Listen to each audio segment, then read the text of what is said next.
Let's go.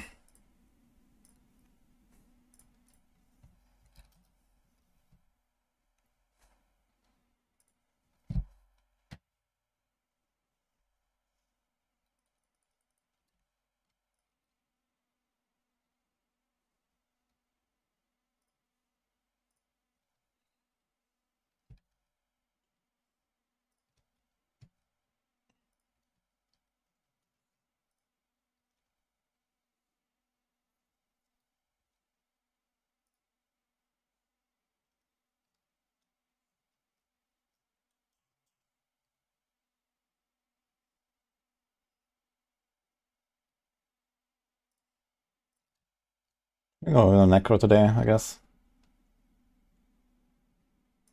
Alright. Hi, Heavy. Yeah, the Campfire is gonna be great, guys.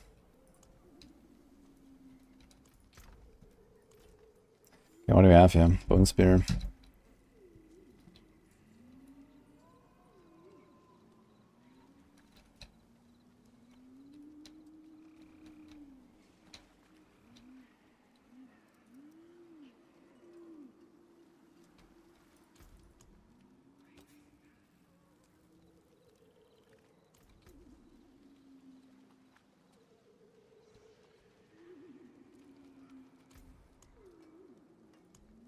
Good business and fortune to you. Don't dally, hand it over. Don't be a stranger. Come back soon.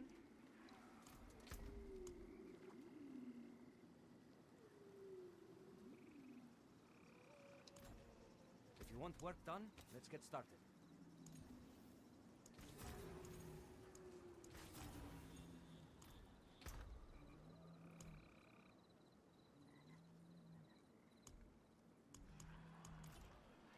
Oh boy. Okay. Let's see what I can do.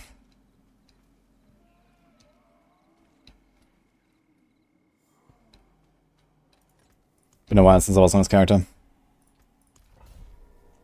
Hello, meow.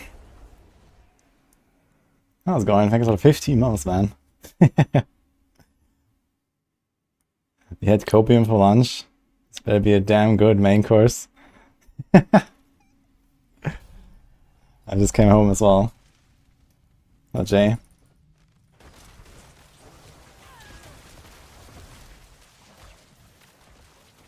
I better add some rumors or something to the game.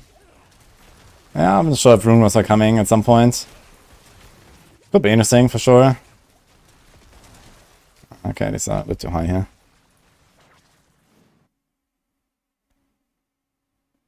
Element map, Malik, how's it going?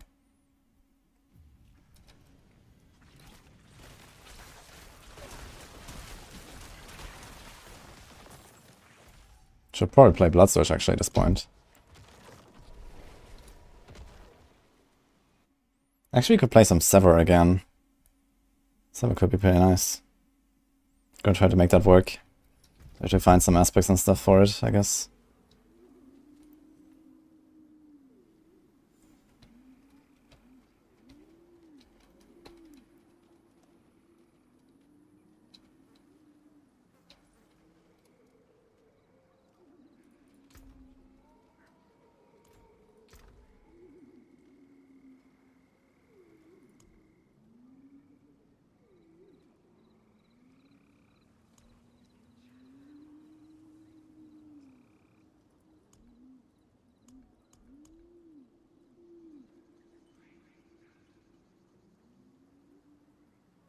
Dude, why do I have 20,000 armor, by the way?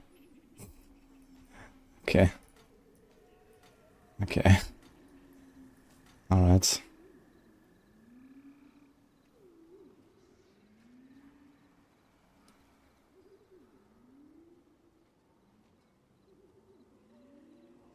So what I could do is something like this, yeah.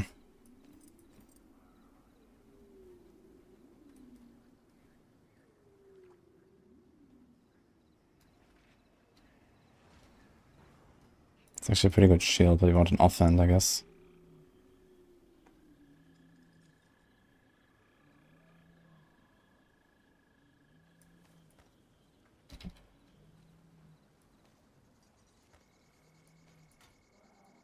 Maybe not. Well, let's have a look.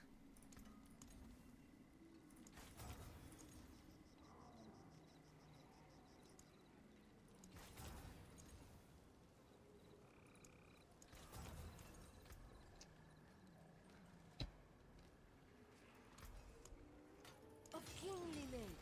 Use it well.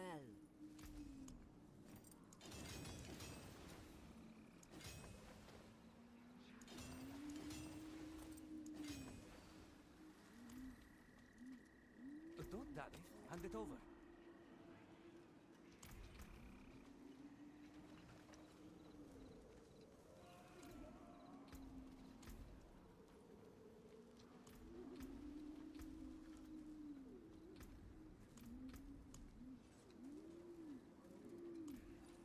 If you want work done, let's get started. Let's do this.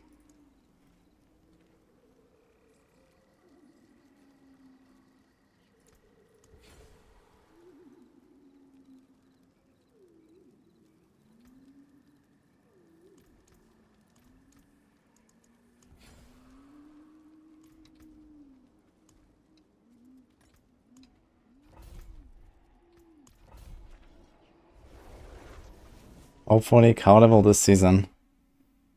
Yeah, who says the cow level is not in the game already? Do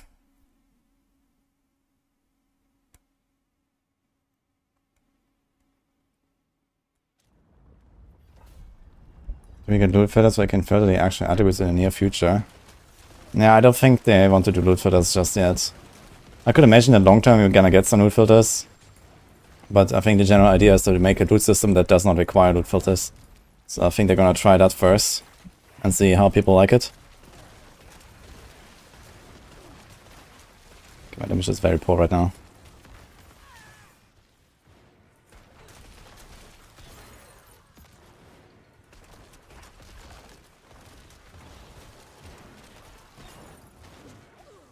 Blizzard really killed it with this. Yeah, I'm gonna play some Battle Royale this weekend, I think. The WoW Battle Royale looks very fun. But yeah, today is D4 day, tomorrow is PvE day. So maybe Friday, Saturday, I might do something. Could be fun.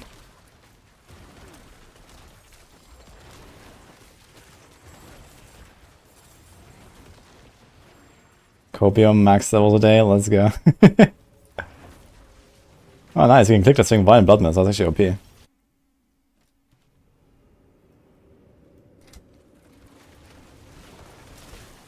Oh, I said about the loot filters that they're trying to make a system that doesn't require loot filters and see how that's gonna go. And then we'll see if you're gonna get loot filters. I think even with the new system, it would probably be nice to get loot filters, but it's not really like strictly required, I'd say. But for like long-term blasting, especially like season after season, it would probably be nice if you could just start filtering stuff, especially on the very high end. I think anyone who's gonna play less than 100 hours or something is probably absolutely not in need of a loot filter with the new system. But for like, you know, like the absolute blasters, it would be kind of cool to have one.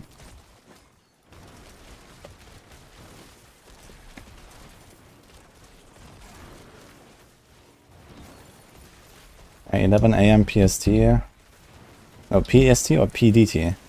PDT, right? So that should be in 3 hours.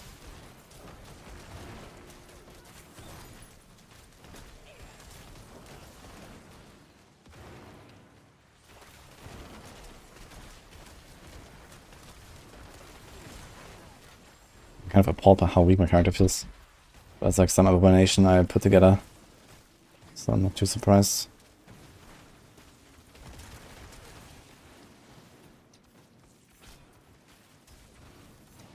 Awesome resists. I'm 103% overcapped on lightning rest. Cool.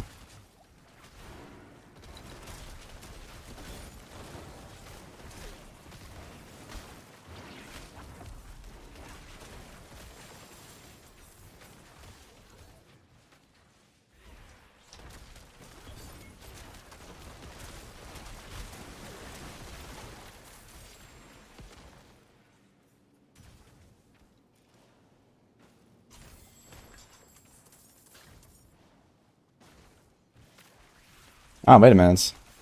Ah, Miasotopes moves me now. Okay. Death's Approach. Oh, by the way, can someone tell me? Did this Death's Reach ever become Death's Approach ranks if you had it on Amulet? And does it still exist, or is that Legacy now? I actually don't know. From the patch. Is it like Legacy stat now? Or can you actually roll this on an Amulet? I guess I can check.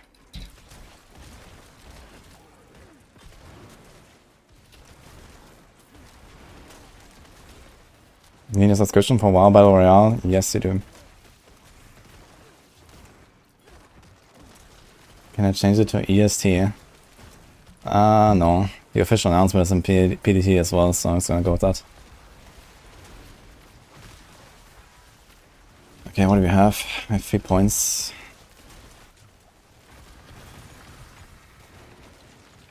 Which one is this? Bone Graft. Okay.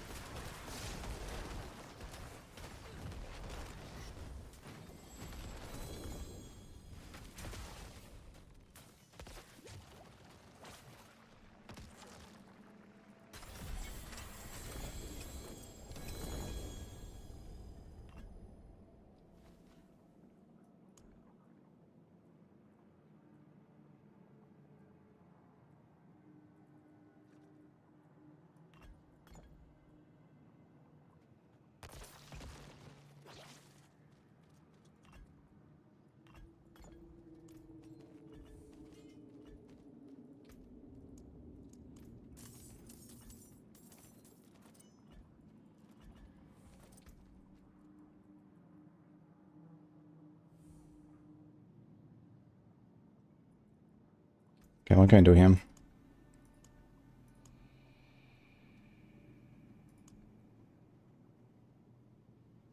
I want to do this.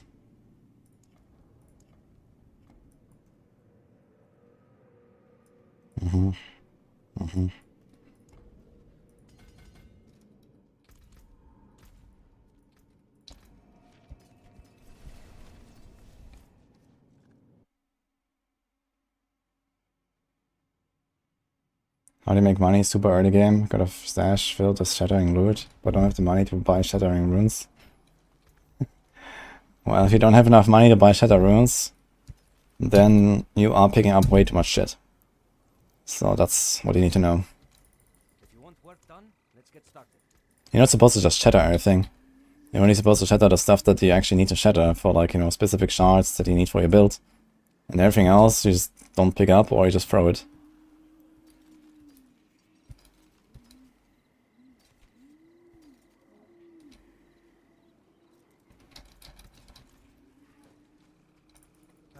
God, I need move speed badly. What's my move speed right now? I have like none on the boots. A little bit here.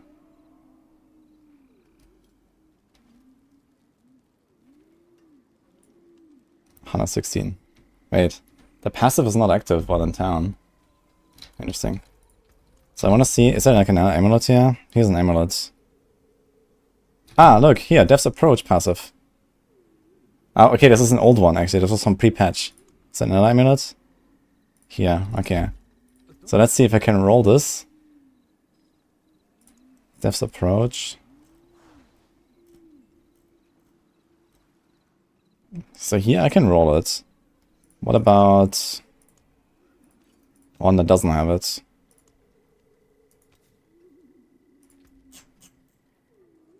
Wow, it exists. That's crazy.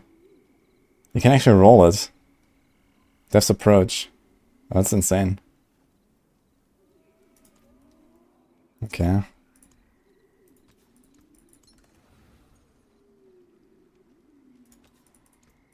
Don't be a stranger. Come back soon. 14 minutes. Maybe I should do the stone. Do we have a stone? Hey, well done. Thanks for the sub, man.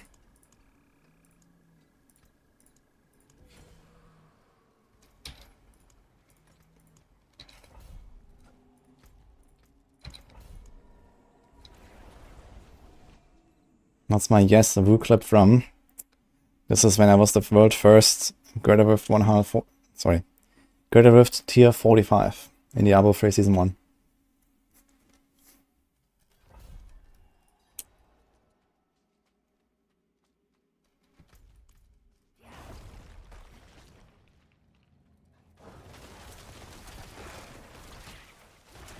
Diablo 5 should be MMO, World of Diablo.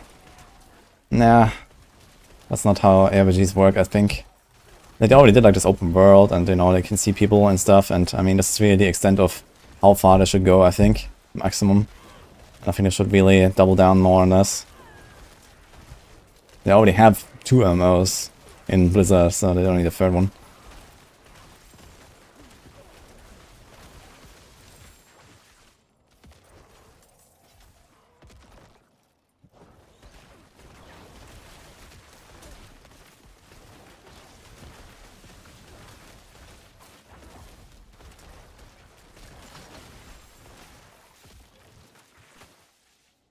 Raids coming in Vessel of Hatred. And we certainly know what those raids are, right?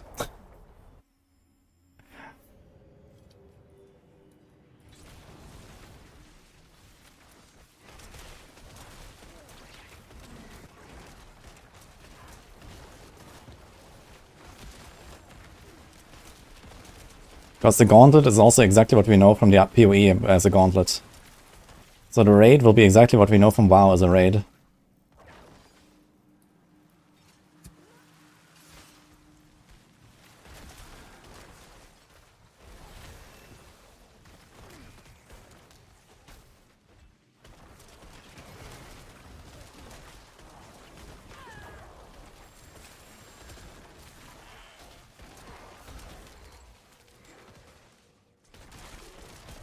And will they ramp up the marketing for Vessel of Hatred?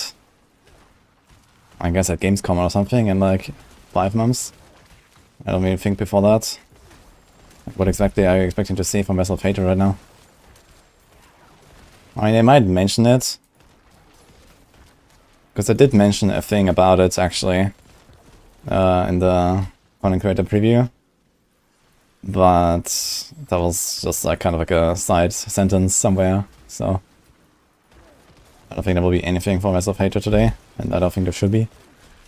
It's very far away, and we have a lot of other problems to solve until then.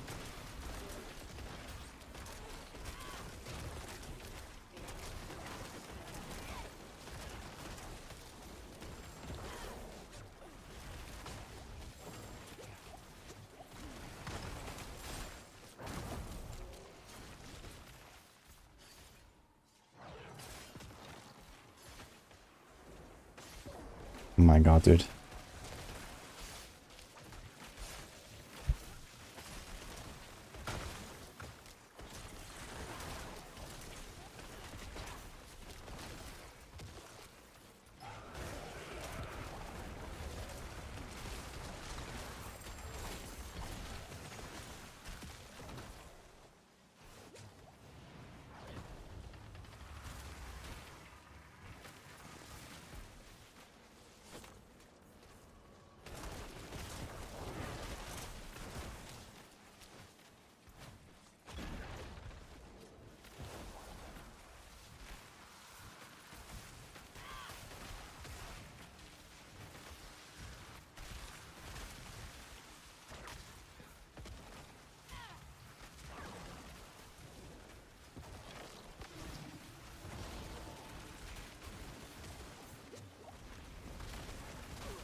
Oh.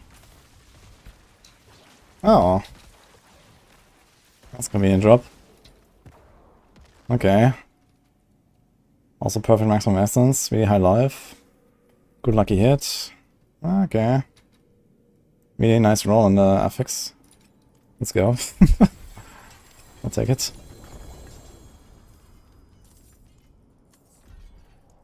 Okay, we got this thing at rank 15. Can we remove some points? Can remove something like this. Okay.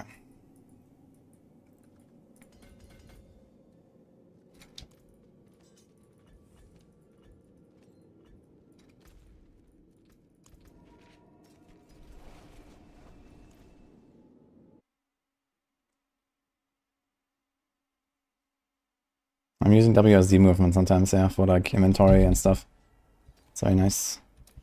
Save the Blood Surge gloves in case I want to do that.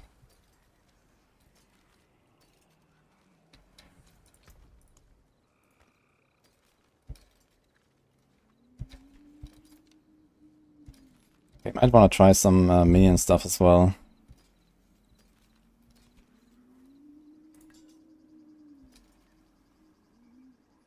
This is also a fight thing. Are we running this right now? We do.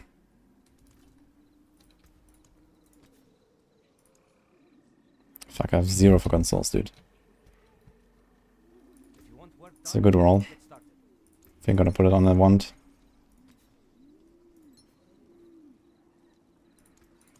Good business and fortune to you. How can I help? There's that.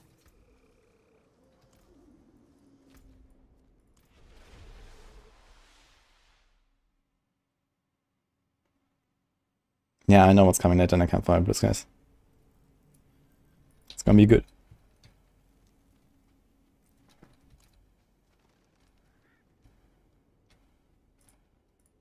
Can I say if the endgame is good for Season 4? Yes, I can.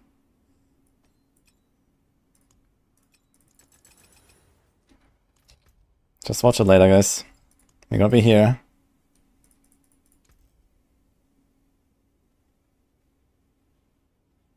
Wait, can you put offensive powers on a shield? I don't think so, right? Shield is defense and utility or something? All right, traveler. Yeah. Ugh. So I actually need to find an offhand at some point.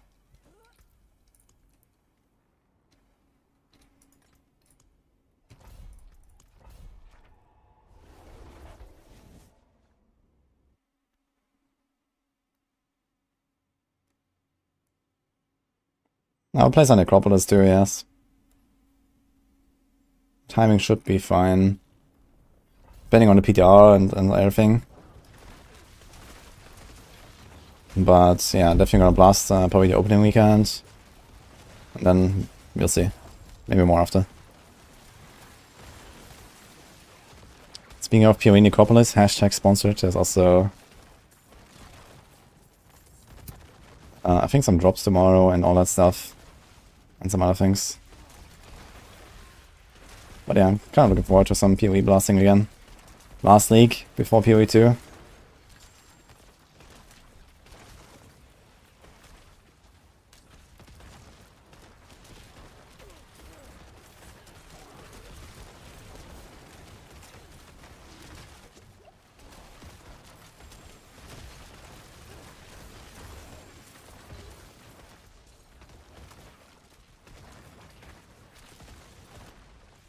I'm the author of the Spotify tracks.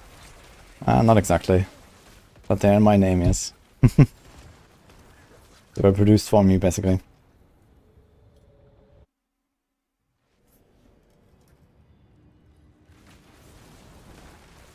We have a 5th album coming soon, by the way.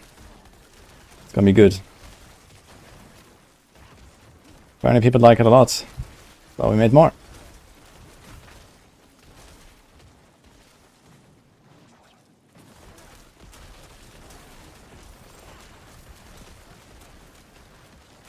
Last week before PoE 2, yes. It is March. Last time I checked, PoE leagues are 13 weeks. 13 weeks from now is not June anymore, basically. And that means it's the last week before PoE 2.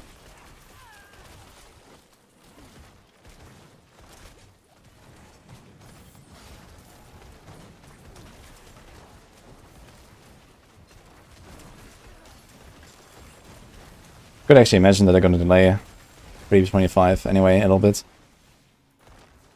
To keep the spotlight more on PoE 2.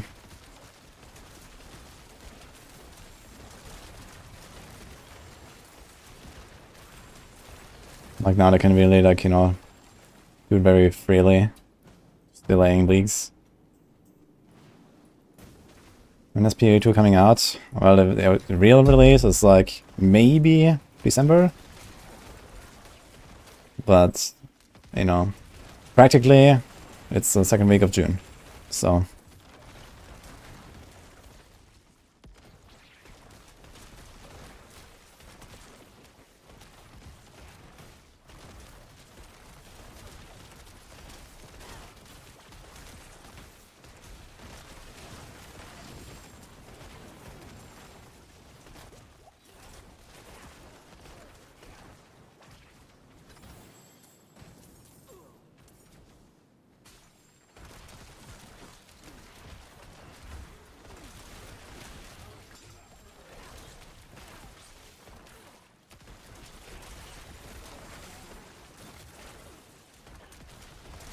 Yeah, it's closed beta, it's not open beta. You have to buy in or get invited. Like everyone who buys the $500 supporter pack is gonna get in. I guess all the Connicator is gonna get in. And then they're gonna invite like random people as well. But apparently they want to make the PoE beta relatively large. So there's a good chance if you sign up or whatever that you can get in and have a spot.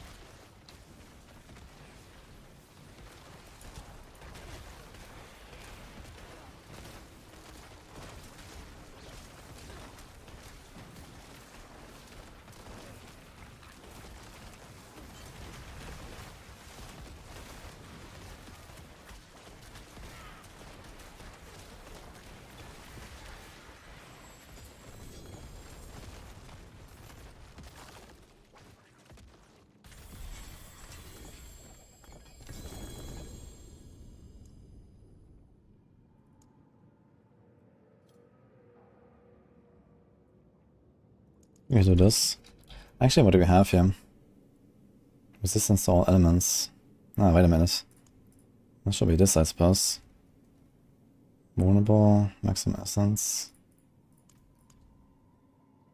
Great damage, okay. Also resist now. Okay. At least we're not Omega overcapped on everything anymore.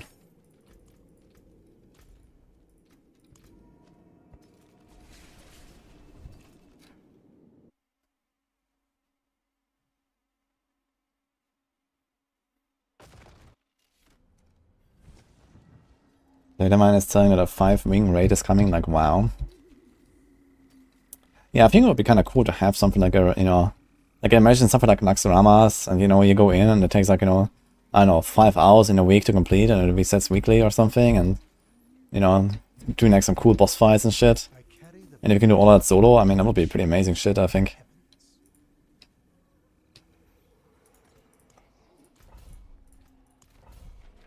And then you can just, you know, come back later, do more bosses or whatever. If you do like some really cool boss fights, that would be awesome.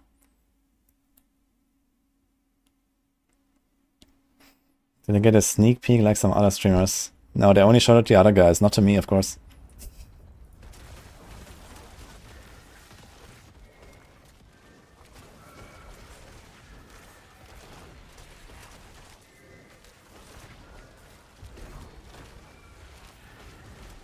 Okay.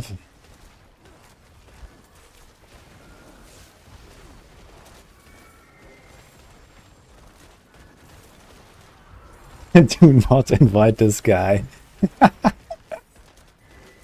Exactly. Oh man.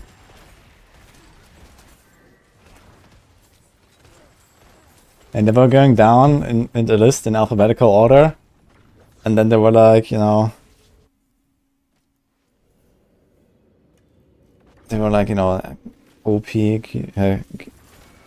RSTU, and then they were like, ah shit, we can't invite more. And then, fuck. Yeah, Woody doesn't make the cut, I guess. Too far down the list.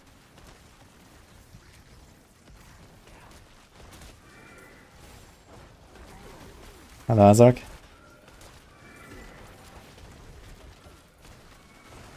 W is too far down, make it Audijo. Yeah, maybe I can even get a sponsorship for a new car. That'll be cool.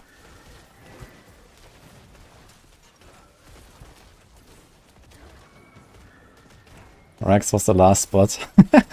Yeah, I'm not sure why Rex didn't want to join. I was kind of surprised. But okay.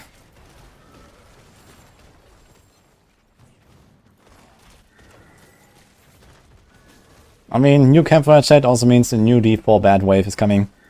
And D4 bad is a lot of money, so...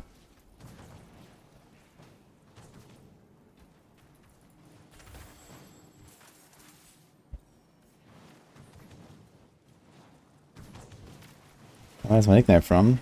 Oh, I just made it.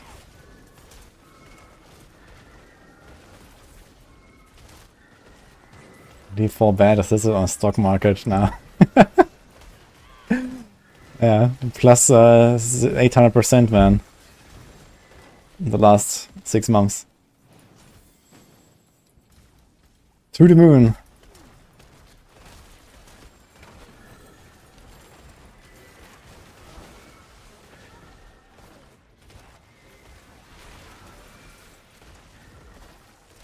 You got twins yesterday.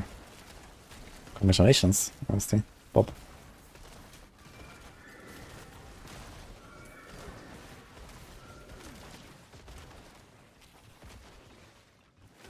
Before good in 4 to 5 months.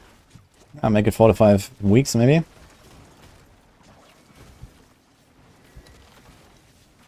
Ah, here we go. There's a new aspect. Oh, reworked aspect.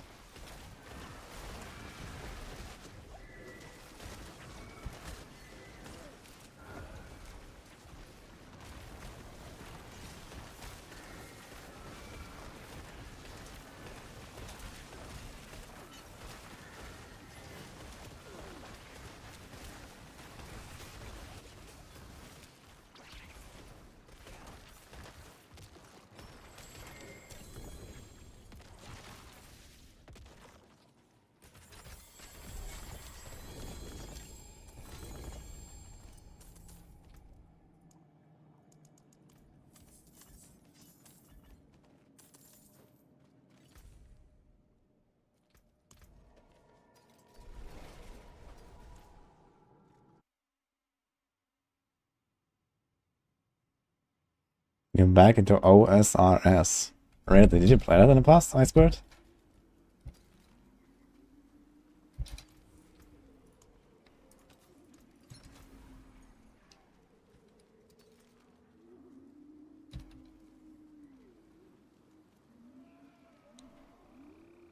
Wait, they made Blood Wave fire 2 additional wave?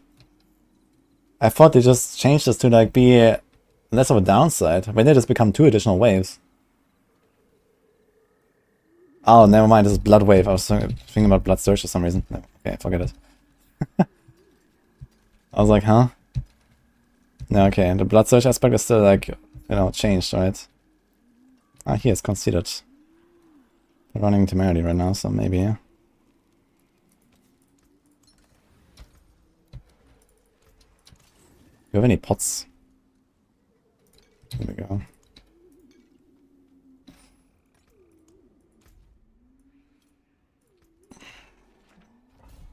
Hey, Celebite. Bloodsurge aspect. Yeah, Bloodsurge is OP right now. I'm not sure why they buffed it, man. They gave like such insane buffs to Bloodsurge and was already like basically the best build on Necro. It's kind of strange. But yeah, maybe they're gonna like lift up Necro in general a lot soon.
How did they buff Blood Surge? No, in the mid-season patch.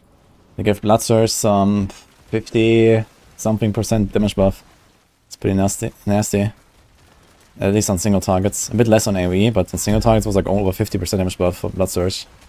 Like, in fact, I think Blood Surge might just be stronger than Bloodlands now on single target. Which is kinda hilarious. Considering what else Blood Surge does.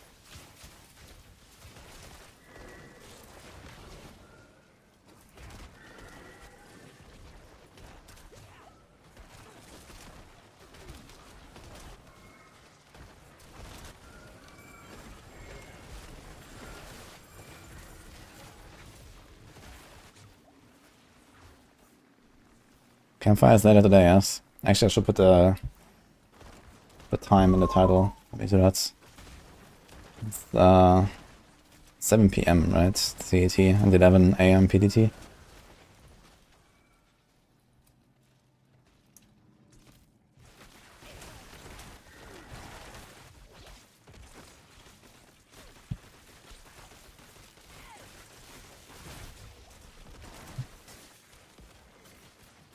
What happens when you die in a vault? Do you lose all your sword and cool stacks?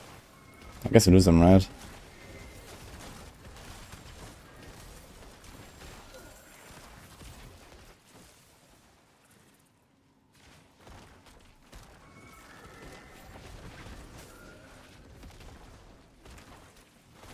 Can you make a countdown with life split? I wonder if that's a thing.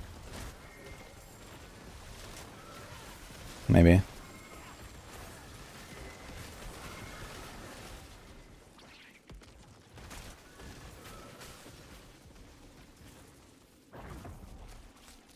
Wait, I can't pick up the stone while in Bloodlust.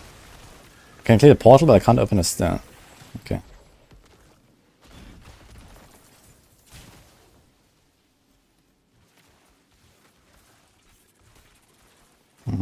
This doesn't work, I guess. What else? Control. Start. I'm not sure if we can like do reverse on knife split.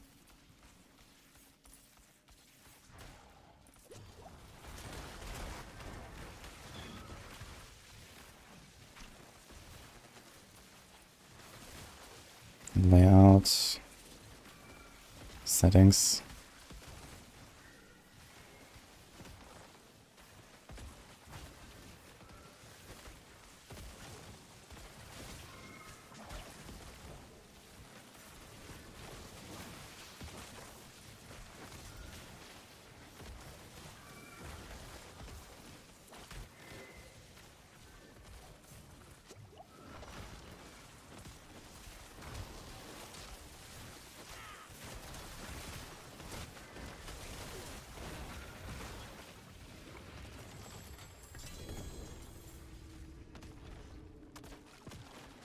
I play with mouse middle button to move, yes.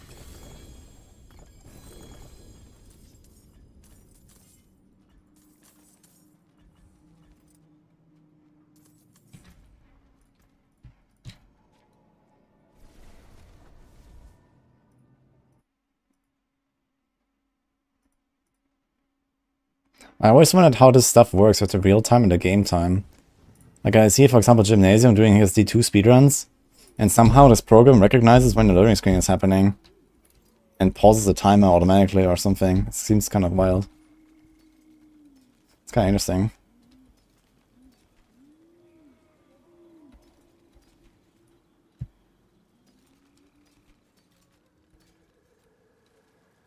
Ah, here's a blood search aspect.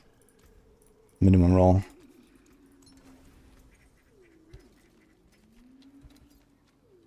Any chance we're gonna use Hectic? Not on the Necro, I guess.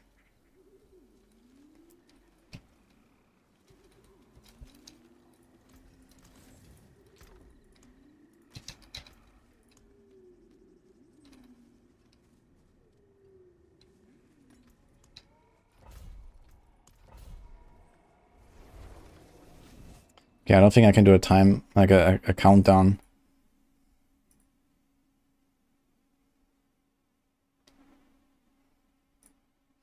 With this program.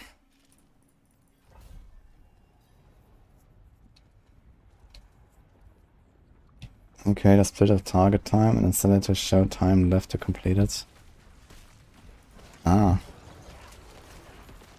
Wait, okay, let's try this again. Maybe it exists. Let's do an update.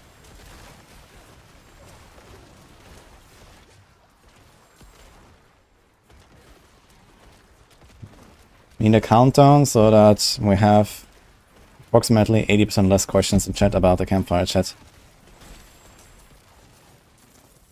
I wish it was 100, but it's gonna be 80.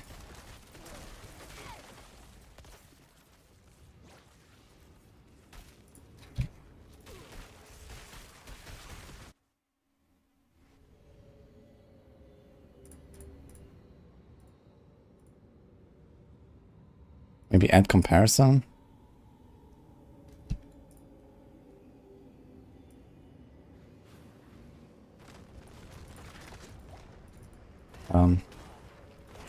I cannot click into my game anymore. Okay, apparently I can click inside the game while this thing is on my screen. That's kind of weird.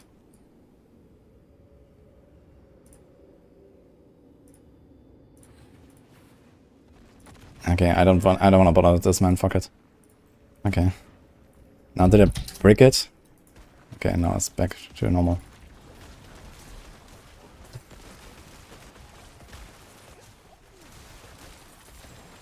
Need another solution.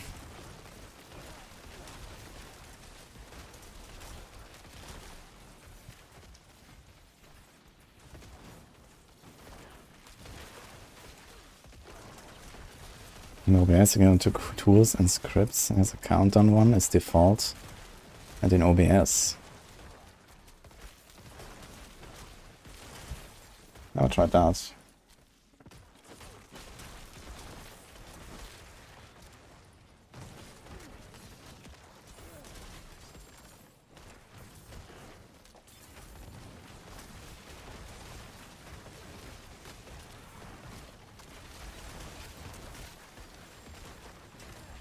Ah, okay, wait a minute. So this would be 135 minutes.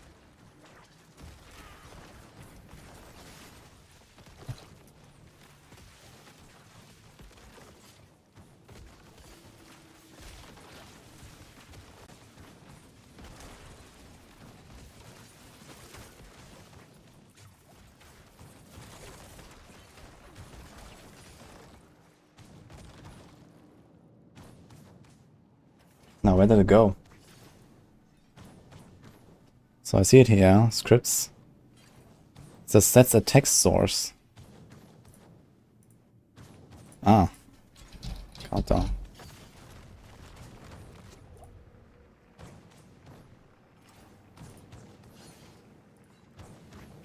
What?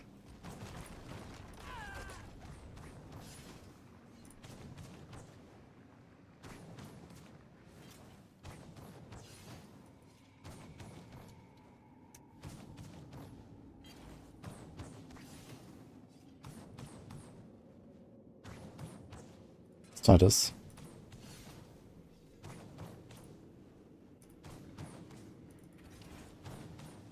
Ah, look. So I have to just like do this with an existing text source, I guess. Okay, so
the technology. Oh wait, doesn't stop now. So wait, how to fix this?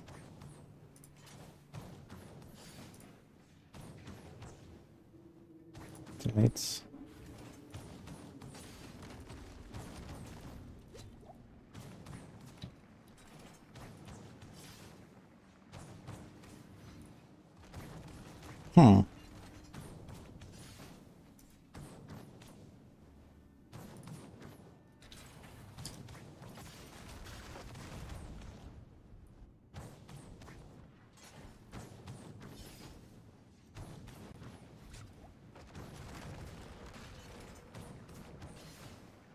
Thank you. We did it.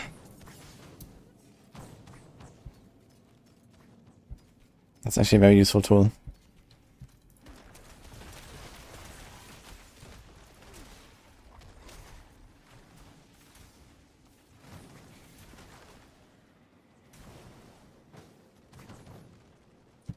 The early sneak peek.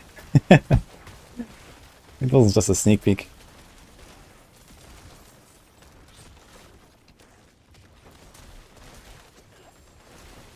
Are content creators overhyping it? I have no idea what content creators are saying, but it's hard to overhype it, I think.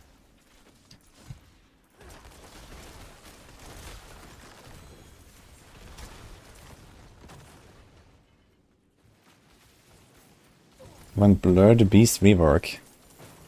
Blurred Beast no longer exists though. What exactly do you want to see?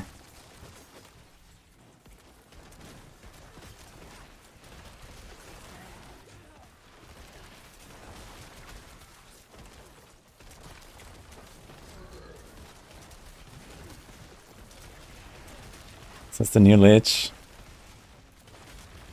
I imagine if you had like some transformation skill on Necro, that would be cool. Maybe for the expansion I could use that. And they can play like Sever, a bit like the Lich in last Epoch, that would be fun.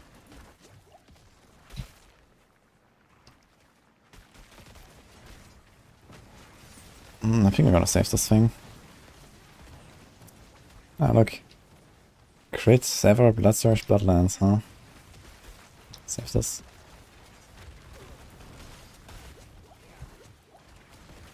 When's the real Diablo 4 Beastmaster? Eh. You have the Druid here. I think Druid is close enough. Beastmaster is basically between Druid and Barb, I guess.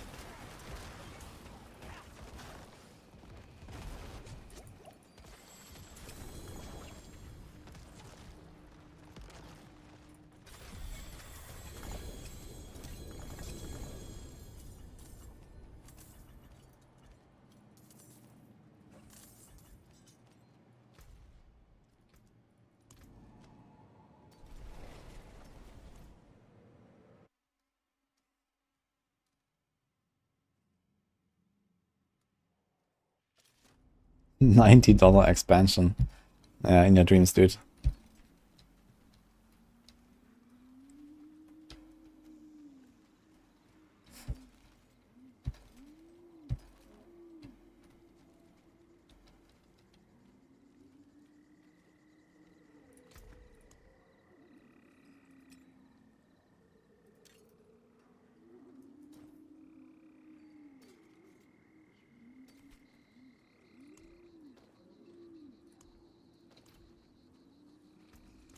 Come back if you need the forge.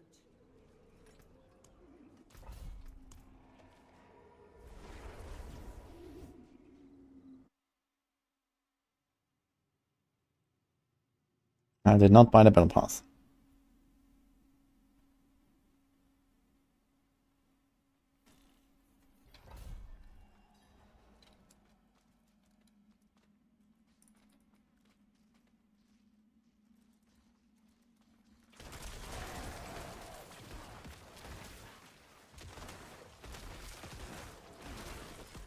The streamers know what's coming is.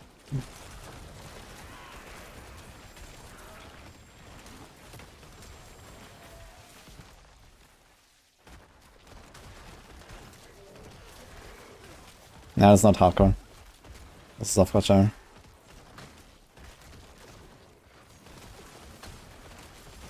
A free stash, man. All for one character. It's incredible, man. It's the best feeling.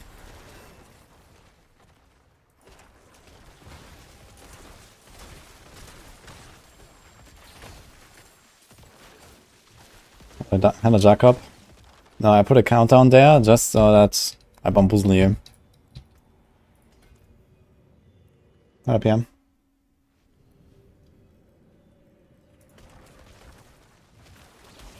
If the content creators don't hype it up, how can we be disappointed again?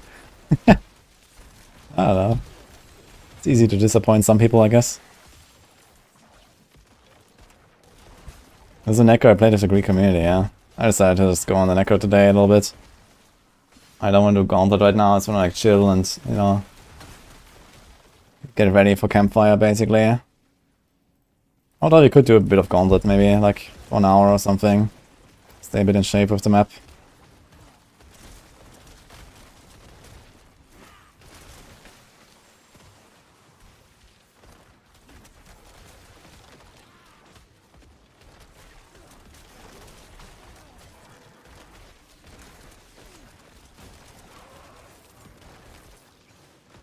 What the PTR releasing isn't the only big news. PTR is just like a drop in the bucket today.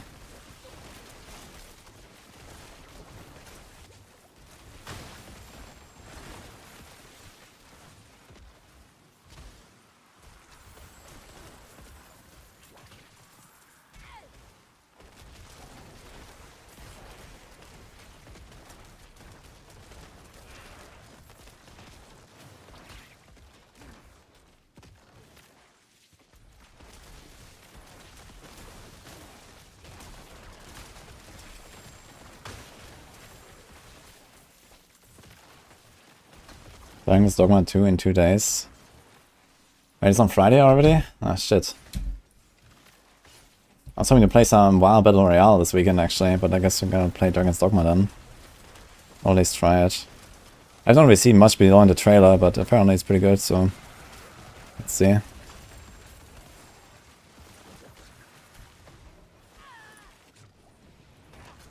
I'll try it out at least.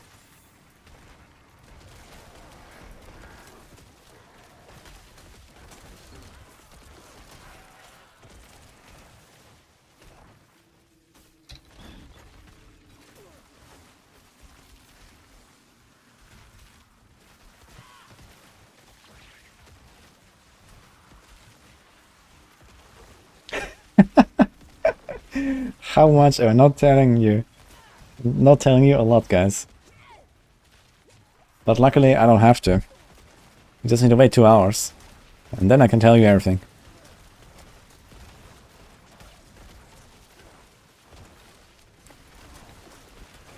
And a WoW Battle Royale is definitely something I want to see. Especially since I don't need a character for it. Can just log in. Sounds funny.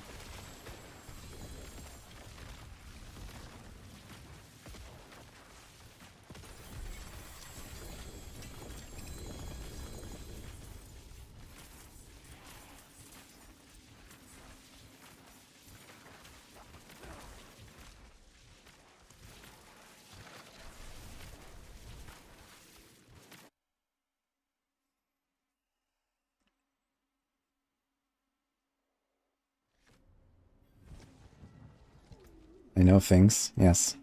That's what I do. I drink and I know things.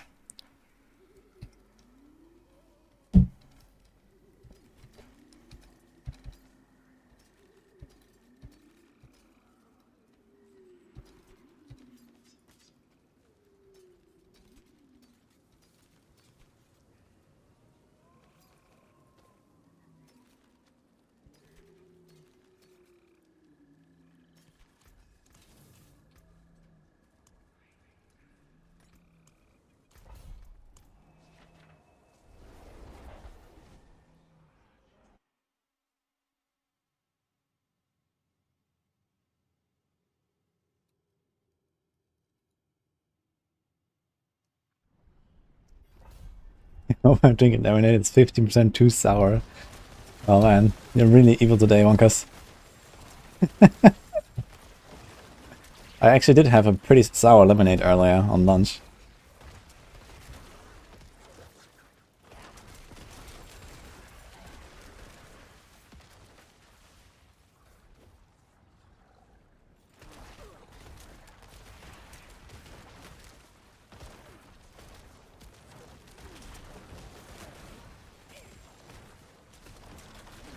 Any advice for playing Andariel? I get 9,200 armor, 70% poison res, get a bunch of healing, and you should be fine. I mean, he doesn't do that much damage. Just cap your armor and resist, and yeah, you're chilling.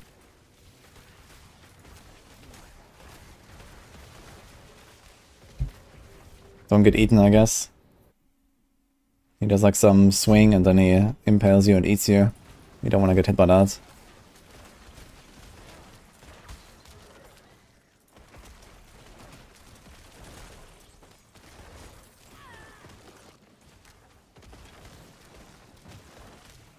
You've seen I posted Maxwell guides for last Epoch. I, in fact, did not post Maxwell guides for last Epoch. Those are the last Epoch boys. I'm not one of them. But, yeah, it's a really good game. Can recommend.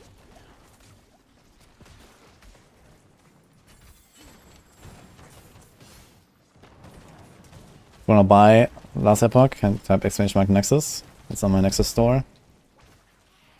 Can get it for the same price as normal, but you can also support me, so thank you if you do that. There were actually quite some people that did that, so I appreciate that.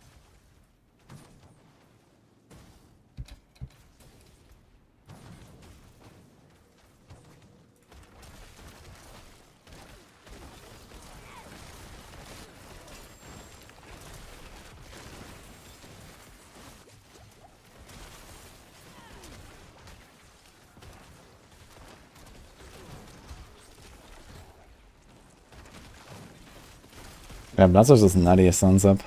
For sure. Also with the buffs, I don't know why they buffed it, man. That was weird. But I played Bloodsurge already, I think, last season. Made me want to do it again. I mean, I also played Bone Spear, I think, in Season 1, but kind of got stuck on this for now. I want to try some Sever again. And some Minion stuff. But maybe I wait for Minions to actually be good before I try any kind of Minion stuff.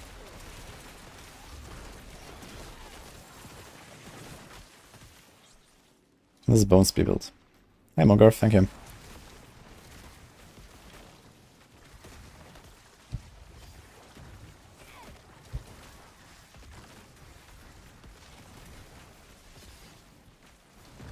Hi Badger.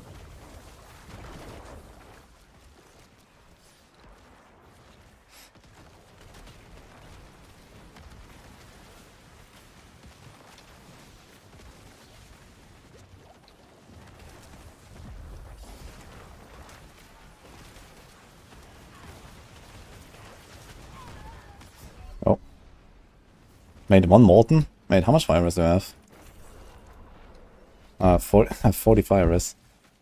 That was a bit surprising. Dude, how far back do we spawn? What the fuck? Wait, do we have to do the entire thing again now? Let's see.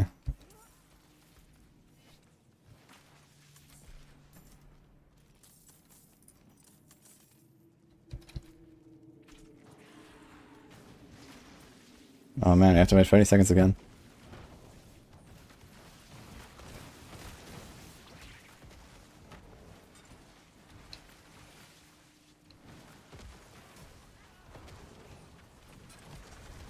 Black River goes with Blood Surge and Bone Spear. Yeah, Black River is, I think I have one in the stash actually. Could actually try to do something with that. Actually, since we have this, maybe I could actually try that. I think I have a Black River. Need to check.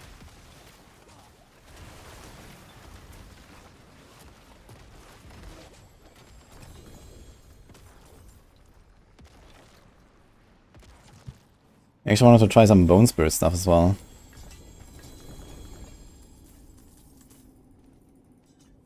So that's actually what I really wanted to do first. But let's see what I can do with Black River.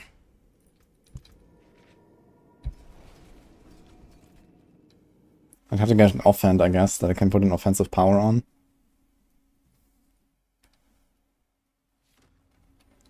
And get lidless. Nah, I don't even want to go lidless right now. Here's a Black River. It's 925, good fix roll.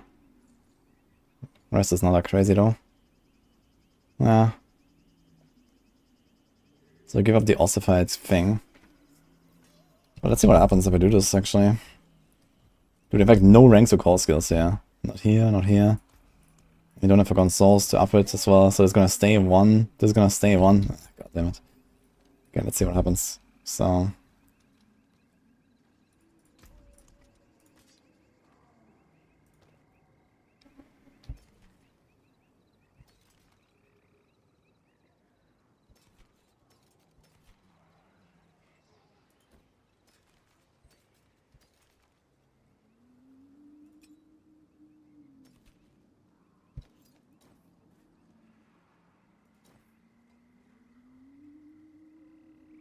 You get a lot of blood ops actually if you do this with Black River. Is this a utility or defensive power? It's a defensive power. I wonder if I can do something with these blood orbs. But I have to play Blood Alliance, I guess. Or this here, actually. Maybe you can combine Bone Spirit with Black River. It could be interesting.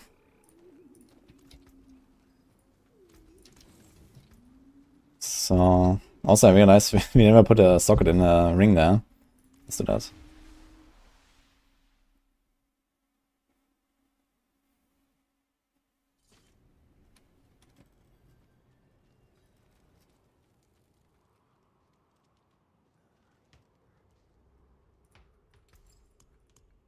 If player counts drops below 20k, Microsoft probably will pull the plug. 20k. We're probably like at least 2 decades away from a player count dropping to 20k. So I think you're fine.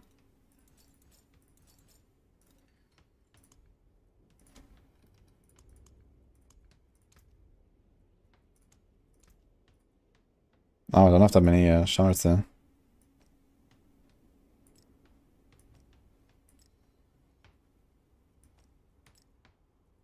Sure, I guess.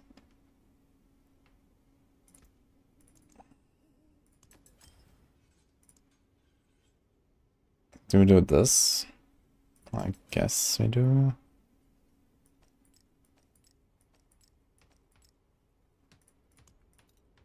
Okay. So we got this covered. This chest is not bad, I'd say. Let's do this. Actually, it's just the other pants. Let's put it on pants. Whatever else, this temerity is not really helping. It's pretty decent pants. I can take common, turn it special.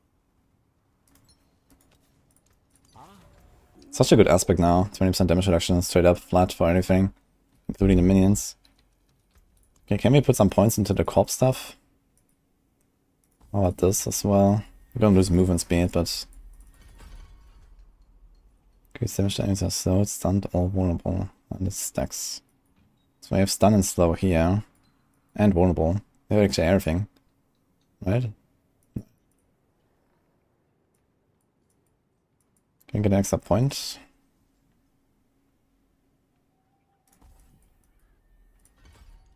Okay, let's see what happens.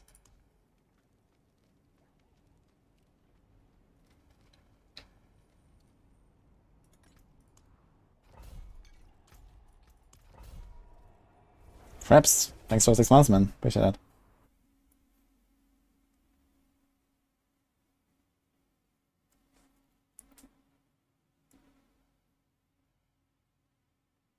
How does the aspect work? Plus 20% or times 20%? This one? All damage reduction effects in this game are multiplicative of each other.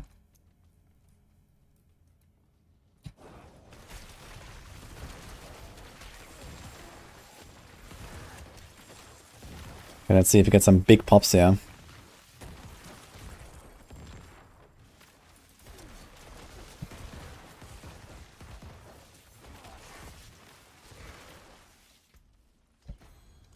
Now we get the 40% damage bonus as well.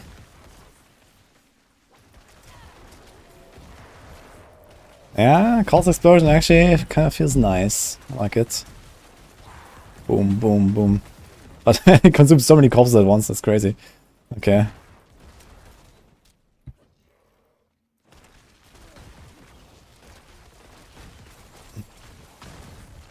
Dude, that's a lot of damage. Okay. Okay, dealing 128% increased damage. For a 24% larger radius per additional corpse.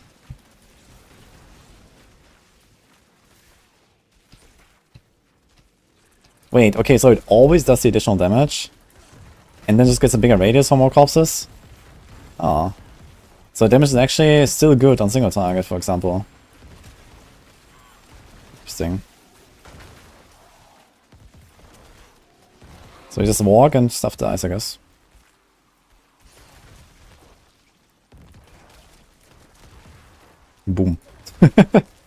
Boom. Okay, I like it. It's kind of good actually.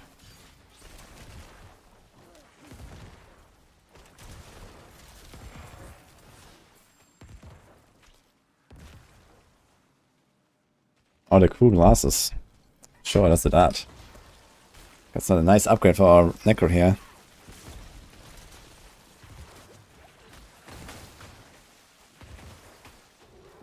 Let's go.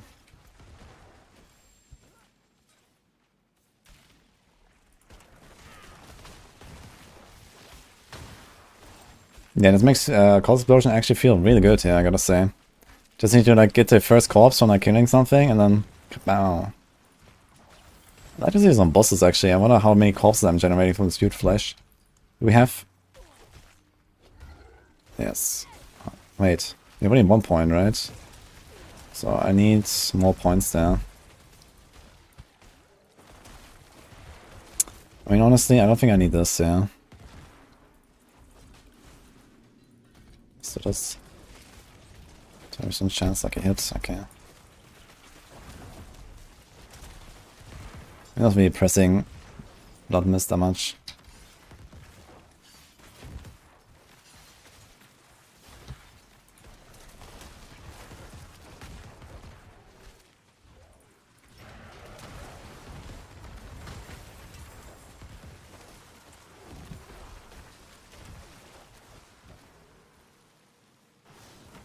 Wait, what?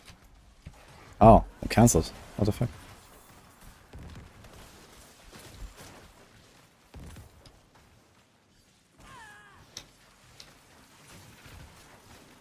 Then Dark Sides. I didn't try to copy Dark Side, but this is where we ended up.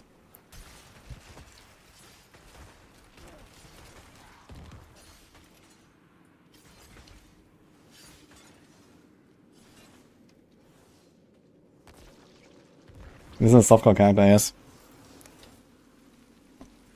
Empty stash.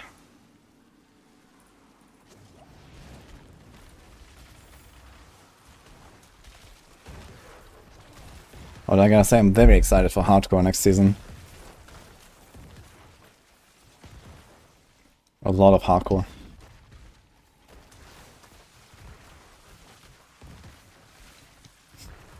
Hardkern meinte ich.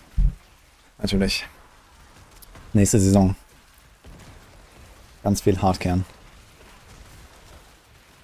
Es wird sicher spaßig.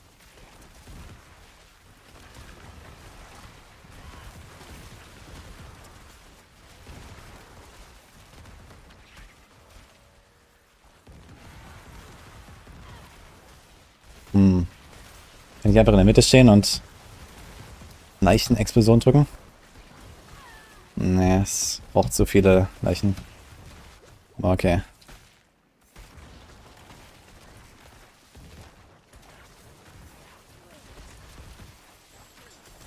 Jetzt brauche ich noch ein bisschen mehr Bewegungsgeschwindigkeit und dann ist eigentlich alles ziemlich nice.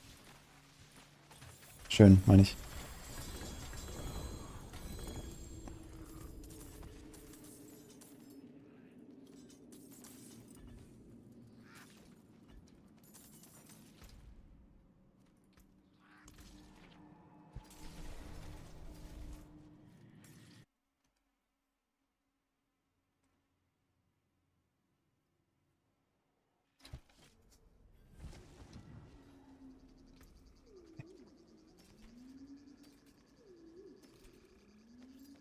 Was ist komisch an Deutsch? Auf diesen Bach.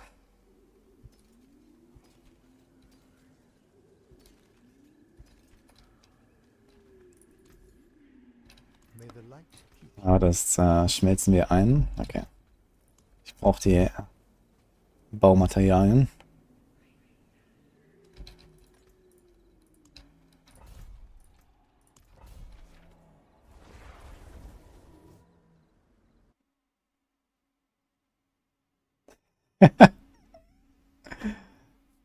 Ja, so gut, Robert.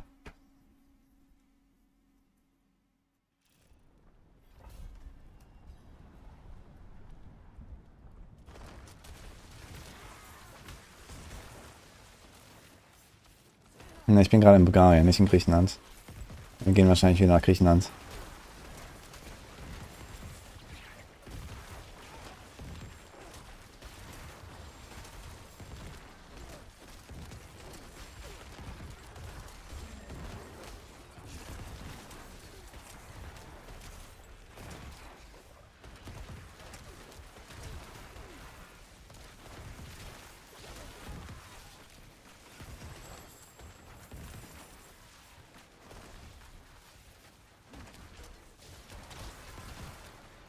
Ich muss sagen, ich kann leider nicht so viel damit sehen. Es ist schwer, durchzusehen durch die Brillen. Das ist nur Plastik. Kein Glas.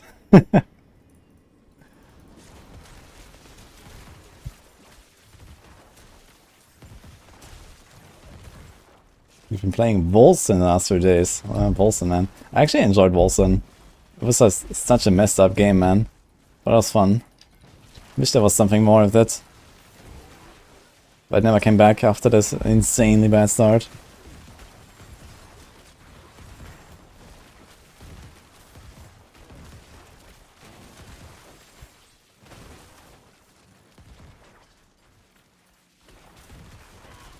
Was that fire?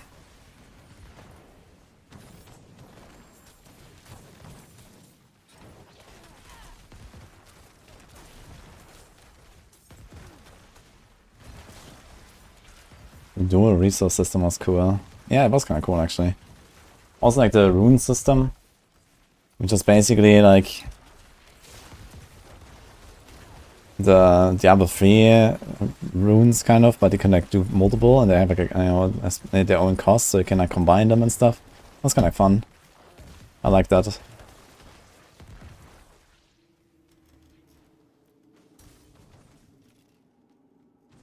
The only thing that was good this time was the launch. I mean in Wolfson? Yeah, they did like an expansion or something like a few months ago, right?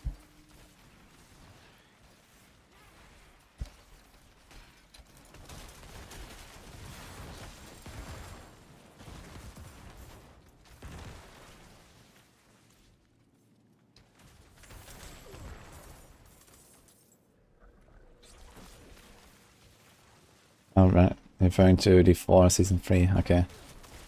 And the launch wasn't that great actually, no. People were like very upset for like the first week until they did some hotfixes and stuff.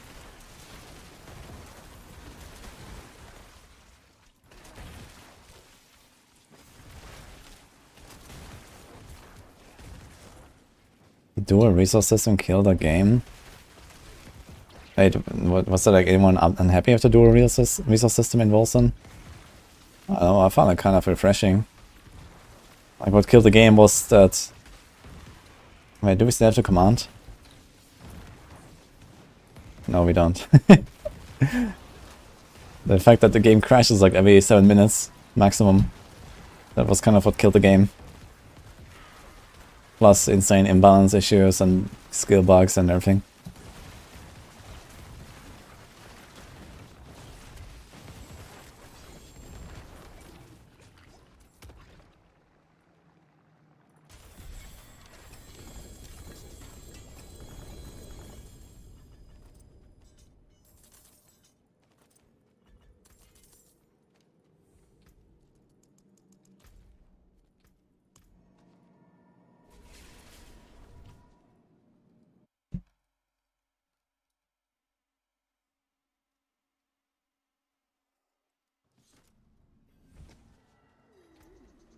I'm back in D4.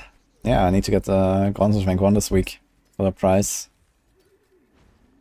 I mean, not working towards that right now, I just wanna chill a little bit.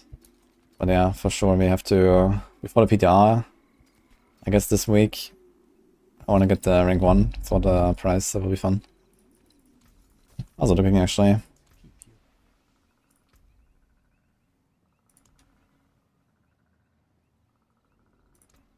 Oh. He's a rogue at 750k, and that's actually pretty high. I need to see that route. Is he playing a normal build? No.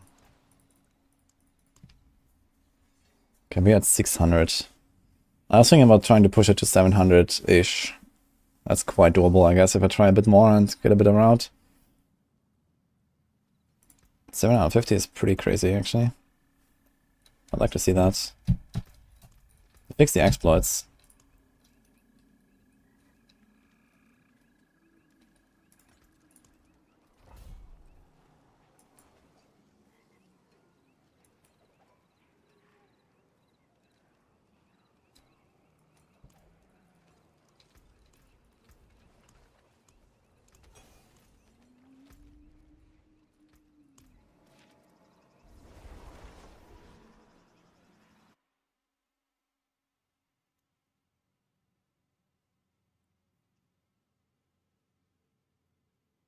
What made such nice maps?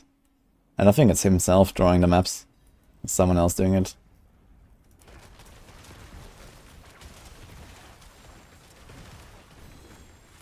Yeah, last time when, like yesterday I think, when I did a Gauntlet, or was it 2 days ago? I was actually ahead of the softcore guys. when I did my 600k clear. I was like quite a bit ahead. But yeah, 750 on this Chinese dude there is pretty big. But my route can definitely be way optimized. There's like a lot of friction still in my run.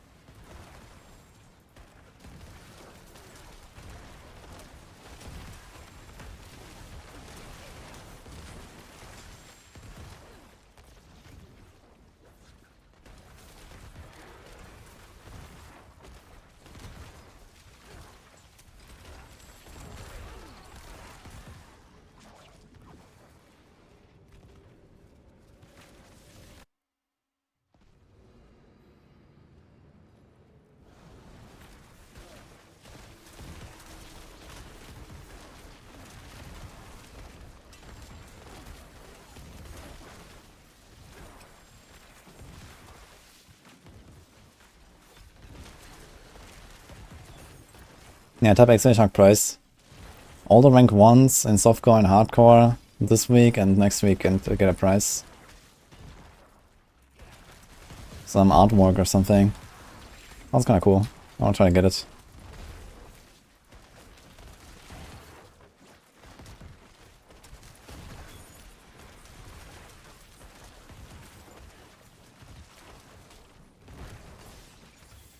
Hello, Nicolaitas.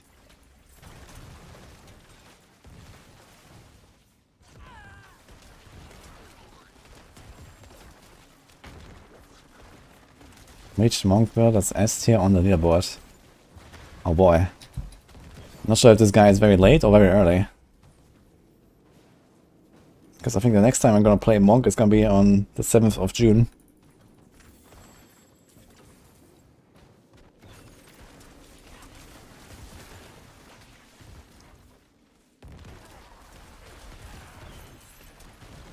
Hello, Mark.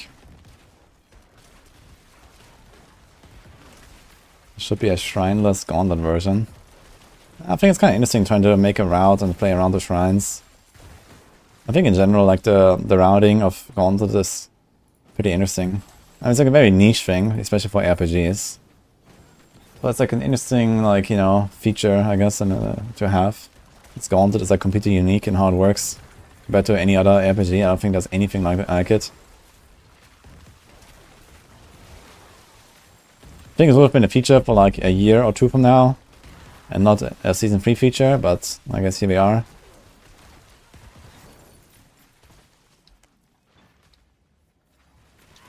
Monk confirmed for D4, yes. Sure.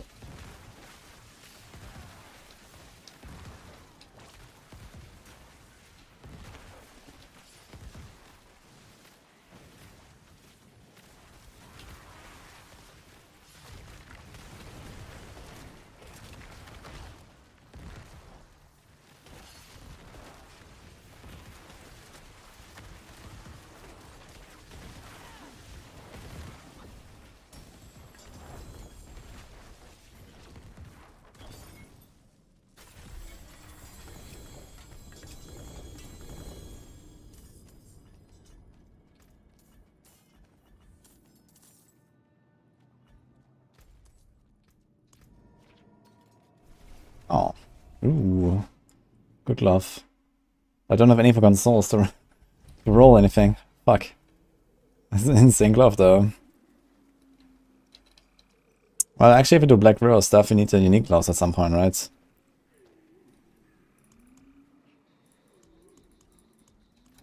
Half from below. But okay. Maybe not. Maybe we don't need them. Go for like some hybrids here.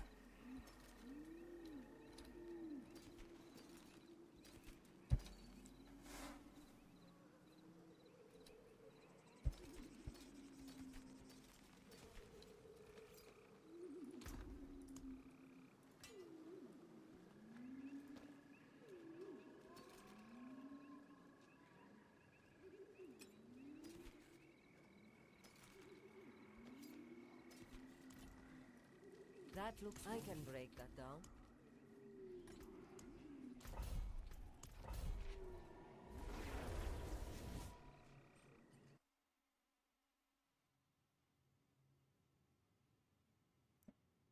He's sure the Campfire chat won't get delayed. Why would it get delayed? I mean, I've basically seen the entire thing already. Didn't seem like there were any things missing.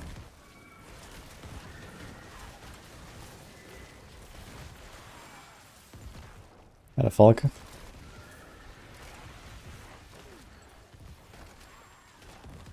See a robot. Have fun.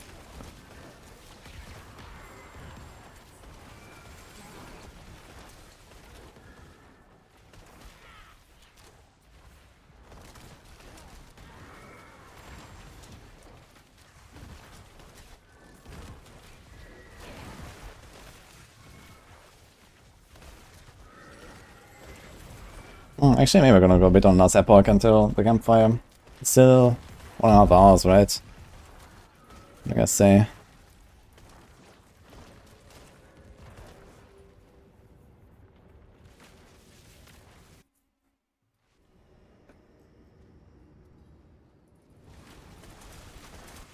How long was the feedback portion? Oh, there was a lot of feedback. And apparently they're actually like doing some pretty fast turnaround on some of it. So I'm actually kind of excited to see. Like the one thing I'm excited to see today is like what they actually took from the feedback.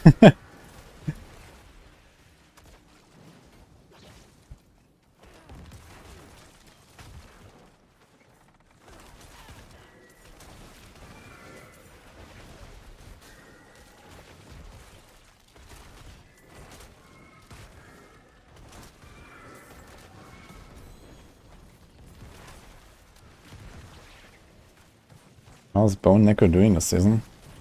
Bone Necro is always good. I also got this Bone Spirit stuff that I wanted to try at some point. That apparently is pretty decent.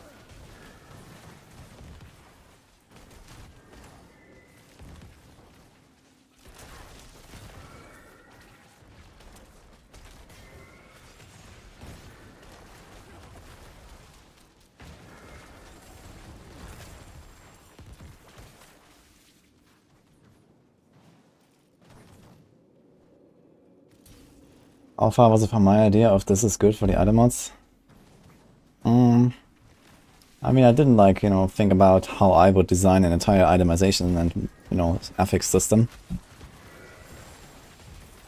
So I don't really have like exactly like a reference point in that sense. But I like what I saw.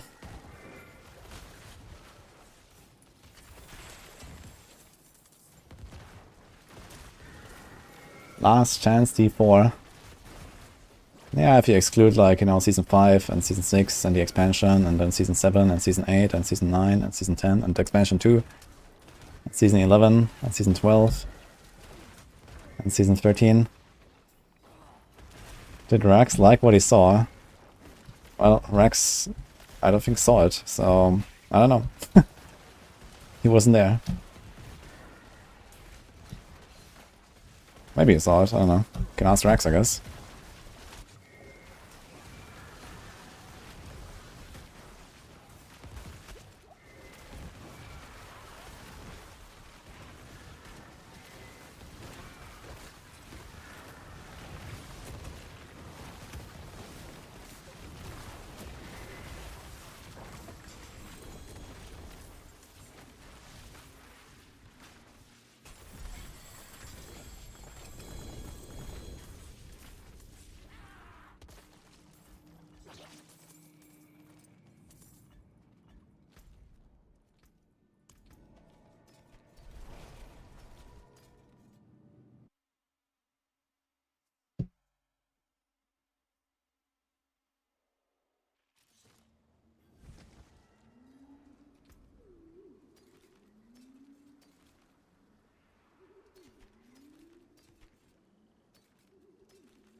One season start race so bad, leaderboard. Yeah, it would be cool to have like season start races, and I mean for now we can just do it like unofficially as we did, but I do know that they want to do more stuff there, so at some point we're gonna get there, I guess.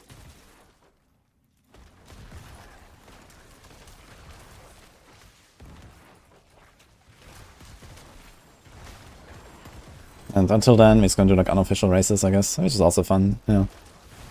World first races and stuff is always cool.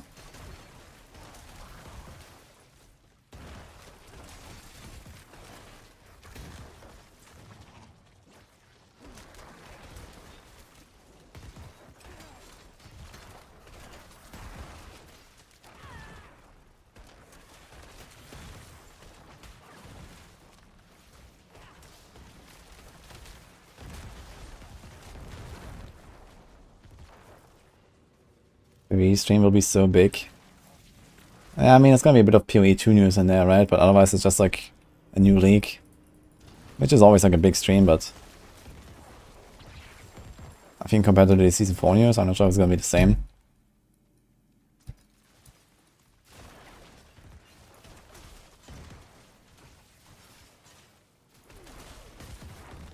But they're gonna watch tomorrow's PoE stream as well. It's gonna be fun. I'm excited for it. And then before season, we're gonna play some PoE. Actually, I wanted to try do like a hardcore SF playthrough before this league ends, actually, and do like the Ubers. I haven't done them on hardcore yet.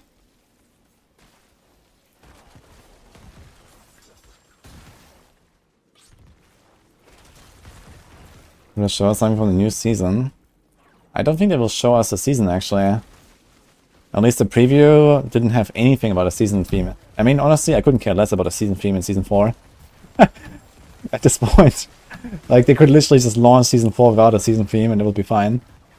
But, yeah, I guess at that point they're gonna show us the season.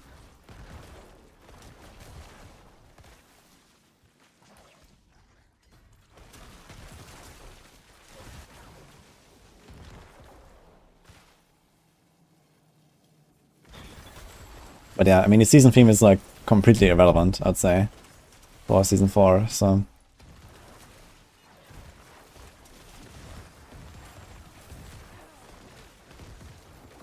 But who knows, maybe it's a cool one.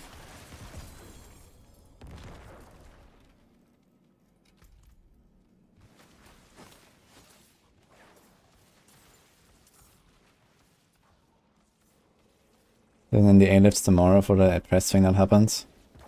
Yeah, I wonder what they will show us, if there was actually like some really big new info.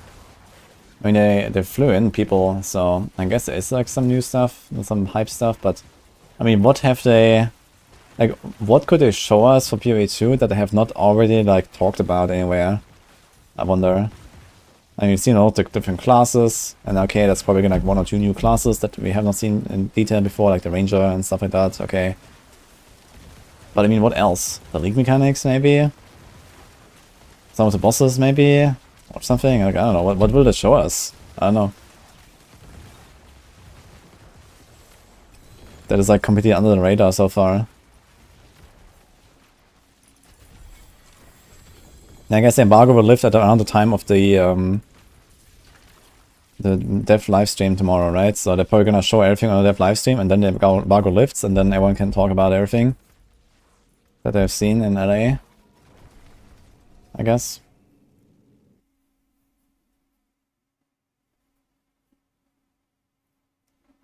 Yeah, they also invited me to LA, but I didn't go.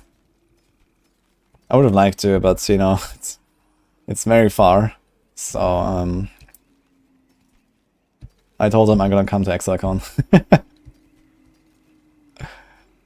ExileCon would be worth going, I think. But you know, chilling with the boys for an afternoon with 3 days of traveling, that's a bit much.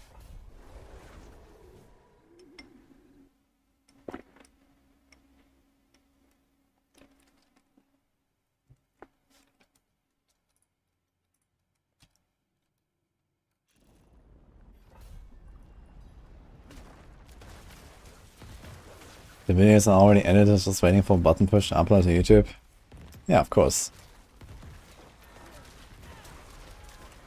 I mean, if you fly to LA, you want to at least get a YouTube video out of it. Which is not exactly in the same dimension of, you know, worth it. But, yeah.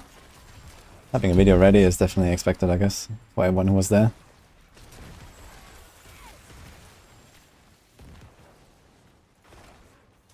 I think they will add a new PvP zone and a new act.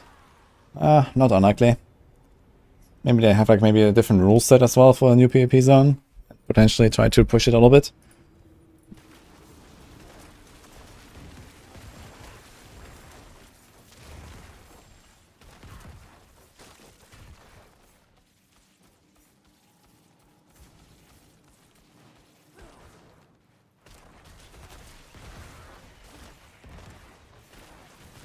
I gotta say, looking forward to Mercenaries. It's kind of weird, champ. I was very happy that Diablo 4 doesn't have Mercenaries, and apparently we're gonna get them back in the expansion, and I'm not pleased. But, oh well.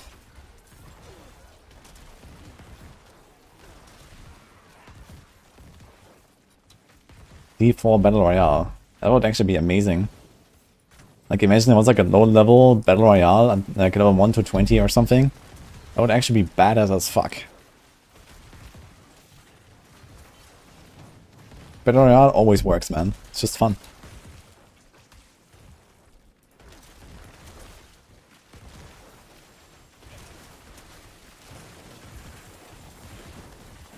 Yeah, the one thing I don't like about Mercenaries is that I'm not alone anymore.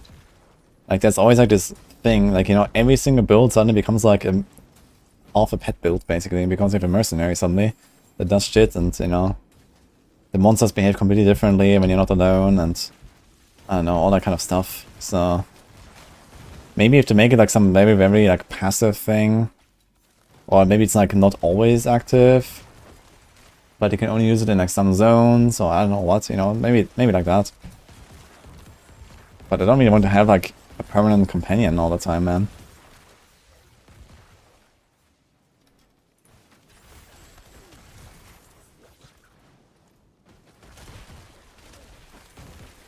And like if there's like a special new game mode, and there you have a companion, yeah, maybe, you know, something like that would be okay.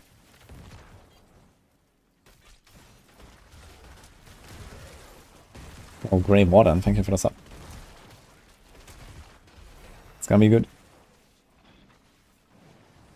Mercs are not confirmed, but there were some leaks about it, which makes them nearly confirmed.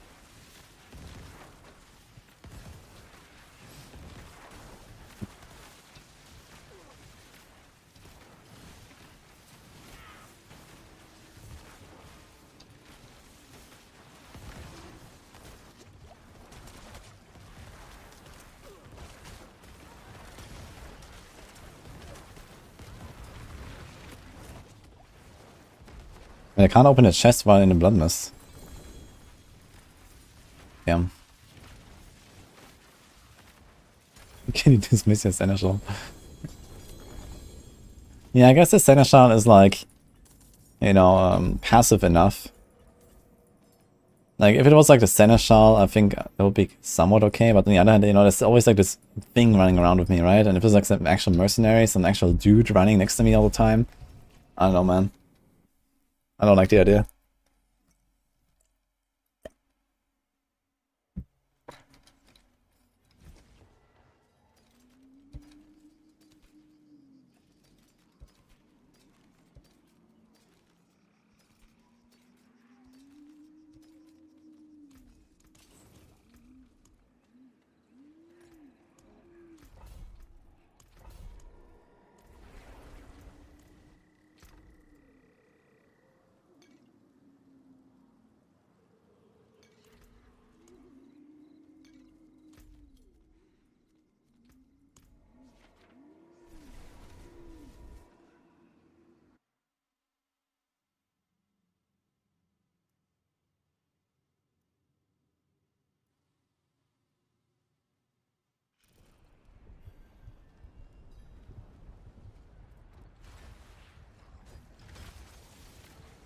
How do you grind Diablo for long hours?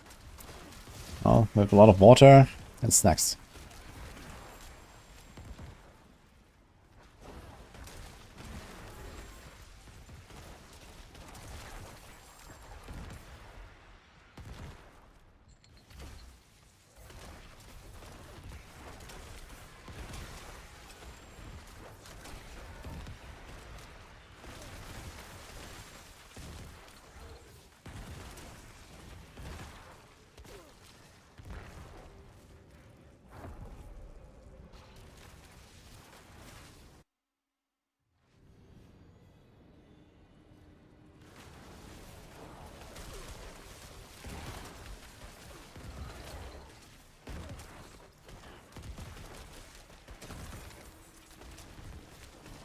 This game is worth buying.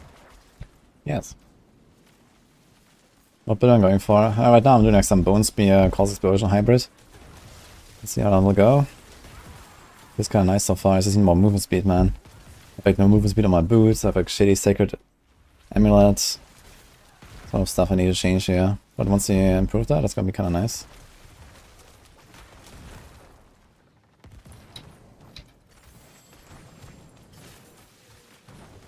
I guess I could do Ghostwalker and Metamorphosis as well.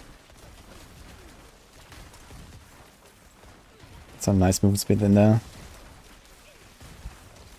You could actually eat movement speed cap. Without movement speed only kill. You have Ghostwalker and 15%, it's like 75, and then 12% from the passive. You have the passive again, it's 24% from the passive. I have movement speed cap then. That'll be kind of big.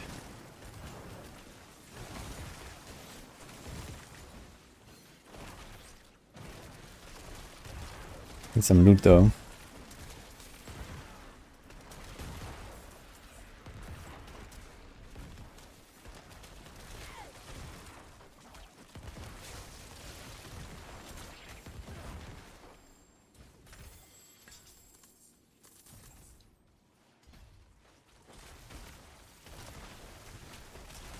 Zero Indian radius.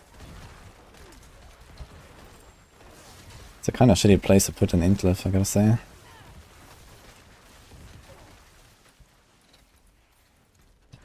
Just gotta fix my res though.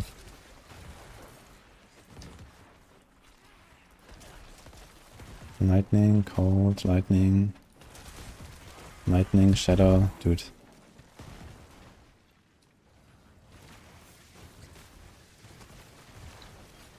Yeah.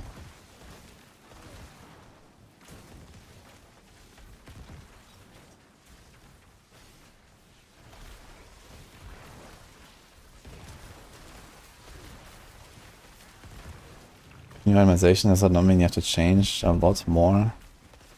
Start an action with passives, keys, passives, dungeon, paragons, whatever. Yeah, I mean, you mean stuff like close quarters combat passive. That scales with damage to crowd controlled enemies.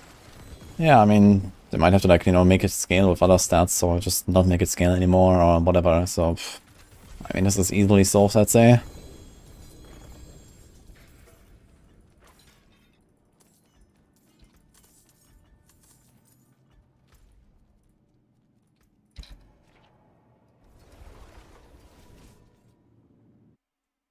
This is a softcore character right now, David.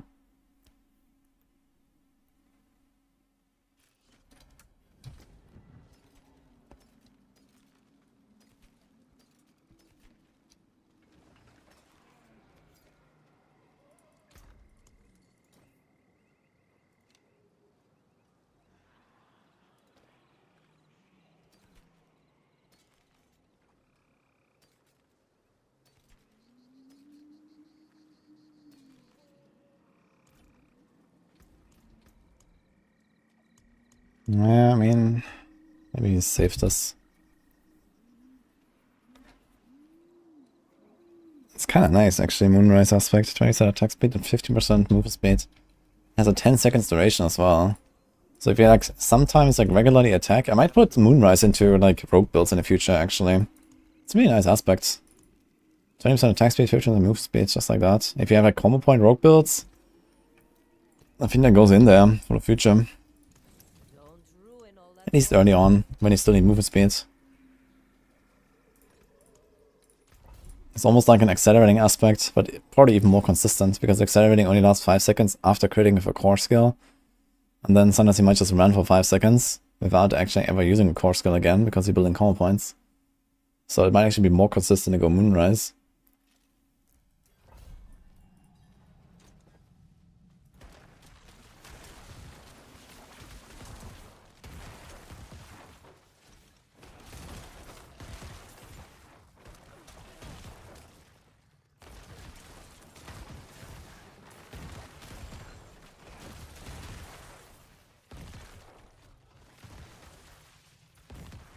Uh-oh, Ronnie. The race is on.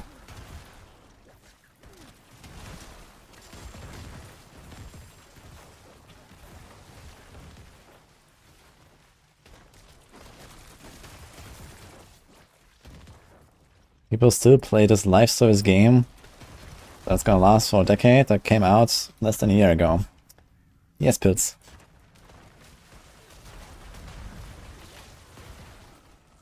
Surprising, right?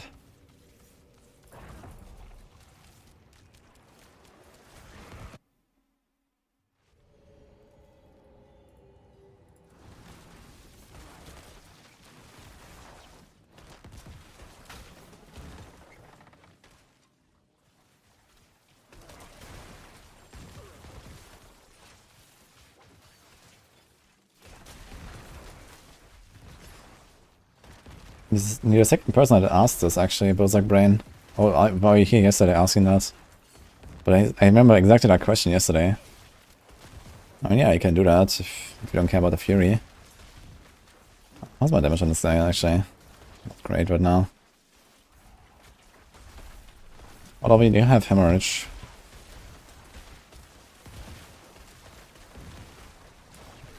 Yeah.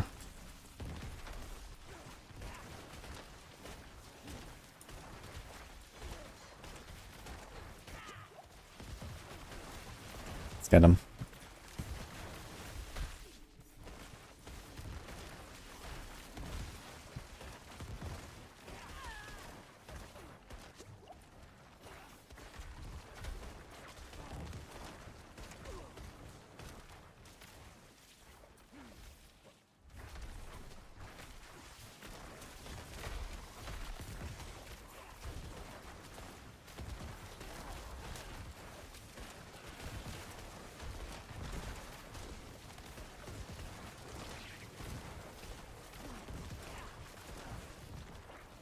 I suppose Flash is doing work though. This is only a minimum roll from the Codex, I think.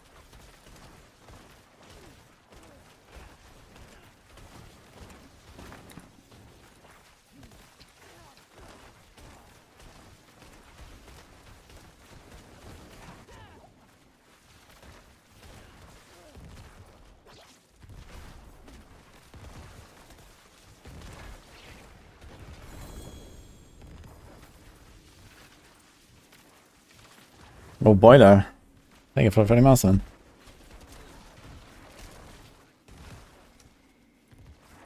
Yeah, Son of Marvel's a really tanky dude. Like the tankiest enemy, I think. Although, I'm not sure. Is he tankier than Malphus himself? He might be, actually. Son of Malphus has a lot of HP.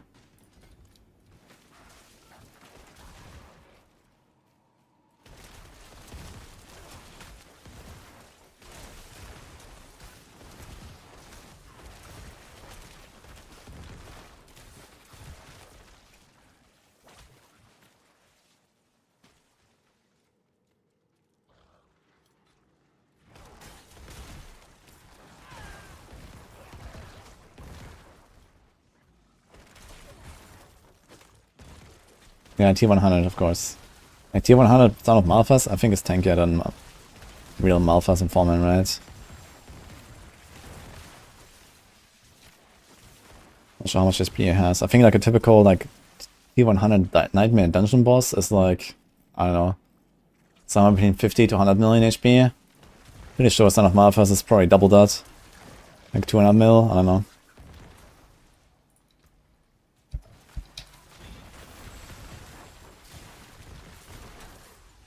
Like this was like level 80 something Malphus.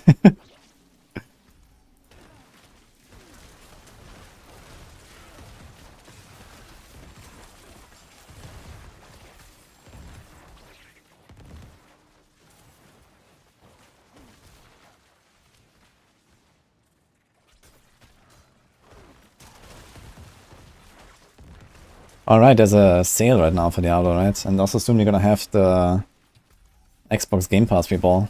There's actually gonna be like a huge influx of new people very soon.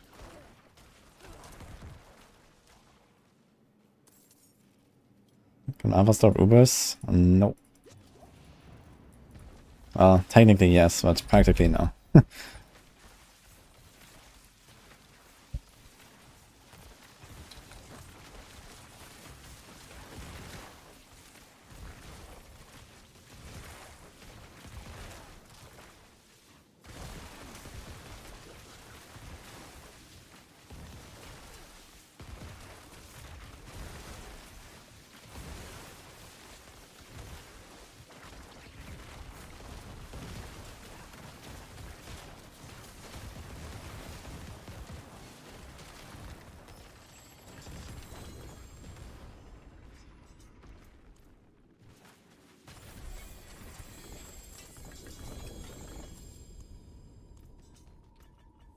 Another ring. Kinda crappy.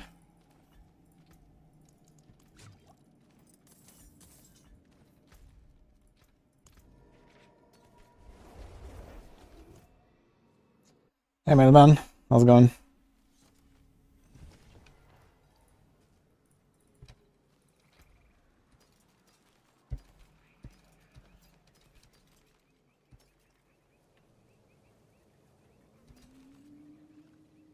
Bloodless Scream, huh? Got 2 uniques in this one.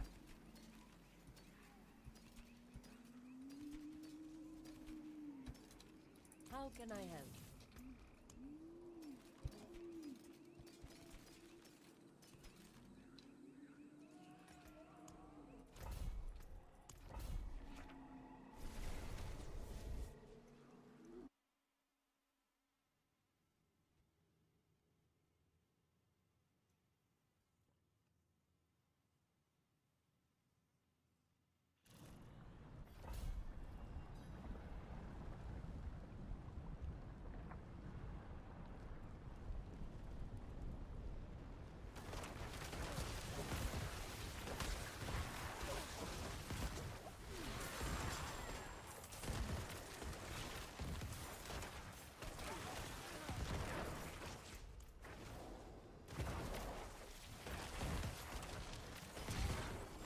But it's gonna play D4 for over a decade.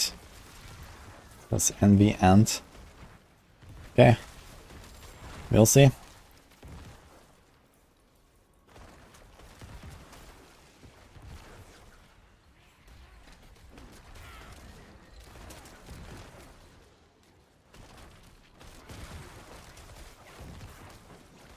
Jalapeno.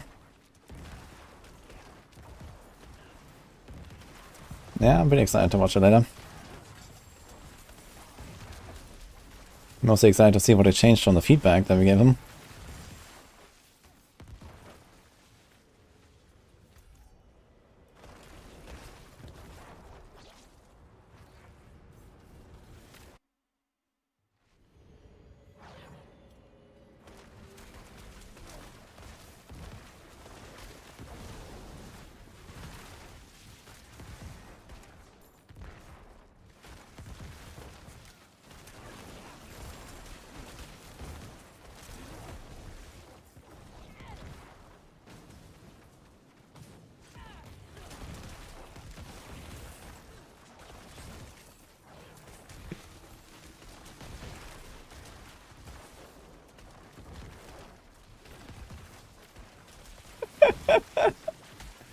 All RPGs are bad, let's play Helldivers. Helldivers seems like a cool game actually.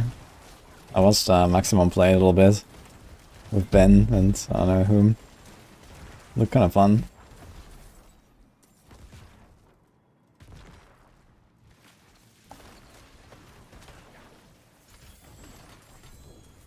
But yeah, the bugs seem easy mode and the robots seem like absolutely crazy. That's what I noticed.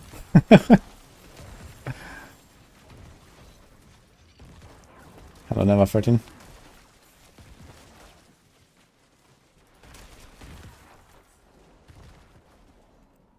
Democracy, exactly.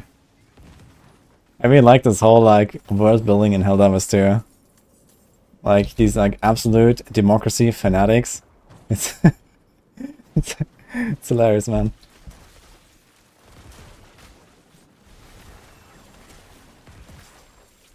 Yeah, Marima, thank you. Appreciate the support.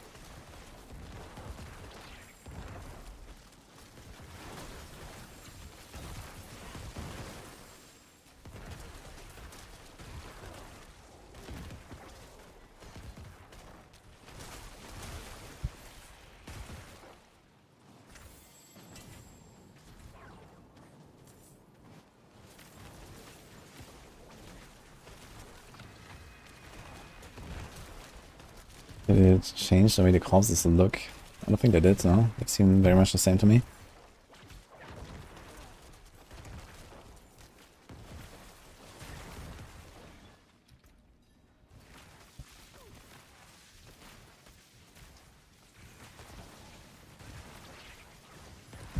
I don't know Magica. Actually, I don't even know which company made Hilda is. I've never heard of Hilda West 1. I've never heard of any of the company games, I think.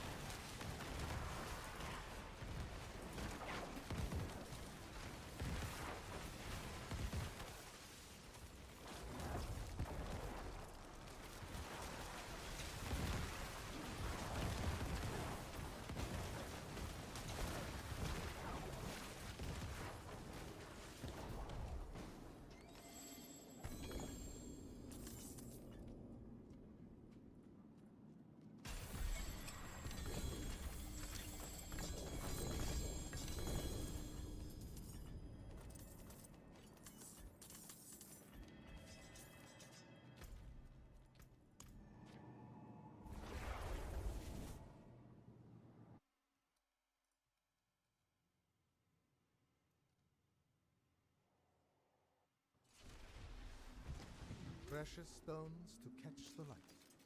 Come and see.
Hopefully I dropped the PTR today.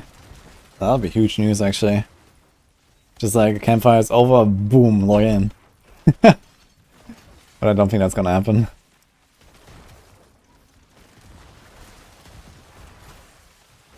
Feel like graphics and PC related D4 is smoother than last Epoch. Oh yeah, 1,000 times better than last Epoch on that end. It looks better and it's like 1,000 times better optimized. Like my Warlock died to FPS. That wouldn't really happen here, I think.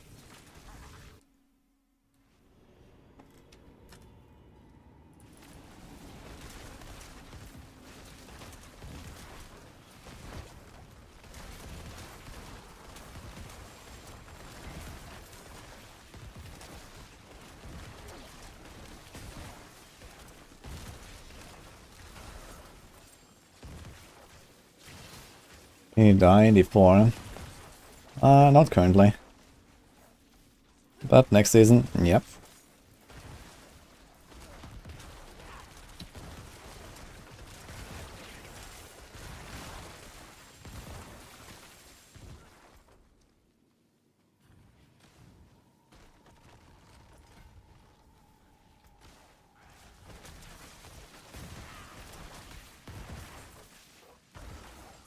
We should do Masters in D4.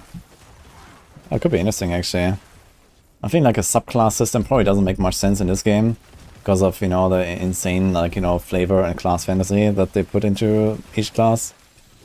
But yeah, some kind of progression system that goes in that direction would be fun though.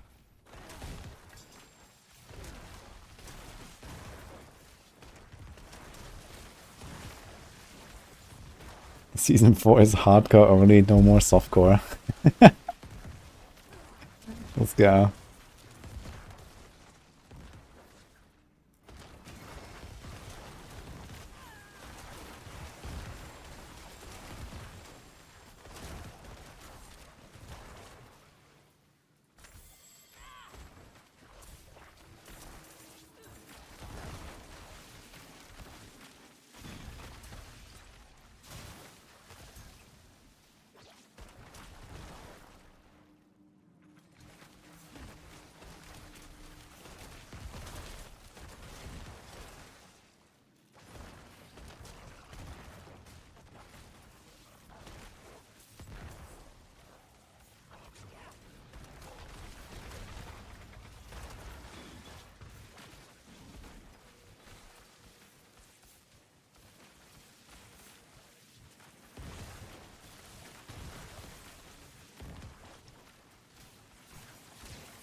Kind of funny, I can just like run circles without ever looking at the screen, without ever pressing any button. And the entire room just gets cleared from the cold explosion. What the fuck? Oh man. When I play an AFK build, it's not a Thorns build in this game, it's a fucking Necro. Okay, gotta swing 15.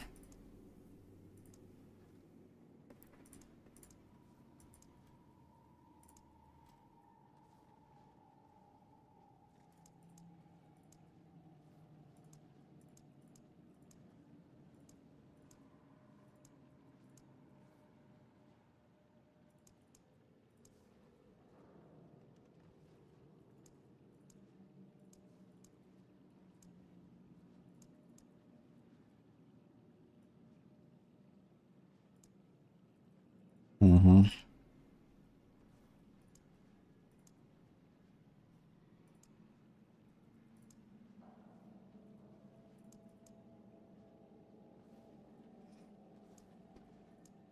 Is there like any other good like offensive glyph?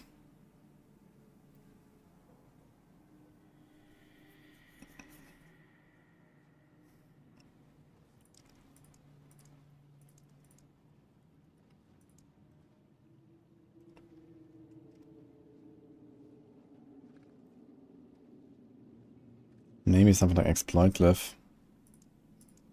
It's a dex glyph. Let's do it.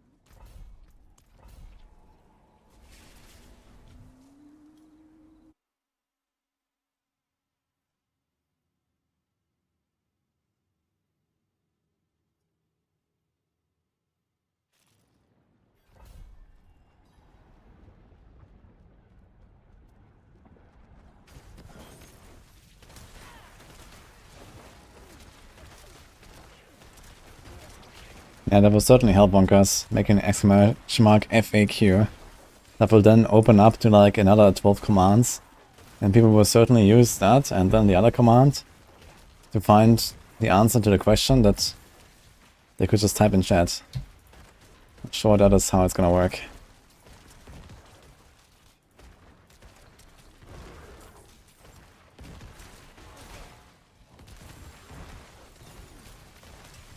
You could just spam it.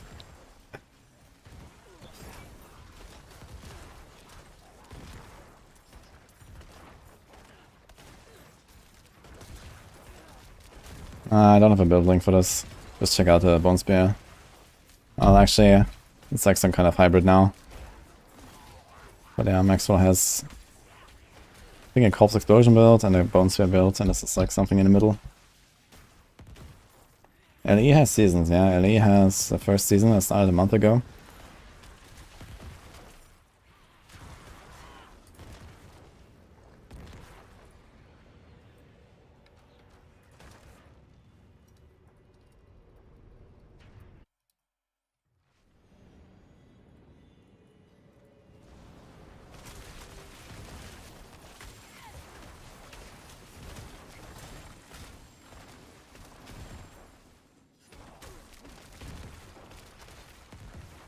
Is Wind Force now good? I wonder if we're gonna see Wind Force actually.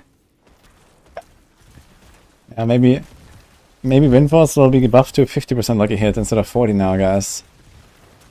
It's gonna be huge. Watch out.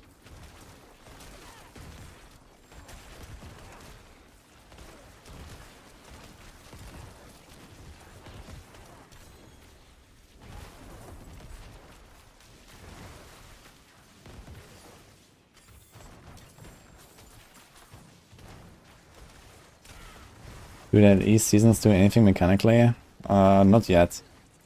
The first one was actually just the faction system. And that is just gonna be a permanent thing from the start. I think like the first few cycles they wanna just build them directly in as a permanent system. And then they're gonna start doing like, you know, normal season themes, I guess. Like other games. Yeah, as far as I know, this faction system is supposed to be the first season mechanic. But practically it was just like an extra mechanic in the game, right? From the start.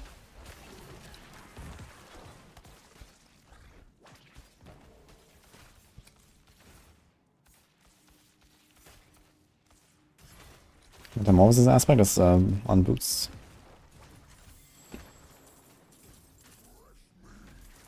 The Butcher. Wait, where is he? Hello.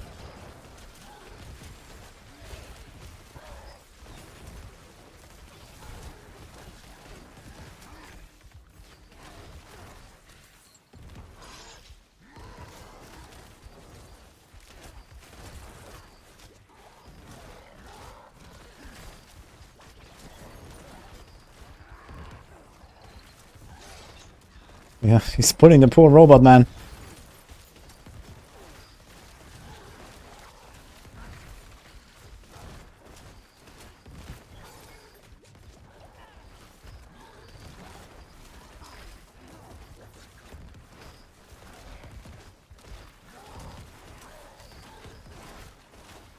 Yeah, the problem is like tanking Butcher against the wall is that he stuns me and knocks me back sometimes, so I have to like dodge him.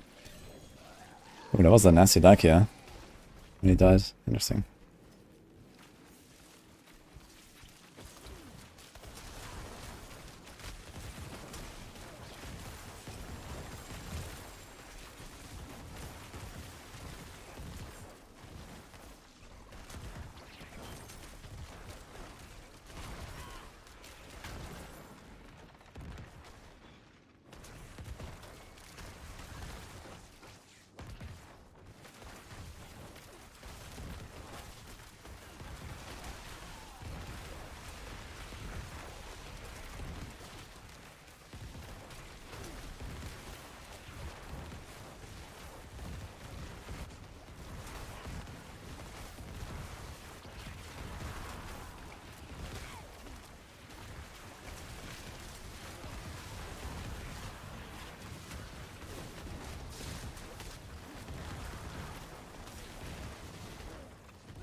I'm gonna upload his build. Unlikely. This character is not gonna be finished anytime soon. I was like blasting a little bit today, and then we're gonna go back on the rogue and do rank 1 gauntlets, and then it's basically PTR prep. You know, after today, it's just like PTR prep and, you know, fear rank 1 for the price. That matters.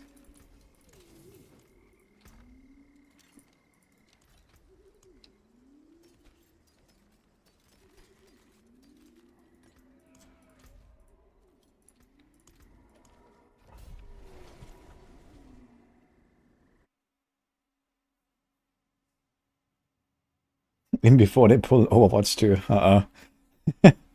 How's Overwatch 2 going, actually? Like, on Twitch, it still seems to go really well all this time. But like, I'm not sure how's the popularity and the player base in general. But I always see like these Overwatch streamers have a lot of people.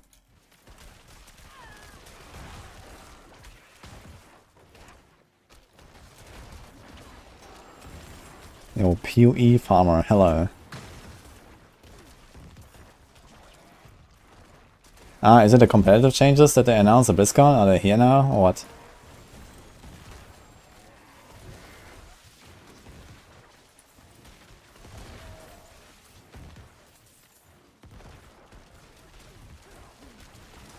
I remember BlizzCon.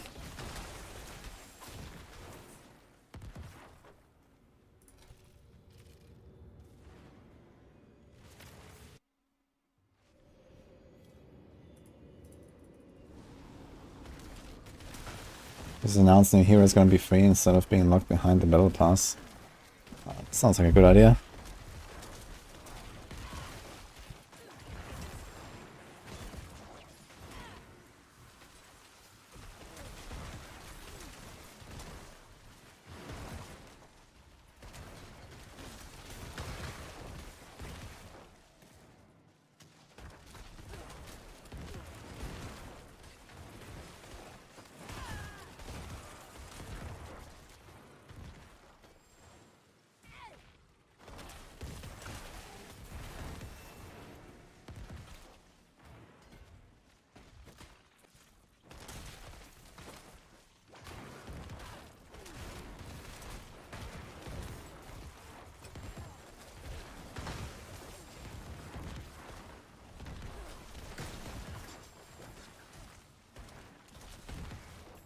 Why I play Necro? Because it's one of the classes in the game.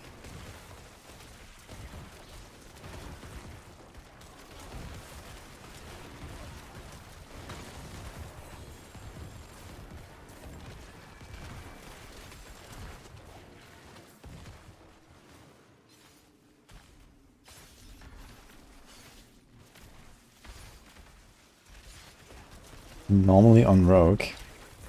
Yeah, I mean, if you completely ignore the 1000 hours I spent not on Rogue, then yeah, I'm normally on Rogue.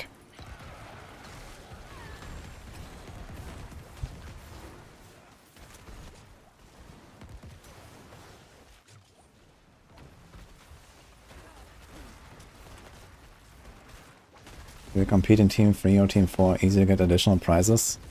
I can't win more than one prize anyway, so you're gonna go for the rank 1 Rogue and that's it. Some other people have the easy win on teams.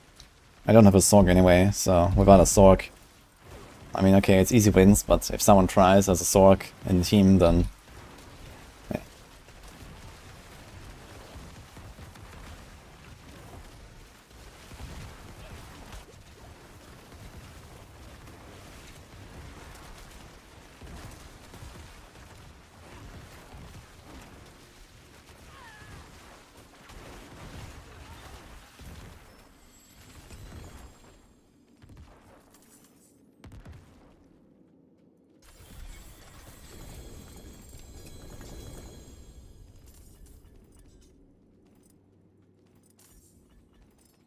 Before needs more builds or spells. Wait, have you played like 60 different builds already? Because I've been trying really hard to play them all and I'm nowhere near done.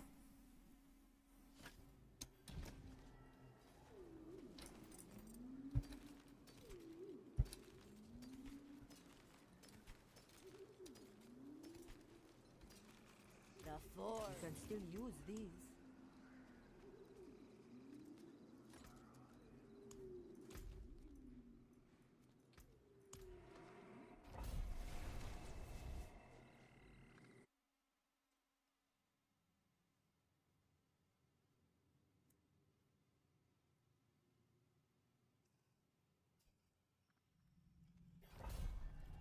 Yes, to all of it, Read streams.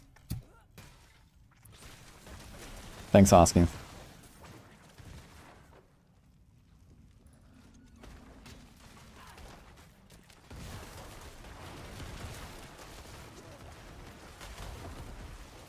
And they also said they're gonna remove people from the Hall of Ancients, by the way. So the people that use like the Shrine exploit or the TP exploit in the first 1 or 2 weeks, apparently they were all removed from the leaderboards.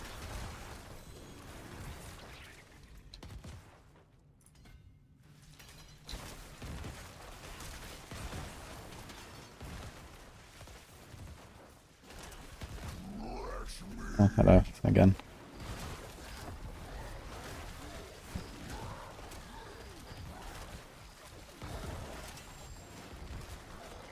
It's a big butcher.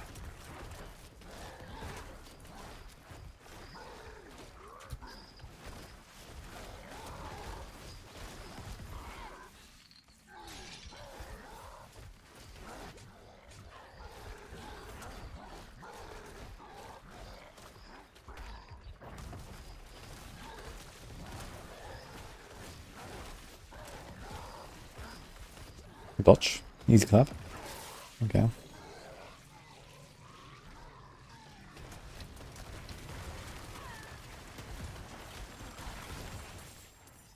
I remember when I was farming, or not farming, or pushing AOZ with Bone Spear and the shotgunning into the wall.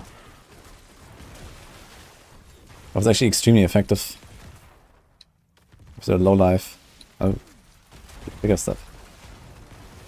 I was playing this low life damage reduction while injured build with Bone Spear.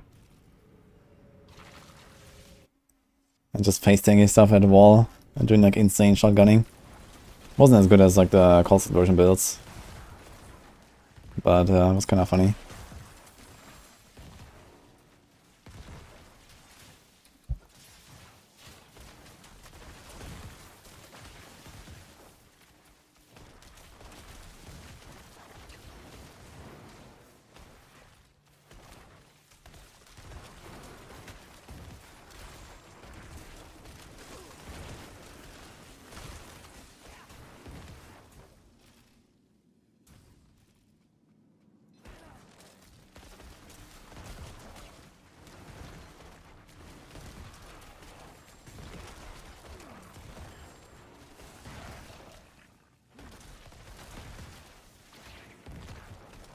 Like the damn vault, I think it's a good addition. They should change sniper lenses to be like vaults, but with a boss at the end. Yeah, so basically sniper dungeons.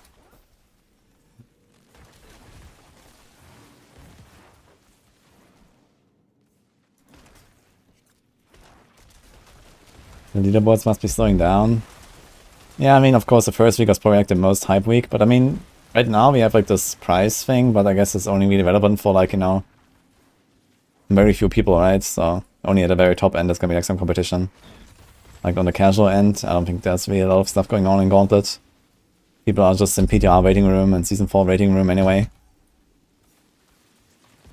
I mean, in the grand scheme of things, would never really expect Gauntlet to be like massively popular or something. It's just because of how it's designed and, you know, what it does. It's just like something for the ultra tryhards, basically.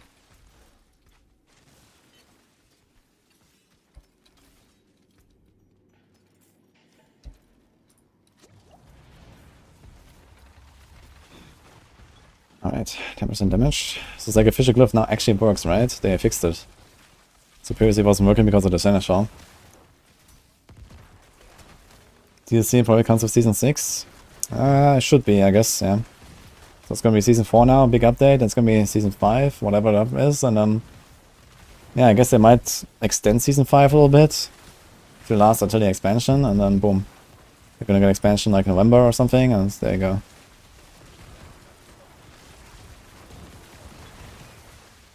So that's currently my expectation at least.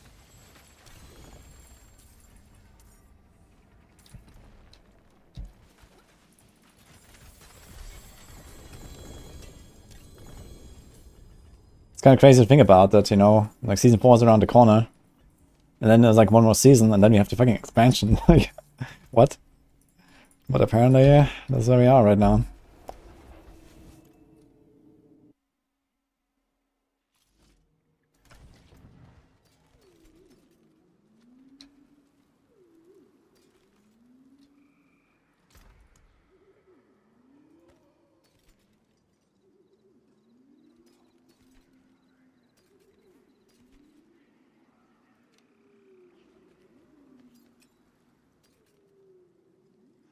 Yeah.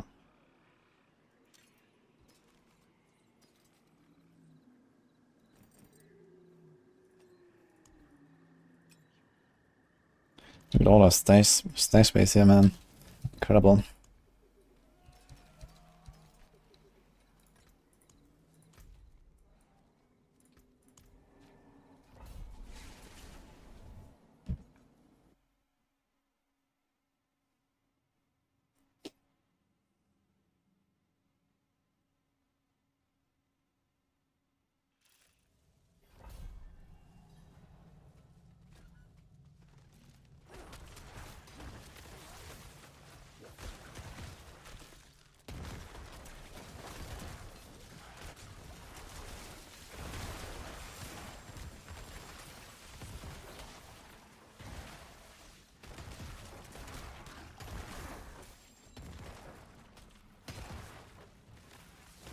Bet the expansion gets delayed to June 2025.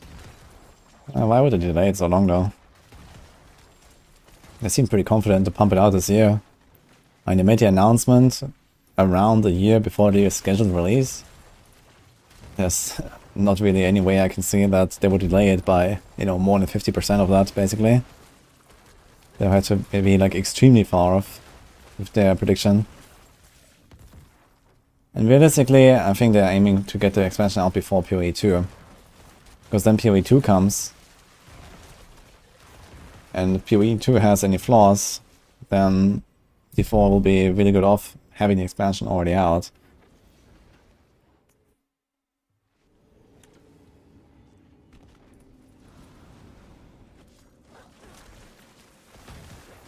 Why 20k armor?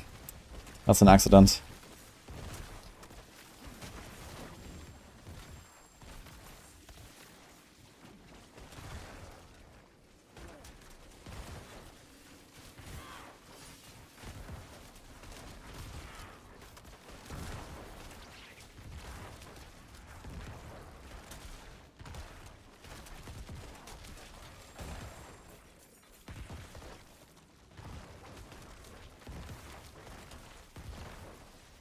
Yeah. Wait, it's almost ready now, right? 25 minutes. It's time to settle in, guys.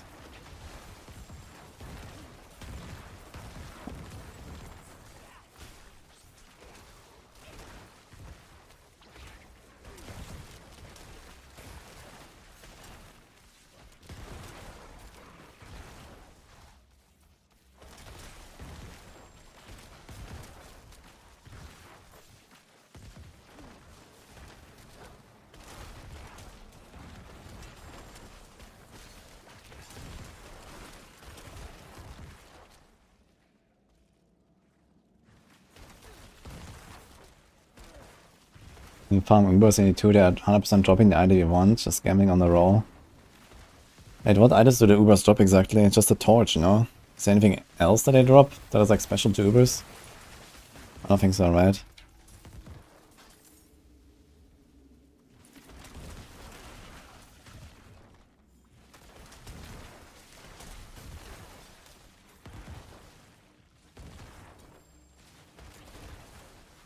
Annie, yeah, I mean, okay. Basically same thing.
Don't think the bosses in E4 need a material cost, it's just to inflate the time spent in the game. Yeah, so here's the proposed solution. Remove the material cost and reduce the Uber drop rate from 2% to 0.02%. Then enjoy. That's certainly gonna make it more fun. That looks worn. I can fix it.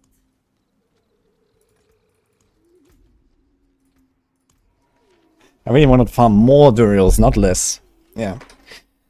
Absolutely.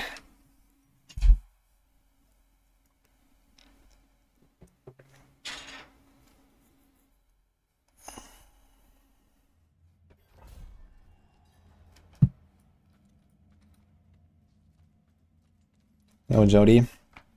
What's the logic behind running max armor cap instead of focusing on the R? Well, stacking armor is very easy and efficient, basically, as long as you hit the cap.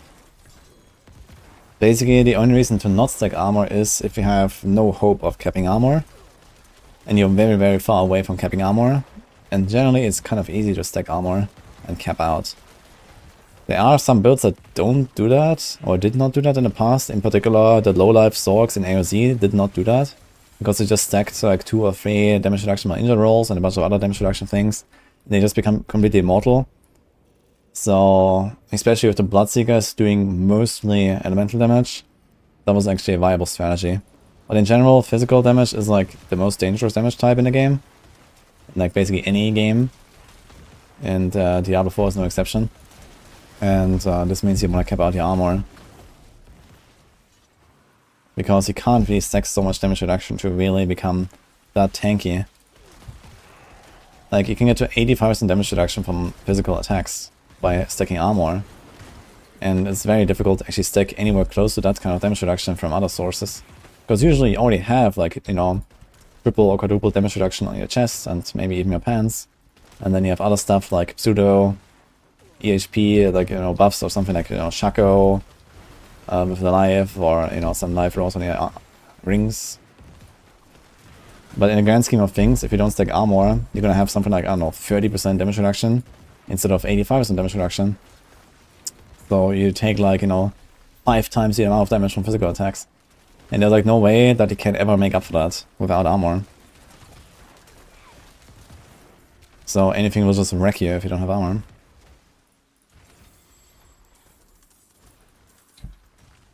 The only way that was possible was with like the double or triple damage reduction while injured, because you get like 45%, 45%, 45%, you go perma barrier, perma low life, and then yeah, but I mean it's not really practical for, you know, almost any build or any class. It's like, you know, a very niche thing.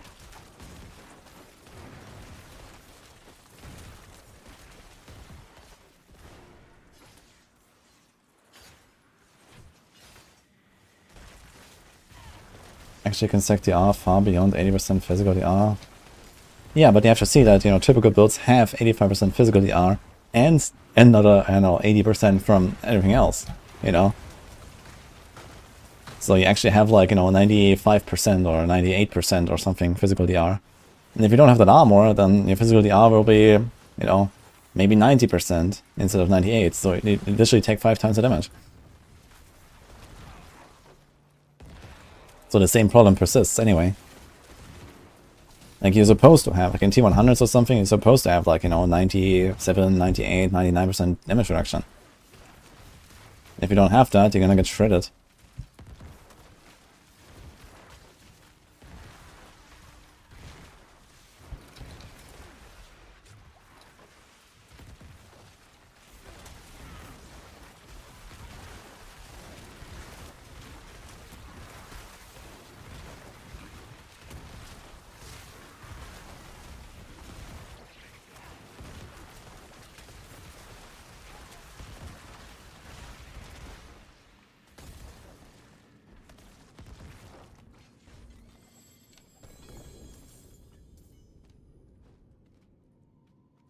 Stream up, by the way, before stream.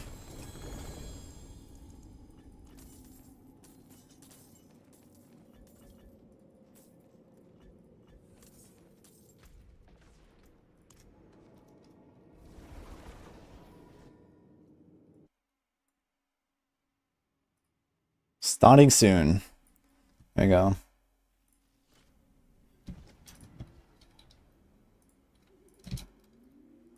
Guess you can also link that here for people that want to watch the original. Guards of the heavens.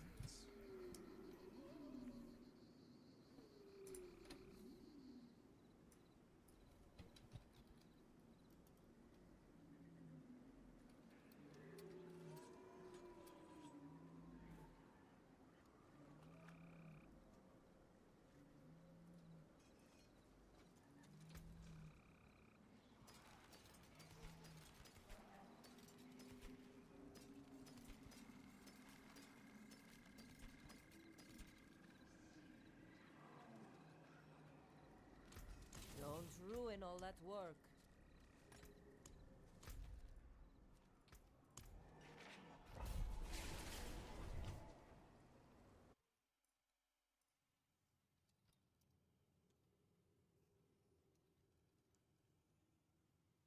I hope walls stay going forward. Yeah, it would be nice if it was like my suggestion, so just make them like really rare drops, not craftable. And then, you know, maybe give us like some new crafting materials, or give us like, you know, Malphas, summoning mods or something, right? They could keep Malphas around. Give him like some loot table of new uniques or something. That'd be cool.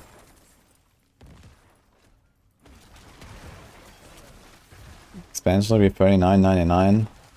Yeah, I guess it will be 40, maybe $50 for the expansion. Maximum.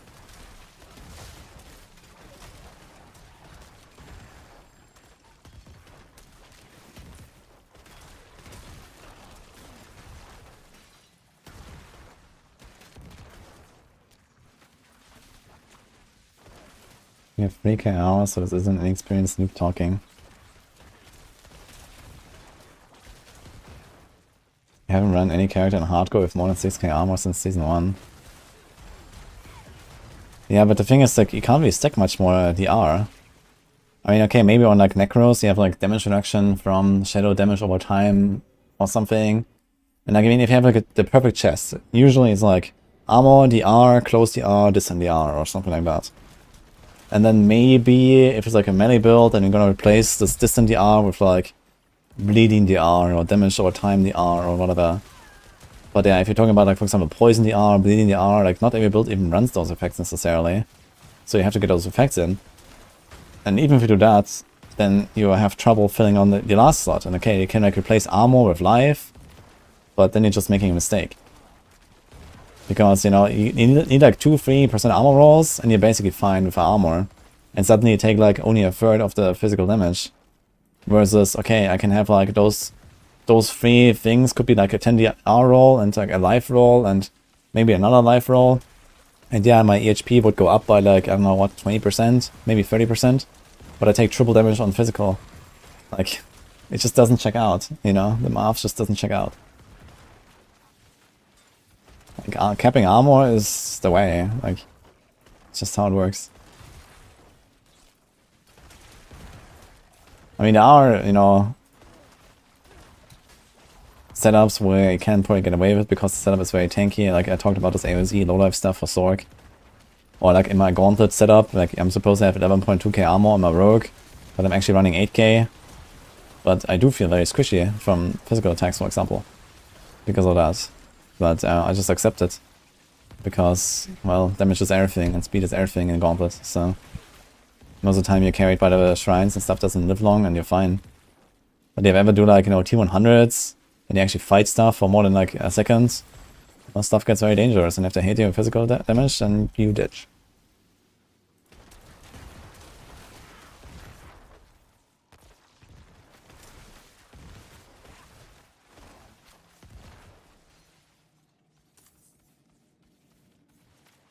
You pre-order early access to Campfire.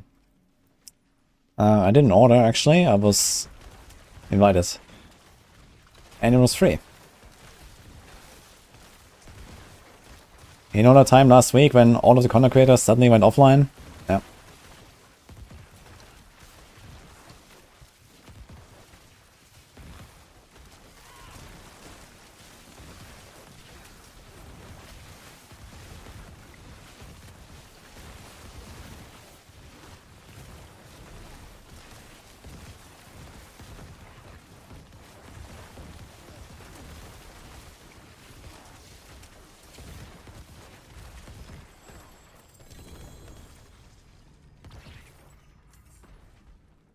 How long was the meeting? It was very long. One of the longer ones for sure than that I've been attended. I don't know exactly.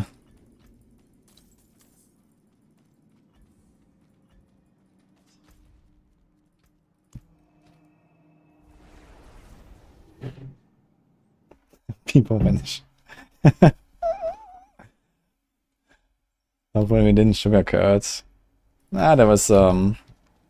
There was a lot of, like, you know, typical critics in there as well and stuff, so.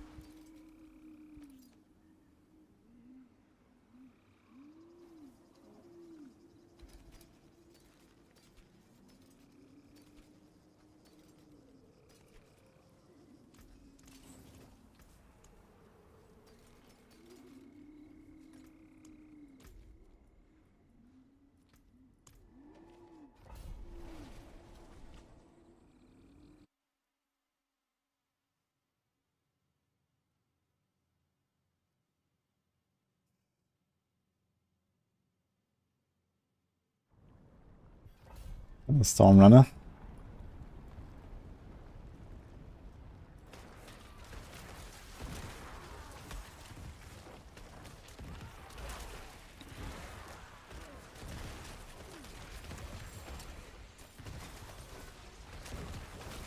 D4 good today. Man. This is gonna be the day when D4 good finally outweighs D4 bad. I think it is. It's wild to think about.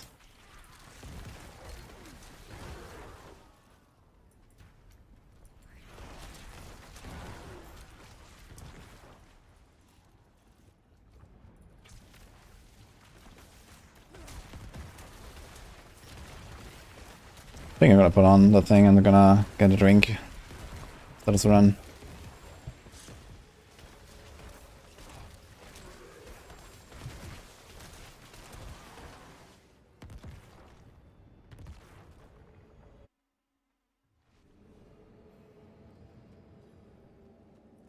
I think it stacked the Grimfair as high. Yeah, I think I actually gave them this feedback at some point. But if they don't announce that this time, then I'm going to give that feedback again for sure.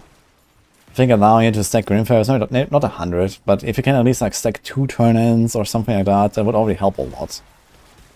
Because especially if you do like really fast, efficient Whispers, it's so fucking fast, right? You just teleport around more than you actually do Whispers in some cases. Like, if you do the seasonal Whispers, you teleport there, you're done in 2 minutes. You teleport back to the tree, then you go to the next thing, you teleport back to the tree. Like, ugh, it's kind of annoying how often you have to teleport sometimes. If you could at least do like, you know, some round of Whispers for a while, and then go back and like turn in 3 times or something, that would be cool. And this might actually be a change that it could still get in, even if this wasn't on the menu before. So, let's see what they say today.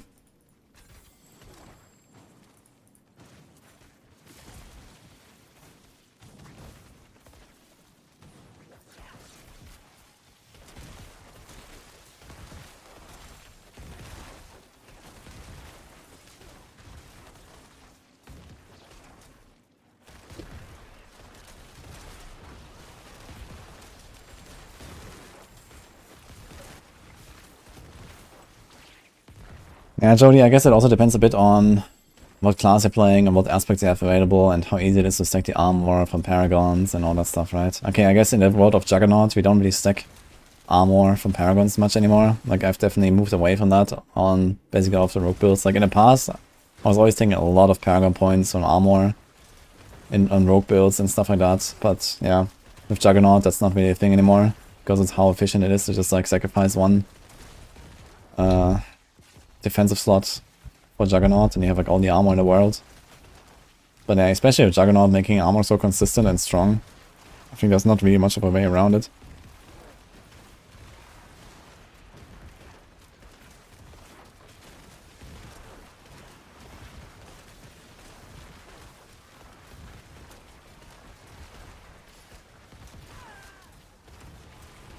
You leave the PvP zone, you lose your seeds, you can't get more resources, that's all I know. Yeah, exactly, it's kinda stupid.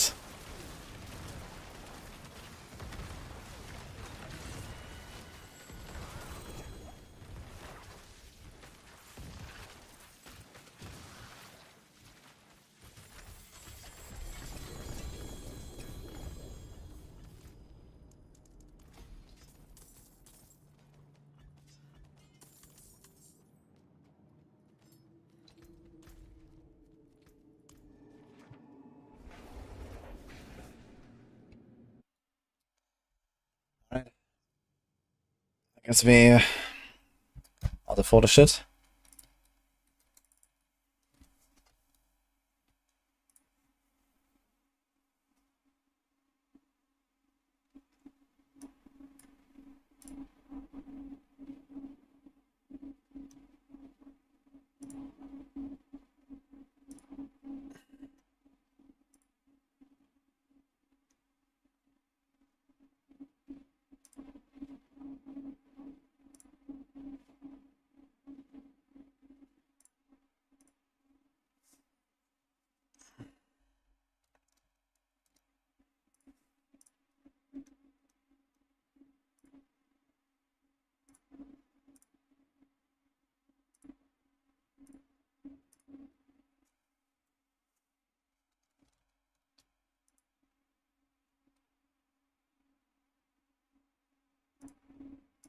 Yeah, BRB guys.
Okay, do a little hashtag sponsor Starforge pin as well, as realized. Last minute.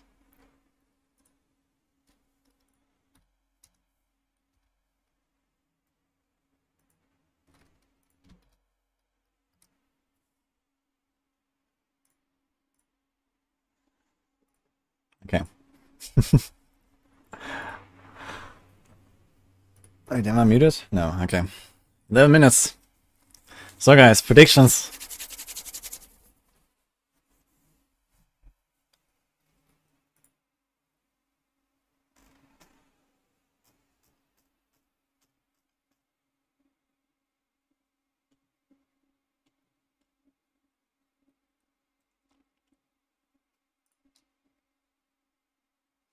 AOZ rework.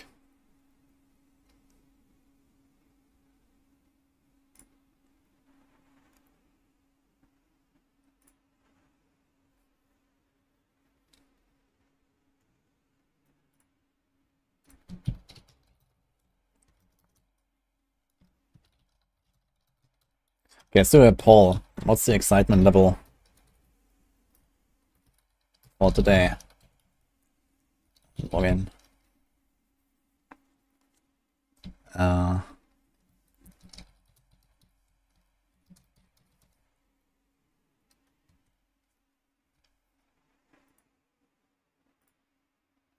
Okay.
Actually,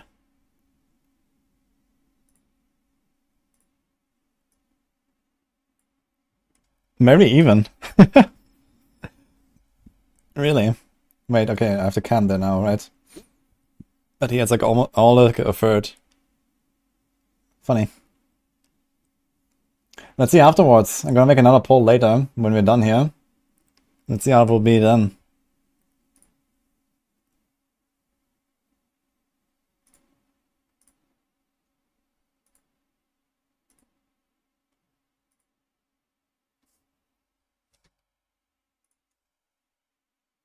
Vote 50-50, yeah. In the poll after aware. We'll see. Am I playing PoE? Yeah, I'll play PoE a bit.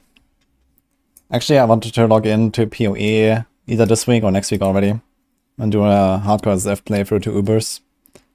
I haven't decided on a build yet though. I need a build still. But it would be fun to do like a bit of hardcore ZF.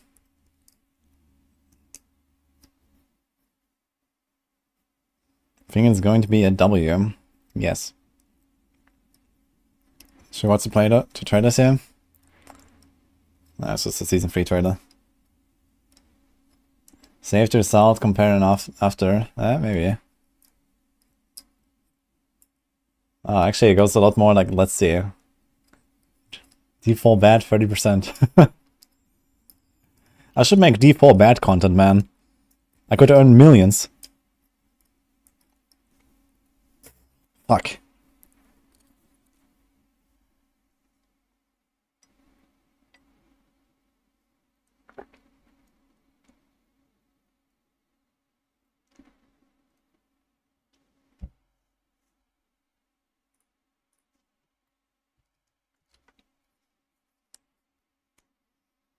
Partnership with Frosty LaRue incoming. He was actually here a few times lately.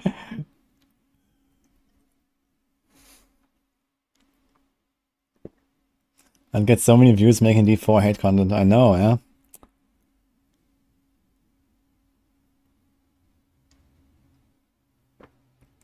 I'm already rich on all the Blizzard funding. But can Blizzard pay me enough?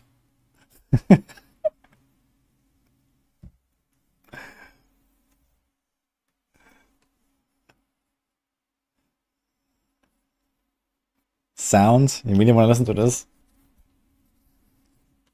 Yo, Sepki, just in time, hello. It's just a season 3 trailer here right now, Isiana. No, we like that bomb.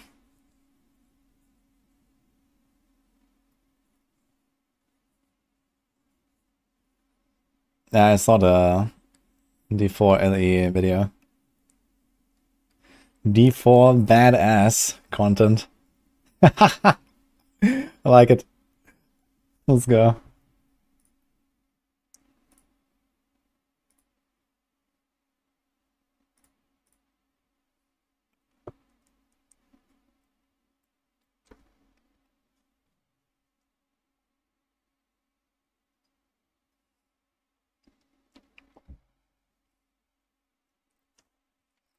I mean, this is just a season 3 trailer, but I guess I can turn on the audio slightly. Through the seasonal content. A governing stone is a core construct ability, while a tuning stone is a You want to hear more voices? any number of governing stones. As players are progressing through the season of the construct and they're leveling up their seneschal, adding new abilities and improving them, they're going to find abilities are going to deal damage to packs of monsters, to You forgot we had a pet. and also abilities that are just focused on buffing the power of the players. Yeah, themselves, so some that people players have different options as they're progressing through the season. One cool ability is auto defense. Auto defense Are you alone? is a magical barrier I'm sure. around your Do we have any construct else here? that shoots down enemy Meow was here projectiles. earlier. Another cool ability that your construct has is focus fire. It is a channeled ray of Okay, I'm gonna fire turn off the that volume can again. to multiple Until it actually starts. It's just season 3 trailer, guys.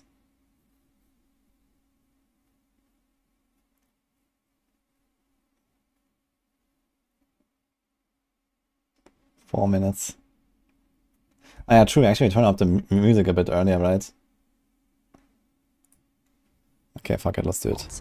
They are met in a familiar area of Sanctuary. Then, the player teleports to the vault proper, encountering great challenges. Vaults, guys. Vaults not only Poggers. have our new construct Well, again. family in them, but also new traps built for this season. Players are going to discover many new hazards inside these vault spaces. You know, whether it is spinning pillars shooting out flames or other traps. Let's see the Players chat a need bit. to stay on their toes while they're progressing through these vaults in order to stay alive. Each vault culminates in a gauntlet of true skill. Players must avoid traps while fighting waves of enemies and a powerful elite. If you survive that, the traps will turn off and the treasure room is revealed. If you get hit by a trap, you lose 1 stack of Zoltan's Warding. Zoltan's Warding is a special buff players can get by interacting with the statue of Zoltan Cool when they enter a vault, if they have a Pearl of Warding. Ward-woven chests are special chests players can interact with at the end I really of like a this vault holy if emote they from have Codex, enough man. It's a stacks nice of one. Zoltan's Warding left over. If a player has more than 1 stack, they can open a rare ward-woven chest. Those have even better rewards. This season introduces our first stationary boss in Diablo 4. This is going to be a fight against this massive protective golem meant to watch over the vaults. The Malthus, once again, has managed to corrupt and control. Because it's stationary, it gives us the opportunity to include some of the season's new traps into the arena. This presents a lot of unique and new mechanics for the players to navigate and fight. The player is going to need to bring all of their skills and abilities to bear as they try to destroy and fight off these Malthus-controlled constructs. They're also going to make good use of their own Seneschal, make sure they remain upgraded in the fights to come. The Gauntlet is a new, fixed-seed, non-linear dungeon where players have a fixed amount of time to achieve high scores by proving their might. Any player who unlocks World Tier 4, Torment Mode, can compete in the Gauntlet. The Gauntlet starts several weeks into the season of the construct. At the beginning of each week, a new Gauntlet replaces the current one. Unlike other dungeons, every time you and other players enter the Gauntlet that week, it will be exactly the same. Same monster positions, same affixes, everything. This makes it a fair competition. Additionally, monsters within the Gauntlet start at level 100. This is meant to test your fully leveled up and geared out build. It's highly replayable, enabling a broad set of player choices. Players can try different classes and strategies for achieving high scores. Leaderboards are a place for top players to compete with one another in the Gauntlet. These reset each week when a new Gauntlet appears. 23k score. There are solo leaderboards for each 22k class, score. as well as party leaderboards that vary with party size. And Oh, of is it course, this week's? there are This is this leaderboards week's Gauntlet just for actually, right? hardcore players too. I just realized Some players this may is not be ready this for week's that map. type of play, so we've created goals for them as well.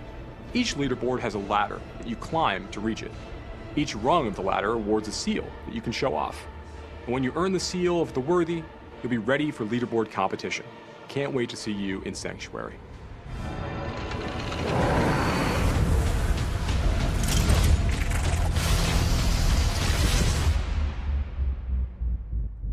Season 3 begins on January 23, guys. Log in. Alright, here we Hello, go. Diablo community. Welcome to another Diablo 4 Campfire chat. We have a lot to talk about today. I say that all the time. But I will say that this time we really do. Yeah, Let the people we will decide. let the community decide.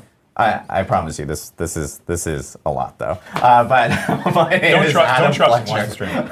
My name is Adam Fletcher. I'm the community lead for the Diablo franchise. Of course, I'm joined by a wonderful panel here, plus one other who is off camera and will be jumping in.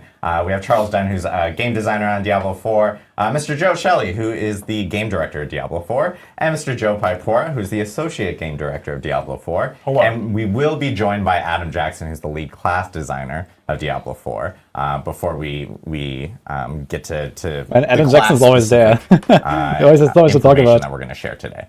But I know Joe wanted to jump in, talk a little bit about some of the Joe. things we're going to be talking about today, and then we will go through a plethora of changes coming to Diablo 4, and of course, details about the first ever PTR, Public Test Realm, for D4. And for people who don't know, Public Test Realm is kind of like a private server where players can actually end up playing early content and test that out and provide feedback to us. So we'll go through all the details on that as well. But Mr. Joe Shelley, want to kick it off? Thanks, Adam. Yeah, so I want to frame this update. This is a Season 4 update. We're going to talk a lot about systems here. And I wanted to do a little bit of framing. When we think about Diablo, right? Diablo is an ARPG. Everybody knows what an ARPG is, right? It's an action role-playing game. But it's such a broad category, right? You have lots of games that are ARPGs. Like a game like Hollow Knight, for example, is an ARPG, but it's also a Metroidvania, right? Or a game like Hades, which is an ARPG, but it's also a roguelike. Or something like Elden Ring, which is an ARPG, but it's also Souls-like, right? So when you think about what is Diablo and what is Diablo 4, you could call it a Diablo-like, sure. But another way to describe it would be as a systems ARPG, right? An SARPG. And so what distinguishes this kind of game from those other games that are in the same space, that are all ARPGs, right? And it's really about when you're making decisions and what the most important decisions you're making are.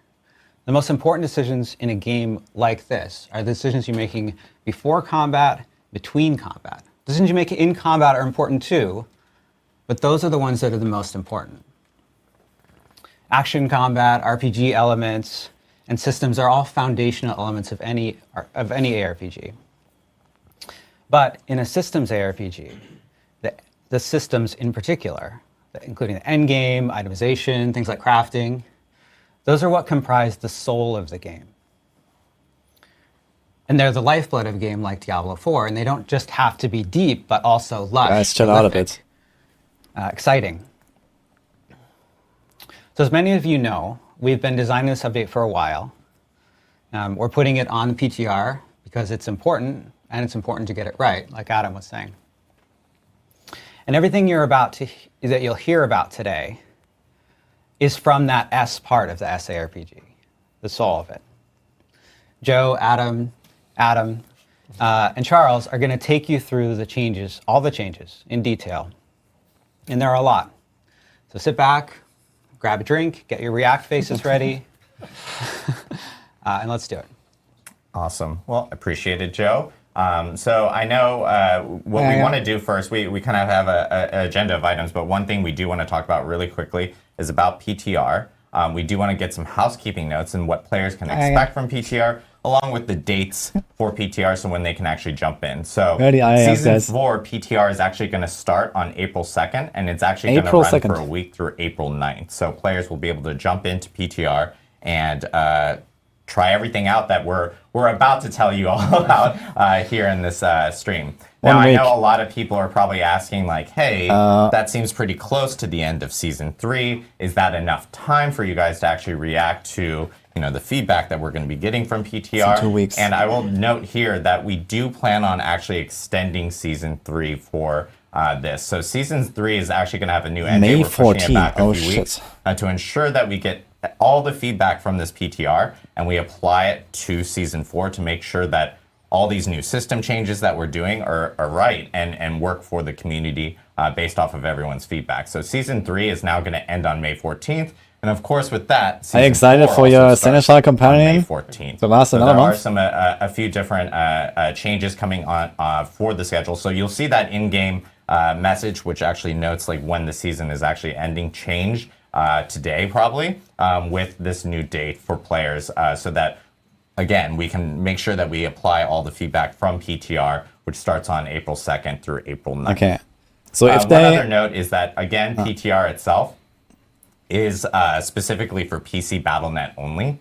So this just allows us to be a little bit more agile on our team. Does this mean that PTR is only going to be PC BattleNet only in the future? No, it doesn't. We are going to try to explore other ways of being able to bring PTR when we do have a PTR to players in the future. But for now, this one is PC BattleNet only. So, and we'll have instructions of how to actually get into the public test realm client on Diablo 4 through the PC BattleNet client next week, when we actually have a full blog that will explain kind of all the details of how to do that well before the start of PTR in itself. But then there's other notes with PTR as well, because there's probably going to be a lot of questions of like, well, am I starting with like a level 1 character? Am I taking my existing characters? Since PTR itself is a fresh new server, you will actually be starting fresh on PTR, but we do have boosting options available because we need players to actually jump in and test out some of these features that we're obviously in these system changes that we're doing specifically for PTR. So I think we actually have a slide, I believe. Speaking of which, I know I'm actually bringing the camera back to me, Lucas. Sorry.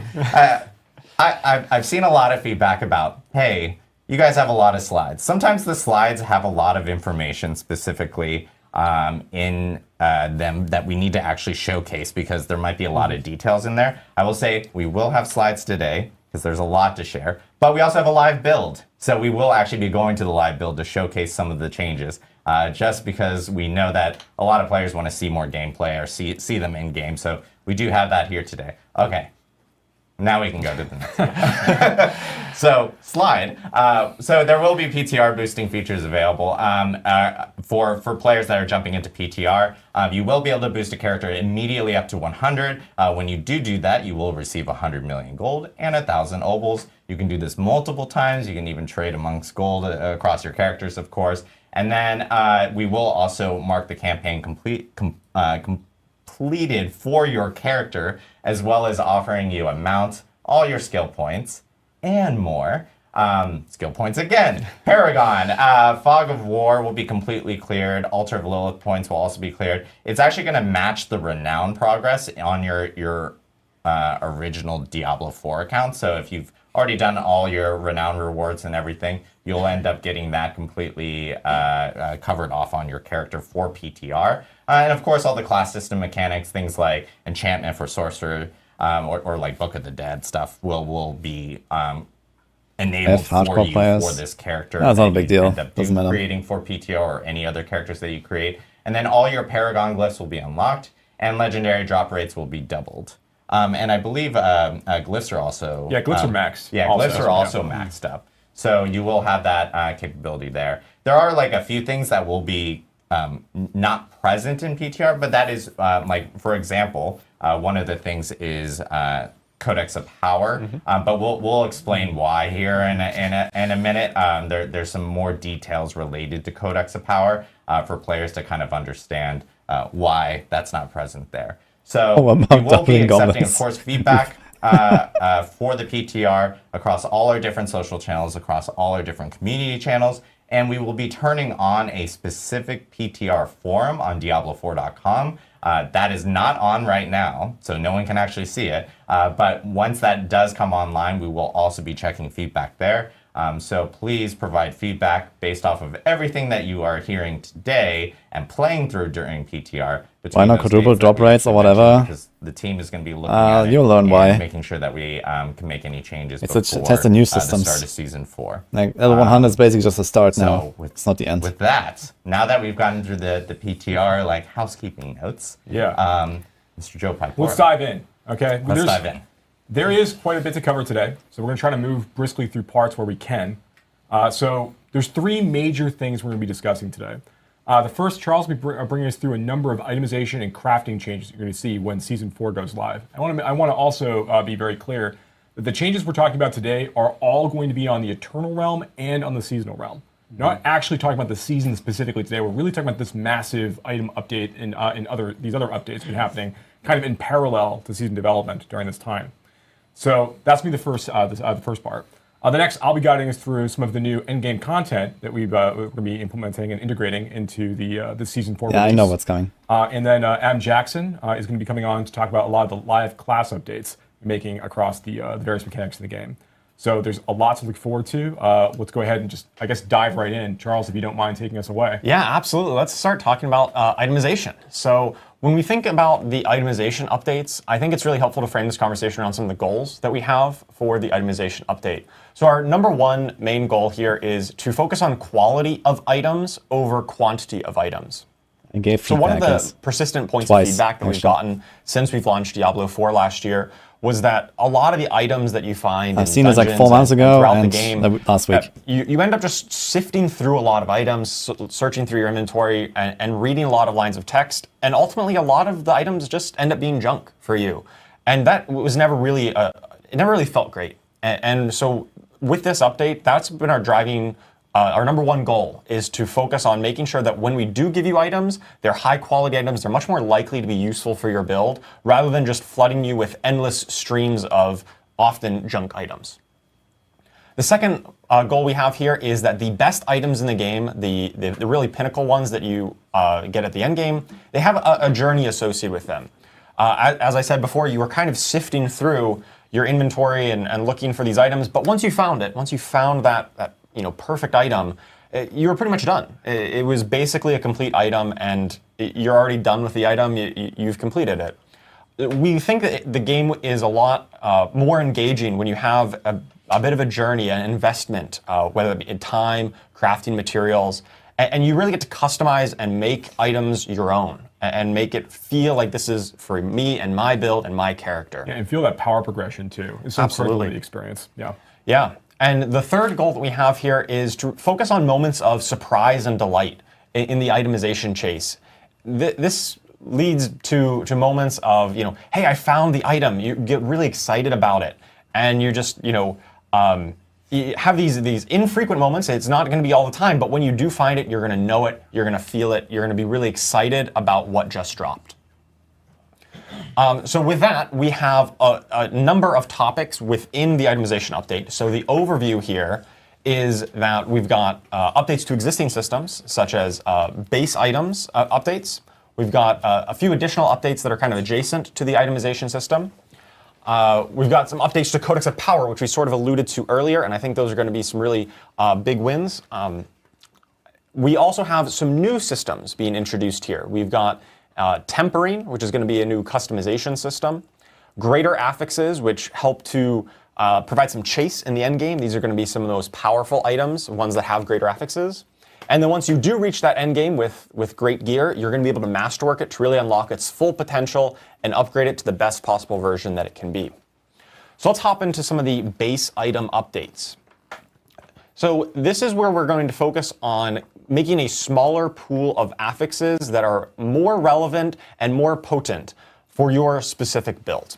So as I kind of mentioned earlier in the goals section, a lot of the affixes and stats that appeared on items, they were often very conditional, right? You had like damage while berserking or damage to close enemies or things that were hyper specific and ultimately just were kind of meaningless in a lot of ways. They blended together. We're really in this rework, we're focusing on reducing that pool of affixes to be more general. They're more applicable to a lot of builds. They're not going to be this hyper-specific conditional, and they're going to be more potent. So some examples here, we've got ranks of a single core skill.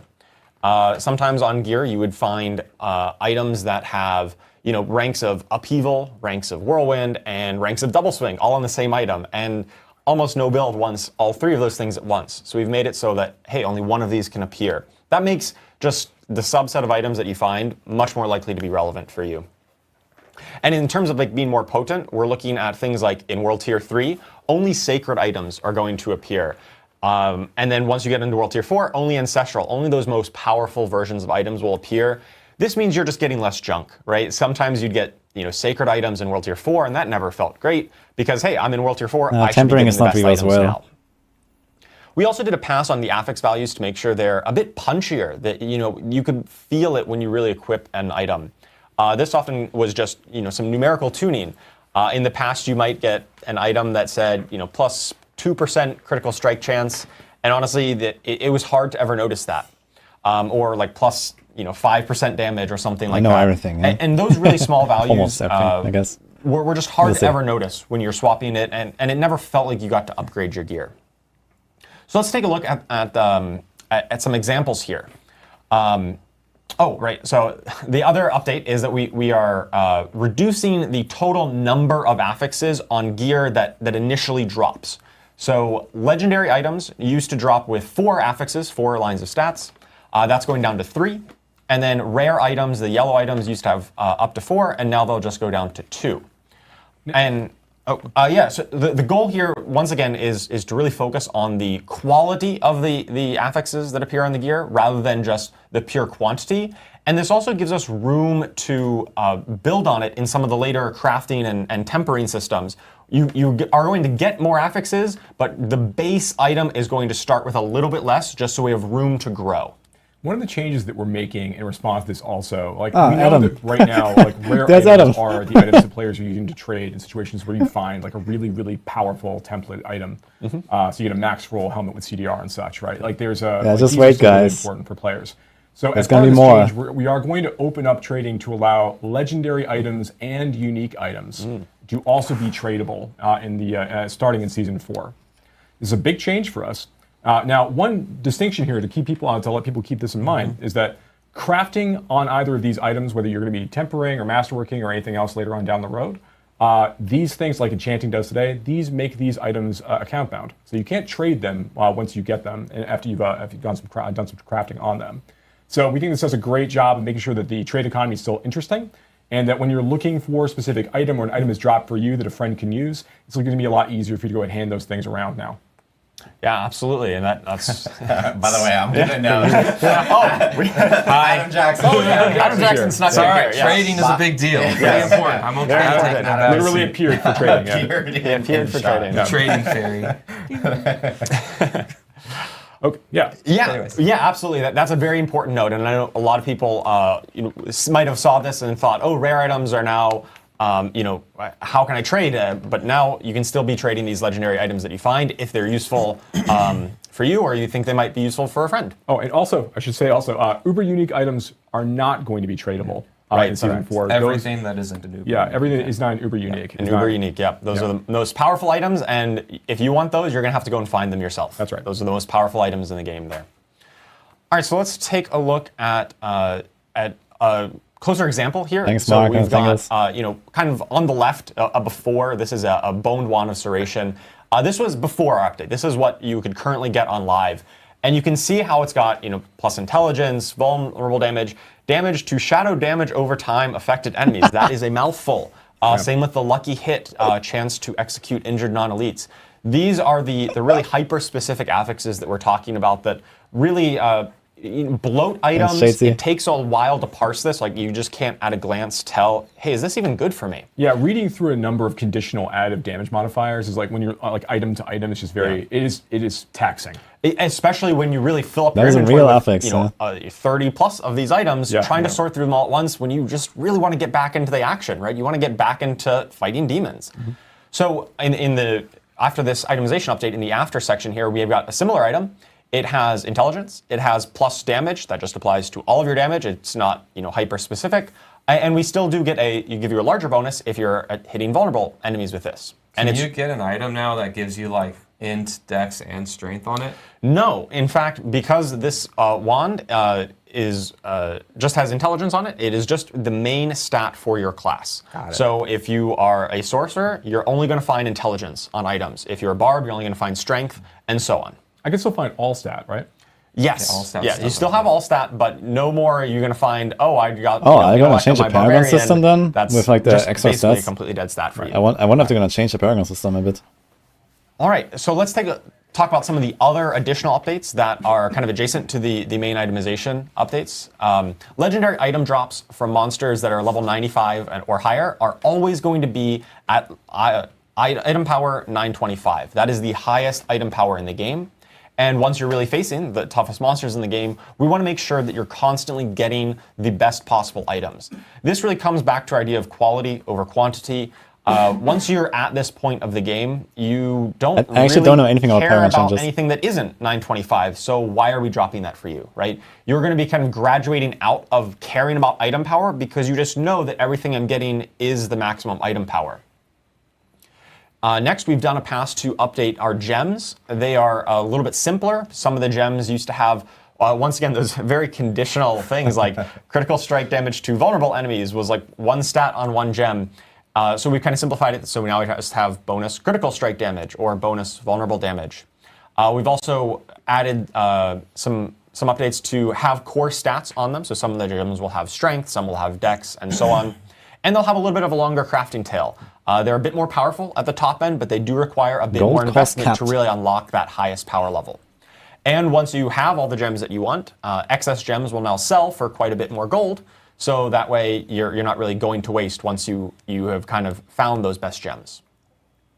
Additionally, we've done a pass on the salvage, crafting, and rewards have all been retuned for this new world where we're dropping less items than before. Once again, we're focusing on you have less time sorting through your inventory and more time getting back in the action, more time slaying enemies to find those items. Yeah, there's much less cruft in this version of the feature, right? Yeah. Like you're not walking out of a nightmare dungeon with 25 items. You have to go and deal with it back at the blacksmith. But the ones that you do have are much more likely to be relevant and useful to you when you do find them. Additionally, we've item rerolling, the enchanting system at the occultist. We know this has been, it has like a scaling gold cost currently, and that just keeps on ramping up. If you want to keep fishing for that perfect affix, it could cost millions upon millions upon millions of gold. We put a cap on that. We don't think it's really healthy to have that actually scale infinitely. It'll still get a little high, but it's not going to go to infinity. We've taken a pass on the materials, the crafting materials, things like ore and herbs, and some of the other crafting materials in the game. And a lot of the ones we had some variety of like common herbs, so that were found in different zones, and there was some nice flavor there, but ultimately they didn't really provide much compelling gameplay. What is the cap? So we've consolidated all of like the common crafting materials. I think 10 million would be a reasonable cap. All 5. Basically common herbs, and then there are still some rare ones to find to craft the most powerful elixirs and so on. But we've simplified that system. You don't matter too much though. It is a little bit easier and more streamlined. Yeah, we also removed things like there's like a lot of monster parts like Pale Tongue and things like that are also have been removed as part of this experience. It's going to make it a lot easier to craft elixirs in this new world. Absolutely. So, you don't have to scroll through that tab so long to see exactly what material you want to craft with. Yeah. Especially when they ultimately just fed towards that same goal. And then the final update we've got is updates to the Forgotten Souls, right? So the late game crafting material that you use for a lot of the enchanting or other crafting systems, we're making them a little bit more accessible. They'll come from Whispers of the Dead caches, and they can also rarely drop globally from any elite in the game. And this is a really cool moment that you kind of have this jackpot moment. It's pretty rare when you kill elites, but there's a moment where you just get like this explosion of loot, and it spits out a ton of the Forgotten Souls or other loot or other crafting materials, and that's a really exciting moment when you encounter it in game. It's pretty rare, but you kind of hit the jackpot when that does happen. And for Forgotten Souls, that can happen outside of Helltide, right? Oh yeah, that can happen on literally any elite in the game. Yep. Also, we're looking at updating our uniques. So unique items are, these really build-defining, flashy, unique items, right? They are very powerful. Currently, they're locked behind just World Tier 3 and onward. Sounds kind of fun. They're really late game items. And we thought that to really get you into the fun faster, to get your build online, we've made it so that many of our uniques in the game can now start dropping in World Tiers 1 and 2. So you can start getting them earlier on in the experience and really get your build going much quicker. And then once you do get into World Tier 3, then all of the uniques in the game have the potential to start dropping, including Uber uniques, which are typically those very late game chase items. There is a chance that monsters starting at level 55 drop these Uber uniques. It's a pretty small chance. It's very rare, but it's one of those moments that you're going to find, if you're really lucky, you might find a Harlequin's Crest at level 55. You'll remember that playthrough for sure. Oh, you definitely will, right? And of course, they'll drop. I was going to say, kind of going back to our goals of Itemization update in general, is that, like at any time, something really exciting can happen, right? That's the main impetus for doing this, is that even early on in the game, you can get the main thing that you're looking for. It's going to be very rare, not very common, but it's possible. And even some of our other updates coming that you're going to explain is kind of going along that vein, right? Absolutely, yeah. We want you to have the chance to really have that high roll moment, a really exciting moment when you find that awesome loot.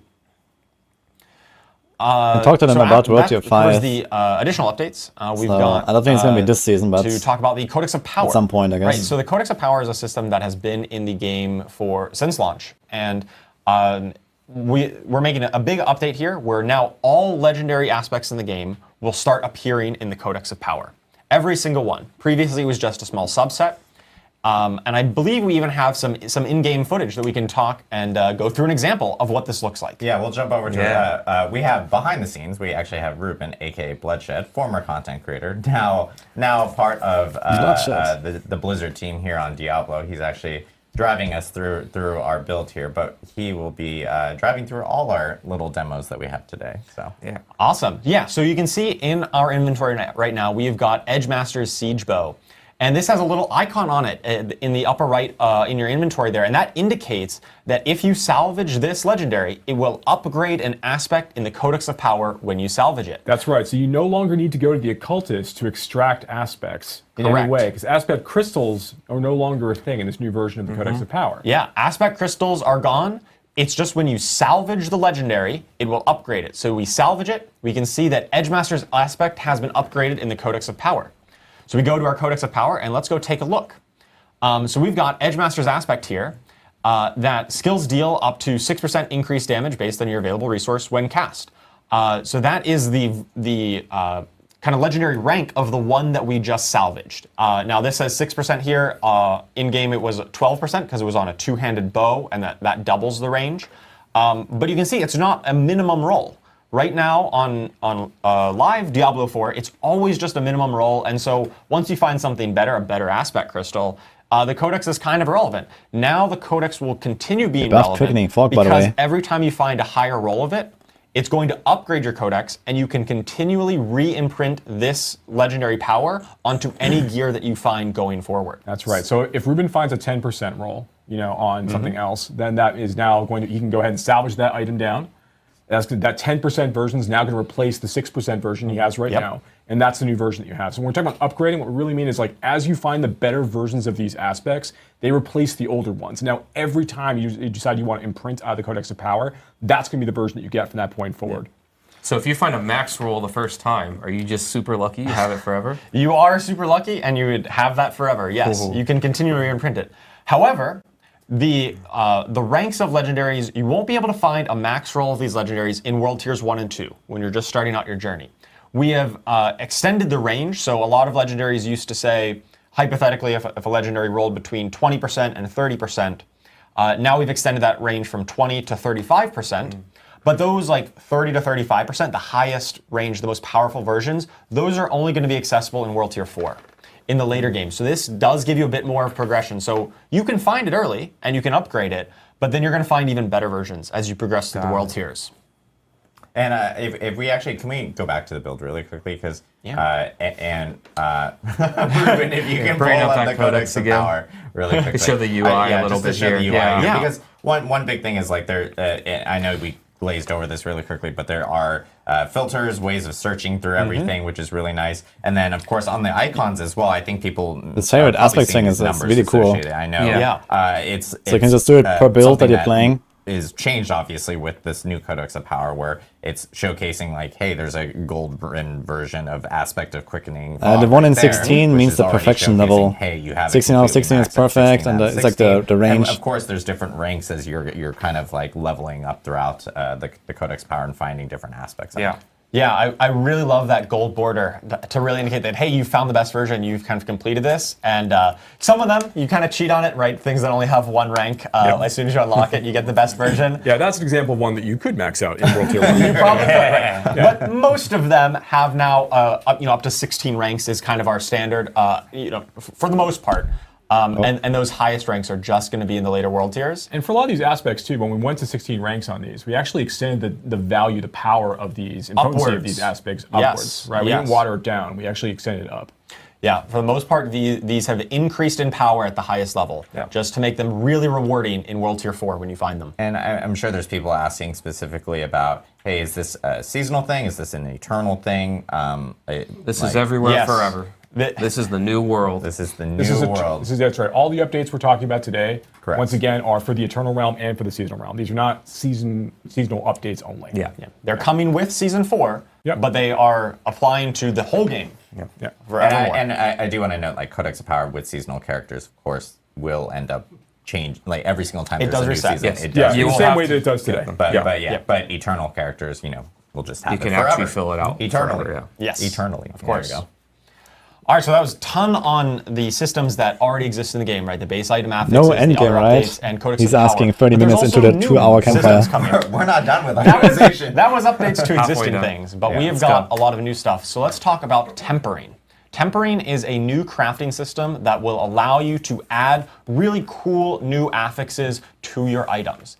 And so I really just want to highlight that this is not just taking those old really conditional nitty-gritty aspects or affixes. This items only drop with free stats now? Exciting affixes as well that we'll showcase a bit later. Things like a chance to cast bonus projectiles, increased effect size of your skills, and other ways of talking directly to individual skills. A lot of this lives in tempering. And so this way you can really customize your character specifically to your build and the skills that you're using and the way you want to play. So you might be asking, well, how do we temper? We've got tempering manuals. So these are manuals that are going to drop from most content in the game. This isn't something you need to go target farm. You're just going to find these as you're playing. And these manuals are going to be a list of possible affixes that are kind of themed to individual builds. So if you are a bone necro, for instance, the manual for bone necro might have things specifically to bone spear and bone splinters and bone spirit. When you do the tempering, which is done at the blacksmith, it will attach a random one of the affixes from that manual onto the item that you're tempering. And if you don't get the exact one that you want, or you don't get the roll that you want, you can re-roll these affixes up to the item's tempering durability. Now, this is a lot without an example, so I think we've got an example where we can just let's show walk people through, what it looks right? like. So here's some screenshot examples of the actual recipes that appear. So on the left, we've got the Manual of Natural Motion. This is a generic recipe that really applies to any class. It's got a variety of movement speed options on it. So you've got, you might just attach movement speed to your gear. Maybe you get a higher value of movement speed, but only after you kill an elite. We have the option to reduce your evade cooldown or give you mobility skill cooldown reduction. We've tagged a lot of skills in the game with mobility tagged when things like teleport or charge. And then on the right, we've got one that is more specific to Necromancers, because this is the Bone Necro one that I mentioned before. So we've got a chance for Bone Splinter projectiles to cast twice, chance for Bone Spear projectiles to cast twice, increase the size of your Bone Spirit explosion, That's very cool. or increase the duration of your Bone Storm. So if you're a Bone Necro, one of these is probably going to be pretty relevant to you and will be really a cool way of customizing your character and your skills. So here's an example of the UI. So on the left, we've got this Choker of Ancestral Charge, one of my favorite legendaries, currently on Season 3.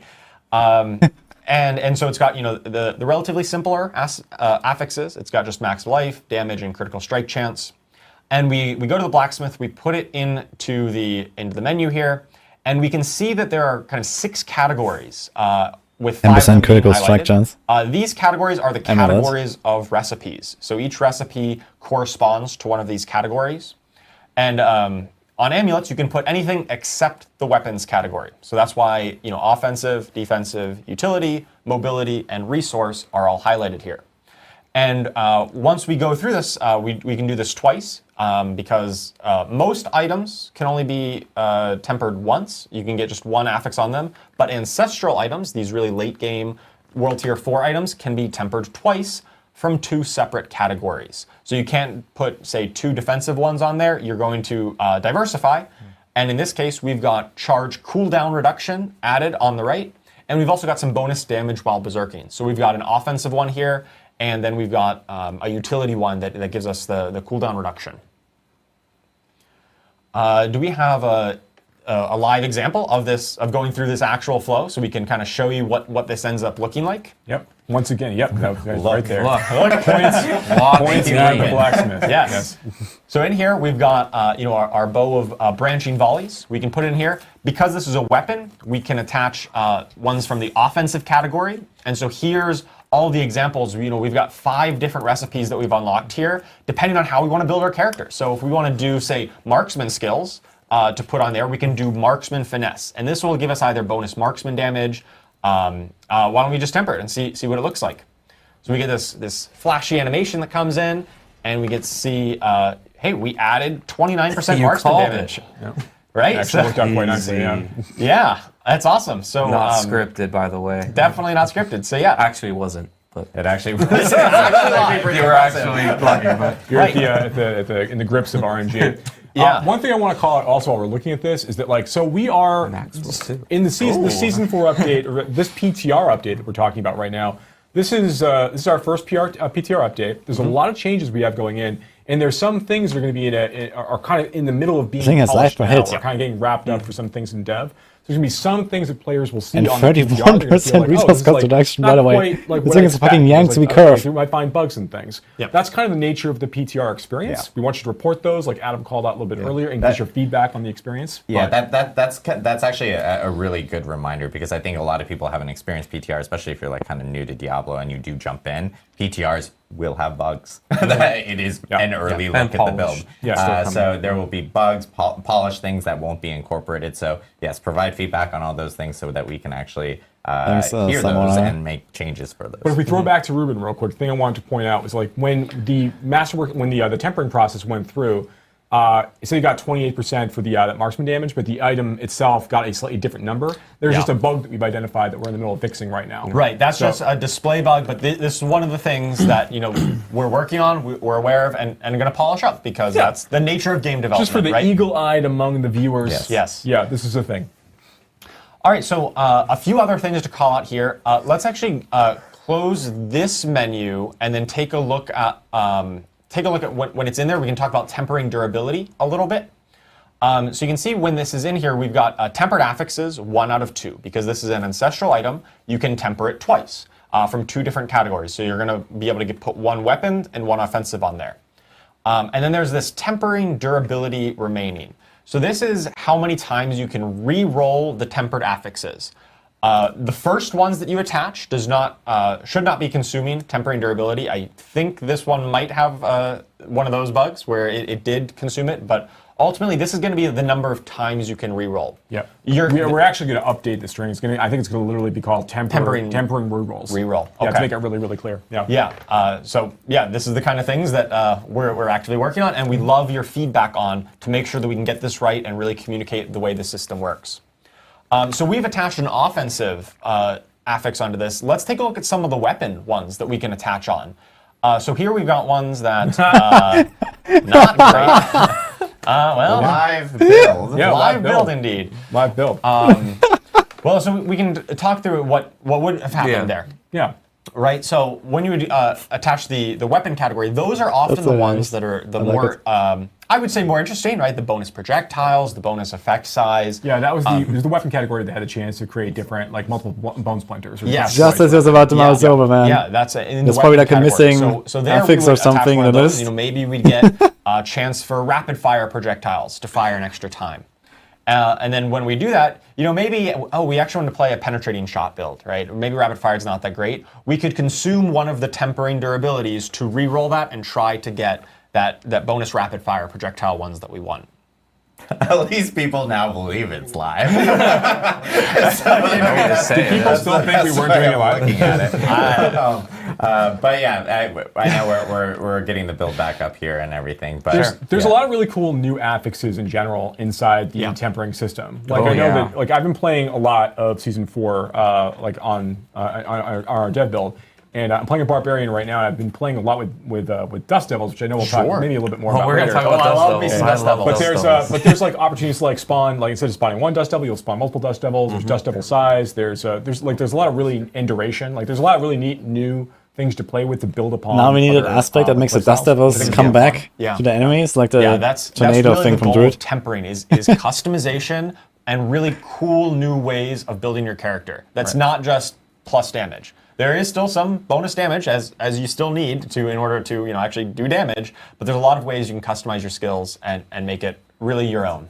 Now, right now, you can temper legendary items. Correct. And rare items, but you can't temper unique items. Correct. Unique items, kind of what you see is what you get, right? They drop still with the 4 affixes for the most part.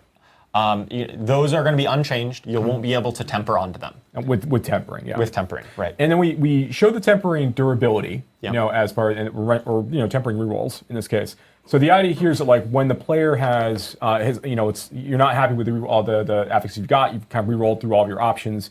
At the end of that process, you simply can't temper any longer on that item. There's not a way to reset that item back down. One of the goals that we have for ourselves in terms of like trying to have higher quality drops in general is to make it so it's a little bit easier, and also ensuring like it's easier for you to reach those 925 capped items when you start to really deeply engage in features like this. Is you want to make it a little bit easier for you to go find some of those really good baseline templated items for you to start building on top of, as opposed to having it be like I need to find like 70 helmets in the hopes I find a max roll cooldown reduction on it, right? Like we're in a different place now in terms of how we're thinking about that. In addition to the crafting, the trading changes that we've made as well. I want to make it a little bit easier for you to find some of these things, between it being a lot easier to have drops that are relevant for you appear when you're doing various types of content, but also that if you're playing with friends, there's opportunities for you to maybe trade some things around at the same time. Yeah, I think you make a really good point about finding really strong base items to build off of. And I think that goes great into our next point where we talk about greater affixes. So greater affixes are affixes that appear in the late game. They are more powerful versions of the normal affixes. So they come at a 1.5x multiplier on the affixes max roll. So let's say a hypothetical affix might come between like 50 to 100 of a stat. If it rolls greater, then you actually get 150 of that stat instead. Instead of the roll, it always comes in at max. So it comes in at that 150 mark. These are really exciting drops when you get into the late game. They're going to be immediately obvious whenever they drop on the ground. They're going to have a little change to the UI, so you can see it right away and hey, that one has greater affixes on it.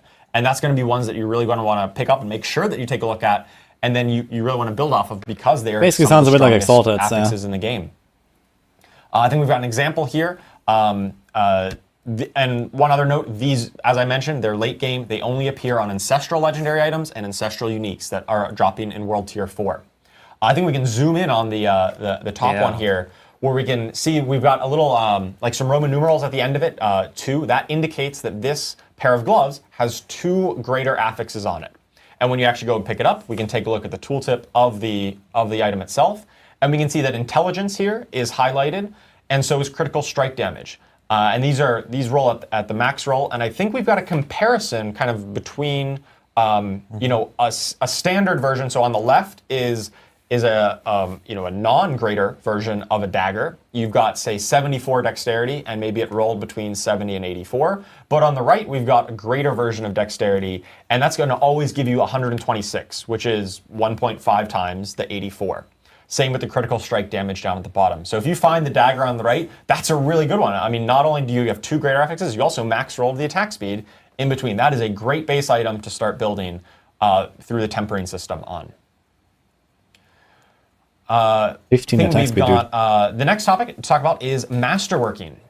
Masterworking is a late game crafting system that we're going to use to upgrade the items. So once you kind of find a really good base item, maybe it has some greater affixes on it, and then you've tempered on the affixes that you want. Hey, you've found the exact affixes that are specific to your build that you've attached onto it. Now, more power really creep with no late game endgame, content, says it's time to start Idiot Masterworking. Co. And Masterworking has 44 minutes into the ranks, Campfire. where you can upgrade the current affixes on your gear. So this isn't going to change any of the affixes like enchanting or like tempering does. This is just going to take the current ones and then upgrade them through 12 ranks. This is kind of like the old gear upgrade, right? Similar, yes. However, both Masterworking and tempering are replacing the old gear upgrade system. That I can do that, Dini. system where you just kind of upgraded the item power and the values went up by a bit. These 2 systems replace that, and now you're going to be able to customize them and then masterwork them It's instead. significantly more powerful on the back end of this as well after these things are done. Yeah. Compared to item upgrade, yeah. Absolutely. So the 12 ranks of Masterworking, as opposed to the 5 of the old system, most of the ranks are going to increase all of your affixes on the gear by a small amount. But then every 4 ranks, so rank 4, 8, and 12, are going to upgrade a single affix by a large amount. So here's an example. The ring on the left is rank 2 Masterworking. You can see that right up there by the item power. It says Masterworking 2 out of 12. Let's focus in on like the maximum life affix there. So on the left at rank 2, you see we've got 880 bonus maximum life. And so we take it, we Masterwork it up to rank 3, and then that will upgrade that to 920 maximum life. So a little Rank bit 4 of an did not improvement. actually upgrade everything. But then once we hit rank 4, just the big one. we actually get a much larger increase in maximum life. It goes from 920 It also does not all upgrade the way the up to tempers. 1,120. While the other affixes on the gear stay Already static implicit. because they didn't roll randomly, because we're only hitting 1. To Joe's point earlier about we still have some in development. This is in development content. It's not final, as the watermark says. The tempered affixes at the bottom, the Golem active cooldown reduction and the Bone critical strike damage, those also would be being upgraded and are eligible to have this this larger bonus. Okay. But in this particular screenshot example, those numbers didn't change, but they will change in the final, and there's a Those chance. also get affected, yeah. Yeah, But they'll be implicit's included not, I just guess. like all of the rest of them. But yeah, so as you go through it, you're going to get kind of 3 of these effects at rank 4, 8, and 12, and they can all go on the same one. So if you get really, really lucky and you really needed a lot of maximum life, you might get just a ton of maximum life every time that increases. Or it could be on one of your tempered affixes. You could get tons of Golem cooldown reduction if that's the kind of build that you're looking for. And once you fully masterworked an item, if it didn't really pan out the way you wanted to, the random rolls didn't quite go your way, you are able to reset it and try it again, but you will kind of lose all the materials that you've invested into it, but you can try that again. It doesn't completely lock you out of it. Right. So once you've got like a really great pair of gloves or whatever that you've tempered at this point, you enchanted to get exactly the affix you wanted off it. Maybe you got some greater affixes on it in the first place when you started. Then you take that item into, assuming you got through all that process, you can take it into the Masterworking feature, and then you can kind of keep going at it. Yeah. Yeah, and get the opportunity to kind of hopefully crit exactly the affixes you're looking for. Yeah, and if you do get that That's a right, good way you to find put it. something It that's got critical strike damage, and then you hit all 3 times on it, super upgraded. That's going to be like one of the best items in the game that probably no one else has one exactly like that, because you really needed to hit the right one every time. That's going to be a really powerful item that is going to be very memorable when you get all that coming together. I think we've got an example here to really highlight all of these systems taken together. So on before, this was that boned one restoration that we talked about right at the beginning when we talked about paring down the affix list to just more simple intelligence, damage, and vulnerable damage. And on the right, we can see it after it has been tempered. So we've got bone spear, it's around double damage. We've got chance for a when bone it's splinter yellow. projectiles to cast twice. And then we can see intelligence has been highlighted in blue. That means it's been like plus it's had 70 one of the something, upgrades for 80% Masterworking, and the blue. damage stat on here has been upgraded twice. That's why it's in yellow when we got up to Masterworking 12. And you can see how we've taken It's this 4% for progression, Masterworking. this item progression, so here once you got it all the way up to Masterworking 12, this is really kind of the pinnacle of what items can be in our new itemization world. So what I want to highlight here is that the total depth of what an item can do and the complexity. You can still make an item do a lot of different things, but on that before side, when you're looking for items that are dropping, that's all that you're going to parse through over there. It's Actually, just like 3 affixes to no, get the wait, ones I it's want. 5%. You can just do that very quickly and parse through a lot of items that way. But you're going to be slowly, introducing that complexity over time to your items as 9 you times upgrade 5%. So you're going to be building the items that and you 3 really want to times be the using. extra. Absolutely. 5% In each. terms of like lucking out on this, I think it's fun to call out like it is basically 5% upgrades to your affixes during the regular Masterworking process. Thanks, by the way. And then there's 3 randomly selected 25% upgrades to one of those affixes. So if you're very, very fortunate and you manage to triple up on a particular stat, you can do the math. It's a tremendous, tremendous upgrade for that affix overall. For that slot. If you want to go hard into one affix, you can go really hard into one affix. You go really hard on potentially. CDR in this world, right? I'm terrified. Absolutely. You can go Super hard into CDR, yes. Or really hard on bonus projectiles, because those are cool and flashy. Or bonus projectiles, that's actually true, yeah. It's going to be really sweet. Yep. There's bone spears everywhere. Absolutely. But of course, you might be asking, okay, new items are great. Well, what am I going to do with all of these new items? Before we even bridge to me, okay, this is a really good bridge. So 2 things I want to call out. One, Masterworking works on unique items. Correct. Yes. So some of those really, really cool affixes that can appear on unique items, not the power of the unique item, but a lot of like the really specific I want to see a 12 out of 12 razor those plate. all benefit from the Masterworking process as well, which are really significant, right? So I think that there's something really, really fun there. Also, you can make sure that when some of these unique items are dropping, they also can have greater affixes attached to them. So those same unique affixes that we're talking about, that is huge. Now you get an extra 50% value on top of that. Yeah. So you get 50% value on top of a unique item affix, and then on top of that you masterwork it. It can get really, really bonkers. So there's a good chase involved in this. But even allowing for player trading and everything else, there's still lots of really exciting stuff for players to find.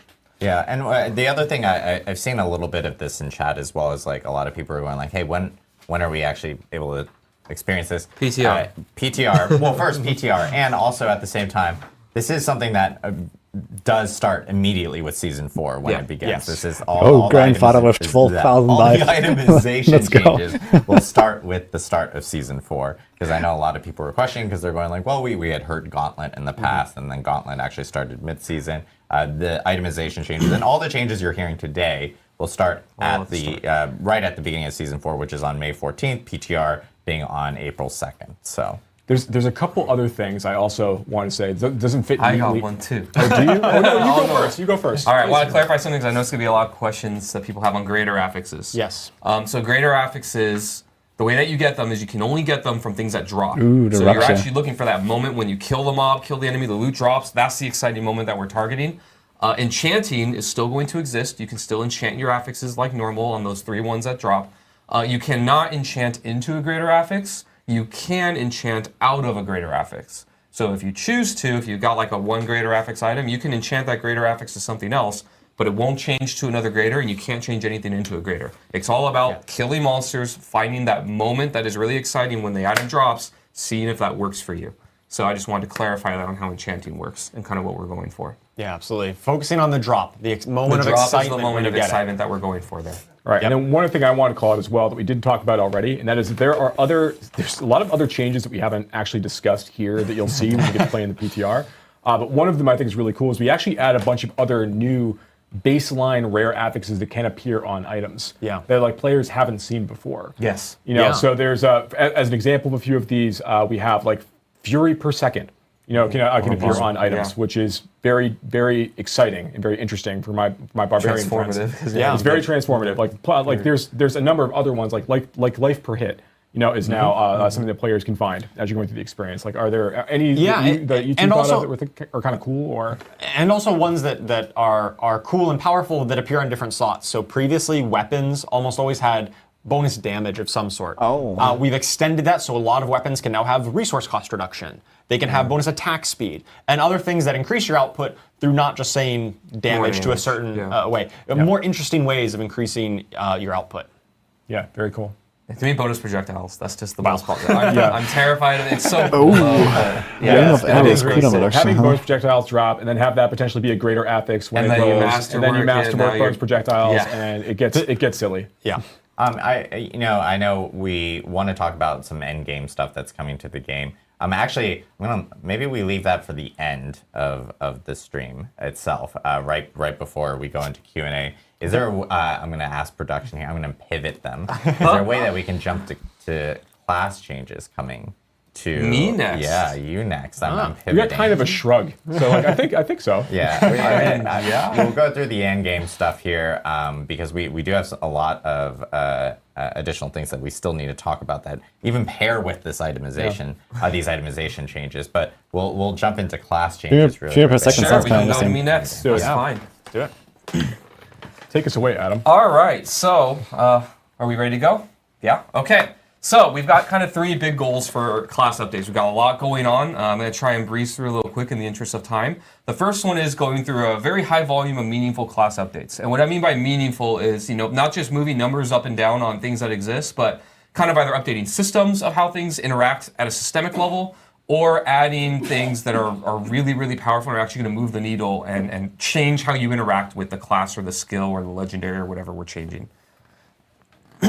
Next one is making flat damage effects more viable. So by flat damage, I'm talking about things like dust devils, earthquakes, dancing bolts, all these things. I talked a few Campfire chats ago about how I wanted to make these things like a lot more viable and scale better, and we're going to be making good on that in Season 4. I'm excited we'll go into more details, but yeah, that's one of the big things that's changing this season.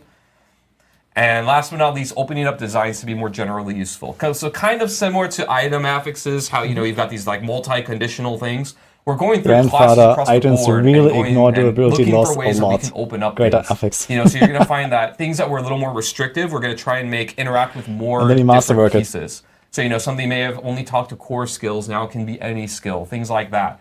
Where we're trying to make things less conditional so that you can mix and match things a lot more often. So, yeah, in addition to those 3 things, those are our goals. I'm also going to be talking a little bit today about PTR balance and hardcore updates. And little PSA, everything that you see here right now, the tuning is still in flux. We're going through the balancing process right now of these things. So any exact numbers that you see of updates is very much subject to change, not only before PTR, but of course one of our goals for you playing PTR is helping us with the tuning and balance because everything is going to be changing. So expect things to change, but that's kind of where we're at right now.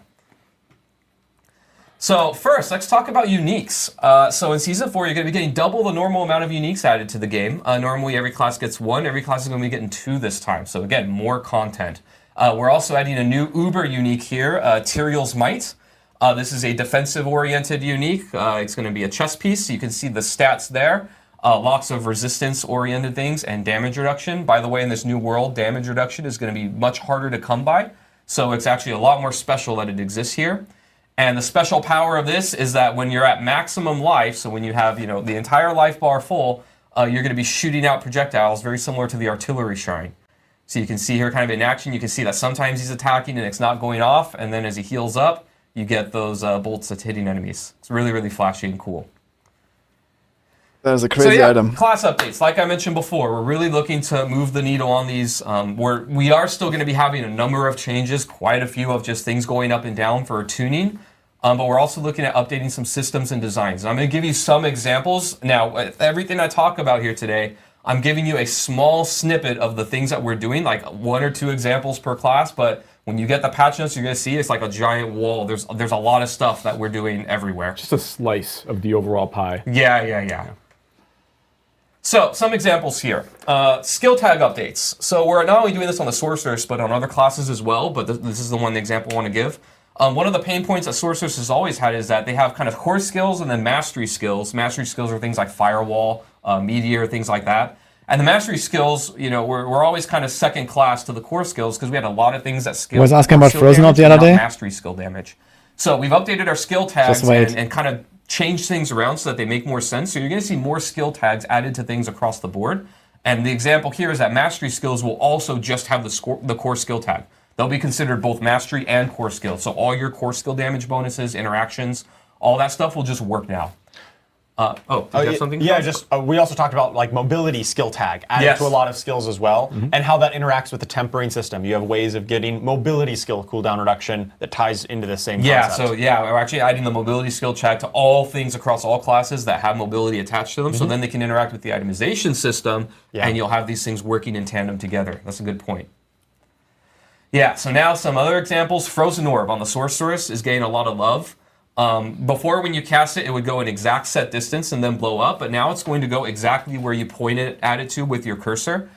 So, you know, you're not going to hit your life if you run into like a suppressor elite, for example. You can actually make it fire point blank or all the way across the screen. And we'll actually be showing some video of that as well later. We also have a new unique that we're going to have video of that's really awesome. So Frozen Orb Sorceresses are going to be really happy this season. And next, Necromancer. I've been talking for a while about Necromancer minions and how we're going to make them better. We're delivering on that in Season 4. The first change is that they're going to inherit 100% of the player stats.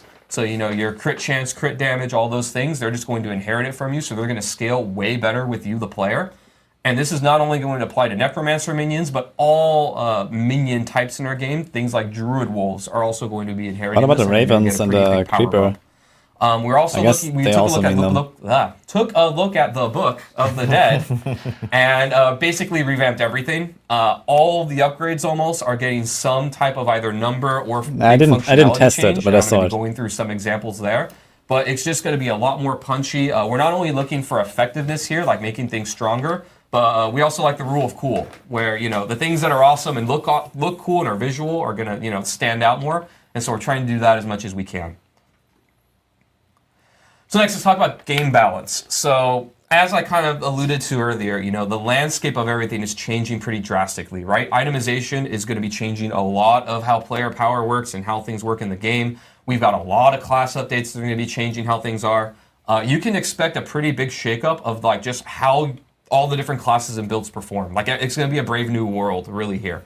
But, you know, normally we promised a while back that we're going to do lists of everything that's perceived as a nerf. I'm not going to be going through every single thing today. You'll be able to see everything in the patch notes on the PTR, and that's mostly in the interest of time, just because there's so much change that's happening. But I am going to give you, a snippet to do good on that promise of kind of how the game is now, and some things that you can expect that are going to be lowered in power in the future. So some examples here. Generally, Tybalt's Will, everyone's favorite pants, right? And not only is it really good because the effect is good, but also it's damage on pants, which makes it really, really good.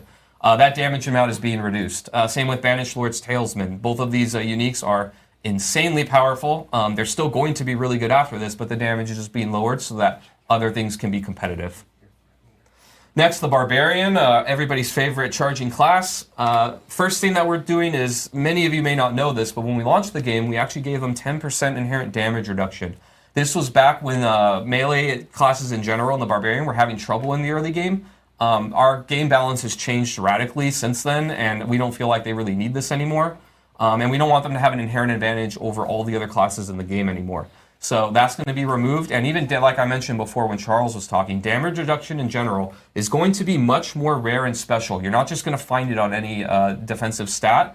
When you see it, it's going to be something that you're going to really value because it's hard to come by. And we also think Barbarians are still going to be really good in this regard because their skill tree has a lot of it. Their skills like Challenging Shout have it, so I think they're going to be fine, but we're just removing this extra part. Also, we're reducing the effectiveness of Charge, Hammer, the Ancients, and Unbridled Rage. All three of these things have been incredibly powerful. Some things like Unbridled Rage have kind of been stamping out competing things for a long time just because it's so good. Why not damage reduction? To remove these from the game or make these builds not to actually viable create at all. a challenge in the game. They're going to be reduced, but I still think they're going to be really powerful and effective. Endgame challenges with new items. And next, we're going to go over to the Sorcerer. We got a couple bug fixes here.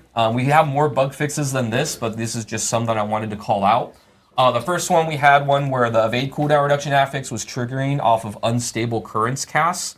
And so what this basically meant was you equip those boots to have evade cooldown reduction, and then you use unstable currents, and you had like infinite uptime on teleport evades, which made you just teleport around forever.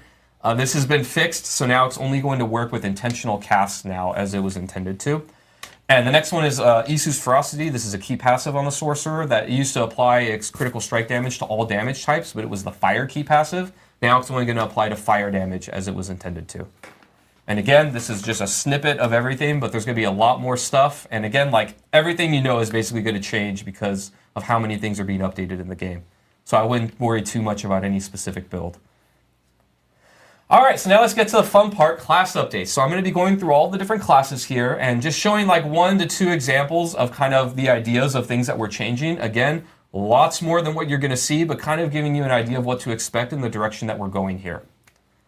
So first we'll start with the Barbarian. So I like Dust Devils. I've liked them for a long time, and not just things like Dust Devils, but all those types of extra affixes that spawn things. So here's an example of Wind Slasher. This is a legendary that we updated. So it's the double swing legendary that spawns Dust Devils. Before it was you would cast double swing twice and you like go in and out and in and out, and every other time you'd make a Dust Devil, right? Pretty cool. We're updating this now, so every single time that you cast double swing, it does a Dust Devil. And instead of every other time spawning 1, every other time spawns 3. So now, instead of going hit, then 1, then hit, then 1, it's 1, then 3, then 1, then 3, which means a lot more Dust Devils. And I want to call it again, there's tempered affixes that give you chances to spawn additional Dust Devils when you spawn a Dust Devil. So. And affixes that talk to them directly in itemization with temporary, like their size can go up, their damage can go up. Like we're actually going to make this a thing. I know I'm talking a lot about Dust Devils. There's cool stuff for all the classes. It's Earthquakes, it's just that I played a lot of Dust Devil bar during one season. So It's the example I tell our team. It's like always I say Earthquakes and Dust Devil. Like these things need to be cool, and all the ones like that though across the other classes. Anyways, that's the Bard. So there's not just that's something very interesting coming from Rogue, by the way. I Druid, to show for example, a thing that has been long complained about to me is that Lacerate isn't up to par to other things. So there on the left is what you can see exists today, where the upgrades for Lacerate are, the first one is you heal for a little bit for every hit, and then it's doubled when you crit. And then the next upgrade is that its initial strike crits and does a little bit more damage. We're just merging those together. So both of those combined is going to be your first Lacerate upgrade. And now we added a second upgrade there, where every time that Lacerate crits, all of your shape-shifting skills are going to deal more damage for 10 seconds, up to 40%. So now we're adding a very strong, potent, multiplicative damage bonus buff after Lacerate. So now, Lacerate, it's going to give you invulnerability, life leech, crit, and then a potent damage buff for a while after you cast it. So then if you can get cooldown reduction, that makes Lacerate actually good now, and actually have like a build going on. Next, the Sorcerer. So here, instead of just text, I'm actually going to show you some videos. The first one is going to be showing that Frozen Orb change that we talked about here. So basically, you can see here that where the person is targeting with their cursor is where the Frozen Orb is going to explode. So now you can make it point blank, you can make it far away. It's going to be wherever you go. And for you controller players, this is going to interact just like other skills where it just goes to an enemy, and then if there's nothing nearby, it just goes a set distance before blowing up. Next, we're going to be talking about the unique. So prefacing this unique a little bit before we show the video, the basic idea is conjurations are cool and Frozen Orb is cool. And what's going to happen with this unique is Frozen Orb is going to have a chance when it explodes to spawn conjurations, and then anytime that your conjurations attack, they have a chance to throw Frozen Orbs at enemies. So now we're going to see this in action here. So it's called Fractured Winter Glass, and this video is just the person casting Frozen Orb with this unique. So at first it's like, okay, it's fine, you see a couple conjurations, right? But then as you go on, you can see that the Frozen Orbs are making more of them, and then the conjurations are also throwing out more Frozen Orbs. This is all just from pressing one button. This is all just from throwing I out have frozen orbs. just been right-clicking this whole time. Yeah, so it's like when when I place a firewall, and my firewall makes a meteor, and then my meteor makes a firewall. Yes, but conjurations. But conjurations, yeah. So Hydra throwing frozen orbs. Firewall. Yeah, exactly. No servers were harmed in the making of this video. Fair I got enough. an idea. Stay focused. But yeah, so this is an example of one of the cool uniques that we're adding to the game. Next, let's move on to the Rogue. So we're also updating some class mechanics and other things. Inner Sight has kind of been eclipsed by other things in our game, right? When we first made Inner Sight, you know, it triggered off of this idea that you were going to target a single enemy, pick on that enemy, and build up this gauge, and then you have unlimited energy. And unlimited energy was supposed to be this really crazy, rare thing that was not, you know, going to happen very often. It turned out that's not really the case through itemization and other things. You can kind of solve resource a lot easier nowadays. Yeah, it's fun to do that too. Yeah, and it's fun. We want people to do that. Yeah. So we have to update our other systems in accordance to that, which is kind of what we're doing here. So now you don't only have to hit the marked enemy, but you can charge up Inner Sight off of everything. So as you're blowing up waves of enemies, you still want to make sure you're hitting the one that's targeted, but now you'll get a little bit of gauge off of any enemy that you hit.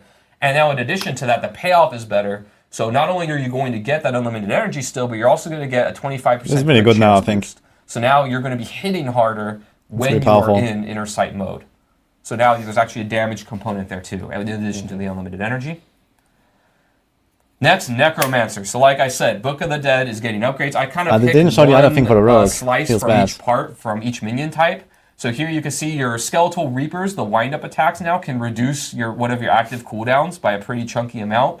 3 seconds is insane, but there'll be a number that'll make sense there. Maybe it is 3.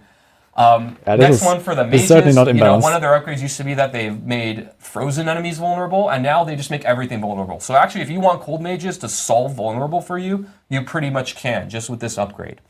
And last but not least, we have your Iron Golem. So Iron Golem, now that when you tell it to go somewhere and do that slam attack where it pounds the ground, it'll also pull in enemies, very similar to Corpse Tendrils. So it's not as required, to put that on your bar. You have another way to kind of get that effect. Another thing I didn't put on the slide that I want to call out with golems that'll make players happy. Golem now, while you're CC'd or at any time, when you activate it, it's going to make both your Golem and you unstoppable. Ooh. So now you have another source of unstoppable on the Necromancer for minion builds, which I think will make players really happy. Yeah, it's a buddy cop situation. You and your buddies going and taking people out. That's right, I love it. Yeah. That's awesome for a Golemancer build for sure. Yeah. So next, like I was saying before, flat damage effects, dust levels, and earthquakes are going to be your friends now. So before, these legendaries did not scale very well. And what I mean by that is that the damage that they did was fixed. So if you got like a dust level or earthquake or whatever, you got that legendary at like level 25, the damage that it did was just a number, and that number didn't really go up with you or scale with you in a meaningful way. Now, under the hood, all of these things are going to be scaling based off your weapon damage, which means that these things will scale with you as a player and be much more viable now. And I believe we can zoom in on this example I give. So this one is Dancing Bolts. I'm actually running this legendary right now on my Lightning Storm Druid. So you can see that, it's the same legendary on each side. This is me just changing out my weapon while I have this legendary equipped. This is in Season 4, so you can see it does an amount of damage on the left, about 5,400 there. Now that number on the right, I didn't get a new legendary, I didn't change it, I didn't do anything except change my weapon, and that increased the damage that these Dancing Bolts are going to do. So when you get these legendaries now, they're going to scale with you and do quite a bit more damage and be punchy as you go into the late game. This is in addition to like tempering and other things, talking to these things, so you can actually itemize into making them more powerful as well. And it's funny because there's some people I think that didn't catch, maybe they didn't catch the first part of the itemization, but they're looking at this second legendary, the new one, and they're going like, well, it's only got 3 stats or something.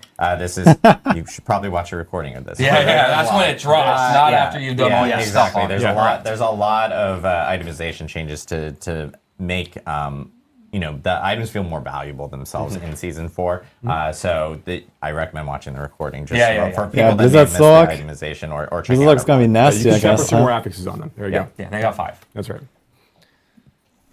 All right, so last but not least is opening up designs. Like I talked about, one of our goals here, make things more generally useful, less restrictions. We can zoom in here. I have 2 examples. One is Azure App here on the left, a unique sword.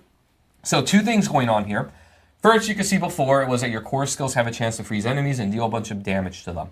On the right, we've removed the core skill requirement, and now any of your skills can have a chance to freeze enemies. So this means you can use it on you know, like charge and other similar It things gained like half that. of its Where, attack you know, speed. maybe you want to make a build around something that's not a core skill to proc this, you totally can, or it's just going to proc more often and you just play normally. Second thing you'll notice is on the left it says Barbarian only. We just removed that restriction. So now any class that can use a sword can use Azure Wrath. Again, we're just trying to look for places where there was restrictions, and when we can, we're just removing them. That's actually huge. Next one is Opportunist. This one I'm really excited about on the Rogue. I think I'm going to play a Rogue this season. So on the left is the old version. That's where a it says big when Rogue you break item now. stealth with an attack, you can drop stun grenades, right? And then those grenades deal damage and stun enemies. On the right, we've removed a lot of these restrictions and made it more useful. So now it's when you enter or break stealth, and you don't need to break stealth when you attack. So anytime that you cast stealth or go into stealth, you're going to get 2 sets of these, and it's just going to be when you go in and out. That's what I was talking about, by the way. Stun grenades.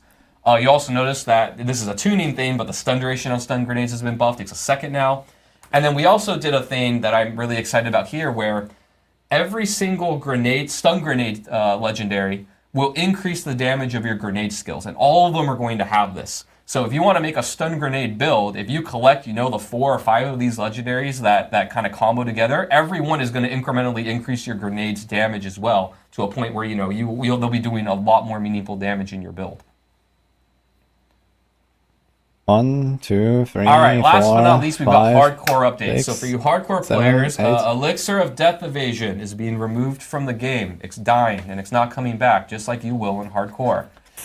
We've also redesigned the Flame Shield enchantment. So before, it used to be a cheat death mechanic, where when you took fatal damage, it would, you know, proc and save you. Now it's going to automatically activate when you lose a certain amount of life, and then it has 5 feedback videos. A cooldown on that. So And a personal talk for Adam. We've heard from the community kind of loud and clear. They really want hardcore to be hardcore, and so we're going to deliver on that. Now you actually have to be careful. The Sanctuary is a very scary place, and you won't have those fail safes to keep you alive anymore. And finally, PTR feedback. So like we mentioned before, we're going to be looking at the PTR feedback very carefully. Please let us know what you think. The class team is particularly excited about what's working for you and what's not working for you. When you're kind of tuning your feedback and typing it to us, we're really looking at things like tuning and balance. We know that things are going to be pretty wacky in this brave new world that we're going into. We're also looking for what changes really made the game more fun to you. You're going to see a lot of them, a lot more than what I presented today. We really want to know what changes we did maybe didn't hit the mark and why. You know, maybe we didn't go far enough, or this thing could have been way better with just a small tweak.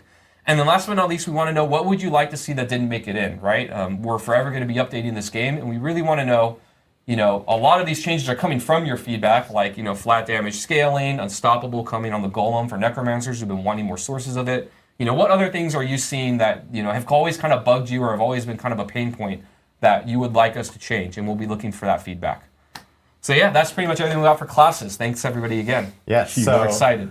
There is like ton of information for classes, and it's funny because everyone's treating this PTR feedback slide as if we're done. No, right? There's more. There's a lot more. Oh, I'm sorry. We haven't even gotten started yet. As the chat calls it, Joe Piper, Rap God, has not spoken yet. So he will be talking here now about Endgame specific items. Sure, thanks. So a couple things I want to talk about first. We're going to talk about some new content stuff in just a minute, but there's some other things that are also changing at the same time. You'll see on the PTR that we've made adjustments to world tiers, and that we've changed the XP modifier that you get for opting into certain world tiers. So, so the reason why we're doing this, we want to get players to endgame a little bit faster. So we've made an adjustment where World Tier 2 now goes, instead of giving you 20% bonus XP, it gives you 50% bonus XP. World Tier 3 now gives you 150% bonus XP as opposed to the 100% you got before. And then World Tier 4 gives you 250% bonus XP instead of the 200% that you got before. Okay. So again, we want to get players in World Tier 1 is no bonus? They're getting a chance to play with these new items. They're getting a chance to see some of the So we're never going to play World Tier 1 again. In just a minute. And experience more of the end game and have a little less emphasis on the level up process being like a lot longer as it is today. So this is our stated intent. We want more players to be able to reach level 100. We want them to get more of these level 925 items. We want them to start seeing more greater affixes. We want them to engage in tempering and masterworking. We want them to see everything else the game has to offer.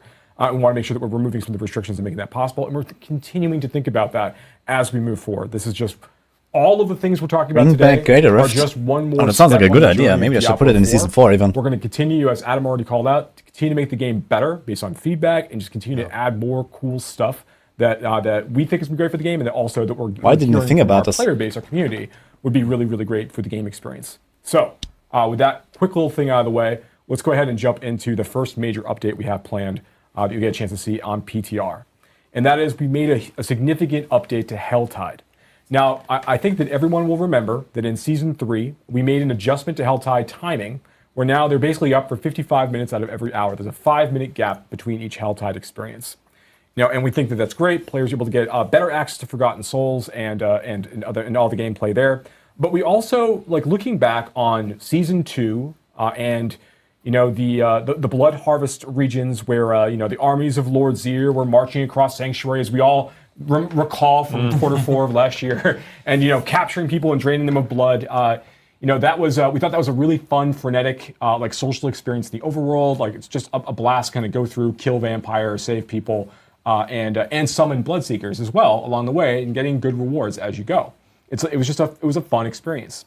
And in Season 3, we had a different take on that idea with the form of Arcane Tremors, where players can go and engage in a number of different small activities and traps, and also manage to summon Heralds of Malthus in a group and go ahead and get more like tuning stones and more and governing stones, and continue to like just get more rewards from that experience. And again, we thought that was pretty fun, right?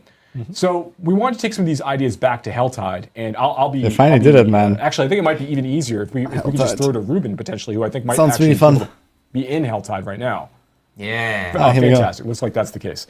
So we want to take some of these ideas back to Helltide. Hello, yes, you're going to get destroyed. We want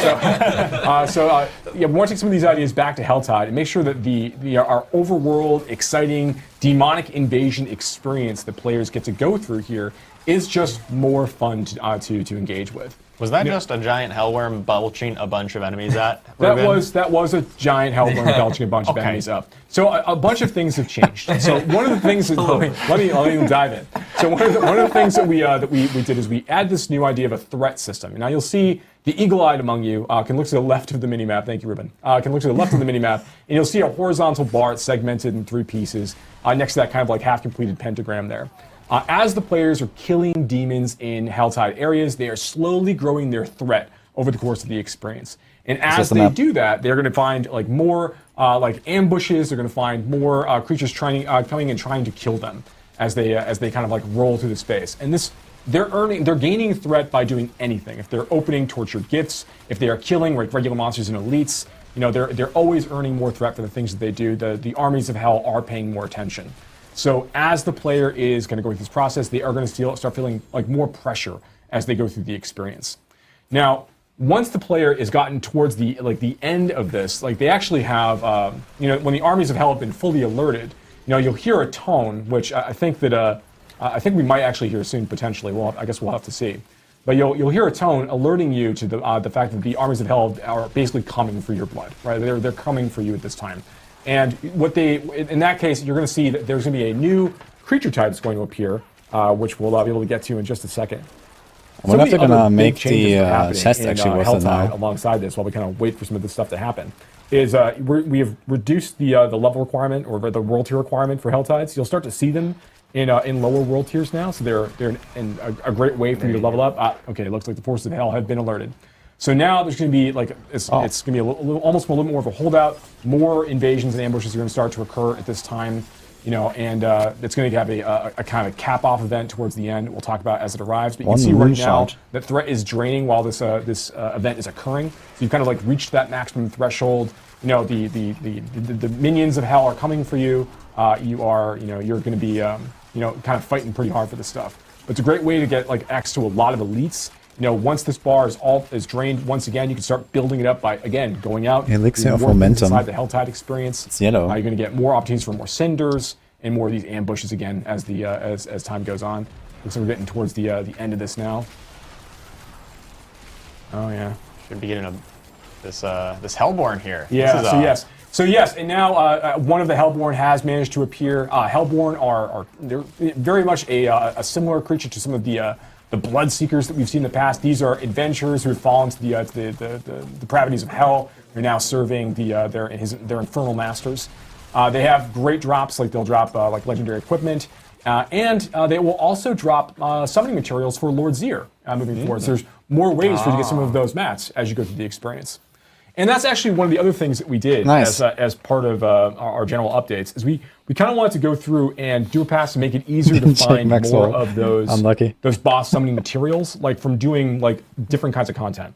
So while obviously you can go to Helltides and open Tortured Gifts to get Living Steel pretty quickly, we want to make sure that there's, like, if you find like a Treasure Goblin, there's a chance now that Treasure Goblin could drop a random boss summoning material. When you go and you open bounty caches or whisper caches at the end of a bunch of whispers runs, like in that situation, you'll also get a chance of getting random boss summoning material. And we find more opportunities through different parts of the experience in like local events. Like when you're going and just finding events and you manage to complete the mastery objective of an event now, there's a chance for you to get a boss summoning material there. Even elites have a very, very low chance to drop some of these materials. And again, all to make it just a little bit easier to kind of like gain access to these bosses as you're leveling up and playing, even if you're not saying specifically in just Nightmare Dungeons to get Distilled Fear or something else, right? So yeah, I think those are going to be some pretty fun updates for the players. That's obviously pretty not exciting. everything. Yeah. So so another thing that we're doing as part of this is that we are adding a new boss. We're adding Andariel.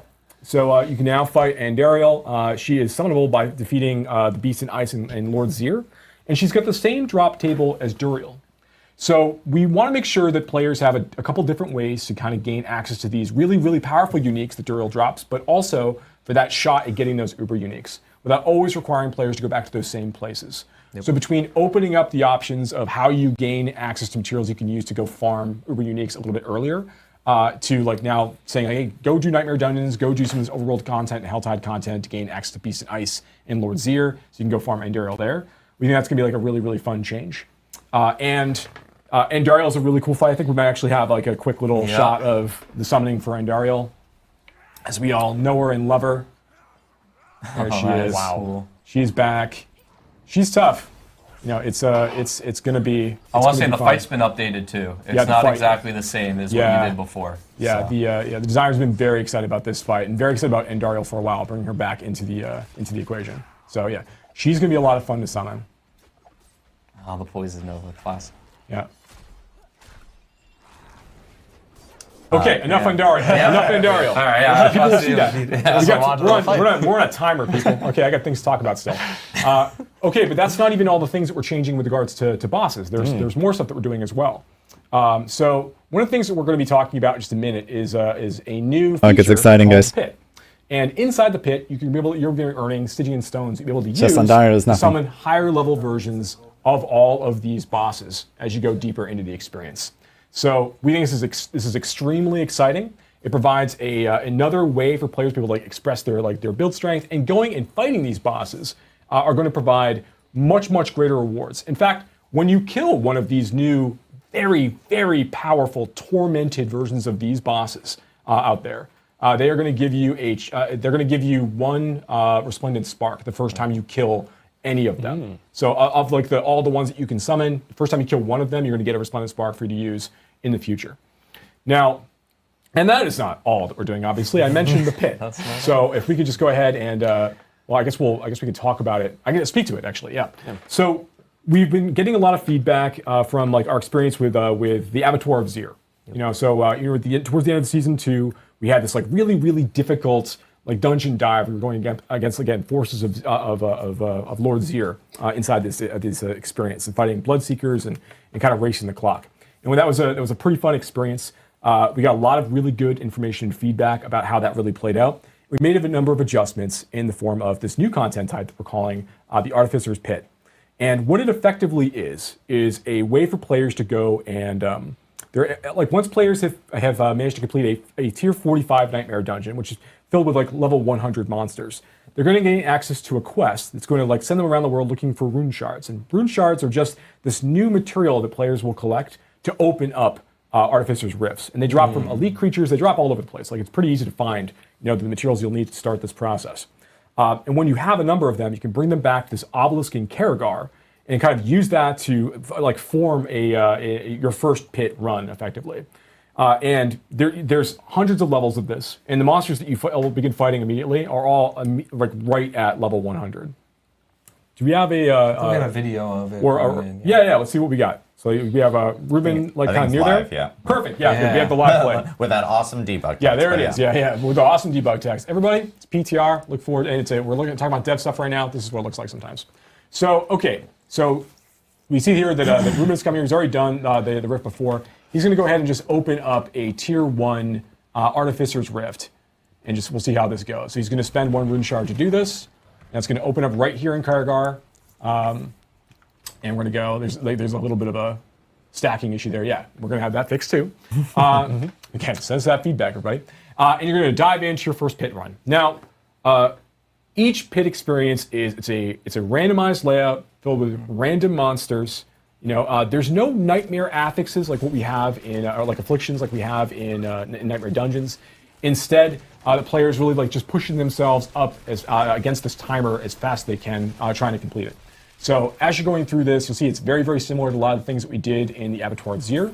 We want to make sure that this is a quick, punchy experience as you're playing and you're killing monsters. You're not going to be getting any loot from the drops. Like that stuff's not here to slow you down. It's just about like pushing as hard as you can. Now, a couple of the major differences between what we've done in it does look like that pit, relative to what we did in the Abattoir of Zir is first, in the Abattoir of Zir, when a player died while going through the experience, they were immediately ejected from the Abattoir of Zir. Like their run was over in the case of death. Here, we want to allow for a little bit more, a few more problems to occur, a few more errors, from the player as they're kind of going through. So that every time you die, what actually ends up happening is you add 30 seconds to your timer. So you're less and less likely to beat the timer, and that's important. At the end of the timer, you're not ejected from the pit. Like if you don't actually manage to keep time with the timer, you just don't get the mastery objective completion. And the mastery is tied to masterworking materials that you'll be using to go through the masterworking process for your items. In fact, the pit, as Charles referenced earlier, is the place you need to go in order to obtain the bulk majority of those masterworking materials. So while you can get to the end of the experience and you will get rewards for having defeated the boss by the end of a pit run if you don't manage to finish with the timer in mind, you won't get access to those materials. So why is this? So one of the things we recognize that we think is very unique to Diablo and to SARPGs in general is that a lot of times players are making like efficiency bets about how they choose to engage with content. They're deciding, okay, I can kill monsters of this level fairly easily and without much risk. How much further beyond this level can I push in order to maximize the rewards I'm getting from the runs that I'm doing, and while also like maintaining good cadence and like managing my risk? And that's kind of like that fun sweet spot that we think works really, really well.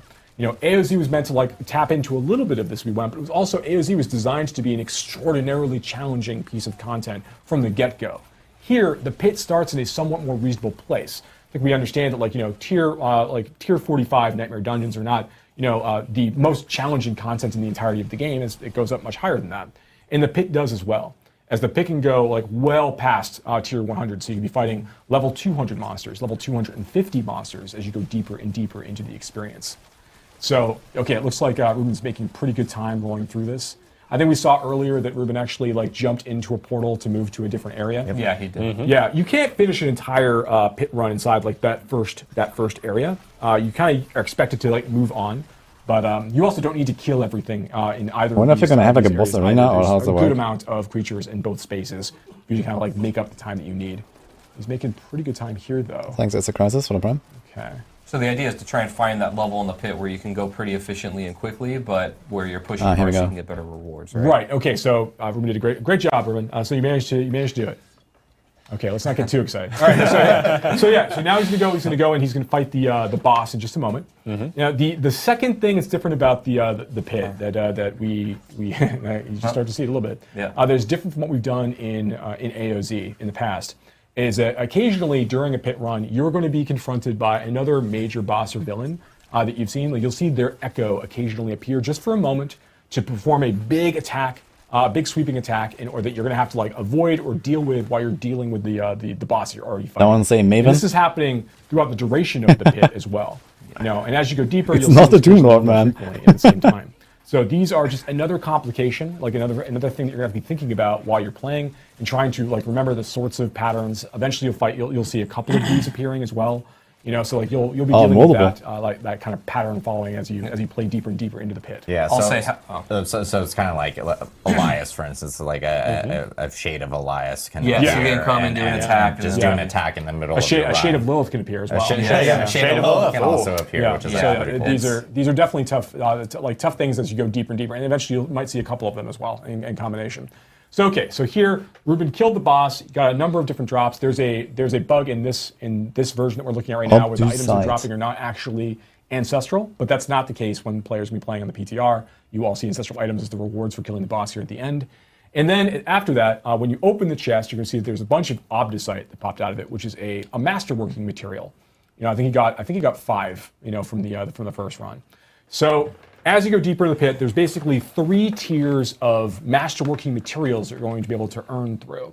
So there's the obdicite, there's the ingolith, and then there is the neath iron. So these are available as you go deeper and deeper into the pit experience. I think obdicite right now is like tiers 1 to 20. You know, you'll be. I guess it's like 1 to 4, 5 to 8, and 9 to 12. 21 to 40, you get amounts of ingolith, and as you go to neath iron and beyond, as you go into like 40 and beyond, you start seeing more and more neath iron. And these things can also be like condensed down to lower level materials if you need them for resetting a masterwork item starting at a lower level. So you don't have to go back to the low level. No, you can stay at the high. You can stay at a high level. But to be clear, if you want to get to that rank 12 masterworking, they're really the best possible items. You do need to be pushing deeper levels of the pit. You can't just continually farm level 1. You want to push to that efficiency bet that you said. Push yourself to your limit to get the most materials per hour, and just really fight that hard content to get the best items. That's correct. So yeah, if you want to go through that process and like really get those the best items available for your build, you're going to want to go through the masterworking process, maybe even probably more than once, almost certainly more than once, right, to get the absolute very, very best items. You know, so we think the pit's going to be, it's a really fun experience. It is, it's very extendable, so it goes pretty deep for players. And again, as you're going, you're getting these Stygian stones as you play. You know, like as you get deeper into the experience, you're going to get those. You're going to get the ability to go fight those level 200 tormented versions of these bosses. So like a level 200 tormented version of Barshan, you know, and so on and so forth. All of these bosses have a higher chance to drop uber unique item as well. So now there's even more reason to want to go get some of these creatures on farm. And they have better drops. They more prolific in terms of the drops. They drop many more items as you're going through this. So there's these are going to be huge challenges for players to go and try to chase. Again, just in season 4. You know, so that's like the current look at some of the things we're working on right now. We're currently very excited about. Yeah. So on the content side. Right? Yeah, we Did someone say hardcore race to Uber bosses? All the with RT Death Elixir? We just walked through with season 4, and as you know, Adam had mentioned earlier. You know, we haven't even gone through all the class updates. You guys will actually see that. There's a lot more. You guys will actually see that next week. Normally, we do have a blog and patch notes kind of available like a day or two after a Campfire chat. I am asking the community if it's okay if we give it to you guys next week, because the only reason why is that they're huge. And we actually need to make sure that we get all the information in there. You guys will have it well before the PTR actually starts. And we will actually have a blog kind of going through all the details of this actual Campfire chat, as well as the giant list of patch notes for the PTR, which again will begin on April 2nd, run for a week on PC Battle.net, and we'll have instructions of how to actually get into the PTR, download the client, and everything from that end as well. So I know we always end our Campfire chats with a Q&A session. So we do want to make sure that we do a Q&A session right now. So if you guys have questions, please use Twitch chat. I can't imagine there's any questions. We covered everything, right? I thought it was a perfect explanation. We did ask earlier this week on the forums if if anyone had any specific questions, and so we can actually tee up a question while people are populating questions in chat. So we'll start off with one that we have here from the forums. This is from Iggy. What will happen to current items after this rework? Because obviously we're now changing a lot of things from our past items going into season 4. Yeah, so all of the items that you currently have on your characters or on the Eternal Realm will be flagged as what are called legacy items. And this means that they are not able to interact with the new systems of tempering or masterworking. They'll continue to function as they are. So that they're not going to break, they're not going to be re-rolled or changed in any way. They're just kind of say, hey, this was an item that in the old system, but if you want to engage with the new systems and find those greater affixes and temper all the cool new affixes onto it and do masterworking, of course, you're going to need to go out and find new items. Yeah. Yep. There is a question from Toast and Pen. Eternal Realm, what's new? Everything we just talked about. Everything we just talked about, Toast and Pen, is going to be available in the Eternal Realm. So, and this will start with Season 4. So if you are a person that just only plays on Eternal Realm and you have a character already there, of course, you can just immediately start engaging in everything that we just kind of talked about right here. J Corsair 19, does the Masterworking just increase the total range of the roll, or does it get you closer to a max roll? So it increases the current value. So if you already had a max roll, it keeps on increasing. So as an example, you had an affix that could have rolled between 50 and 100, and you had a value of 90. Every time you increase it, it's going to increase that 90 by, or let's say you had it at 100, just to make the math easier, because quick math. If it was already at 100, the first Masterworking upgrade will take it to 105. Even though the base roll range was just up to 100, you can continue progressing past that. If you had it, down at 50, it would go from 50 up to 55, and so on. Arrow at 1357 just asked, like, what about season? Like, is there season stuff as well? We actually aren't talking yet about the season items. So yes, this is all part of the season and part of the Eternal Realm. But we do have there are some things that we haven't talked about regarding Season 4 that we will be talking about here in the future. The bulk effort for the team has really been spent on trying to ensure that this update is really meaty and all-including. The Season 2 updates where we talk about like vulnerability damage and the many changes we had to make to kind of like get that into a better spot for the players overall. You can see like the amount of things that we did are kind of all connected in a lot of ways. And it's important they kind of come out together. It's difficult to do one thing in isolation. So a lot of teams worked together to kind of like bring this update and get over the finish line. So yeah, it's a huge lift. But there's more things to talk about later on, for the season. Thorag the Warrior says, can multiple affixes increase per masterwork, or only one affix per masterwork? Right, so when you're masterworking, most of the ranks will increase all of the affixes on the gear by a small amount. But when you hit those thresholds, the rank 4, rank 8, and rank 12, a single random affix will get a much larger boost. Yeah. And so because that happens 3 times on your journey from rank 1 to 12, in theory, all 3 of those could land on the same affix if you get lucky, and then that one affix just goes through the roof. 1 in 125 to hit the same one 3 times. That's just the nature of masterworking. You're going to get a different result every time you go through that process. So I've seen a lot of people actually mention this in chat, and Riker also just mentioned this in chat. Sure. And they're asking, is it just me, or was the camera more zoomed out in the dev build? Actually... Oh, we didn't even talk about that. Actually... Okay. Go ahead. In Season 4, the camera will be more zoomed out. And there will be an option. You can have what we had before, or you can zoom it out a little. It's actually a thing, guys. Yeah, there's a gameplay setting. It starts at the current default. Correct. Which is what we have in Diablo 4 today. But we've been hearing the feedback. We did make a move. Joe Shelley helped a lot with this, actually. Everybody helped a lot with this. We did make a move to like pull the camera out a little bit further. That's part of like a near far sort of like situation. So it's going to be available for you to see in the PTR. Good eye. Good eye. Huge update. Yes, of course. Yeah, we forgot to say that's another really good one to talk about. Yeah. Thanks, chat. There are a lot of questions about loadouts. Did you guys want to provide any context on that? Yeah, so we are... What's going on with this stream? We talked about this before. We're very, very excited about bringing like an armory-like feature to Diablo 4. We've been hearing the feedback since like the Gauntlet went up, which we're very excited about. And we see that there's an opportunity here. We don't have anything to announce today, but it is a thing the team has talked about, like the UI team is very excited about. It's a thing we definitely want to move on at some point, but nothing to announce. Yep. I lost my track here. Do you have any intention of reviewing, this is from Vix311 or 3II. Do you have any intention of reviewing class optimization? Examples like give more customization points or put Paragon after a higher level than 50? So there's a number of things that we're talking about for the future. Things we can't talk about today.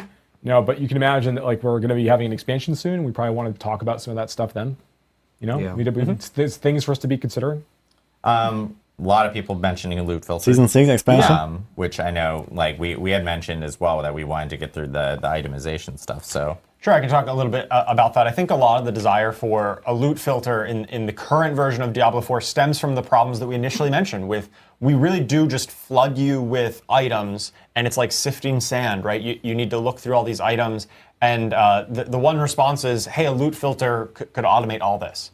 We think in this new itemization world where we are simplifying it in a lot of the ways that we already discussed, reduced number of affixes, simpler affixes, the item power, once you get to the late game, always dropping at the max, will help to alleviate a lot of those concerns, and it will make parsing through the items a lot easier in this new system. Lady Ava 2016 mentioned, or actually brings up something that I think we should talk about, which is, would it be possible to toss a different icon on the map when specific like greater affixes and things like that drop? Are there any plans for that in regards to changing some of that around? We really want to get feedback from players as you go through the PTR experience. Even the thing that we showed, like the Roman numerals, on the attached to the item names on the ground, like even that's going through a bit of revision before it actually is released as part of the 1.4 release moment. So like that's going to get a little bit better. But like I think that it would be good to get feedback to see how these things feel. And it's something we'll continue to think about because we do want those moments to be exciting when they actually occur. Yeah. Brian C22, you say higher the rifts, the better the items. Are we talking about the equivalent to primals? So and if people don't know, primals being a D3 specific item that was super powerful. So as you go, we're not changing the rate at which like greater affixes, for example, could appear on like iPower 925 items, and we're not raising the iPower ceiling of items beyond 925 as you're going deeper in the pit. Instead, it's more about like as you go deeper in the pit, you're going to get more legendary drops. So this is going to give you more options, more chances of getting things that have like better, greater affix potential. So that's really more the way that we're handling that. And then, of course, the Masterworking materials that we're using to juice up all of your items. Drummer Boy had asked specifically, can you do groups with in the pit? Yes. You can party in the pit, yes. Yes, okay. And then, let me see. We'll be seeing any like clan updates, social updates. This is another big question that a lot of people are asking about from within chat. Are there any plans on that or any progress regarding that? So we have been talking a lot internally on the team about social updates and things we want to talk about soon. But we definitely hear the desire from the players that they're looking for more ways to like kind of get into groups and to form parts of the people online as opposed to just like talking in local chat or trade chat or trying to like reach out that way or just going to Discord or just going to external sources. So we do have thoughts on things we want to do to kind of help that process along, but nothing to announce for season 4 at this time. Yeah. I know there's also there's some comments about like the store, the shop, and things like that with related to items. There's actually, I know last time we had a Campfire chat, I had mentioned like, hey, our team that focuses on like the product team has been taking in a lot of feedback. There's actually going to be some changes here coming really soon that will be offering up new opportunities for people to use some of the platinum that they may have obtained in the battle pass for some really cool looking sets and stuff or cosmetics for their character. And we're also, I believe, taking and retroactively changing that portal pack. Yeah. And I think it was actually locked per class. So if you were like a Necromancer, you could only use one of the colors. That is changing here in the future, where you'll be able to use it. There's no discrimination amongst portal colors. So you will be able to choose exactly what you want. And I will say there's going to be some more significant changes I know coming with the store that team has been taking in a lot of feedback. So players will be able to see more related to that here soon. Let me see if I can get any more questions. Castordiff says any PvP news, balance, new rewards. Nothing to announce on PvP right now. The focus of this update has been predominantly on the core underpinnings of our SARPG experience, trying to make sure that it feels like there's a really exciting gear chase for players to pursue once they get to a certain level of power. That we have done a lot, like what Charles talked about, like condensing down a lot of our affixes to make items just feel more engaging in general. Going through all of our various classes, trying to open up a lot of new build opportunities. So it's kind of like what we're really trying to do here is respond to a lot of the really, really big major feedback we've been hearing, honestly, since launch, and try to like get a good, big, sizable update for players to go and engage with there. But we didn't spend time in features like PvP, you know, and because that would distract us from what we're really trying to focus on at the time instead. These things are going to fundamentally change everything, though, like PvP as well. It How you make your character, the builds you make, how you do everything fundamentally is going to change from this. Right. So this was the big thing we're trying to nail, and all of our eyes were focused on that. That's right. Dristren asks, I know Uber Uniques cannot be tempered, but can they roll greater affixes, and can they be mastercrafted? Yes. On both accounts. Uniques can roll greater affixes, just the same as Ancestral Legendaries. It doesn't need to be Ancestral. So crazy, man. Same as before. Fucking same greater concept affix with, uniques. Uber Uniques. And even through the Respondent Spark, the crafting system, there is a small chance that when you craft it, it comes with an the Uber Unique comes with a greater affix. And there's no leaderboards yet. We're gonna do unofficial leaderboards, I guess, another season. All right. But they do want to do that. I talked to them. 101. Will the aspect changes also apply to They do want to do that characters? stuff. Do I need to level up my aspects on alternate characters, for example? Aspects are partition bound. So what I mean by that is if you're playing a seasonal character and you want to play an alt on the seasonal realm, like that alt will also benefit from all the unlocks you've got within your Codex of Power.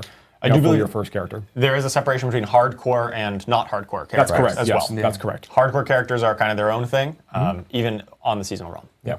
Awesome. So a lot of info delivered in this this campfire chat. Probably Wait, the most every info hardcore we've character ever has to delivered find a in codex any again? Campfire chat or even developer update live stream, but it's important stuff because obviously with season 4, we have a PTR coming up. For those that may have missed it, it will be on April 2nd through April 9th. And it'll be on PC Battle.net only, so players who want to help test things out, provide feedback, please do so. We'll be checking all our, our social channels, Reddit, the forums. The forums will actually have a new separate PTR forum available there. This also does mean Season 3 is going to be extended because we want to make sure we grab all the feedback from this PTR and all the feedback from the community, and we have enough time to actually implement that for Season 4. So Season 3 is going to be extended to May 14th. Season 4, of course, will start on May 14th as well. And we'll be coming out with more information on what Season 4 is specifically. And all the details that we actually talked about here today will be in a very extensive blog, along with all the patch notes of all the small things like the class changes. I mean, it's going to be wild next week, guys, so the patch notes. Able to get through. Small changes, small. Will be in those patch notes as well. And we still actually do have another update that will be coming out next week for Diablo 4. And this one has actually been long awaited because this one does include some big quality features on the graphics side for D4. And we will have a blog that will be talking about it. As you guys know, ray tracing is coming to D4, and that'll be hitting now November next is going to be week Season on 6 of the March expansion, 26th. I think. So people... it's actually going to properly work out. May, August, November. And November is the expansion. Turn up all your graphical settings, get ray tracing with D4. And we'll also be talking about how console players will also be able to take advantage of it in our blog next week. So lots of stuff coming down. And lots to talk about. Again, next week we'll have all the information on blog and patch notes. But thanks again, everyone. Thanks again, Joe Shelley, who's also still in the room over here. Thanks, Joe. Huge shout out to the community. Thank you guys again for all the wonderful feedback that you guys have been providing. And we're really excited for you guys to jump into PTR, jump into all the Season 4 itemization, class changes, and of course our new endgame changes as well. So we will catch you soon. And next week we'll see you with the blog and the patch notes. Thanks, guys. Thanks everybody. All right. That was a huge campfire. I'm very excited. Season 4 is going to be all... I'm so excited for the PTR, man, and then we have 1 month of prep. Gonna have to redo like 20,000 build guides, and then we blast.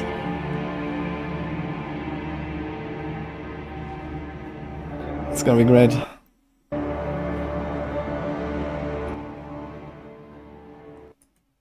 So what do you guys think? Looks good.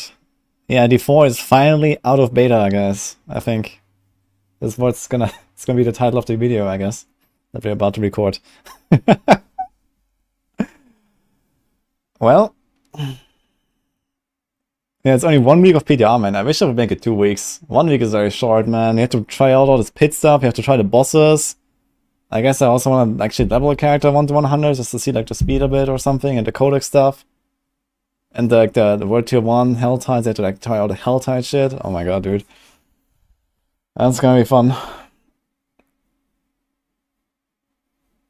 We're going to have a magic fuck ton of work on Maxwell. Yep. Yep.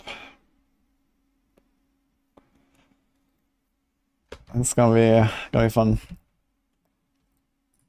So we have notes. And I have 60 screenshots, apparently. Well, 59 actually. So that's gonna be fun. Okay, these are kind of whatever. But yeah, I took screenshots of everything so we can go through it one more time. Up until impressions. Okay. Yeah, we have a lot of work to do, but we are getting ready for it already. So really positively surprised. Yeah, I mean, I expected a lot of the stuff already, but it actually looked better than I thought it would be once I've actually seen the final result. So that's kind of cool. New poll. We just did a poll. That was the last thing here. This one. I just did this like 10 minutes ago or something. You want Frozen Orb now. Yeah, that Frozen Orb thing is gonna get nerfed in Season 5. That's guaranteed, I think. The Frozen Orb thing seems way too busted. And it's probably gonna crash servers.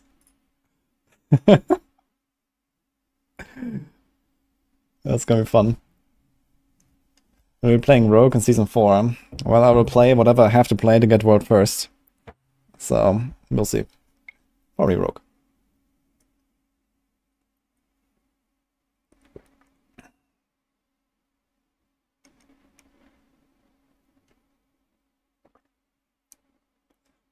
That poll was before we heard Zoom out was an option. I guess it doesn't matter much. We still have to hear about Season 4. Yeah, that's the funny part about this, right? We don't even know the season. And frankly, I don't give a fuck. Like, who cares about the season theme at this point, right? So, yeah, hardcore is gonna be great, man. I'm really looking forward to it. It's basically gonna be like the June race all over again. Almost a year later. Like the Season 0 race was also like without cheat death pods basically, because they were so rare and so hard to craft. And now there's actually no more cheat death elixirs at all. It's gonna be great. And much lower damage reduction modifiers. Like all these items didn't have any damage reduction on them and stuff like that, so kinda cool.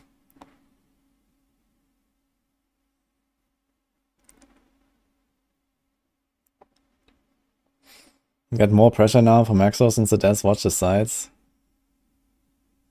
What did you say exactly about Maxwell, by the way? Oh. Can you explain the new hardcore flame shield? I actually didn't really look exactly what they did to the flame shield. That's my Gauntlet map.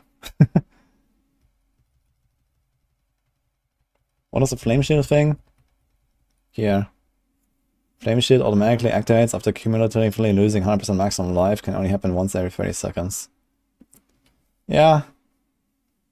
I guess it's still somewhat protecting you. Like if you're like generally always like full of barriers basically as a Sorc, right? You just need to have like a tiny minuscule amount of healing so that basically if you're full life and you drop to 0 life, you need to have like, you know, 1 life regen or something. So that if you get blasted from 1 to 0, you get 1 healing and you have like 1 health left. And then it procs the flame shield, so I guess you can still kind of have a cheat death on a Sorc, but for the other classes it's gone.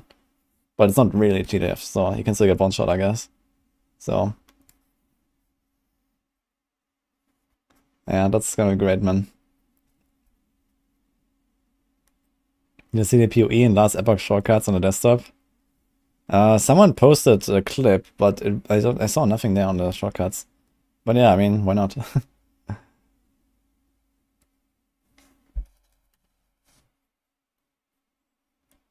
You have greater rivets back, yes. Okay, now, how do I put all of this stuff into like a 15-minute recording maximum? Okay, let's go through this real quick. So, just the item updates. Oh boy, okay, so you have the base item updates, edition updates, codex updates, tempering, greater affix, masterworking. Then we have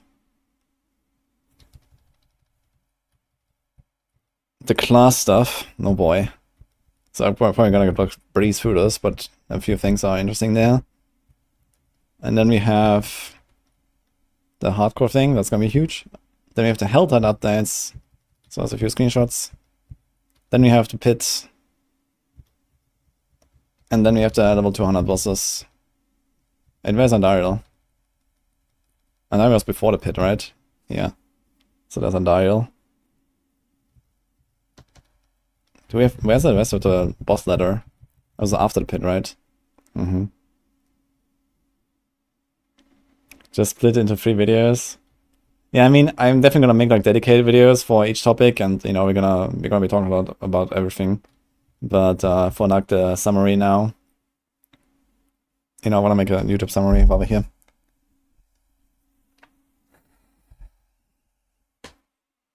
It'll be easy farm on Darius because you get like 300 beasts in your eyes and bloods at the moment. How the hell do you have 300 blood? I have like 50. That's insane. Thanks for sub. 5 toads love.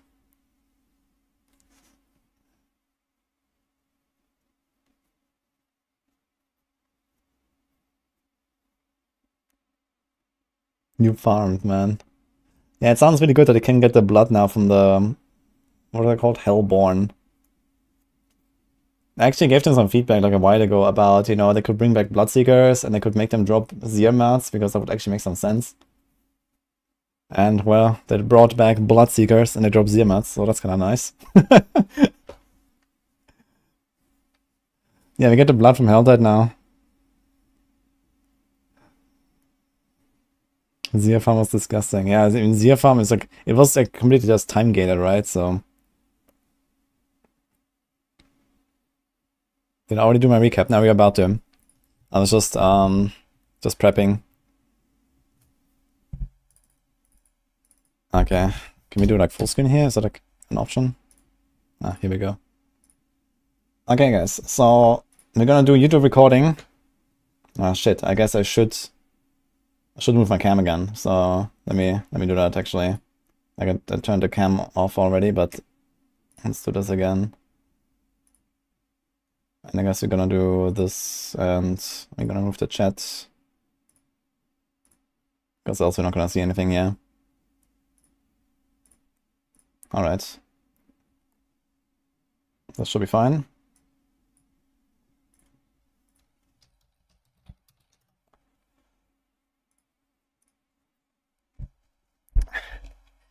So I think Season 3 is bad now. Well, I don't think that's...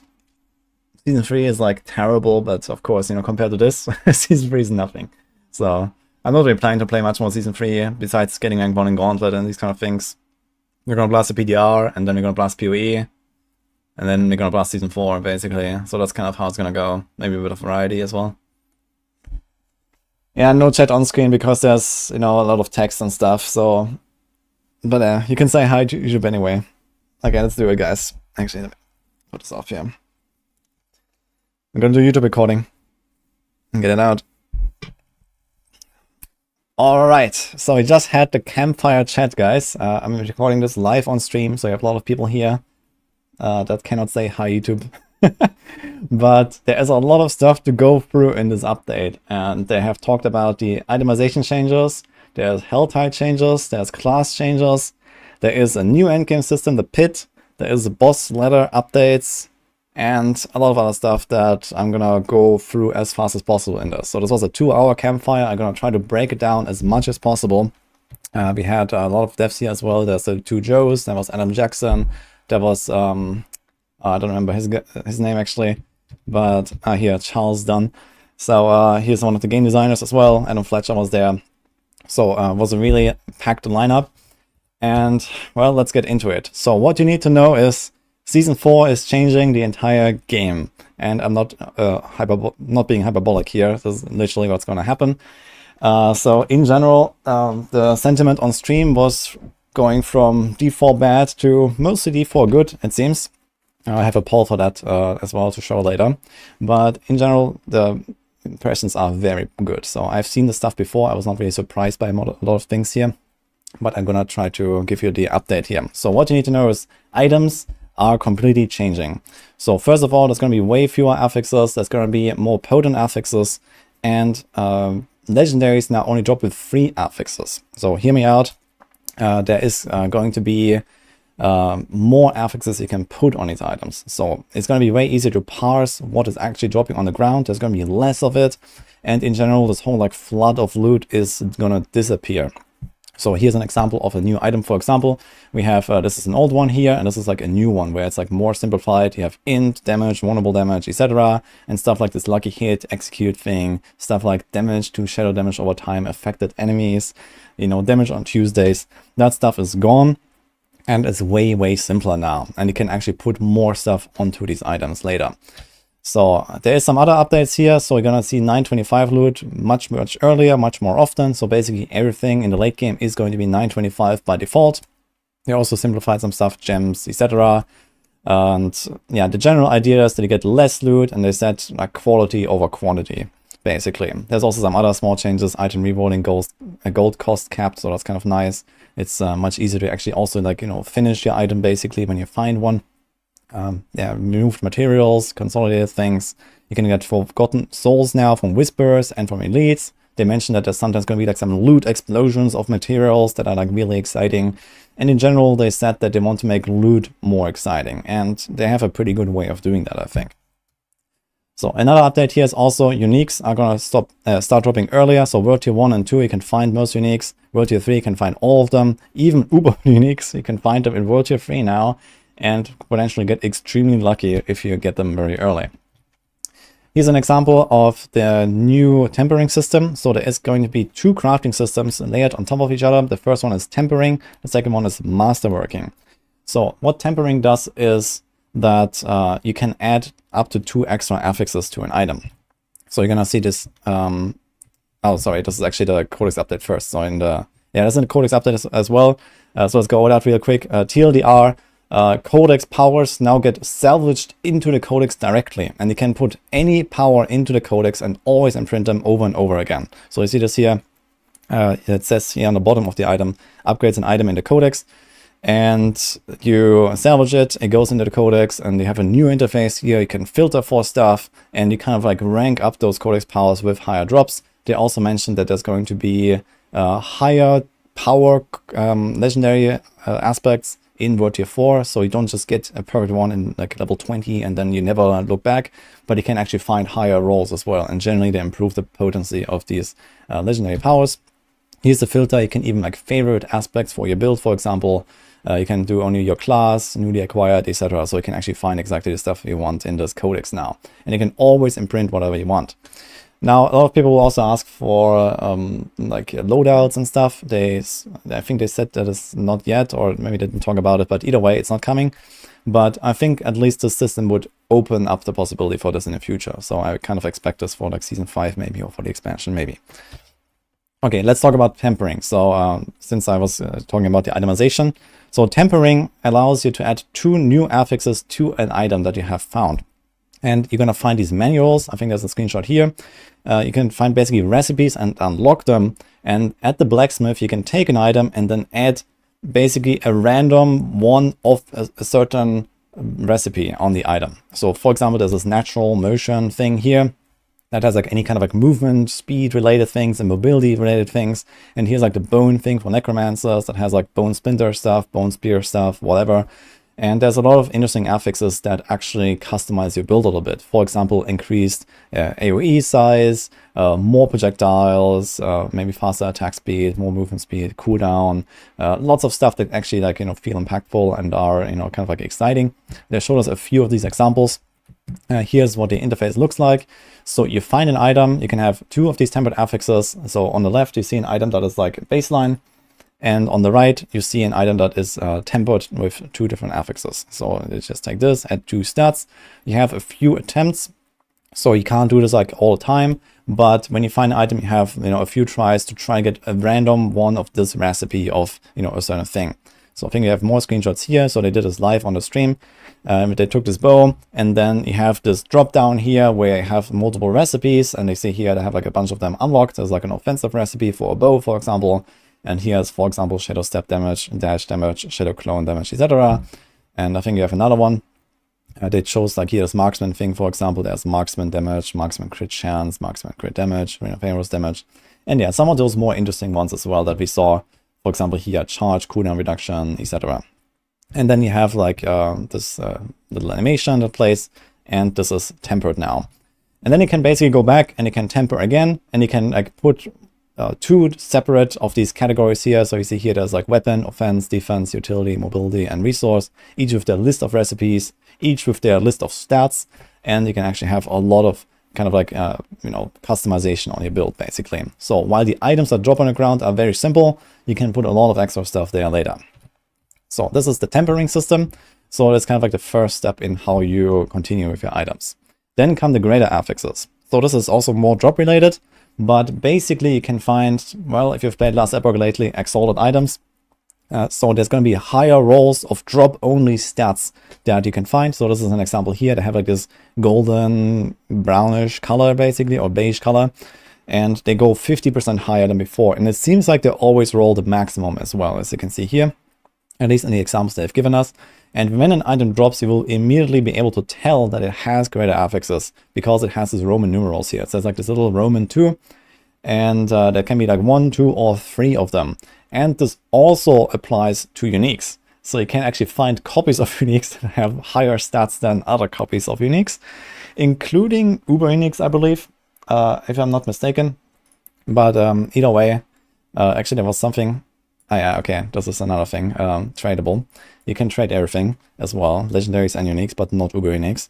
But either way, yeah, we have these greater affixes now that drop on items. So this will continue to make loot exciting, basically, or this is the idea behind it, so that you find a legendary on the ground, and later on when you look for only the GG stuff, very rarely you're gonna find an item that has a 3 out of 3 greater affixes. You're gonna pick it up and you're gonna be pogging out, basically. So that's the idea here. So here's just an example again, where you have like these 2 affixes. These are greater affixes, and this is a normal one. You can reroll these affixes with the occultist, so that works just like normal, but they will not be greater after rerolling. But you could change one of them if you want to. And here's another example. For example, here this is like the greater versus the non-greater version. Now comes Masterworking. So this is the second crafting system. So that comes after tempering. First you put 2 extra stats for a total of 5, and then you can increase those stats. So this is going to replace the existing blacksmith upgrades and the jeweler upgrades, basically, where you get 12 ranks. Each of them gives you a small increase, a 5% increase to all of the stats, minus the implicits, it seems. And every 4 ranks, you get a bonus to one of the stats randomly. So you can see an example here. Here's rank 2, rank 3, and rank 4. And you see here that, for example, the crit damage goes up a little bit. It goes from 5.1 to 5.3. And then at rank 4, you get like this blue number here. So this hits one of the stats randomly. In this case, the maximum life, and it's got a much bigger boost. I think they set numbers, so it's 5% for the normal ranks, and then every 4 ranks, it's like, I think a 20 or 25% boost for one of the stats. And this can hit the same item multiple times, or the same stat multiple times. So you can have like a 3 out of 3, like Omega juiced up greater affix of something you really want. And some of those stats can be pretty impactful, like resource cost reduction, movement speed, cooldown reduction, skill ranks, this kind of stuff. If you hit exactly the right thing, you can get some pretty GG outcome here. So while tempering has this durability, so you see this here, there is like this temporary durability. You can only try this a few times per item. Masterworking can be repeated, but it's much more late game and much more costly. So you can kind of like masterwork over and over to try to hit exactly the right stats, or try to get like at least 2 out of 3 on the right stat that you want to boost or something like that. So here's an example. This blue number is like, 1 bonus upgrade. The yellow number is like a 2 bonus upgrades from Masterworking. So there's like a 12 out of 12. So this is all free. And there can also be 3 out of 3, which is like another color. So it's going to be a much bigger boost. And you see here also, like, for example, this is where the item started, 83 int, and it's getting into like 140 int. The 23% damage went to like 45, it's like doubled basically. And yeah, the other stats improved a little bit here, like 50-ish% or something. So some examples here. And in this case, you can also hit the temporary affixes with this. So if there's like some specific stats that you really want to get, then you can, make like a much larger AoE, or you can like, make much shorter cooldown, or these kind of things for certain things. There's a new item, so there's the class updates here. Adam Jackson was talking a little bit. You get a new uber unique Tyrio's Might that has basically a little artillery shrine built in. Kind of funny, looks pretty OP. So that's kind of what the uber uniques are. And well, this is one of those examples as well where you have maximum resistance to all elements. That is certainly a stat that works really well with greater affixes and the Masterworking system. So you can, get insane amounts of tankiness, I guess, if you hit this, for example. But yeah, uber unique, gonna be hard to get. Some other examples, they talked about the general philosophy of this patch. There's going to be just a few little tidbits they gave us here, but TLDR, they wanted to make just things much more accessible, much more open. They removed a lot of restrictions of like procs or even class restrictions. For example, Azure is now a cross-class item. Stuff like that, basically. They make pets a lot better. You see this here, 100% of the player stats are getting inherited, so maybe Companion Druid is a thing now. They're buffing a lot of stuff here, lots of new uniques, etc. So, as I said, just a few examples here. A few nerfs are in there as well, obviously, for the Barbarian and for some of these OP unique items as well. But we don't really know where the game balance will end up after this. So all of this is mostly buffs, I guess, but it will probably mean that they're going to make the game generally a bit harder, I guess. And there's also going to be new endgame stuff later that will really be like the ultimate challenge, basically. So we're going to go into that in a second. Some bug fixes here, so Asus Ferocity, evade cooldown reduction is getting fixed, so teleports doesn't make you fly across the entire map all the time anymore.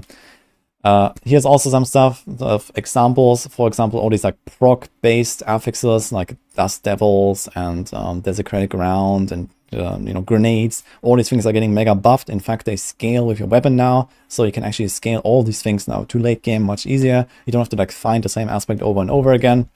Here's a few examples of, for example, Lacerate on Druid that they mega buffed. You get now a 40% damage buff after using Lacerate for your shapeshifting skills. So you can do like some combos there and then burst down certain elites or something, for example. Here's a new item for Sorcs, Frozen Orb Meta. That item will certainly not break any servers, I think. So this thing allows you to shoot Frozen Orbs, and they spawn conjurations, and they shoot more Frozen Orbs. Yeah, that is going to be wild. And here's an inner sight buff for rogues, get some crit and you fill it more easily. Here's Necromancer stuff, where all of the Book of the Dead was basically revamped a little bit. For example, you get cooldown reduction now, you get vulnerable easily, you get a pull from the Golden Slam, stuff like that. So they make everything a bit more exciting. The flat damage effects, I talked about them. And here, for example, the Azure and also the grenade stuff on like grenade rogue is probably going to be a thing. Hardcore, so that made me very happy, I gotta say. The cheat deaths are gone, so finally, after a lot of feedback videos and some personal talks to this, hardcore is actually hardcore now, so log in. Now, let's talk about the Helltide. So Helltide is basically Blood Harvest 2.0 finally. So this is something I expected for Season 3 already, but I guess they weren't ready for this. But now it's coming, so they're adding a lot of like little events. There's like a new public boss that spawns. There's like basically Bloodseekers hunting you. They're called Hellborn. They can drop Zermats, so you can also like kind of farm stuff there. You, in general, just have a lot more stuff going on. They actually showed us a bit of gameplay here. Where you have like these new like little pillars, and there's like monsters spawning sometimes, like an ambush, and here's like some summoning ritual you can do, and there's a boss walking around, and there's like this threat meter up here. Do you see that? Yes.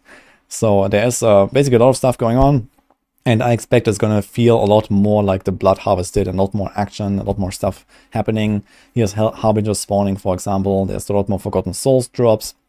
So in general, you probably don't have to farm as much Helltide as before, and it's going to be more exciting.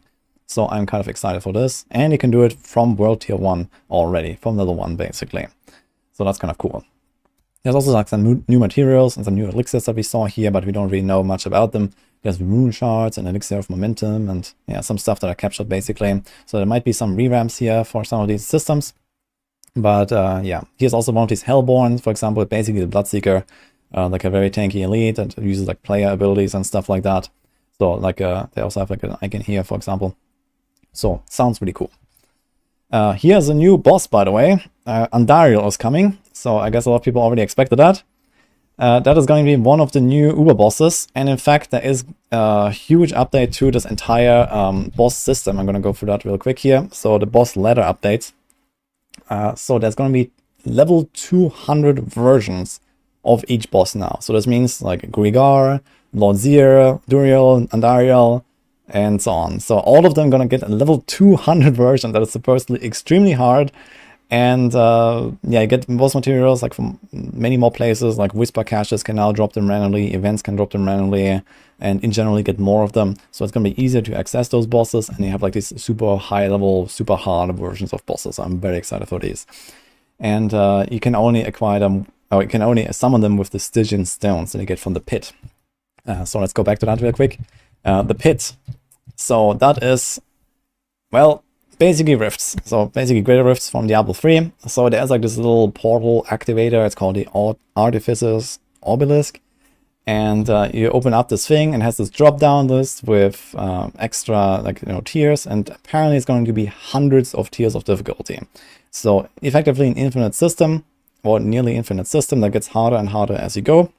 They said that this unlocks the first time you do a tier 45 Nightmare dungeon. And it basically just goes on and on forever from there.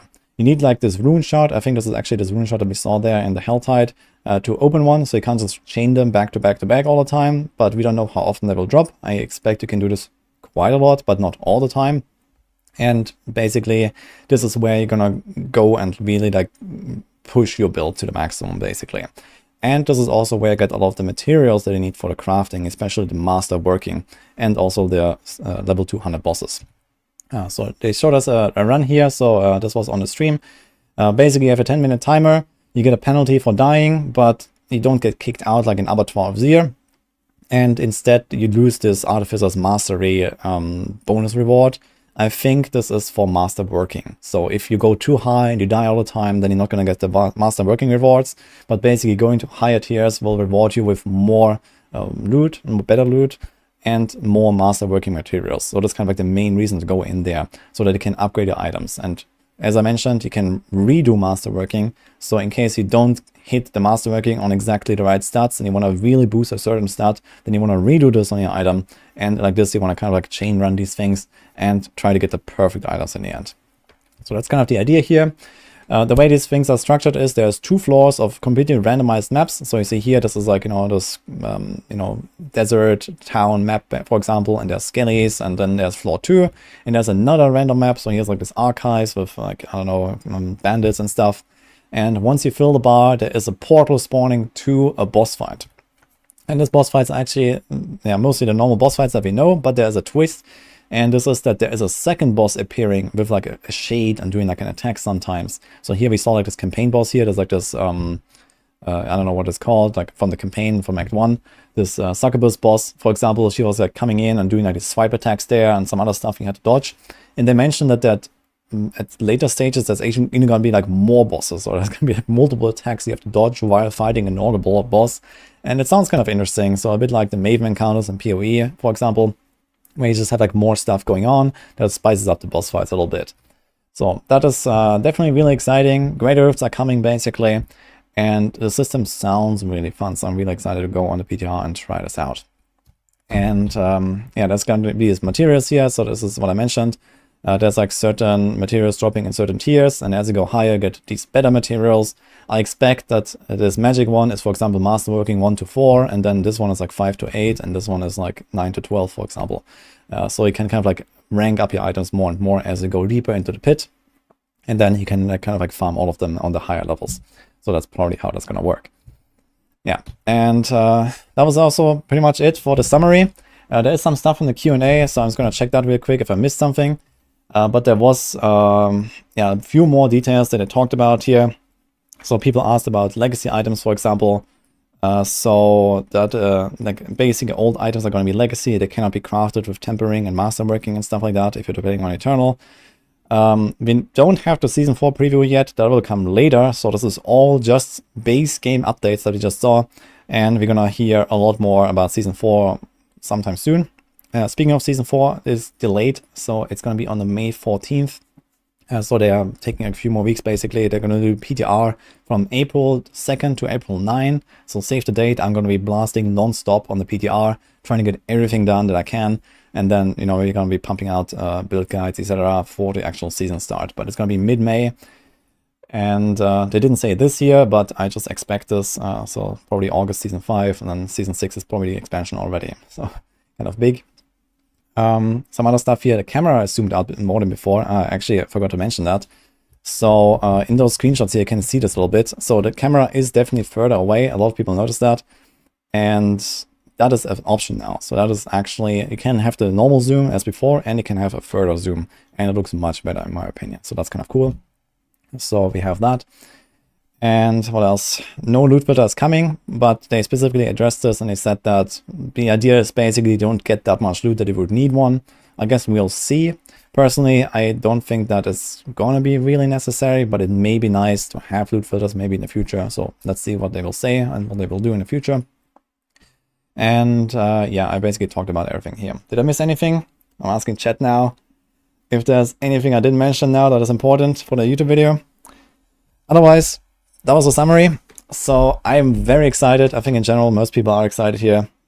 And I'm going to be blasting the PDR. So stay tuned for that. I'm going to be pumping out some more videos going more into detail about my thoughts about the individual changes. For example, the health height, for example, the crafting. You know, there's going to be a lot of stuff to think about here. For example, I also went through like the list of uniques earlier and, you know, kind of like looked for some opportunities of like really crazy stuff that you can do with greater affixes and masterworking. So it's going to be kind of interesting, yeah. Cheers, YouTube. Yeah, we can turn on the chat for a second. So you can say hi, YouTube, if you want. But yeah, that was a summary. Hope you enjoyed it. And as I mentioned, more stuff is coming. I'm going to keep you guys updated. And see you guys next time.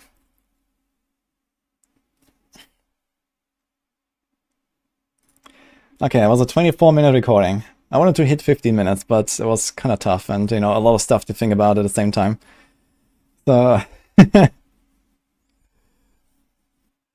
yeah, we got that. Yeah, recording's over, guys. So take two. No, we're done here. All right.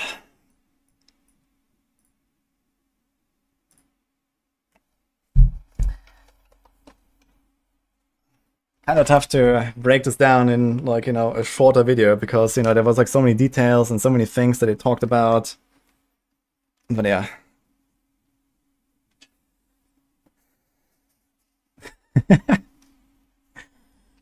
Oof, I'm sweating. Okay, we can do a bit of aftertalk and stuff in a second. Actually, let me fix my cam and stuff. So let's do that now, I guess. Do this, let me do this. It's just a glimpse of the changes. Yeah, there's gonna be like insane patch notes and stuff like that. Like, yeah, apparently we're gonna get them before the PTR. So next week we can like sit down here like 10 hours a day and just go through patch notes and start making builds, and yeah, it's gonna be crazy. So it's gonna be fun. And the whole season on top of that, yes.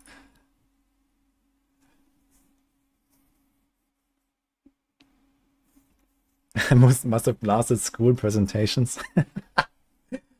Oh yeah, I like giving presentations actually. And I usually like to do that like pretty freestyle with like, you know, little text and stuff. The nerd glasses. Okay, can I do that in a second? Because I really want to go to the bathroom real quick. So BRB guys. I'm gonna turn on the music again now for you, so let's do that. I had to zoom out, so here. Can you see the zoom out? Okay, BRB.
Okay, back. You can pause the game now. Incredible, yeah? Without any UI pop-up even.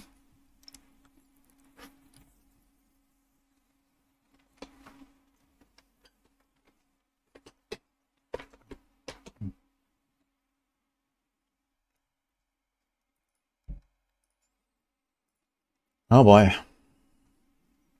That was a fun one, I gotta say.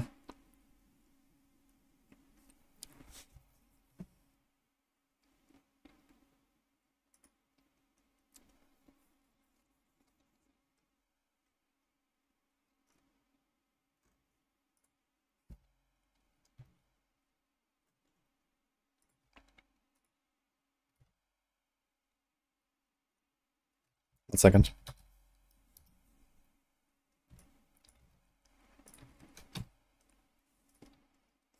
Professor. Ah, right. I forgot.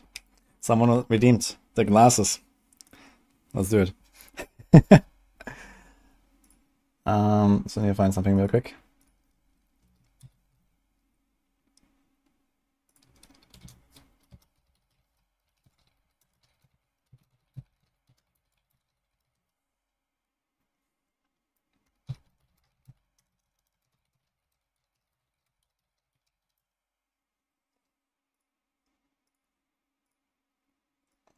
Okay. So pit is essentially GRs. Yes, the pit is GRs. So I just hope that, you know, the rest of the game is not going to be like incredibly like irrelevant, basically, right? I mean, of course, the pit is like the only thing that will scale infinitely. That's fine. But I think that the rest of the game needs to still feel like, you know, somewhat threatening, somewhat, you know, like a challenge and stuff like that. And okay, we have the pit and we have the Uber bosses. So I think both of these these things are going to be very cool to like, you know, complete and try to challenge yourself with, trying to take a build to, let's say, I don't know, what is going to be like the benchmark. Let's say tier 200 is going to be like a good build, right? Tier 200 is going to be monster level 200. And that also means, okay, maybe at that point I can do the level 200 bosses or something like that, right? But of course, some builds will go higher. Some builds go like level 300, level 400, whatever, right? So that will be kind of interesting to see how this will play out. I can notice a little bit, I guess. Sorry. But yeah, like compared to Diablo 3, I think they need to make sure they don't have the same mistake that you just do greater rifts and nothing else, right?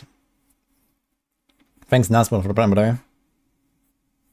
Yeah, there's no World Tier 5 yet. And I mentioned that to them. I said, okay, guys, why don't you make a World Tier 5? And I think that is coming at some point, but yeah, we don't know. So it would make sense at this point, I think, to make a World Tier 5 where, like, for example, everything is like tier 100 Nightmare Dungeon difficulty or so. Like everything is like a monster level 150. Right? Where, okay, it doesn't have to be like ultra endgame, but it has to be like more than fucking level 100 monsters, right? So, World Tier 4 is like still leveling, and then you do like Nightmare Dungeons, you get your glyphs, and then you start, basically at the end of World Tier 4, you start the pit. And then there needs to be like something where like a little bit down the line, you go to World Tier 5, where it's like difficult. There doesn't have to be like, you know, ancestral items or like a new tier of items, I think. There just need to be like maybe higher drop rates of, you know, greater affixes, for example, or something like that. That would already be okay. And just like a general higher baseline difficulty. Why do I want D3? I just explained how I do not want D3, but maybe you didn't listen.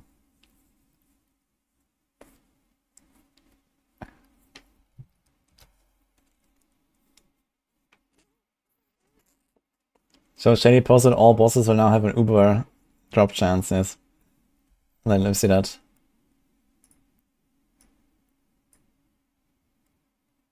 Noise and Dice being added to boss ladder for another way to hunt Uber bosses, but all ladder bosses like Z and Beast will gain a small chance to drop Uber unique items. Yeah, that's cool.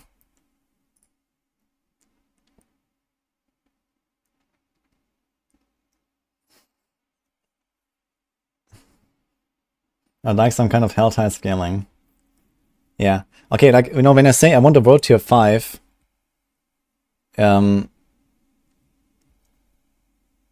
I don't want, like, you know, World Tier 6 and World Tier 7 and World Tier 16 at some point. I just want one World Tier 5. You know, one endgame difficulty where you know, once you actually have all your stuff, you can still feel a bit of a challenge. So this is kind of like what I want. So they shouldn't like just start piling torment levels onto this game. That would be the wrong approach. But you know, torment 4 is still like a very easy difficulty, like for outdoor content. And you know, especially with all this power we're gonna get from tempering and masterworking and then the Ubo uniques and all that stuff, right? Like basically you're gonna rush to level 100 now in like 10 hours, 15 hours, 20 hours or something like that. And then you have like, you know, 200 hours of progression ahead of you. But World Tier 4 is still World Tier 4. So, you know, you're gonna make your build for the pit. And your build for the pit is obviously gonna be kind of slow, very powerful, very tanky. Exactly the opposite of what you need in like Hell Tides, right? In Hell Tides nothing will challenge you at some point. In Whispers or whatever. So realistically, what probably I will do is I'm gonna make like my main character that's gonna be like, you know, I'm gonna grind a little bit of Helltide, a little bit of Whispers and all that stuff. But at some point it's gonna like do all of that on an alt, I guess, and just make like my main rogue is gonna be like my pit push build or something, and it's gonna keep going in the pit. So there needs to be something that still, you know, allows you to take like a pit ready character, like, you know, let's say a tier 50 pit or whatever, or like a tier 100 pit character. And actually still have a bit of like a you know, challenge in outdoor content.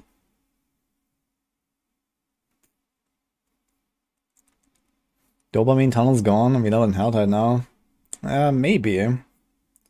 I mean, you may be able to get... Yeah, you're actually going to be able to get Forgotten Souls from Helltides at L1 already, right? So that might be kind of a reason to do it. We have to see if it's actually better.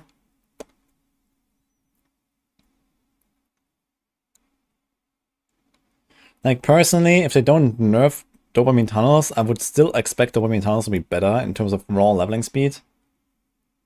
So for World First Race, I might still do dopamine tunnels. Log in Helltide 1 to 100. You're gonna end up with like 3,000 Forgotten Souls.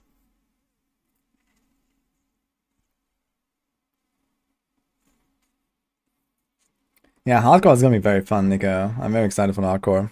Like, and you have actual hardcore back, you know? It's crazy. Took almost a year.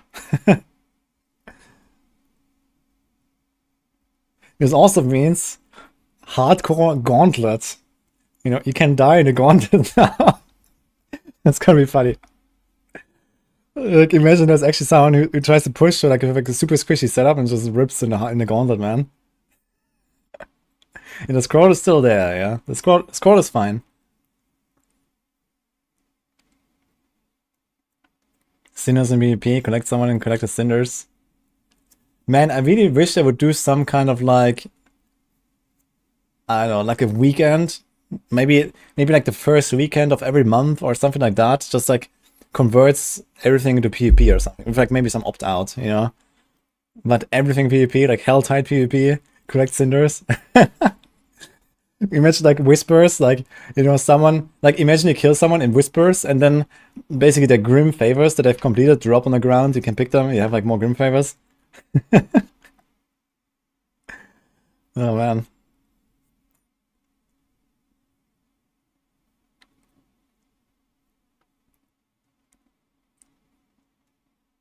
The set defensive stats are going to be more rare. Yeah, actually I have not seen a single defensive stat on any of those items, but I saw Fire Res somewhere on an item. Okay, here's like Shadow Res. So like apparently can get resistance on gloves now. And I mean, you have tempering with defensive stuff. Here's Life, I guess. Life and Fire Res on glove. So that exists apparently. So it seems like in general they made it like much more like, you know, mix and match kind of thing, where we saw a dagger with attack speed, we have a glove with attack speed. I don't know, maybe we can even get on our rings or something, right? And similar with the life, we have life here. What else do we have? Actually, what about this thing? Nothing crazy. Here's life per hit on a glove.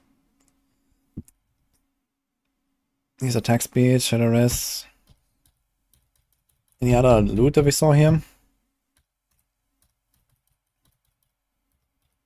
No.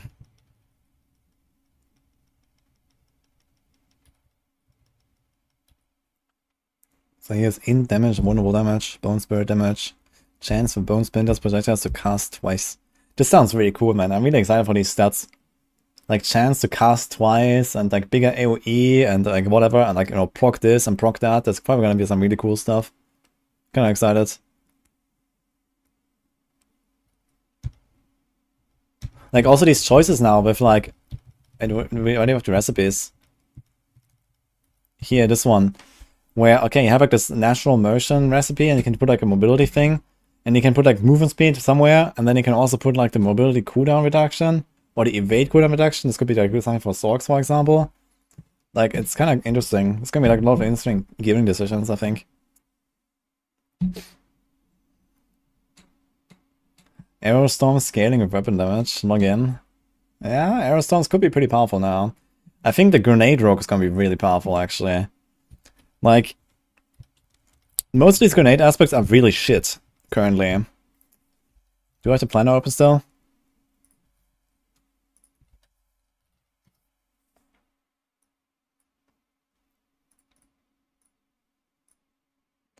Okay, like the thing is about grenades, like all the stuff that's like no damage here, 2,000, 3,000. Here's Opportunist, which is like a lot actually, like 8,000, 9,000. But this is with the stealth, so you can only do it when you do stealth, so you don't do it very often. For initiative, etc. It's like all this stuff has like very low numbers, but the exposure grenades themselves are actually very powerful. They do a lot of damage. Okay, this may be a bit different now, but previously they did weapon damage. And the exposure grenades were always like the most powerful out of all of these, maybe excluding this stealth aspect. And if you can actually buff these grenades now by like, I don't know, ×5 or something, when you have all these grenade aspects, it's gonna be pretty wild. It's gonna do a lot of damage actually. And on top of it, you're gonna mega stun everything. Like if you play this with Twisting Blades or Pen Shot with like insane lucky hit, you're gonna just like proc exposure, like, you know, every attack in a big, like, imagine make like a big pack in like the pit on a high level, and then you shoot pen shots in there with inner sight. Just pen shot, pen shot, pen shot, pen shot. You're gonna proc like 100 grenades every second or something. And it's gonna absolutely melt. It's gonna be crazy. It's gonna be very interesting to see. And you basically perma-stun everything. So, we'll see. I'm definitely gonna try a Grenade Rogue.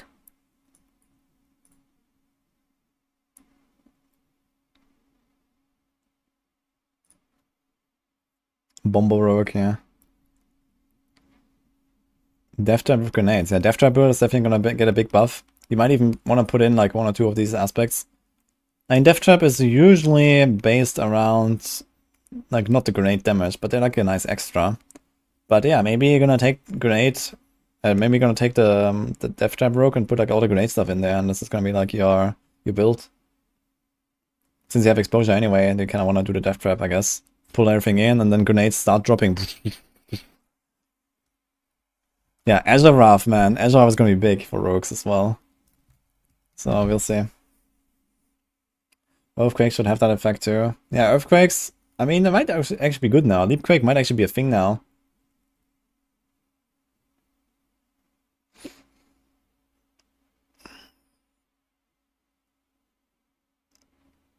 What do you think about them removing double core ranks on items? Yeah. It's gonna be a bit sad. So let's see if they have like a solution for this, for like the dual core builds. Because they are dual core builds, especially on Rogue, but there are also like opportunities on other classes. And I'd actually rather see them like expand on this repertoire. I mean, in the Rogue case in particular, if they fix Shadow Clones, and there might be a pretty good possibility that they do, then you have the Grasp of Shadow. So you can just run Grasp of Shadow for multi-core skill builds. Maybe you can also add ranks via tempering. Yeah, maybe you can actually just straight up put like pen shot ranks or something, but I don't know. Maybe it's gonna be like one of these marksman ranks or something, or marksman effects that you can put. Like here, for example, there's like offensive, and there's like cutthroat, specialist, trickster, scoundrel, marksman. So I wonder if it's like always the same recipe. I guess it's always the same recipe on every slot, right? but it cannot use every recipe on every slot. But this recipe has those stats, I think.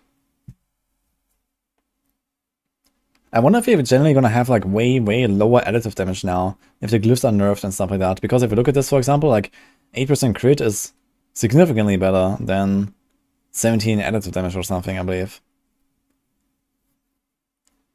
But yeah, who knows, I guess. I mean, it didn't talk about Paragon changes actually, so we're gonna see that on the patch notes, I guess.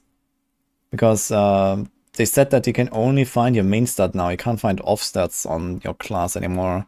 So you cannot actually hit the Paragon bonus requirements anymore. So maybe those bonus requirements are just removed and Paragon is a bit changed.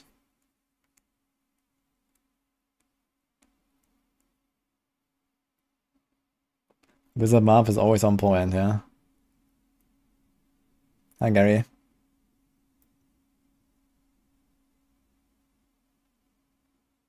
No changes to the Gauntlet. I don't think they're gonna change Gauntlet for a while. And I don't see the need to. They can get all stats, true, I guess. We didn't see any examples of all stats, did we? So you can still get all stats, but yeah, maybe. Yeah, who knows? Maybe they're not gonna change Paragons. Yeah, the pot is gone in hardcore.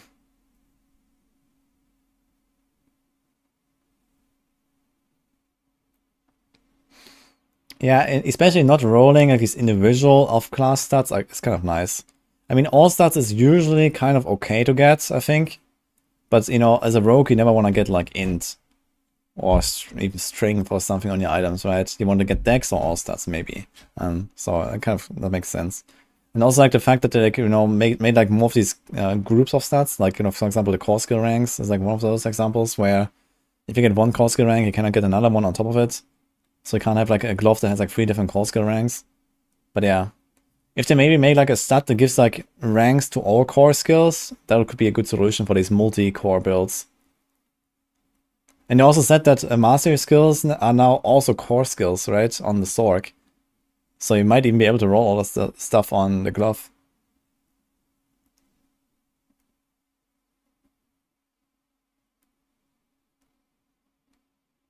You think they're working on a loot filter? I don't think they're currently working on a loot filter.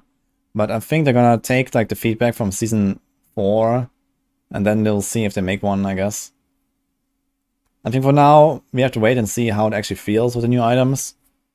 Like the thing is that, you know, once you play your character a lot and you're like, you know, kind of like at the point where every one of your items has like 2 greater affixes and, you know, all the right stats and they're mostly masterworked in the right way and stuff, then the only thing you would ever care about at that point would be 3 greater affix drops. And I don't think you're gonna see them very often. Like, you might not even see one an hour or something. So I think at that point, you're just not gonna pick up loot really until, you know, the absolute GG item drops. So I guess you're gonna start picking up loot a lot early on, but you're not getting that much.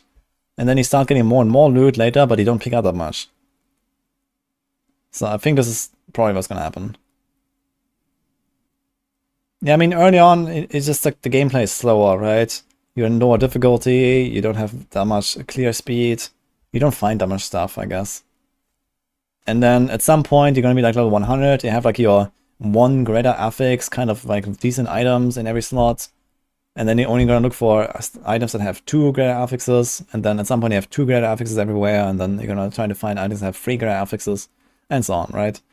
And you can still kind of like, you know, push towards a certain item type that you really need a bit more. Like, you know, you can pick up every ring if you really need rings for a while, or you can pick up every amulet if you really need an amulet for a while. And then at some point you're gonna get something. And then you're gonna start looking for the greater affixes. So I think it will be fine, at least. I'm not really too worried that the loot filter is gonna feel like necessary.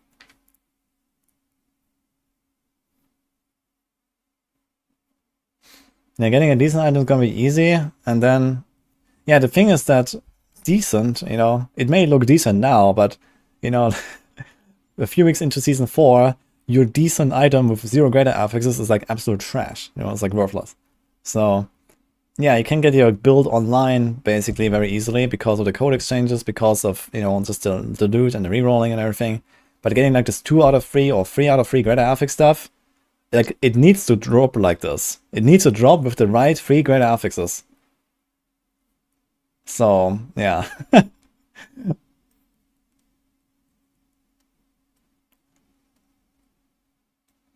I mean, there seems to be that bit of flexibility, right? Like, for example, we saw the gloves earlier, and gloves seem to be able to, like, roll main stat, and crit damage, and lucky hit, and res, and life.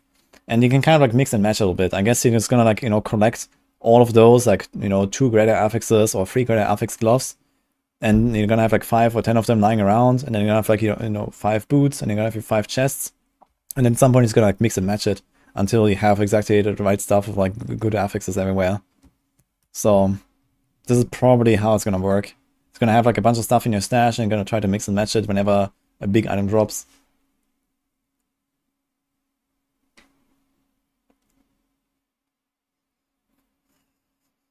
What do you think about rares having less affixes than legendaries?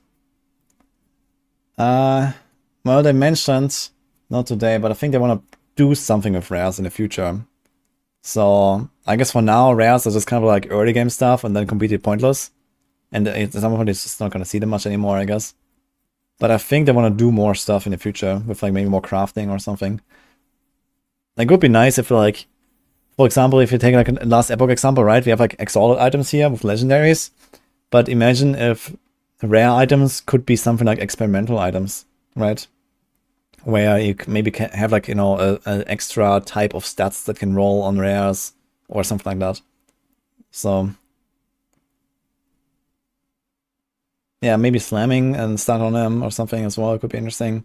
But I think that would make them, like, that would kind of, like, bring us back to the same problem that we're trying to solve, right? If you are able to make a rare item into basically what a GG legendary drop would be, then we're just at the same, you know, dead end again with way too much loot. Because then you're gonna pick up all the gloves again, and you have to look at all the gloves, and then you have to slam them. So making them different, I think, would be the play, and not just slamming a stat on them and that's it.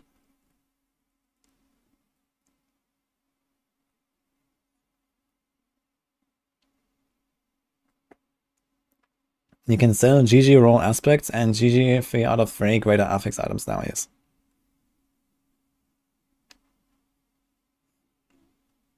Yeah, rares are over, I guess, for now. Rares are useless.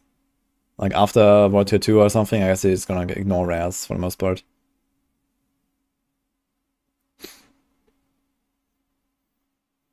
You hope mats and persons go in their own tabs. Oh, they didn't talk about this. Yeah, I'm really hoping they're gonna do at least, like, a sigil inventory. Like, elixirs and the boss drops, I think that's okay in one, but I would like the sigils, like, separated. Is Uber Lilith still the hardest content in the game? Nope. That's the pit now.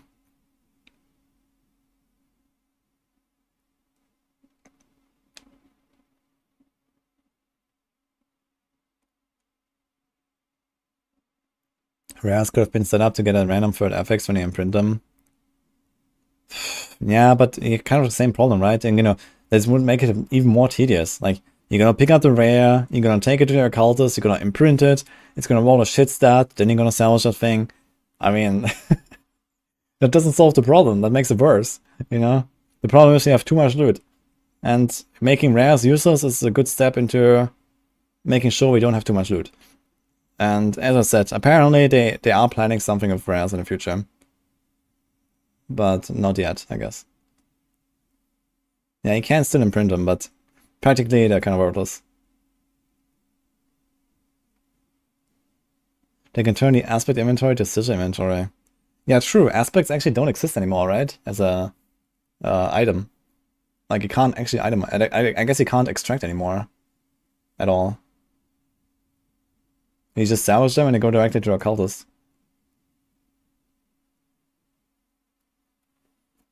What do you think about Cheat Death and Uber Lilith on hardcore? Well, just don't get hit, I think.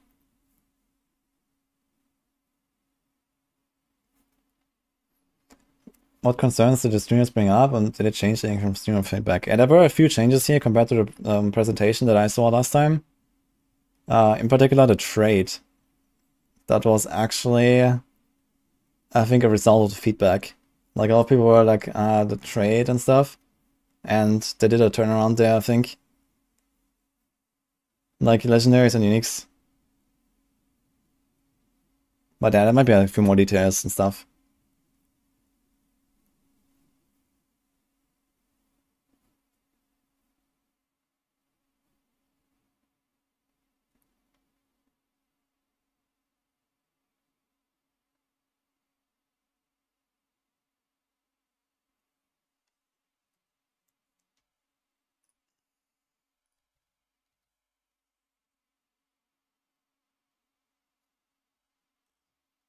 The players were bullied deaths into buffing the rares. Nah. I think also these greater affixes are only on legendaries, right? Here it says only appear on ancestral, legendary, and unique items. It's actually gonna be wild, man. Like, okay, Uber uniques are gonna be much more accessible now, so I guess most people will probably get like, you know, 1, 2, 3 Uber uniques or so, especially if you get yourself carried through the bosses. Because they said every one of those level 200 bosses is gonna drop 1 Respect and Spark, right? So there's 6 bosses, you get 1.5 Ubers just from killing all of the bosses once. But then you can also get greater affixes on them. So yeah, I guess most people that get carried through the bosses and maybe get like an Uber drop or so, can get 2 Ubers of their choice, at least. Or even 3, right? If you do like a bit of bossing. And yeah, then you can still get like the crazy draws, man. 3 or 3 greater might be better than Uber. Yeah, but the Ubers can also drop as with greater affixes. Like you can get a Tyr's Might. Okay, watch out. So let's see this. Here. He's a Tyr's Might, okay? So this thing has 5 maximum res, which is an insane stat. And this can drop as a greater affix, so it's 7.5. And then you can masterwork this. It gets 9 times 5%. So this is like this. And then it gets 20% 3 times, right? If you hit it 3 times. So you can get 19% maximum all res. Right? This is more than you can actually have. So you can basically, with this thing, masterworked and greater affix, you can get enough maximum all res that you take, like, you take it exactly to the cap, basically. You go from 70 to 85. 85 is the cap. So you take only half the damage from elemental. Crits are 25. Oh shit, it's even more. So you only need to hit it like twice or something. So this one's here. Yeah, if you hit it twice, it's already enough. You're already capped. You can get 21 maximum all rest, just for the lulz.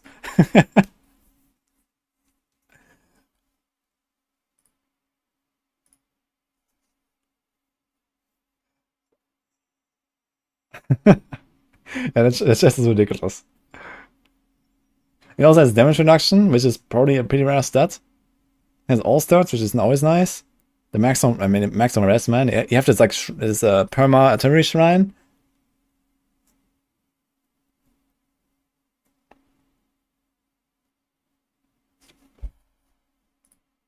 I need to show you something, I believe. Where is it?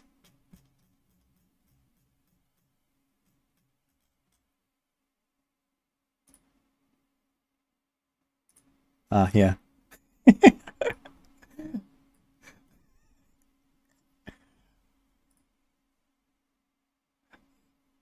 It's a good one. Someone needs to upload this to 17 man.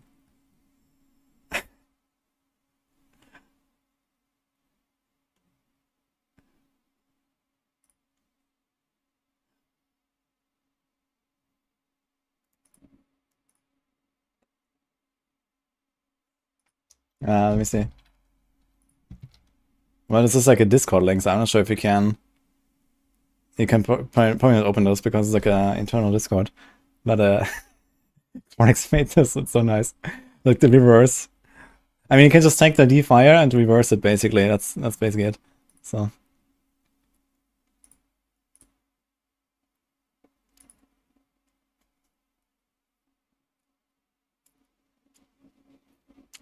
Diablo 4, Season 4, Forged in the fires of YouTube, Reddit, and Twitch comments. We need a D4 zoom out emote. True, man.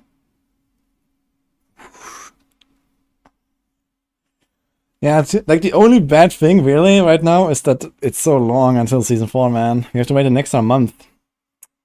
But we have the PTR, I guess, so we have a lot of time to prepare at least.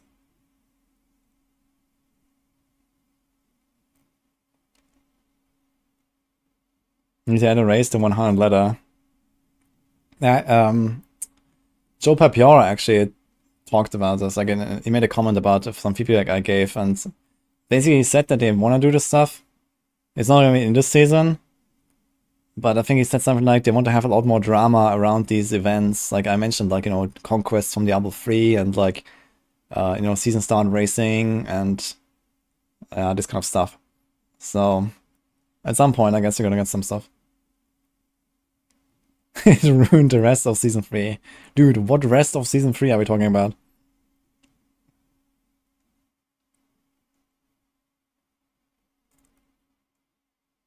Wish I would add a cool wing effect to Terra's Might.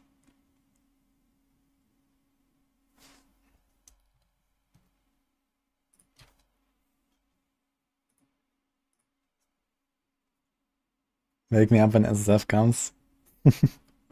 Yeah, now we need SSF, man. Imagine SSF and private seasons, like private leagues and PoE. Oh man, that would be golden. Like if you could also like make it like harder and stuff, like in the private leagues. And you could host like our races and stuff.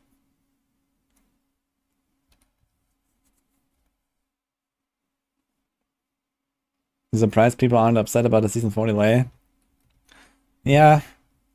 I think people are a little bit, but considering like how big of a patch this is, you know, I give them an extra month. Like I think it's fine. So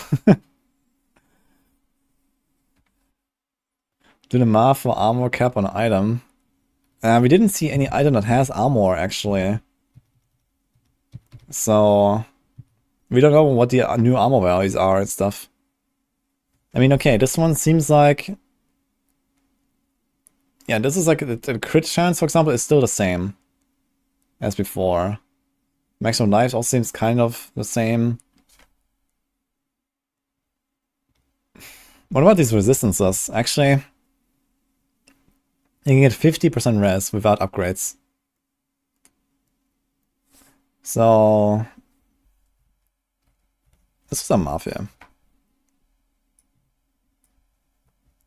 So 50, and then it's always like 45% extra. You get 72.5 res if it's a max rolled, non-greater fire res roll. And I guess it's the same for all the other resistances. So 72.5 resists. And your ring and amulet is how much? Rings are 8 and 8. And the amulet is like 19, I think. Alright. We have, okay, this is 8 and then like another, yeah. We have an amulet here. I think I had an amulet somewhere.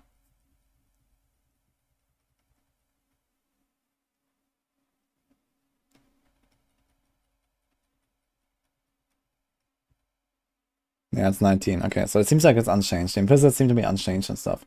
I really hope that eventually you're going to do something with like more base items and different implicits and stuff as well. That could be interesting. Or at least give you like, maybe this could be like in a future crafting system as well, where you can like maybe change the implicit to something else. That'll be cool. But okay. So this means you get 27, you get 35 all res. How much is the penalty for higher roll tiers?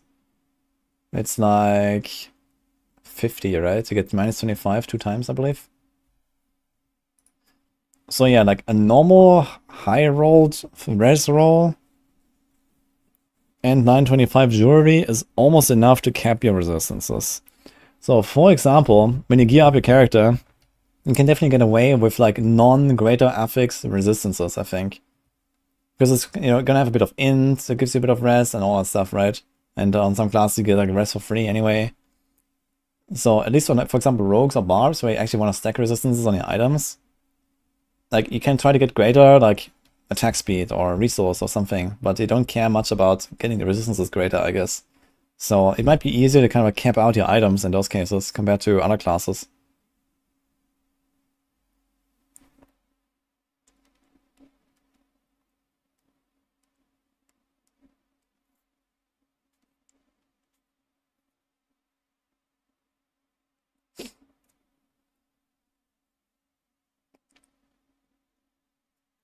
No item bases is such a miss. I don't think it's like a huge miss or something. But maybe in the future they're gonna give us something to do with them.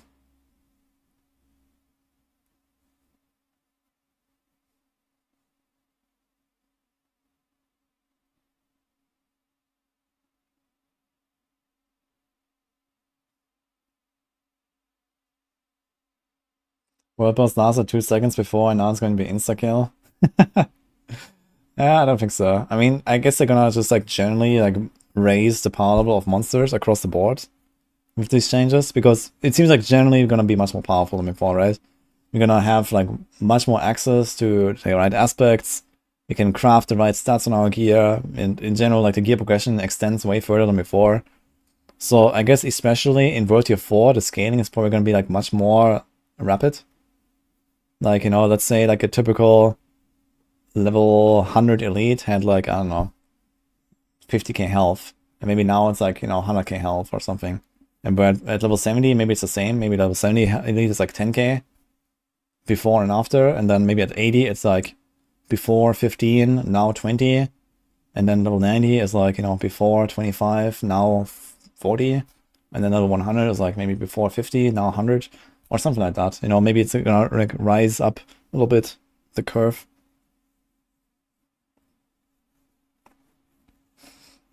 Everyone will be a lot squishier. Yeah, it definitely sounds like it.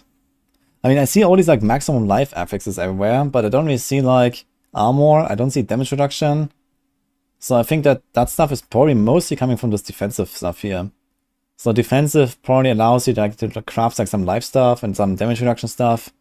There's gonna be multiple recipes, right, in defensive. So we'll see what exactly that means. I guess there's gonna be like, you know, life regeneration, like life per hit, life regen, I don't know, life, I don't know, on something. And then it's gonna be like, you know, just damage reduction, I guess, and some kind of recipe. And then it's gonna be like probably like one that is like armor and whatever in resistances. I guess you can probably craft resistances as well with tempered, I imagine. So you can like, you know, fix your resistances and stuff.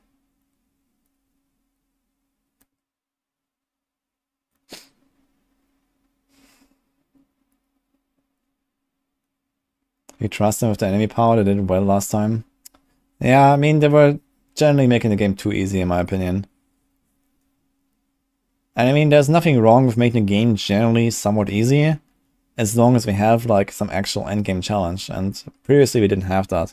So it was kind of sad to see that everything in the game was easy. But now we don't have that anymore. So as long as the level 200 bosses are really hard, and the pit just goes forever, like, you know, there is actually a challenge. And as long as you actually want to go far in the pit, where it gets hard, to be more efficient, you know, because you get, let's say, higher chance for greater affixes, you get more of the Masterworking mats and so on. So that makes it exciting, I guess. It's okay if like the rest of the game is like somewhat easy, as long as we have that. And now we do, so that's okay. Level 200 Varshan, trust me, it's gonna destroy you. Yeah, you better get your Fury per second amulet ready, man. You need that resource.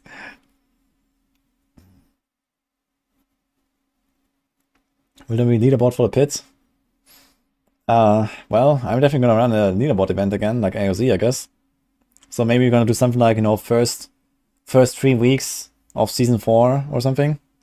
Because then we're gonna have PoE 2 later. Actually, let's see, how many weeks are there? It's kind of little time. I was hoping to blast Season 4 longer. But yeah, May... Wait, what did they say? May 14. It's Tuesday again, by the way.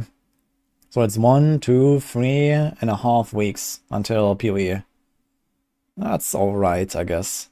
I would prefer more, but it's okay. So you have 3.5 weeks until PoE. So you're probably gonna do 3 weeks or maybe 2 weeks event, I would say. So like maybe until 2.5 weeks, maybe until the weekend, maybe until the Sunday, something like that. So starting from Tuesday to the second Sunday or so, 2nd of June. That could be a nice event duration. It's like 17, 18 days. 14, 16, 18, 19 days actually. Something like that. Definitely gonna run an event, I guess. And also, of course, race for the hardcore level 200 bosses, so that's gonna be cool.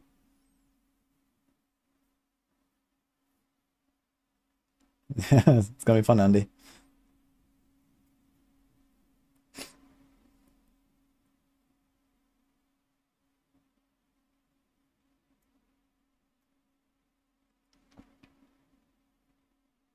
You should drop everything as soon as the Elden Ring DLC drops.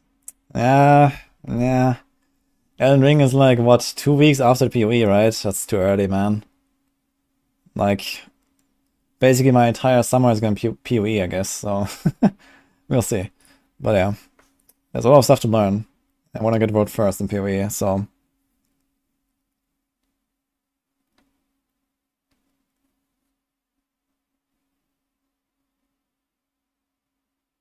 Flurry, no cap. Flurry inside, let's go, maybe. World first what? In PoE 2? I mean, we'll see exactly, but they said there will be pinnacle bosses and stuff. So, I guess world first level 100 and then world first pinnacle bosses. So, we'll see. But that's the plan, at least. But yeah, I mean, I definitely have to sink, like, a few thousand hours into the beta for PoE for that.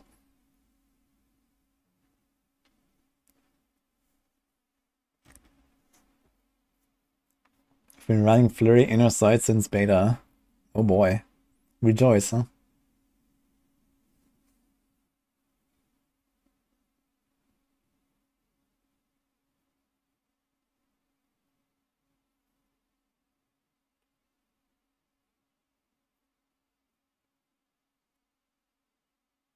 I took that personally. Yeah, man, I like Ben a lot. I'm a big fan of Ben. But I wouldn't mind being faster than him. We'll see. I also wouldn't mind too much to lose to Ben. If I lose to Ben, I'll be okay with that. But probably no one else.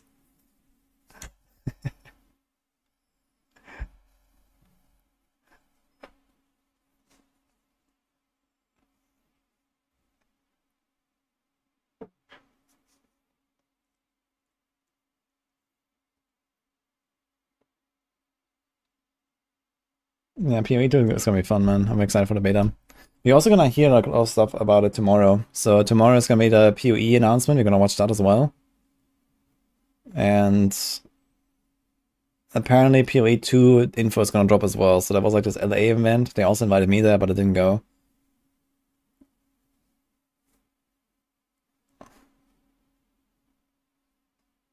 I'm rank 2 at the moment in hardcore. Yeah, I know.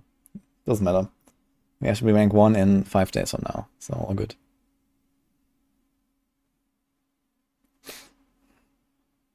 Yeah, PoE has a bunch of like really crazy blasters. But the only one I'm really scared of is Ben, I guess.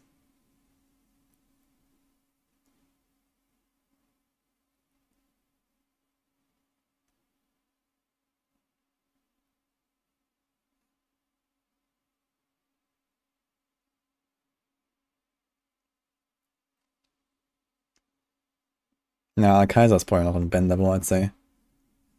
Maybe he is, but he's not as motivated. He likes to play Bone Zone, and he doesn't like Gauntlet very much. So, I mean, who knows? Maybe Bone Zone is really good in PoE too.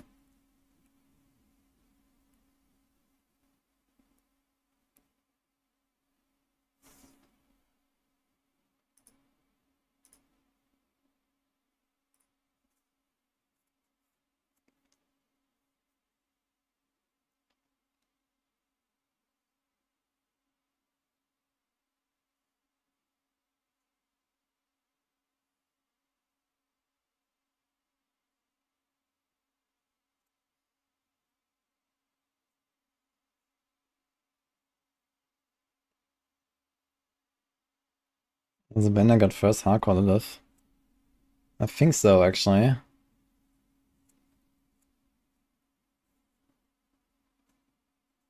then because I died. Halt. Well, I died. But I got an emote for it, at least.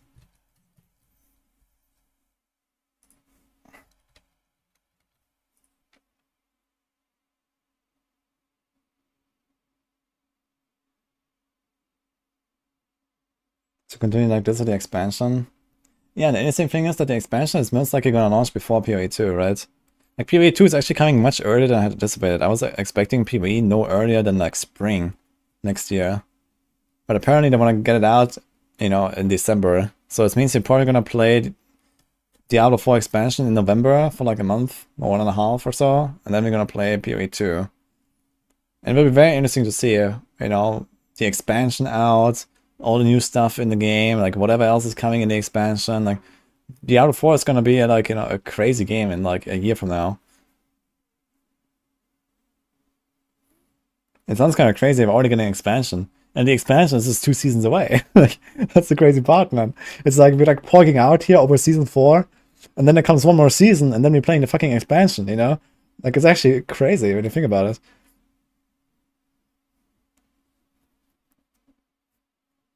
Yeah, the Diablo 4 expansion is certainly gonna cost $150 at least.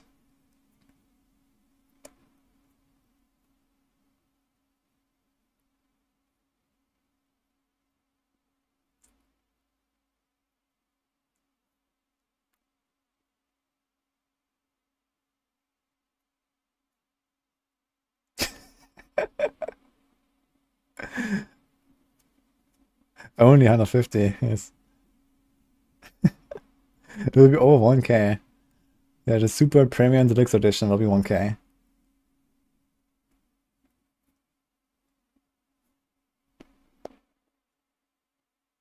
Will the 4 survive after PoE 2? Yeah, for sure.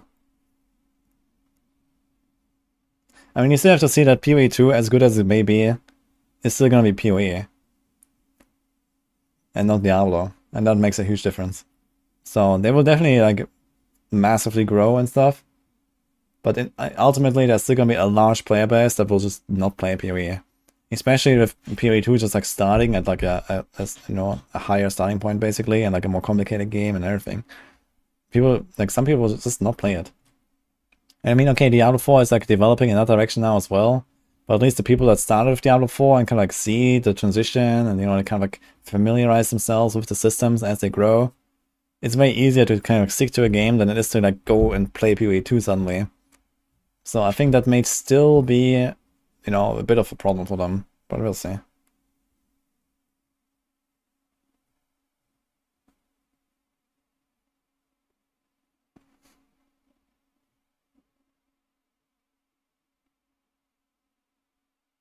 Legendaries will be tradable items in Season 4, yes.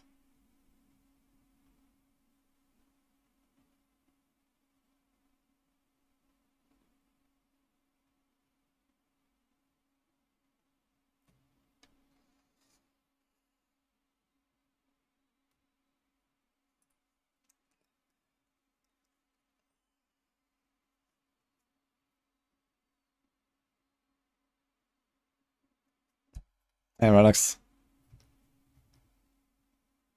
I really like this interface here. I think it's a nice interface. I really like the idea that they can like favorite aspects. Like, we're literally gonna put this in Maxwell Guides, I think. We're gonna make a Maxwell Guide section, and it's gonna be, these are the aspects. Favorite them in your codex right now. And then you go and like ding, ding, ding, ding, ding. And then every time you go to your cultist, boom, you got them. That's gonna be nice, man. Kinda looking forward to that. This is like really chill.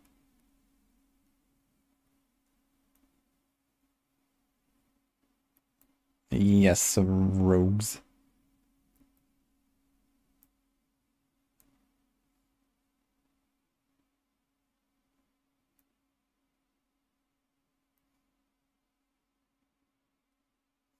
Okay, now actually interesting.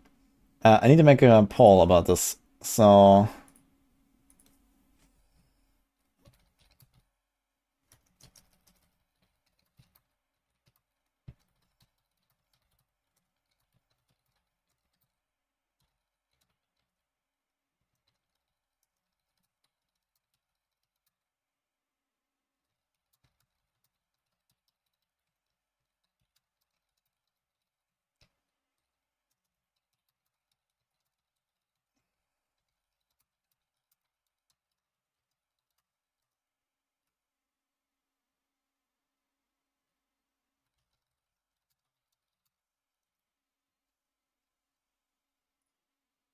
I wanna make a poll about hardcore.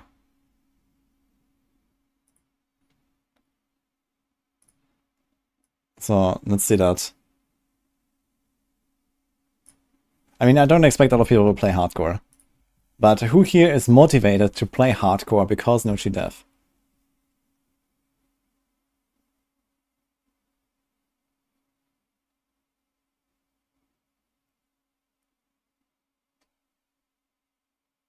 Yeah, I mean, it's just in general, like, you know, it's not about like playing it right at the start of the season or something, but, you know, it's more like, would you like to play hardcore at some point maybe or something, you know, more than before or less than before?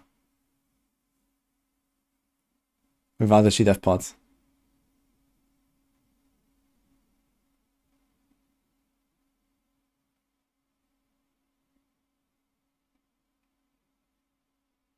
Like, most importantly is, will this one here, the second option, outweigh the third one? That's gonna be an interesting one.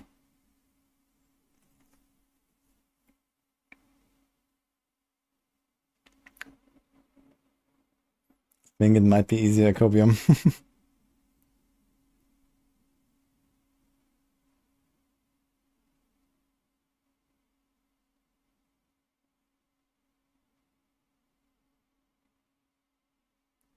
You'll play hardcore if there's no 10 seconds logo timer. It's actually not 10 seconds, I think. It's like way faster. With the DC. The DC is actually relatively... Like, the DC protection is relatively consistent.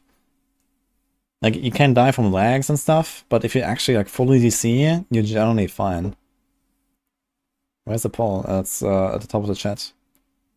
You can click on the thing.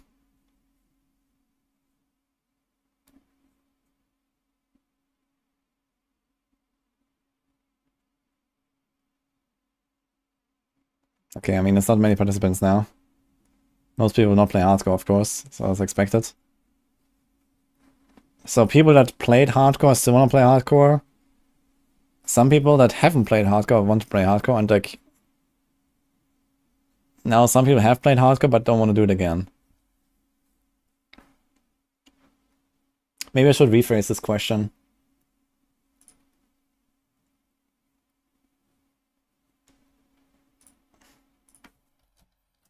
Do you think hardcore is a better game mode? Yeah, cheat death.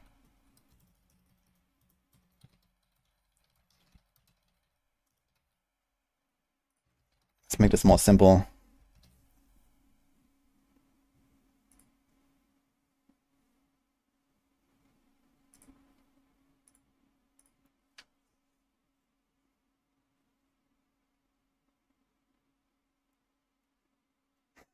Word on the street. They took the cheat death potions, drank them all, and had a campfire chat, and here we are. Yeah,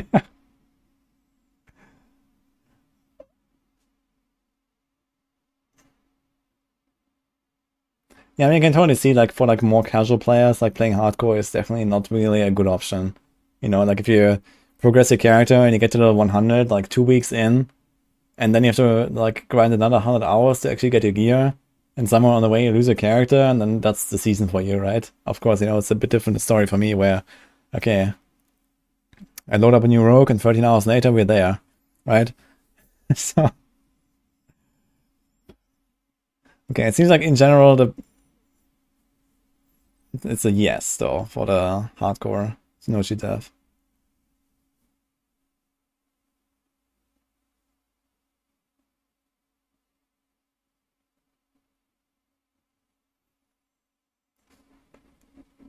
Upcoming patch notes for Season 4. Walking ballistas can now fire from 6 screens away for 500% damage per screen. Oh man, that would be funny.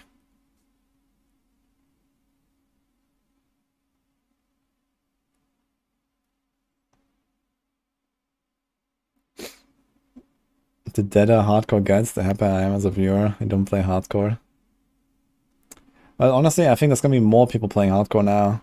And not less. Right now, hardcore is like really a wasteland. But I think this will probably motivate more people to actually play hardcore because it's actual hardcore. Like, you know what you're getting yourself into, and it's not like this, you know, kind of like, yeah, kind of hardcore, but not really.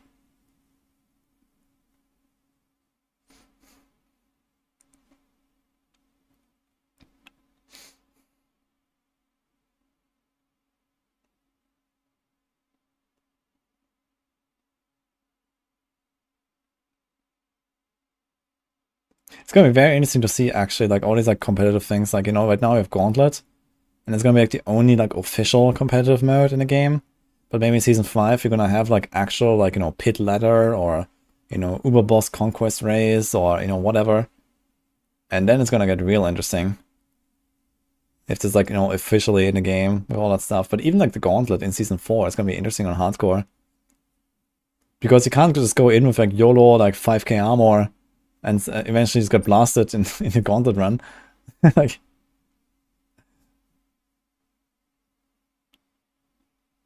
well, so YouTube review getting posted whenever it's done uploading, I guess.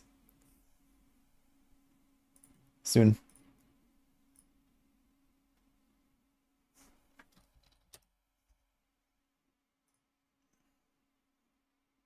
Yeah, it'd be very funny to see someone die in the Gauntlet, man, next season.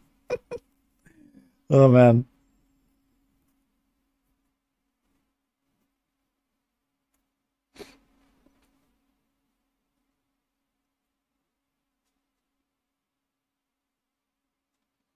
Hardcore is only for content creators or unemployed? Nah, I wouldn't say that.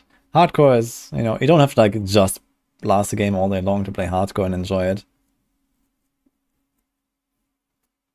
Of course, like playing more helps with hardcore, like, you know, in general, because you can accept the death more easily. But hardcore is also just like a way of life. I mean, it's literally life, but it's also a way of life in these games.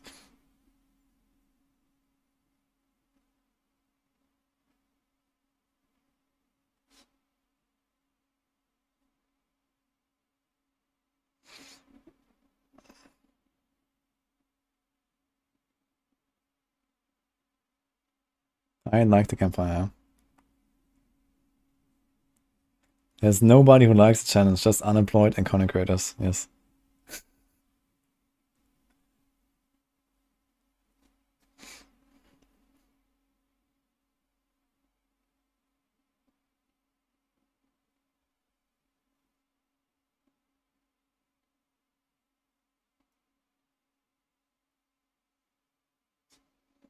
What do you lose by dying? I mean, I can kind of see the appeal of softcore as well. I mean, you know, for the last, I don't know how many years now, I've been mostly playing hardcore everywhere.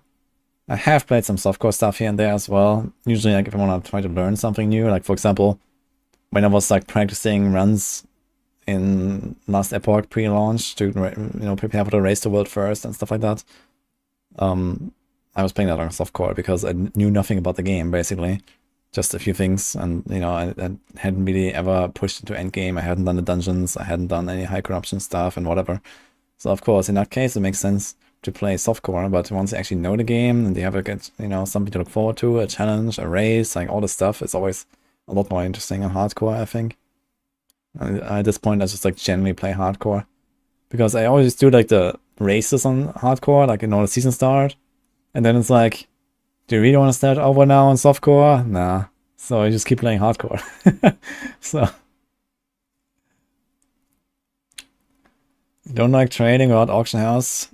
Yeah, they can still do that better, but I mean, check sponsored. We still have our friends here at Crimson Market, for example. And they've actually told me they've been developing some cool new tools as well to like way, way easier list items and stuff like that.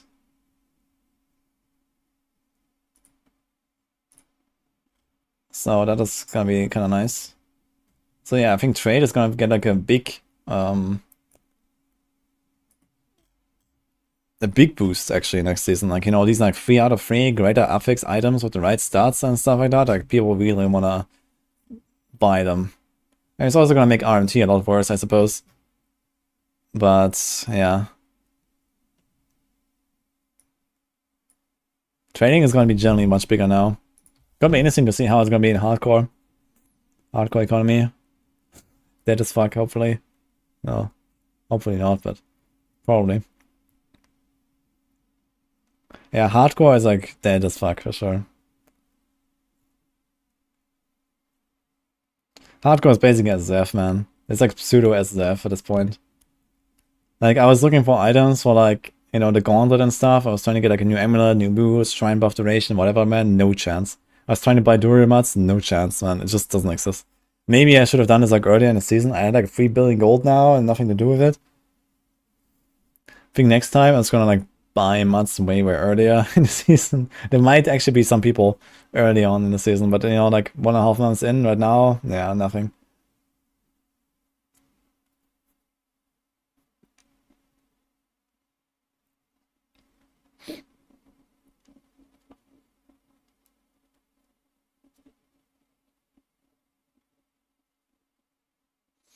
Hardcore gauntlets. Yeah, it's really bad. Especially the rogues, man. Hardcore rogue gauntlet, man. Let's see, actually. I wanna check. Take a look.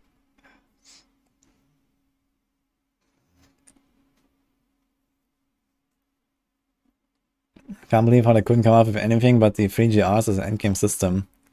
Yeah, I mean, if you ignore, like, I don't know, Whispers and Helltide and the bosses and the Gauntlet, then yeah, they didn't come up with anything, I guess.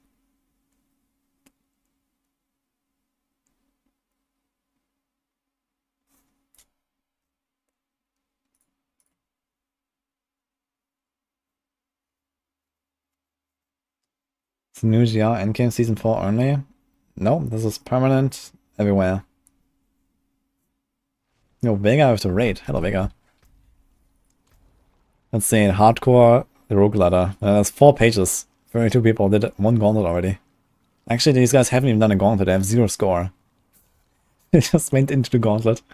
So all you have to do is like open a gauntlet and do nothing. And you can get on leaderboard, guys, in the top 100 even. And get your trophy. You just need someone to boost you to world tier 4 real quick. And open a gauntlet.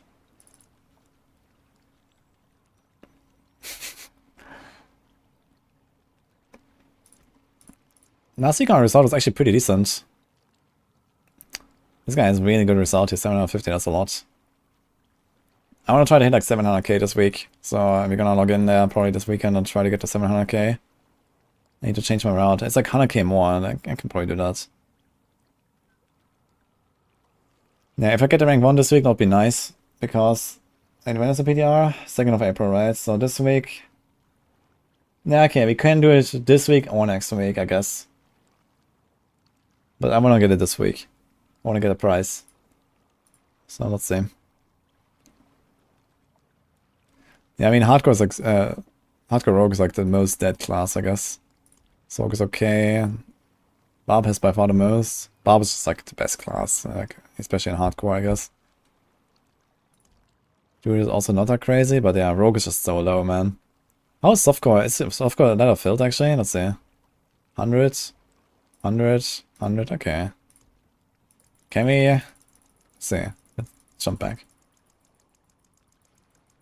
Thanks, Steps, for the sub, by the way. Is it too late to get into PoE? I mean, PoE is not going anywhere, but once PoE 2 is out, I guess it's gonna like lose a lot of its content creators and stuff to PoE 2. But outside of that, I mean, still a nice game. 189k. So people are actually playing this a bit. But yeah.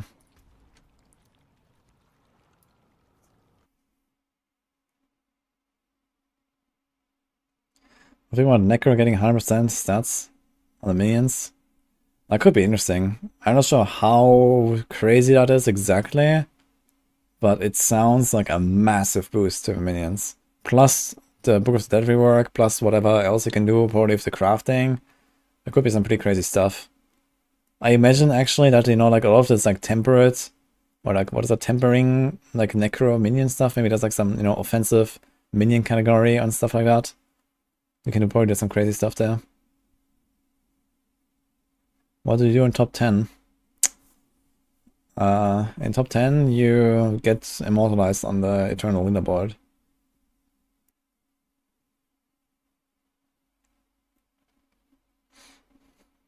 Big golem, yeah. Golem sounds kind of crazy.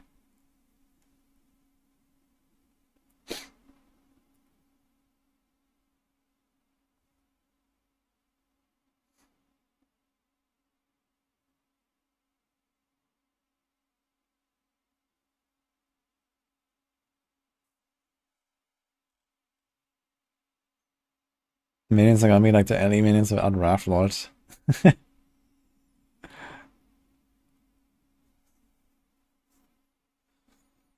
How much the minion stats just makes them the Sorc conservation to adjust our stats, not a minion.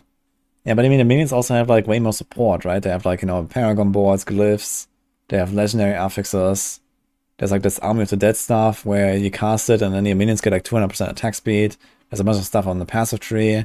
Like there's a lot more support for actual minions compared to conjurations. So I think minion builds are actually going to be a thing now. Like these Storm Companions on the Druid might go completely wild. And like, you know, like the Golem. Like Golem was apparently already a half decent build. And now the Golem is just going to be like way stronger.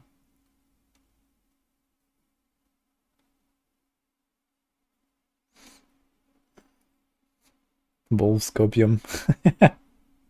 We'll see, I guess. Someone's gonna try for sure.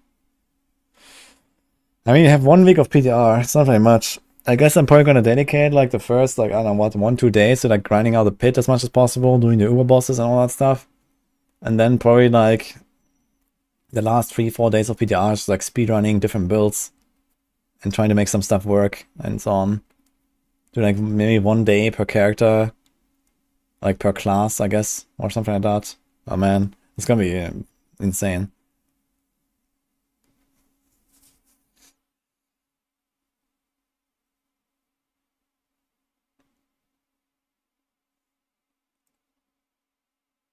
A new temporary Battle Royale mode from WoW in D4.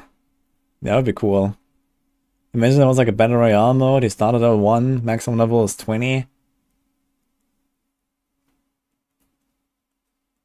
Yeah, PTR is only 1 week, man. Dedge. Fucking Dedge. Does Starlight work with Undying? Yeah, it should. It works with any healing, I think.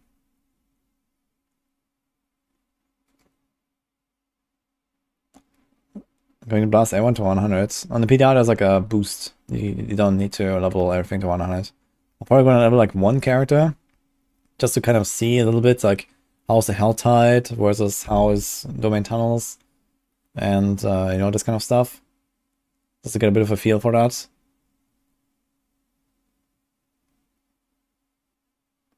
Yeah, April 2nd is 2 weeks away. It's not very much, man.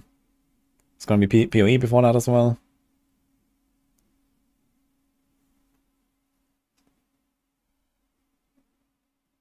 Post World Boss, turning Arena into PvP pit and the winner gets a resplendent spark.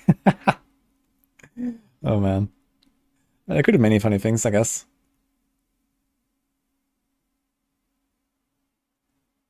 Do we assign roles to various members during a PTR for max roll? Kind of. I mean, we have like we mostly have our writers set up in a way where we have like dedicated class writers. So like, for example, I was making rogue builds and like a barb build in the past. And then, you know, we have like Dark Side also rogue, and then we have like Northorn doing Sorc, and like, yeah, Spoiler, he's doing like Druids. So everyone's kind of like playing their main class, I guess, for the most part. And, you know, these people are also expected to, you know, update their guides that they have, so. Rax Inc. Oh shit. Hello guys. Oh, welcome. That's a big raid, man. Thank you, Rax. Yeah, welcome. We're just doing like Campfire after talk right now and polls and enjoying the high a little bit. Yeah, it was a pretty big day here. Zerged, yes. Raid Oira, yes, welcome. Yeah, I guess, like, how was the opinion from Rax? I heard that even Rax was positive about Season 4, so that's a good sign.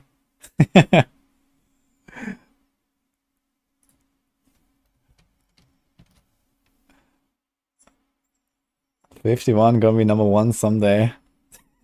Thanks, Rax. Appreciate the resub. Even Rax, yeah, let's go.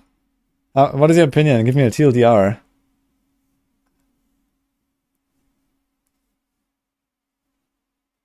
Rax liked it. Oh, nice. Yeah, I'm excited to see Rex. Especially, like, we need more hardcore blasters, man.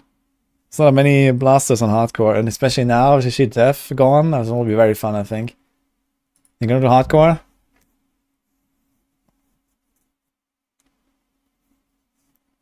%, gave 7.5, 10% for 10 10.0, and 10% for 0. I mean, it's always gonna be the default bad crowd, I guess.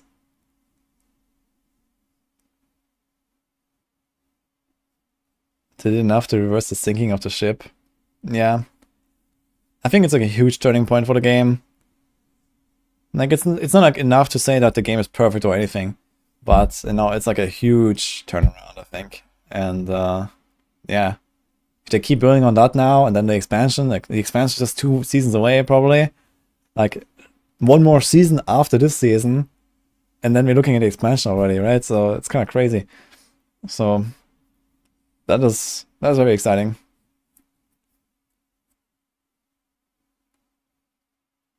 Show him the GIF. Ah. Wait.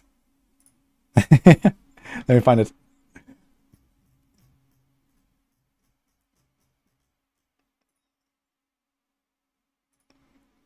This one.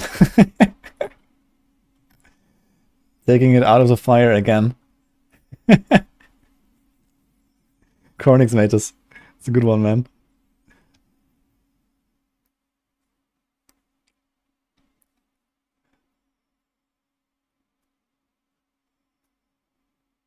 Yeah, it's the reverse of the defire. You know, it's like he's like taking it out of the fire, man. I love it. On fire. Yeah. You need to develop nightmare dungeons, make them scalable in a way like PoE maps and juice nightmare dungeons. Yeah. Like a little like Atlas tree, like PoE and stuff. It doesn't have to be exactly that, but you know, something, right? I think Nightmare Dungeons is probably gonna remain like the system where they're gonna put in a lot more crazy stuff in the future, and then the pit is just like the pit. It's kind of like very like barren, but you know, very streamlined, and you know, like the difficulty scaling for the like late game. But yeah, if you have like this blast mode and dungeons kind of stuff, where there's like a bit more excitement, a bit more randomness, not really so try hard, and then you have like the pit for like the try hard stuff. I think that's gonna be a good system. Was there any mention of pit leaderboards? Not officially, but we're definitely gonna do something on Maxwell, so I'm gonna make that happen. Like the AOZ thing. I was already talking about it, so I'm planning to run like an event for the world first Uber bosses on hardcore, and then we can do like I think a 19-day event, I said. So if it starts on May 14, we can do like 2.5 weeks until the Sunday here. 1, 2, yeah, 19 days. I think that would be nice. 19 days, like pit event maybe, or something like that. Right until right before PoE 2. So I want to do something there, like the AOZ event. If you were there in season 2. Did you see Rax's reaction? What is that?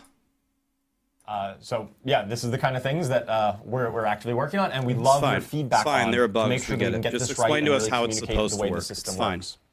works. So we've attached an offensive affix onto this. Let's take a look at some of the weapon ones that we can attach on.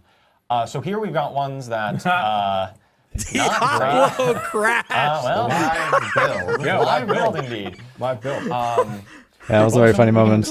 We also saw that. What would have happened there? If that isn't a metaphor Right, for so how when you, Diablo 4 attach has the gone, I don't weapon know category, what those is. are, yeah. I mean, it's just a bug and crash, so who cares?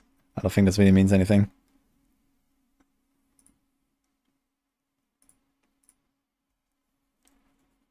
Save the prisoners is not fun. Yeah, I mean, it can still work on like the objectives and streamlining Nightmare Dungeons.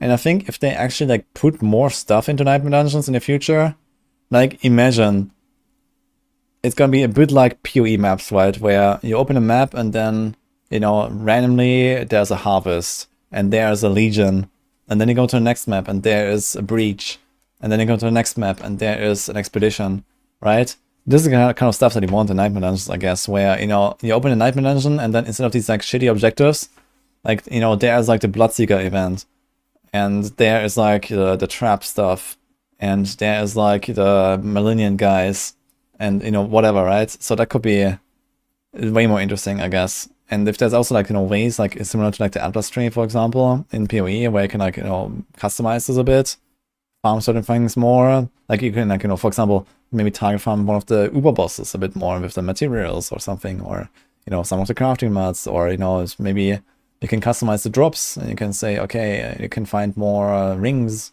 or you can find more helms or whatever, right? So that could be very interesting then. Why not Helltide with a Nightmare Dungeons? Yeah, they could even do that. You know, they can like, you know, allow you to like get Helltide monsters and Hellborn or whatever they're called in there and stuff. Sure. They don't bother keeping seasonal content. Yeah, I mean, look at the Helltide rework. The Helltide rework is basically Blood Harvest. And Zir is still there. So I wouldn't say they don't keep stuff around. They also have like, you know, there's still Barshan is still there. I mean, the Minion tunnels themselves were not really worth keeping, I feel, but it would be kind of interesting, maybe like, you know, if you talk about this like Nightmare Dungeon stuff that I just said, where, you know, you open Nightmare Dungeon, there's like a random, you know, whatever old season theme. There could be like, you know, maybe there's like an opening and you go in and there's like an extra Minion tunnel part of the map. And there's like a lot of Minion guys, and they have like a high chance to drop Barshan mats, and maybe there's gonna be like some new way to like craft the item with like Minion affixes. You know, it could be literally one of the tempered recipes, right? Maybe they can just add tempered recipes, and there's gonna be like Minion affixes that do something special or something, right? There could be a lot of stuff, honestly, that they could do with the system, because it's like very like expandable.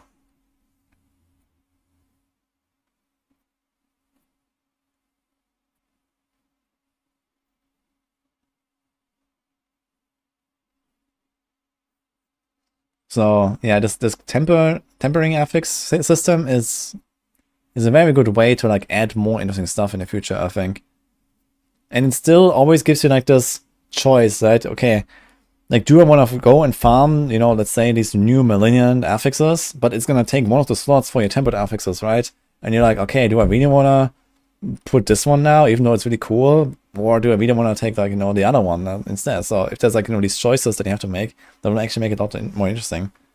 But yeah, they could actually allow you to like maybe target farm some of these things through, you know, certain like old season content or whatever. What do I think of this poll? For action RPGs, what is the preferred control method? Both. I do both a lot, actually. Sounds very much like there's 5 votes in this. In fact, there is 5 votes.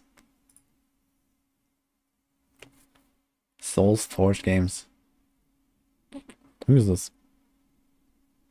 Solo game developer. Ah. Dark fantasy action RPG.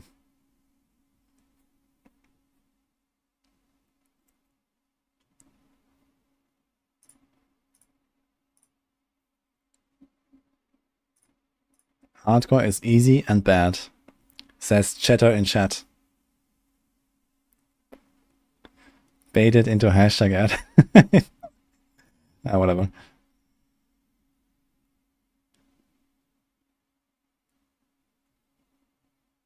Shows what Barra said, it gets a small chance, so it's not encouraging. Yeah, we'll see. I mean, it will, like, even if there's a small chance, if you do some hell ties and you can randomly find like some boss mats, it will feel good, I guess. Especially, like, you know, now that Uber unique grinding is, like, a lot smaller. Like, you get 6 resplendent sparks by just doing all the bosses once on level 200. So, as let's say you do that. Or you get carried, at least. It's gonna be a carry services for sure. Let's say you get your 6 sparks, you already have 1.5 Uber uniques. You just need to get, like, maybe 1 more drop, and maybe salvage 2, or something like that. And boom, you know, you have like basically all the Uber uniques you want. So yeah, it's gonna be kind of nice, I guess. WASD, man.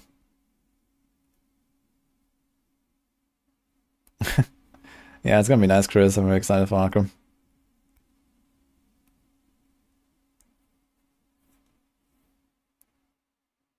He said only the first time. Yeah, they said like the first time you kill each of the bosses, you get 6 sparks.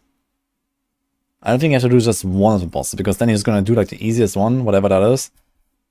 And then get 1 spark, I mean, whatever. So it's gonna be 1 spark for every boss.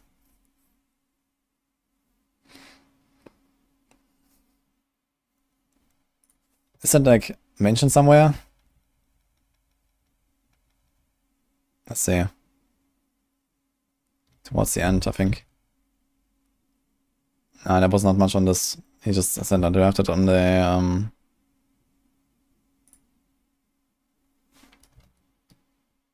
Did I close it? I closed my notepad, okay.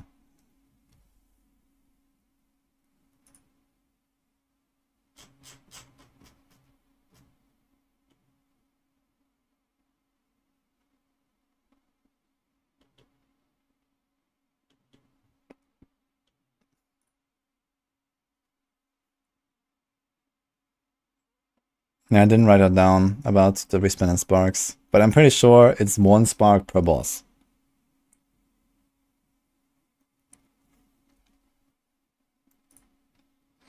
The new crafting is great, but it's too late in the game. Needs to be a level 50. Actually, I think this is very early now, this tempering. Wait, when does it start exactly? Tempering. Let's see. Crafting assessment allows you to add cool new affixes. Stop from most content, not target farming. Can be applied to boots, and I don't think there's any restriction on this.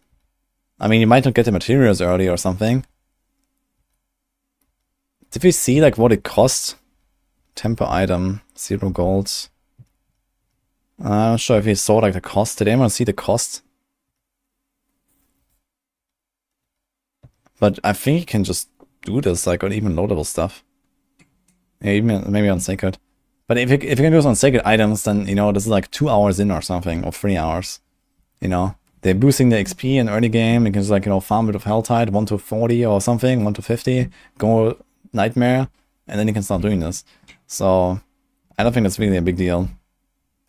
I think it's okay that for the first few hours you're not gonna craft stuff or whatever, and then it's gonna find a bunch of loot, get up in levels. Like, I mean, you're gonna replace your items every 5 minutes. So why do you want to go and temper shit and stuff like that? So cost is shown. Okay, we can maybe try to find that clip again. Let's see if we can find that and find out a bit more about it.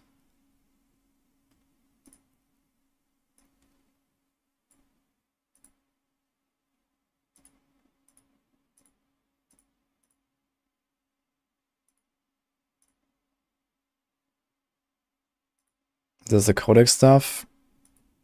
Here comes the tempering. So let's see.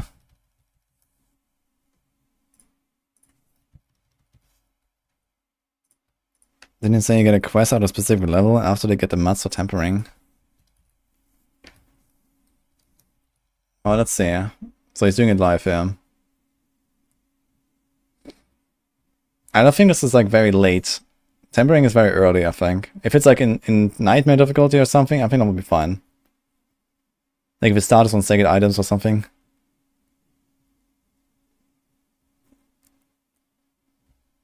So he clicks on tempering.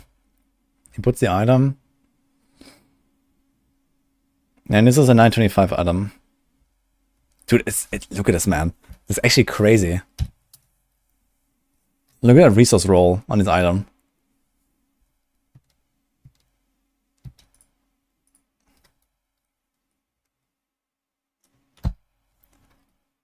I took a screenshot.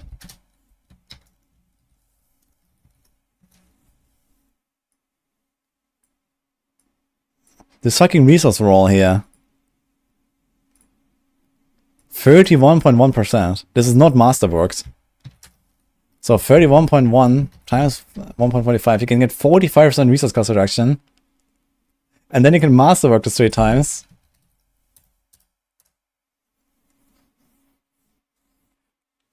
Like, do they actually allow you to get 88% resource cost reduction?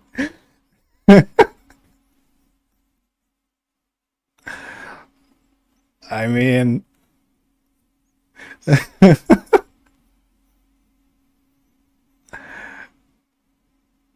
I mean... I think they have to do something about these exponentially scaling affixes. They have to give them like some special rules or something. Like...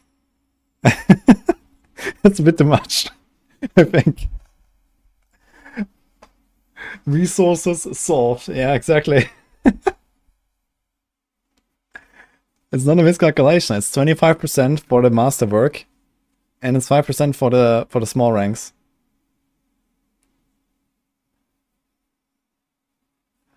I mean, this is not even greater affix, by the way. This is normal affix. Wait a minute. So let's do this again. This is a normal affix.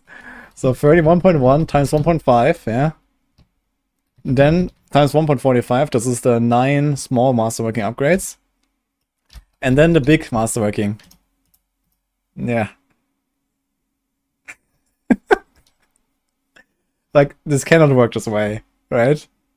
This is not how it works.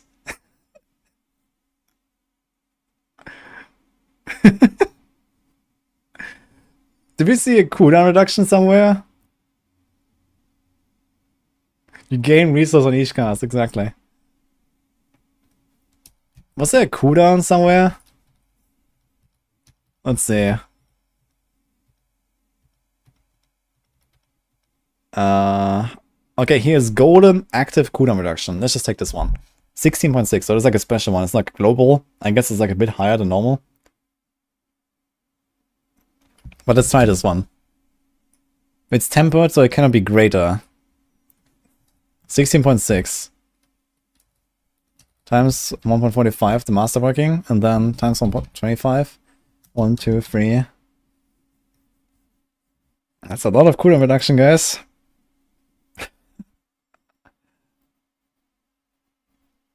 Once you're over 100%, you turn into a ball of plasma yourself. It's like permanent Archon form.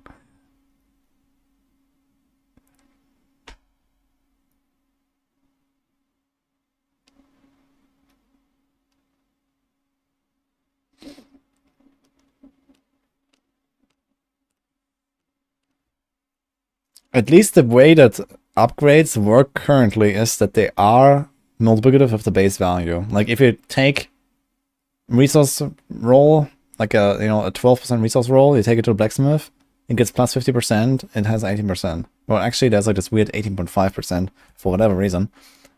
Blizzard math, I guess. So it's actually more than that.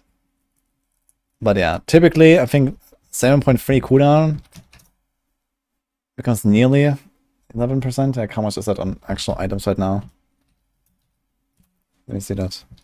All planner. So if you take like a Shaco, it's 7.0 cooldown. Okay, so 7.0 to 5 upgrades is 10.3. So Blizzard math, for some reason it's 10.3, not 10.5.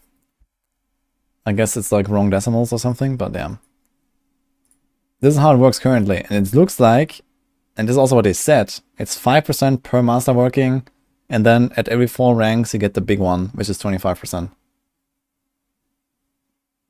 So what could happen maybe is that it adds up and doesn't multiply the masterworking, the big upgrades.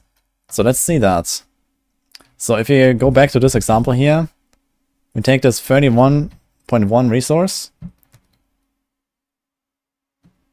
and okay, we add up 45% from the small masterworking upgrades, and now we add plus 25 3 times. So it's 120% bonus. So maybe it works like this, but this is still pretty crazy. Because this would mean times 2.2, 31.1. So you still have 68. If it works like this, it's still 68% resource cost reduction.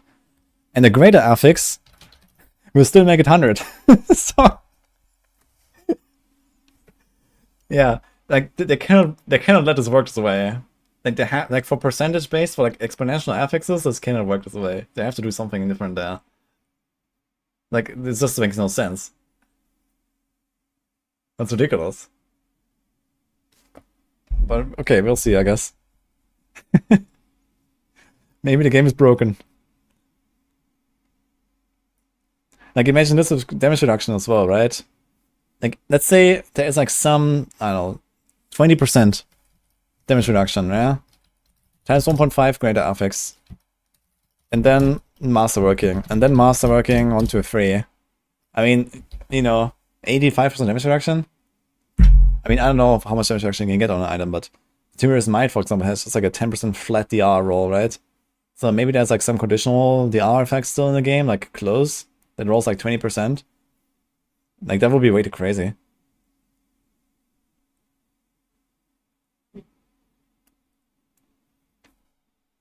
Do we have some examples here? Wait a minute. So here's something else. Let's see if this math is actually accurate. So we can see it here from the end. So this is 12 times Masterworked. Yeah, so 83 on the left times 1.45 is 120.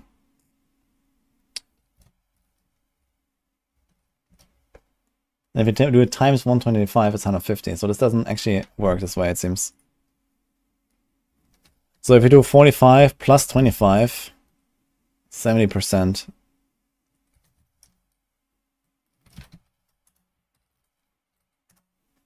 Aha. Okay, so it's not multiplicative, it is additive. You get 5, 5, 5, 25, but it's all added up. And this is going to be one multiplier. And then get 5, 5, 5, 25, 5, 5, 5, 25. So the maximum bonus you can get is 45 plus 75. So you can get 120% bonus to an affix. So it is this calculation that we just did, I think. Wait, let me see. Let's close this. So going back to the resource cost reduction here. Yeah, 31.1 times 2.2 times 1.5. Like, yeah. I really want to see how this works in game. Yeah, it could be actually that it's like the inverse, right? Or something. So it basically becomes like remaining resource cost. So it's like 100 minus 31.1 remaining cost. And then I think this would make sense. And then you do times 0.95. 1 to 3. And then times 0.75. And then, oops. So maybe something like this. I think this would probably make sense.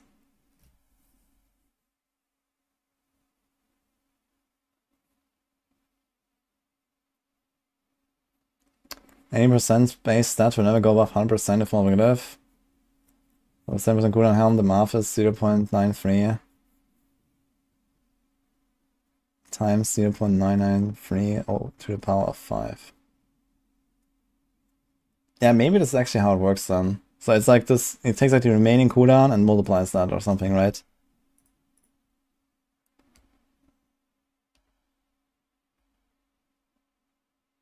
We'll see, I guess, what the math is exactly. But either way, like, just the fact that this can be a greater affix will already make this like pretty insane, I think. And then you can do Masterworking, like, even if this is like, you know, a system like this, you're probably still gonna get to something like 50, 60% resource cost reduction or something. Like, it's gonna be crazy. On one item. One item, man. Like, that's wild. Essentially, the Yang-Sui curve. Like, if this thing has a bit of attack speed here, and then this resource roll, you have a Yang-Sui curve. Oh, man. It's gonna be interesting. Yeah, there needs to be an admission returns of some sort. But if it works the way that our Burgi said, then I guess it's fine. What about resistances? Resistances don't need this. Resistances 1.0 would have needed something like this. But resistances 2.0, you just cap them out and that's it. So they can just stack additively and multiply and everything, doesn't matter.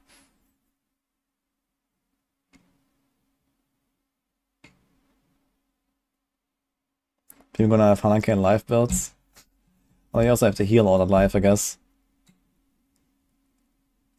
Oh, it should be kind of nice on rogues, I guess. Rogues can get a lot of healing from potions. There's like the siphoned victuals aspect that gives you potion drops all the time. That gives you a lot of potion drops, by the way. So if that ever becomes an issue, just stack life and press potion, I guess.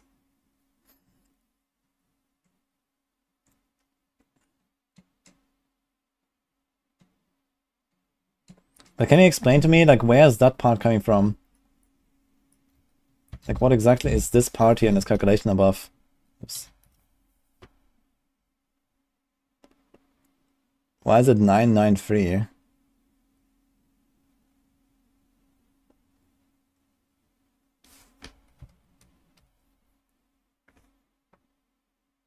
Back to bloodshed footage. I already wanted to check if it has a cost or something.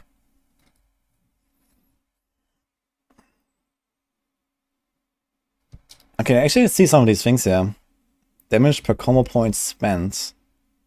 Chance or rain of arrows ways to cast twice. Ooh. Ooh. Stun grenade size. Shadow clone duration. Inner sight duration. Ooh. I kind of like this. That's kind of cool stuff.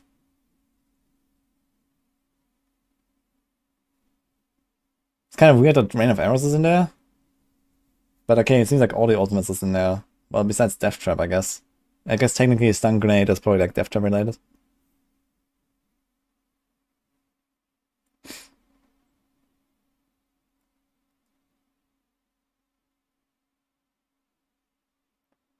It's 10% of the base, 7% cooldown.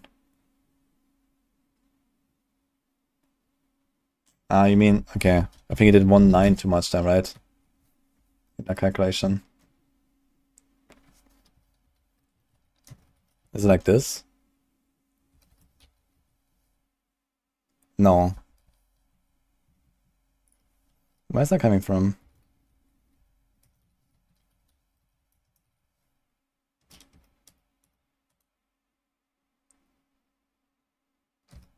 Yeah, this calculation is correct. But I don't get exactly why it's like this 993.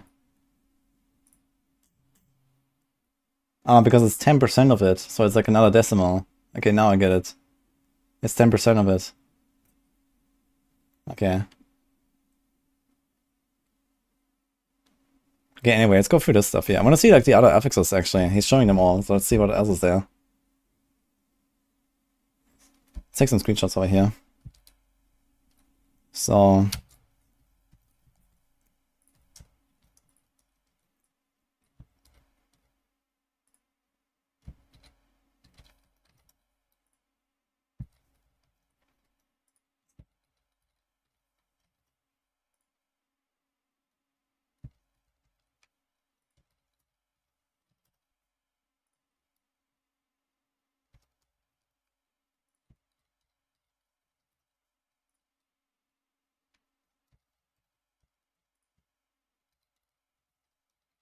okay, we got them.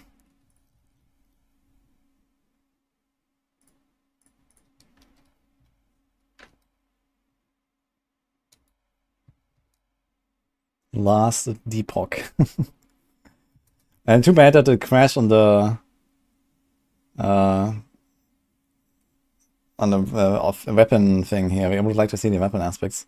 Yeah, see this thing here. Cutthroat damage, cutthroat attack speed, cutthroat crit chance, cutthroat crit damage. I wonder if these additive damage buffs are actually gonna be good.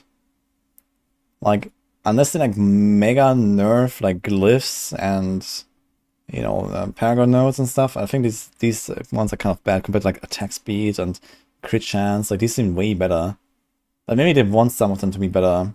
You know, it's like, okay, you hit the right one, you know, like it's clearly better, but maybe this one is more common and this one is more rare or something. But it didn't say that it's like a different chance or something, right?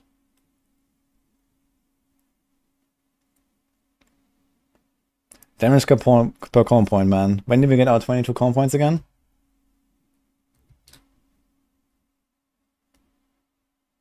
Shadow step damage, dash damage, shadow clone damage, stun grenade damage.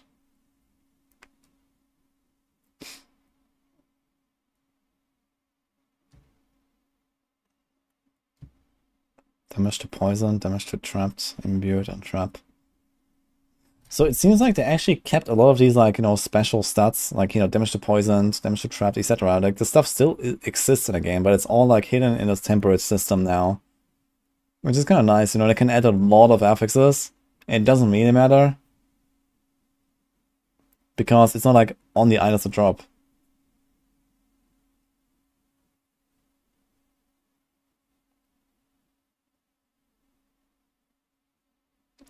You hope I drop some new Diablo 4 players content. I actually have plans for that, yeah.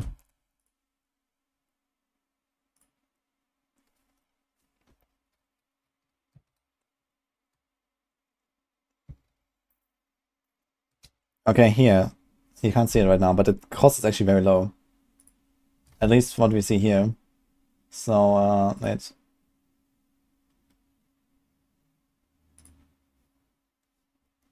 Two fragments, a bunch of crystals, a bunch of iron ore or silver ore. That's it. 0 gold for some reason. It's nothing. Well, it's not nothing, but it's not like crazy. So you can definitely do this quite early.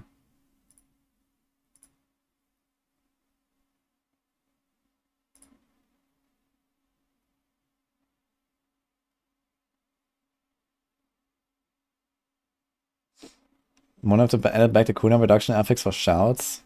Yeah, probably actually. I wouldn't be surprised to see that again. There's probably like some shout, you know, affix like an utility or something, right? That is like, you know, shout duration, shout cooldown, and then I don't know, maybe like this kind of like martial glyph kind of thing, like, you know, you shout once and then it resets the cooldown of another shout or something. Who knows?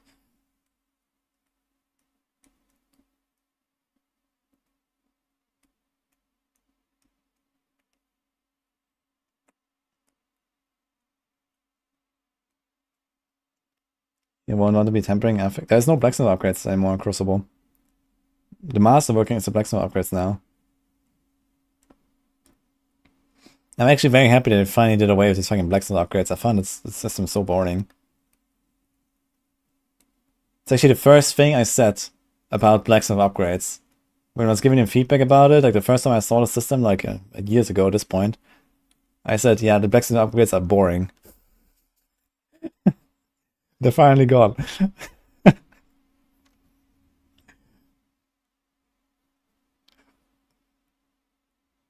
This animation is way too long, by the way. Okay.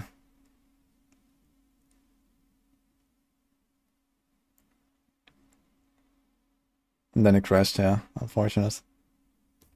So I suppose this is probably the same categories that we have on aspects, right? So there's offensive, goes on weapons and rings and whatever, and defensive goes on the pants, and utility goes on the chest or the glove or whatever, and mobility goes on the boots, and resource goes on the rings. So I guess it's gonna be exactly the same categories. So you have both the aspects and this to kind of like mix and match stuff and have like different effects. That's kind of interesting. It's really gonna add more depth to the theory crafting, I believe, as well, and like, you know, the customization, and you can like fine-tune your build a little bit more in like one or the other direction. So like, I really like that.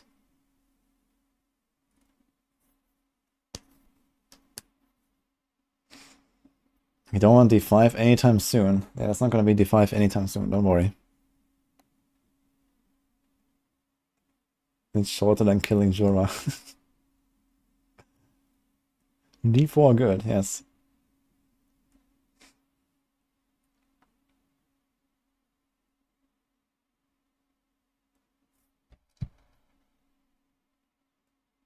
Did I mention respec?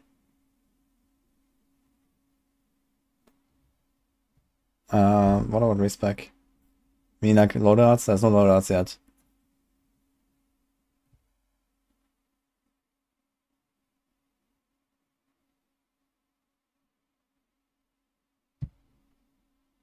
Dude, you can get so much maximum life now. Look at this. Second weapon, no greater affix, nothing. Has 1746 life. You just throw like life everywhere. You can have like, I don't know, like 15,000 extra base life or some shit. And then you get rubies, and then you get paragons. You can get something like 100% life bonus. Like bars with a grandfather and a Shaco man. Oof. I can't wait for someone to find a grandfather that has a greater affix. Items are indestructible. It's gonna be great.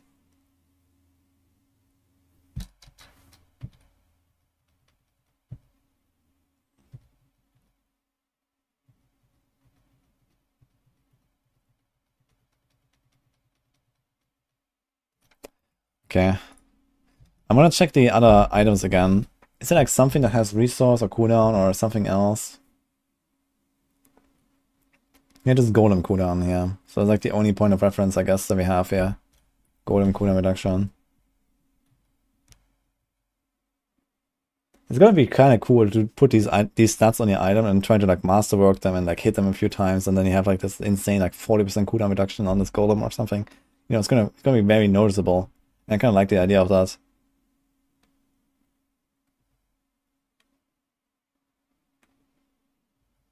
Compared to something like this here, it's just like stats and more damage and stuff, which, okay, is nice and all, but... Like, imagine something like this master worked with Lucky Hit, for example, right? Like, look at how much Lucky Hit you can get. 10%, greater, and then times 2.2. You can get 33% Lucky Hit if you master work this thing 3 times. On a greater affix. That's nuts. You can get such crazy combos if you really want to stack a certain thing.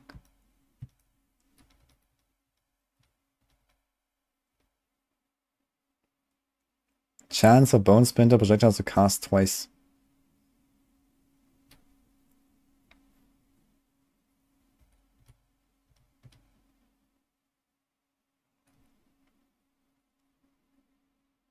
What is the total multiplier? Times 2.2 times 1.5, so it's like 3.3. Really? Yeah. So this is the maximum multiplier, right? We talked about the maximum res earlier, so let's do this again. Alright, it's 45 plus 75. Oops. Yes. So this is the masterworking bonuses. 120% extra. Times 1.5. Oops. It's like a separate multiplier, so I have to do this. Yeah, it's times 3.3. So times 3.3 is the maximum. Like any stat you can see, times 3.3 is gonna be like the maximum value. So you can get like 33% damage reduction if you masterwork 3 times on a Tyrius Might. If this rolls greater damage reduction and you masterwork it 3 times, it's 33% damage reduction, man. Or like the maximum always, right? 5%. You get 16.5 maximum. This is so nuts, man. You can go from 75 always to boom, 85. You take like 40% less damage against elements. We're calculating numbers here on like these affixes.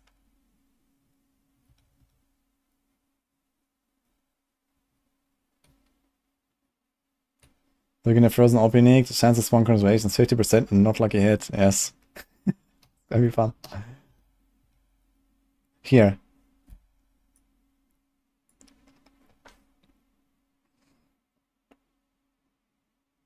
Casting of Frozen Orb has a 50% chance to spawn a random conservation when it explodes. When it explodes. So does it actually give you extra conservations when it like double explodes? It doesn't explode 2 or 3 times. Frozen Orb.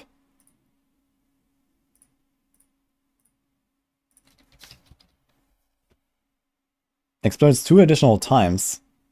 So does that mean you get 1.5 conservations on average? Or what?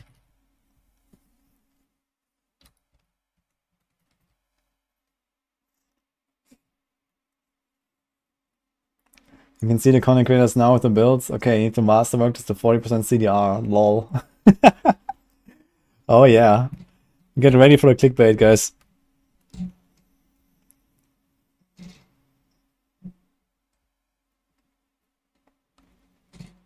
I mean, there will probably be setups where you need to hit certain breakpoints and, you know, then it comes online, right? But yeah. Oof, good luck.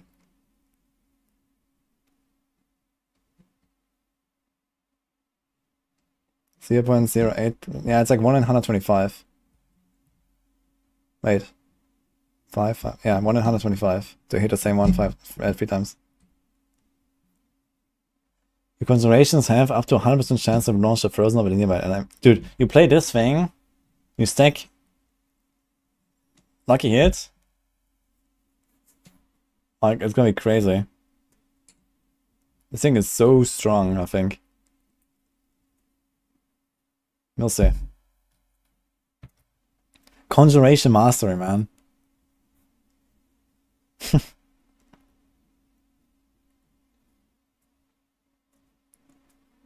So it's the curse just goes forever. Yeah, I think so. I think in the clip we actually saw like a Hydra or something throwing a frozen orb and then spawning a new one or something like that. So yeah. Like, you don't need to have the considerations on your bar. You just do like, you know, your typical defensive skills setup and whatever. Throw a few frozen orbs and then just like starts going. Yeah. No servers will crash, guys. Trust me.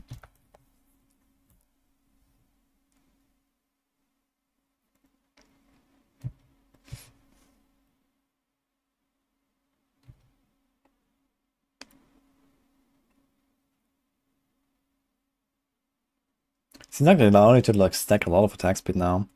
Actually, I wonder if they're gonna change attack speed caps and stuff, or if it's still gonna be like some convoluted mess. I guess it does make it into this patch, but we'll see. Okay, any more items here in this? Nah, we didn't see any. He didn't hover over any items and stuff like that either, right?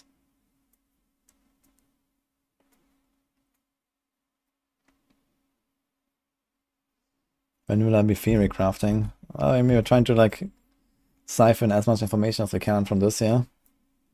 And then once the patch notes are out, we're gonna be sitting here doing patch notes, I guess.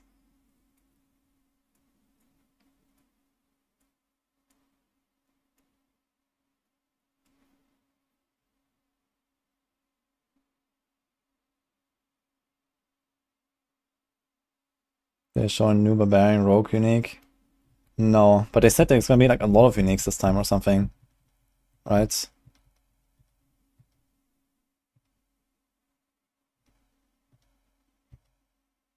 Adding double the normal amount of uniques.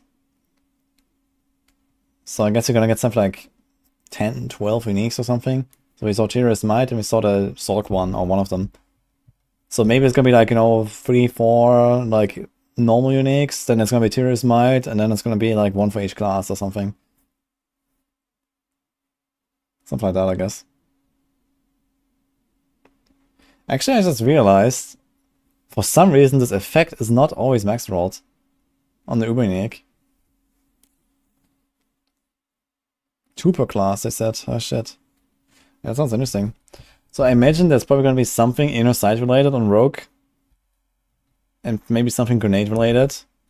That's my guess. Since they also show this kind of stuff here. I could imagine they're gonna do something for inner sight, or maybe even for preparation. 1 inner sight, 1 preparation or something.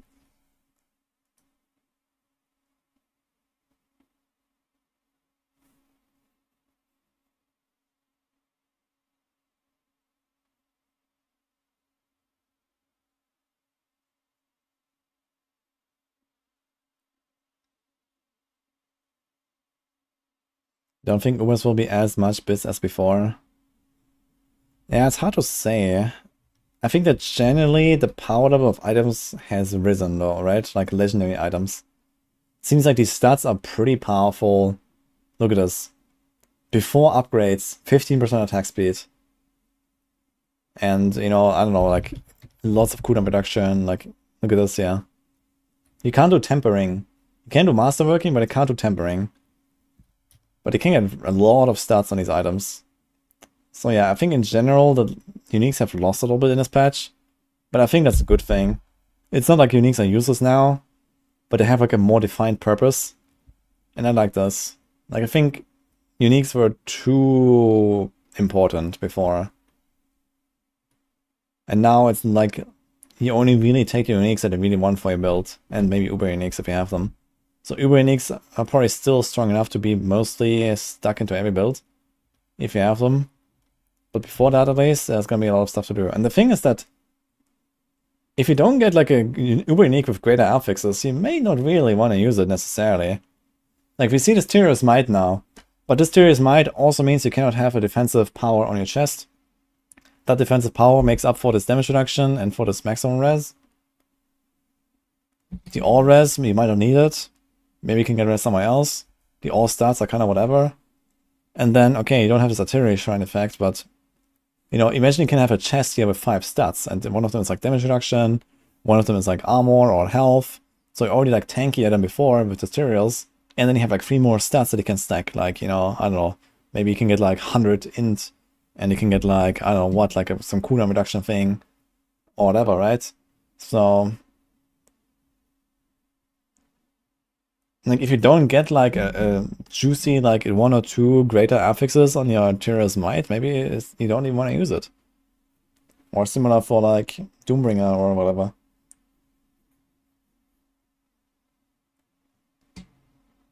Yeah, rares are trash now. Rares are useless. Outside of like World Tier 1 and 2 maybe.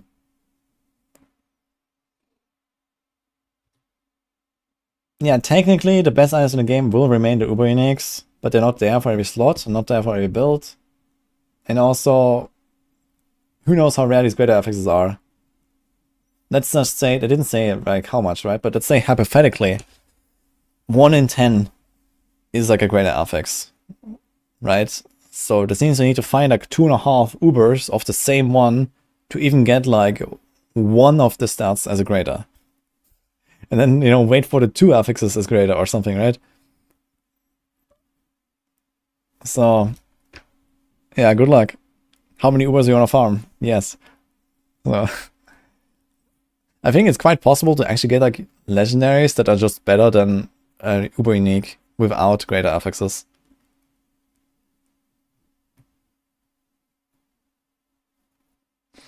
Like, we already had this, like, for example, in AOZ, where I was, like, considering not running Shaco because I really needed the armor. Like, it was hard to cap my armor. And I was actually running a normal helm for a while until I, like, figured out to change my build a little bit and stuff like that, and went for a way squishier variant to fit in the Shaco.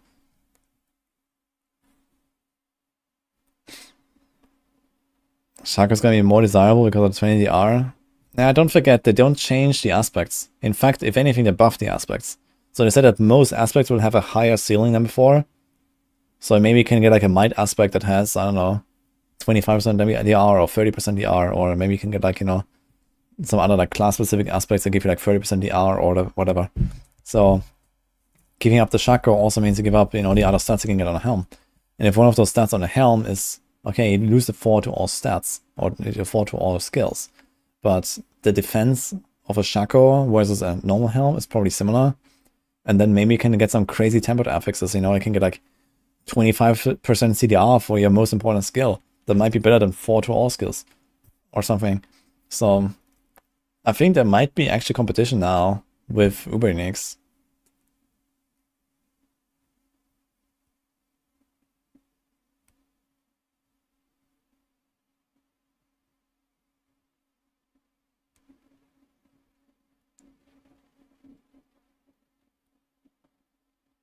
The grind for a decent lit as well was brutal. Good luck. Have you already checked out some of the uniques here that could potentially get like really crazy? I mean, there's also, it's likely they're gonna change some uniques, I guess, and change the stats on some uniques. But yeah, some of the stuff could get really exciting. Like, yeah, I mean, obviously, like stuff like this resource and its cooldown on a Shaco, you know, if you get this as a greater affix and then masterwork it a bit, that could be crazy. This life here on Doombringer, right? This is like insane life roll compared to like anything else. Like if you get this as a greater affix, man, Varian has like insanely high stats, like this crit and this attack speed, they're both insanely high values. Imagine you get this as a greater affix and masterwork it a few times. That's nuts. What else is there? I mean, even here, stuff like movement speed or something, or like on Rogue, you have like this rain of arrows cooldown reduction, right? Like imagine you get a Word of Arcan, which is a very common unique, and it has greater Rain of Arrows cooldown reduction, and then you masterwork this thing 3 times, and your Rain of Arrows is gonna have like a 15 seconds base cooldown or something. Like, it's gonna be nuts. It's gonna be so good, man. Like imagine you play like Preparation, Rain of Arrows, you shoot a Rain of Arrows every pack, man. Like it's crazy.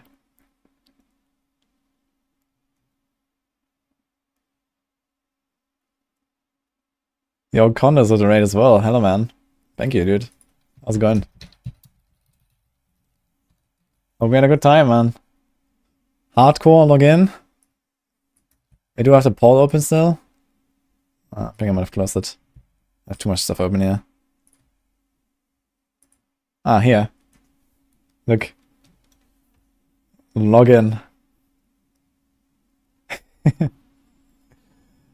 You can masterwork uniques. Any unique, I think. Not like, including Ubers. But you cannot temper them. Yo, Dread. I'm sure you did a lot of work now. Good job, I guess. We're gonna have a big roundup on Maximal soon, guys.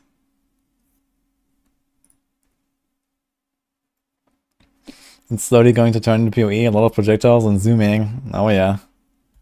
There's gonna be a lot of stuff going on.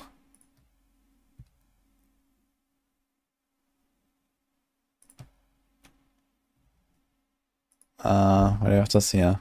Let's put it on the same browser actually, so that we don't get confused here all the time. You can close this as well. And this.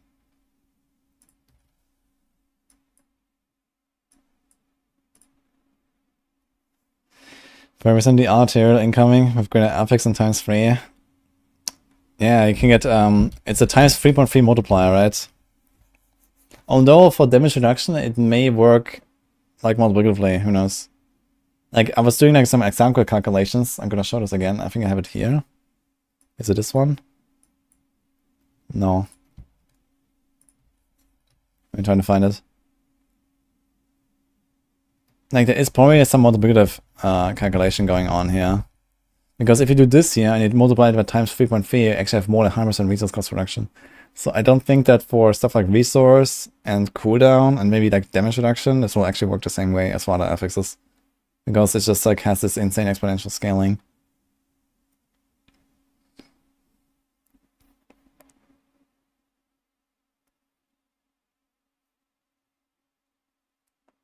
Yeah, uniques are tradable. Legendaries and uniques are tradable, and Uber uniques are not.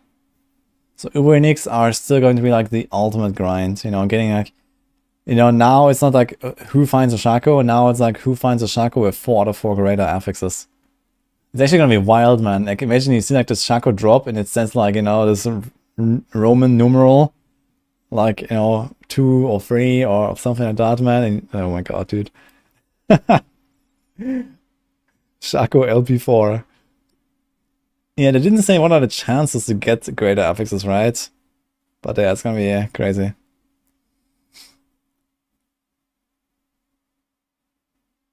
Shaco 4, yes.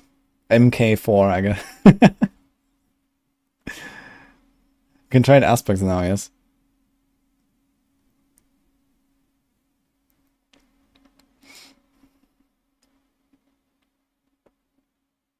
Yeah, if you temper the item, you can't trade it anymore. So there's obviously like a chance that you're gonna temper it a few times and you don't get what you want. So that may suck. And then you have to go find like another big drop with like, you know, big greater affixes and stuff.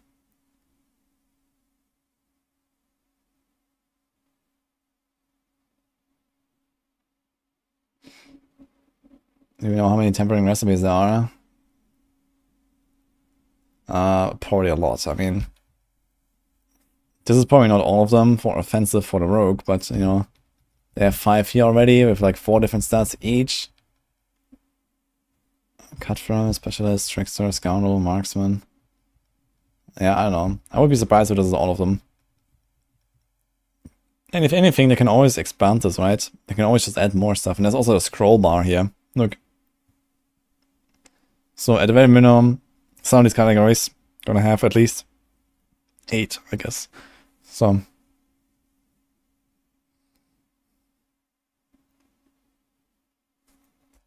here comes the emote only. Okay then.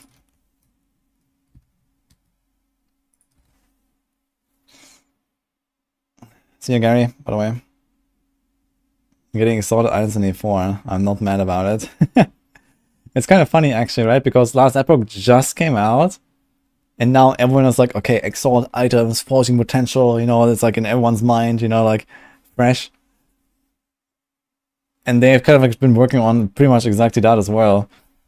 Which, I mean, might have been inspired from what they saw in last Epoch, maybe, maybe not, who knows.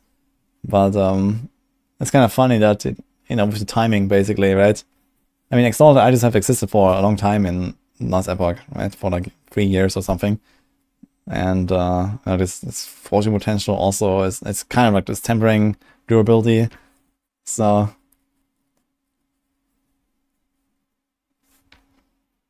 why does Contest have all these cool emotes, man? I'm very jealous.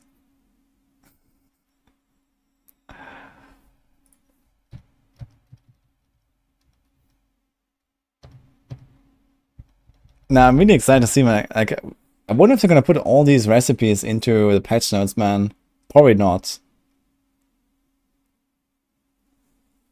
But I would be very excited to see, like, you know, the full list of all these recipes. But you're gonna have them in the default planner very soon, I guess. And then you're gonna put it all together and make some build guides and stuff. It's gonna be fun. Gonna put on my glasses and start blasting planners. You're going to bed, Contest? Have a good night, man. For me, it's also soon bed time, I guess. Okay, do you have any other, like, I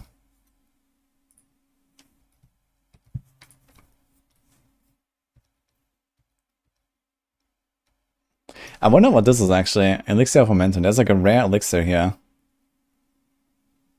We have not seen this before.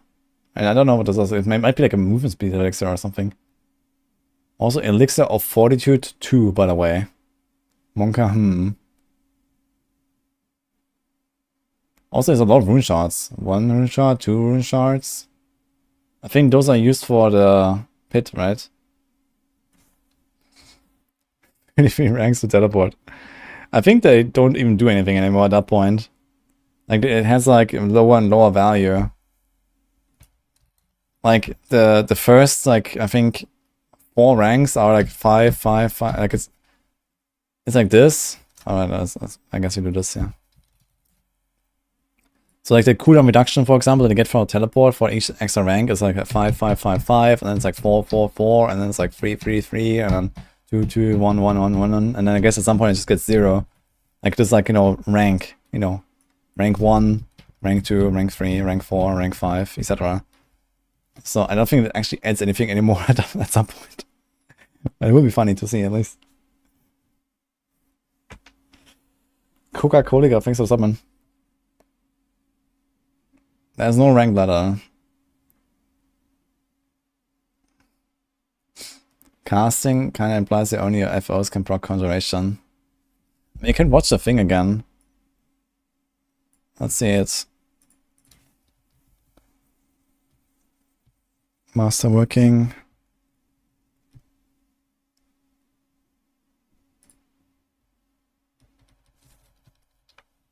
Let's see if you can watch this thing actually. Yeah.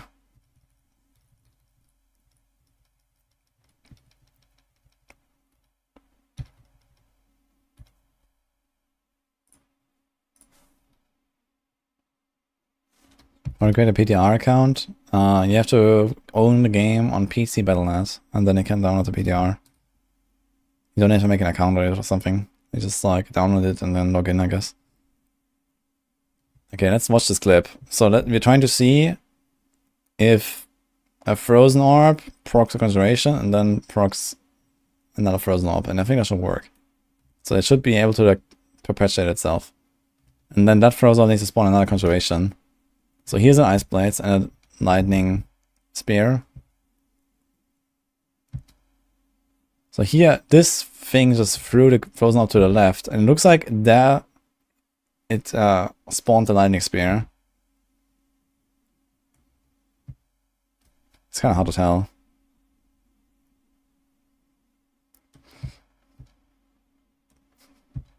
But then here comes the Lightning Spear from the left, where the frozen orb just went. And also here, this conjuration.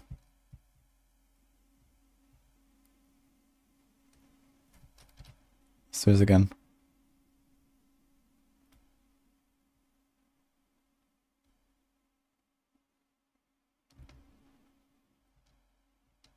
Fuck.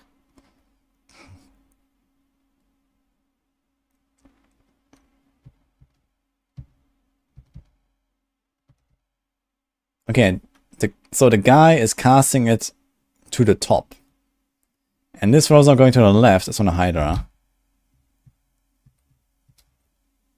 Now she's throwing it to the left. So this explosion was from the Sorc.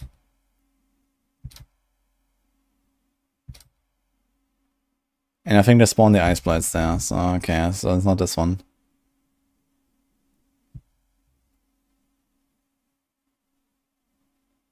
It's kind of hard to tell.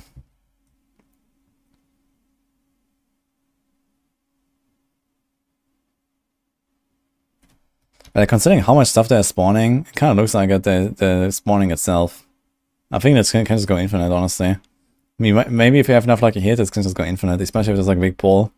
Like, it might just like spawn like, you know, 12 ice blades and a Hydra and like 12 lightning spears, and it's goes crazy. And the thing is that the Hydra is capped, right? You cannot have more than one Hydra, but you can have infinite amount. Can you have an infinite amount of ice blades? You can definitely have an infinite amount of lightning spears, I think.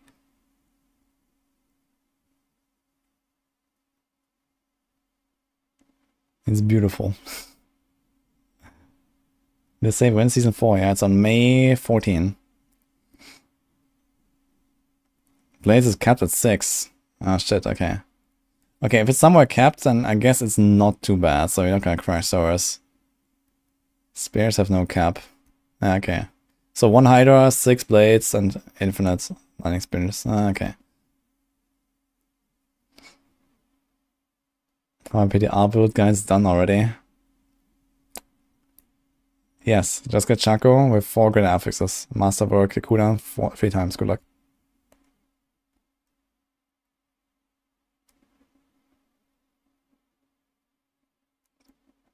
When Max will update the planner when patch comes out.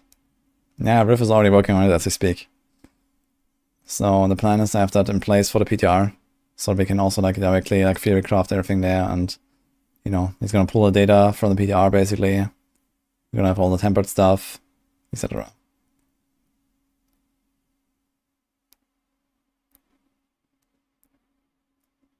Yeah, I have to do a bit of reworking on the planner, but it should be manageable.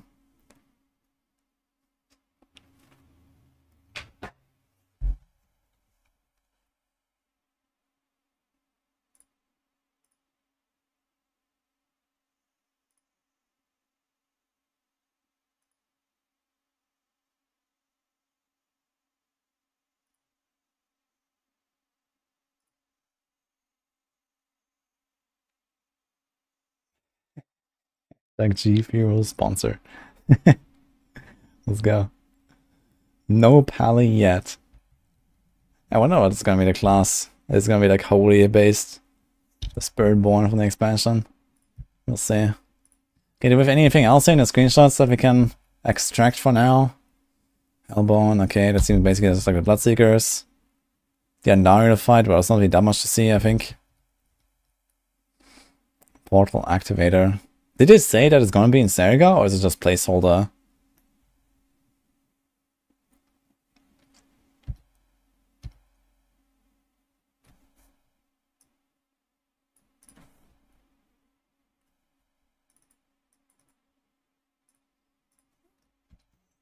Gunslinger class. I don't think they're gonna do something like that. I think they might push the rogue a little bit more in that direction over time. With like, you know, the grenade stuff and like some devices and some, you know, kind of like things like that. Okay, important thing to note here is the boss is part of the timer. You have to go into the boss arena and you have to kill the boss. So I have to bring a lot of single target damage. Like, it's gonna be extremely important to have single target damage in the pit, I think. And this may actually kind of spawn something like a bit of a group meta. where maybe have like one guy with like some insane, like infinite AoE damage kind of build, and then a guy with like some insane kind of like, you know, stacking, you know, there might be some effects like that, right? Where you can like kind of like hyper stack single target damage maybe. I don't know, stuff like bursting venoms, rogues kind of thing. It's not exactly that, but close enough. But I could imagine that this might actually become a thing. Where you have like, you know, one really high single target build and one really high AoE build. Maybe the AoE guy can also try to like bait this second boss around a little bit in the arena so that the single target guy can do his job. Yeah, the thing is that for like a true group meta, we don't really have enough supporting tools in the game. Like there's no, you know, there's support Druid that can make it really tanky. But will we need so much damage reduction? Is it worth carrying a Druid? Like that's a dead weight. It just adds a lot of HP to the monsters. Just to get a bit tankier. It will make it very comfy. But it can't go as high.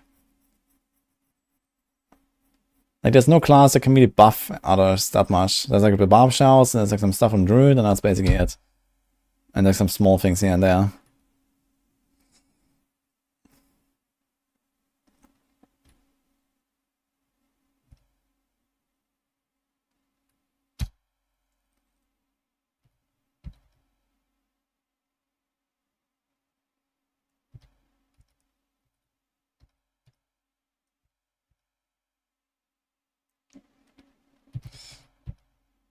$434 rune shards. Did it drop rune shards? No. Seems like I can find all these rune shards.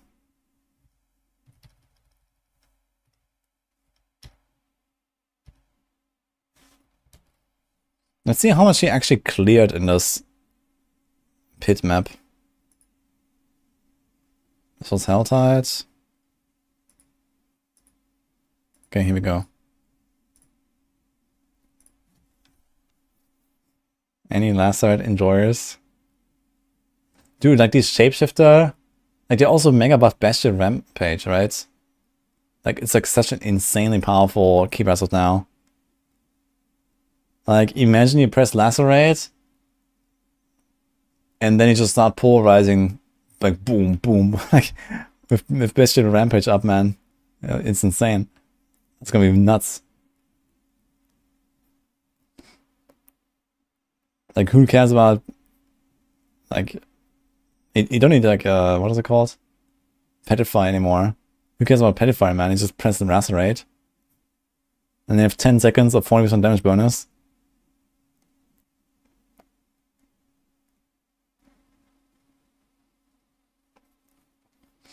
If you find a worse aspect and salvage it, it also gets added to the codex and overrides the better one. That is not how it works. You only keep the best one.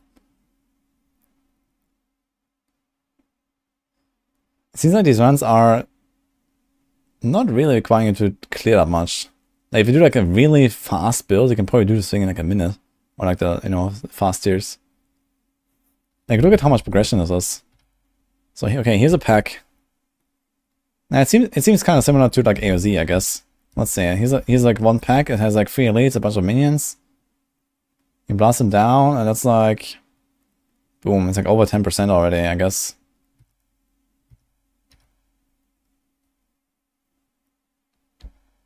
Very happy with Campfire. I actually felt optimism. Yeah, me too, man.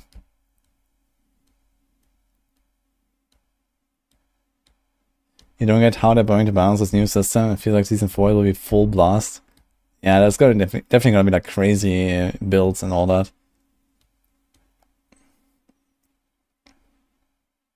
We'll see.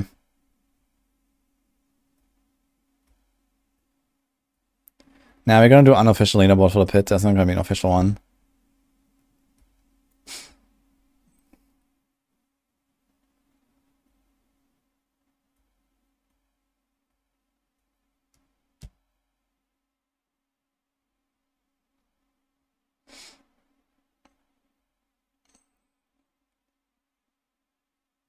Okay, there are shrines in there. I wonder how they're gonna make this shrine scale.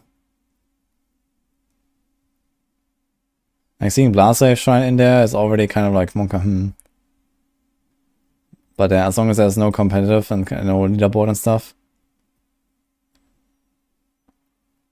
Maybe they could make it so that it's only shrines in floor 1, for example, but not in floor 2.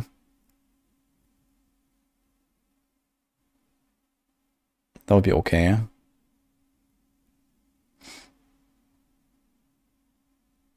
Oh, it's instant?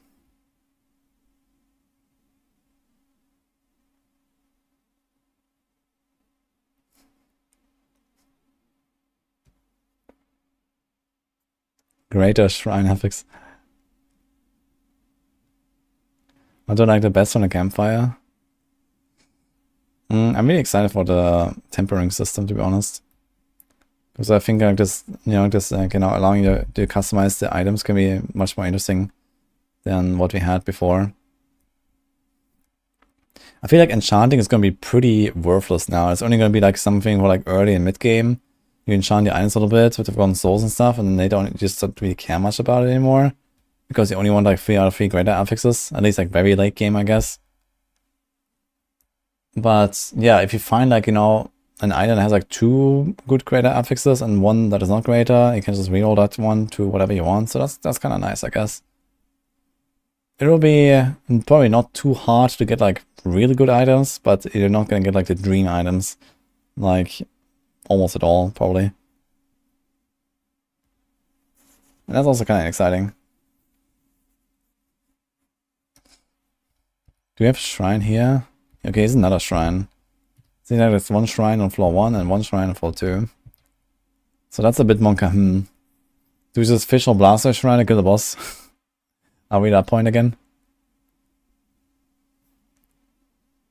I guess realistically, you would not, like, if you want to push the pit as far as possible, then yeah, you would probably do this kind of fishing. But since there's no reason to push it, really, you just try to go deeper and like try to stay efficient, right? You want to still try to farm. You would not rely on something like Blaster Shrine, I guess.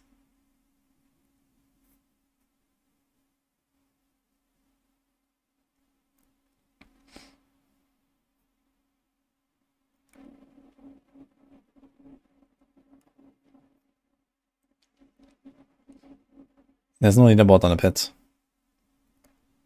And I mean, if they do a leaderboard for it, they definitely have to tweak some stuff there. Like, these shrines, for example. Like in AOZ, they actually got around this problem with the shrines by not scaling the monster level. So in AOZ, like, monsters were like level 154, and then like 5 tiers later, when monsters had like triple the HP or something, monsters went up 1 level, and then 5 tiers later again, monsters went up 1 level again, and the monster had like triple HP. So that actually kind of balanced out Conduit and Blaster shrines, and eventually made them kind of worthless. So that it was mostly your character doing the work and not so much, getting carried by a Blaster shrine. But if you scale monster levels 1 to 1, like, every tier is like +1 monster level, this means that the Blaster shrine will always just kill everything. And if you make leaderboards for this, then it means that at some point you're just gonna have to get a Blaster shrine for the boss every single time, or a Conduit shrine. And then you just kill the boss in 10 seconds and that's it. Instead of like 6 minutes. So it's kind of like the same. I literally gave them the same feedback when they made AOZ. Like the first time I played AOZ back at BlizzCon, before they put it into season 2.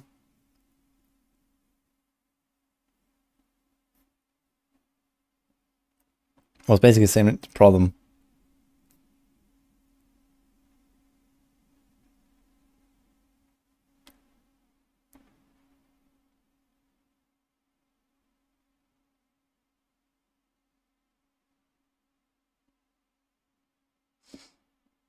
I can do leaderboard on a pit without tweaking or making it fair. I just want to see the gear of whoever got to level 200. Yeah, I mean, that alone is kind of interesting. Already, I agree with that. I guess you can probably still kind of see like the blasters on the Gauntlet leaderboard a little bit and stuff.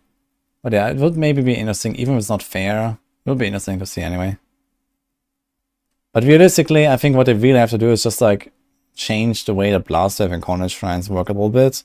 Make them more scale with your character and less with the monster level, and it would be all fine. So it wouldn't be like a major change they have to do anyway. They just need to change those 2 shrines. And the artillery shrine, I guess. So that's 3 shrines, actually. I think they all scale Actually, I'm not sure about artillery, but I think blast wave scales with the monster level. And Gauntlet as well. I think artillery as well. Profile hidden. Lol.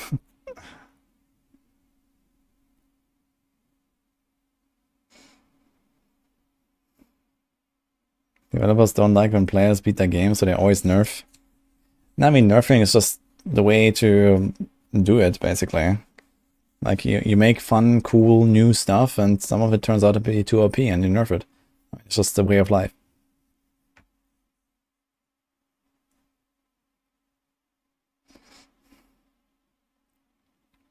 And yeah, in the case of last Epoch, they mostly bug fixed stuff. They didn't actually nerf stuff yet. That's gonna be a cycle too.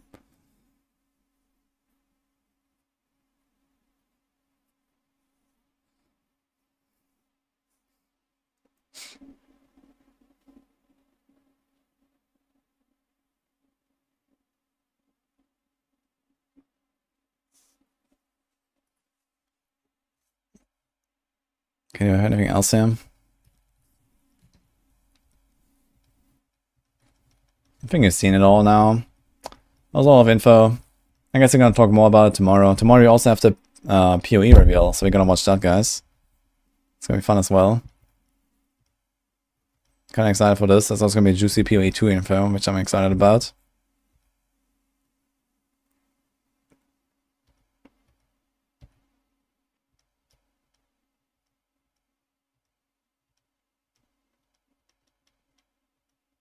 Yeah, I think we've seen pretty much everything. Maybe there's like some more little details that people find, but for the rest, we'll wait for the patch notes. They said next week, so I guess something like Tuesday, Wednesday, or whatever is probably gonna be patch notes time.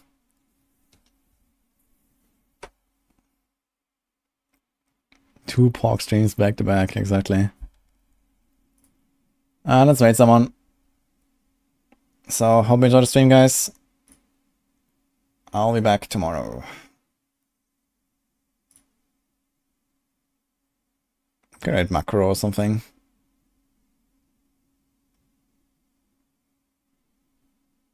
I still have to push Gauntlet this week as well. I want to get the prize. So get ready for that, guys.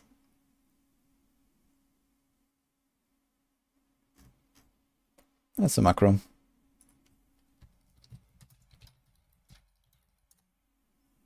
Raid Asmon. What is Asmon doing?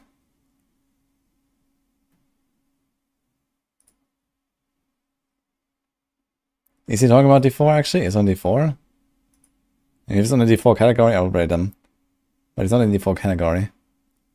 He's in just chatting. He's talking about D4?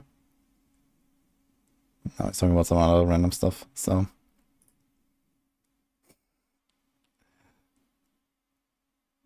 Yeah, I might actually do a podcast soon. I'm gonna talk to some people. Anyway, have a good one, guys.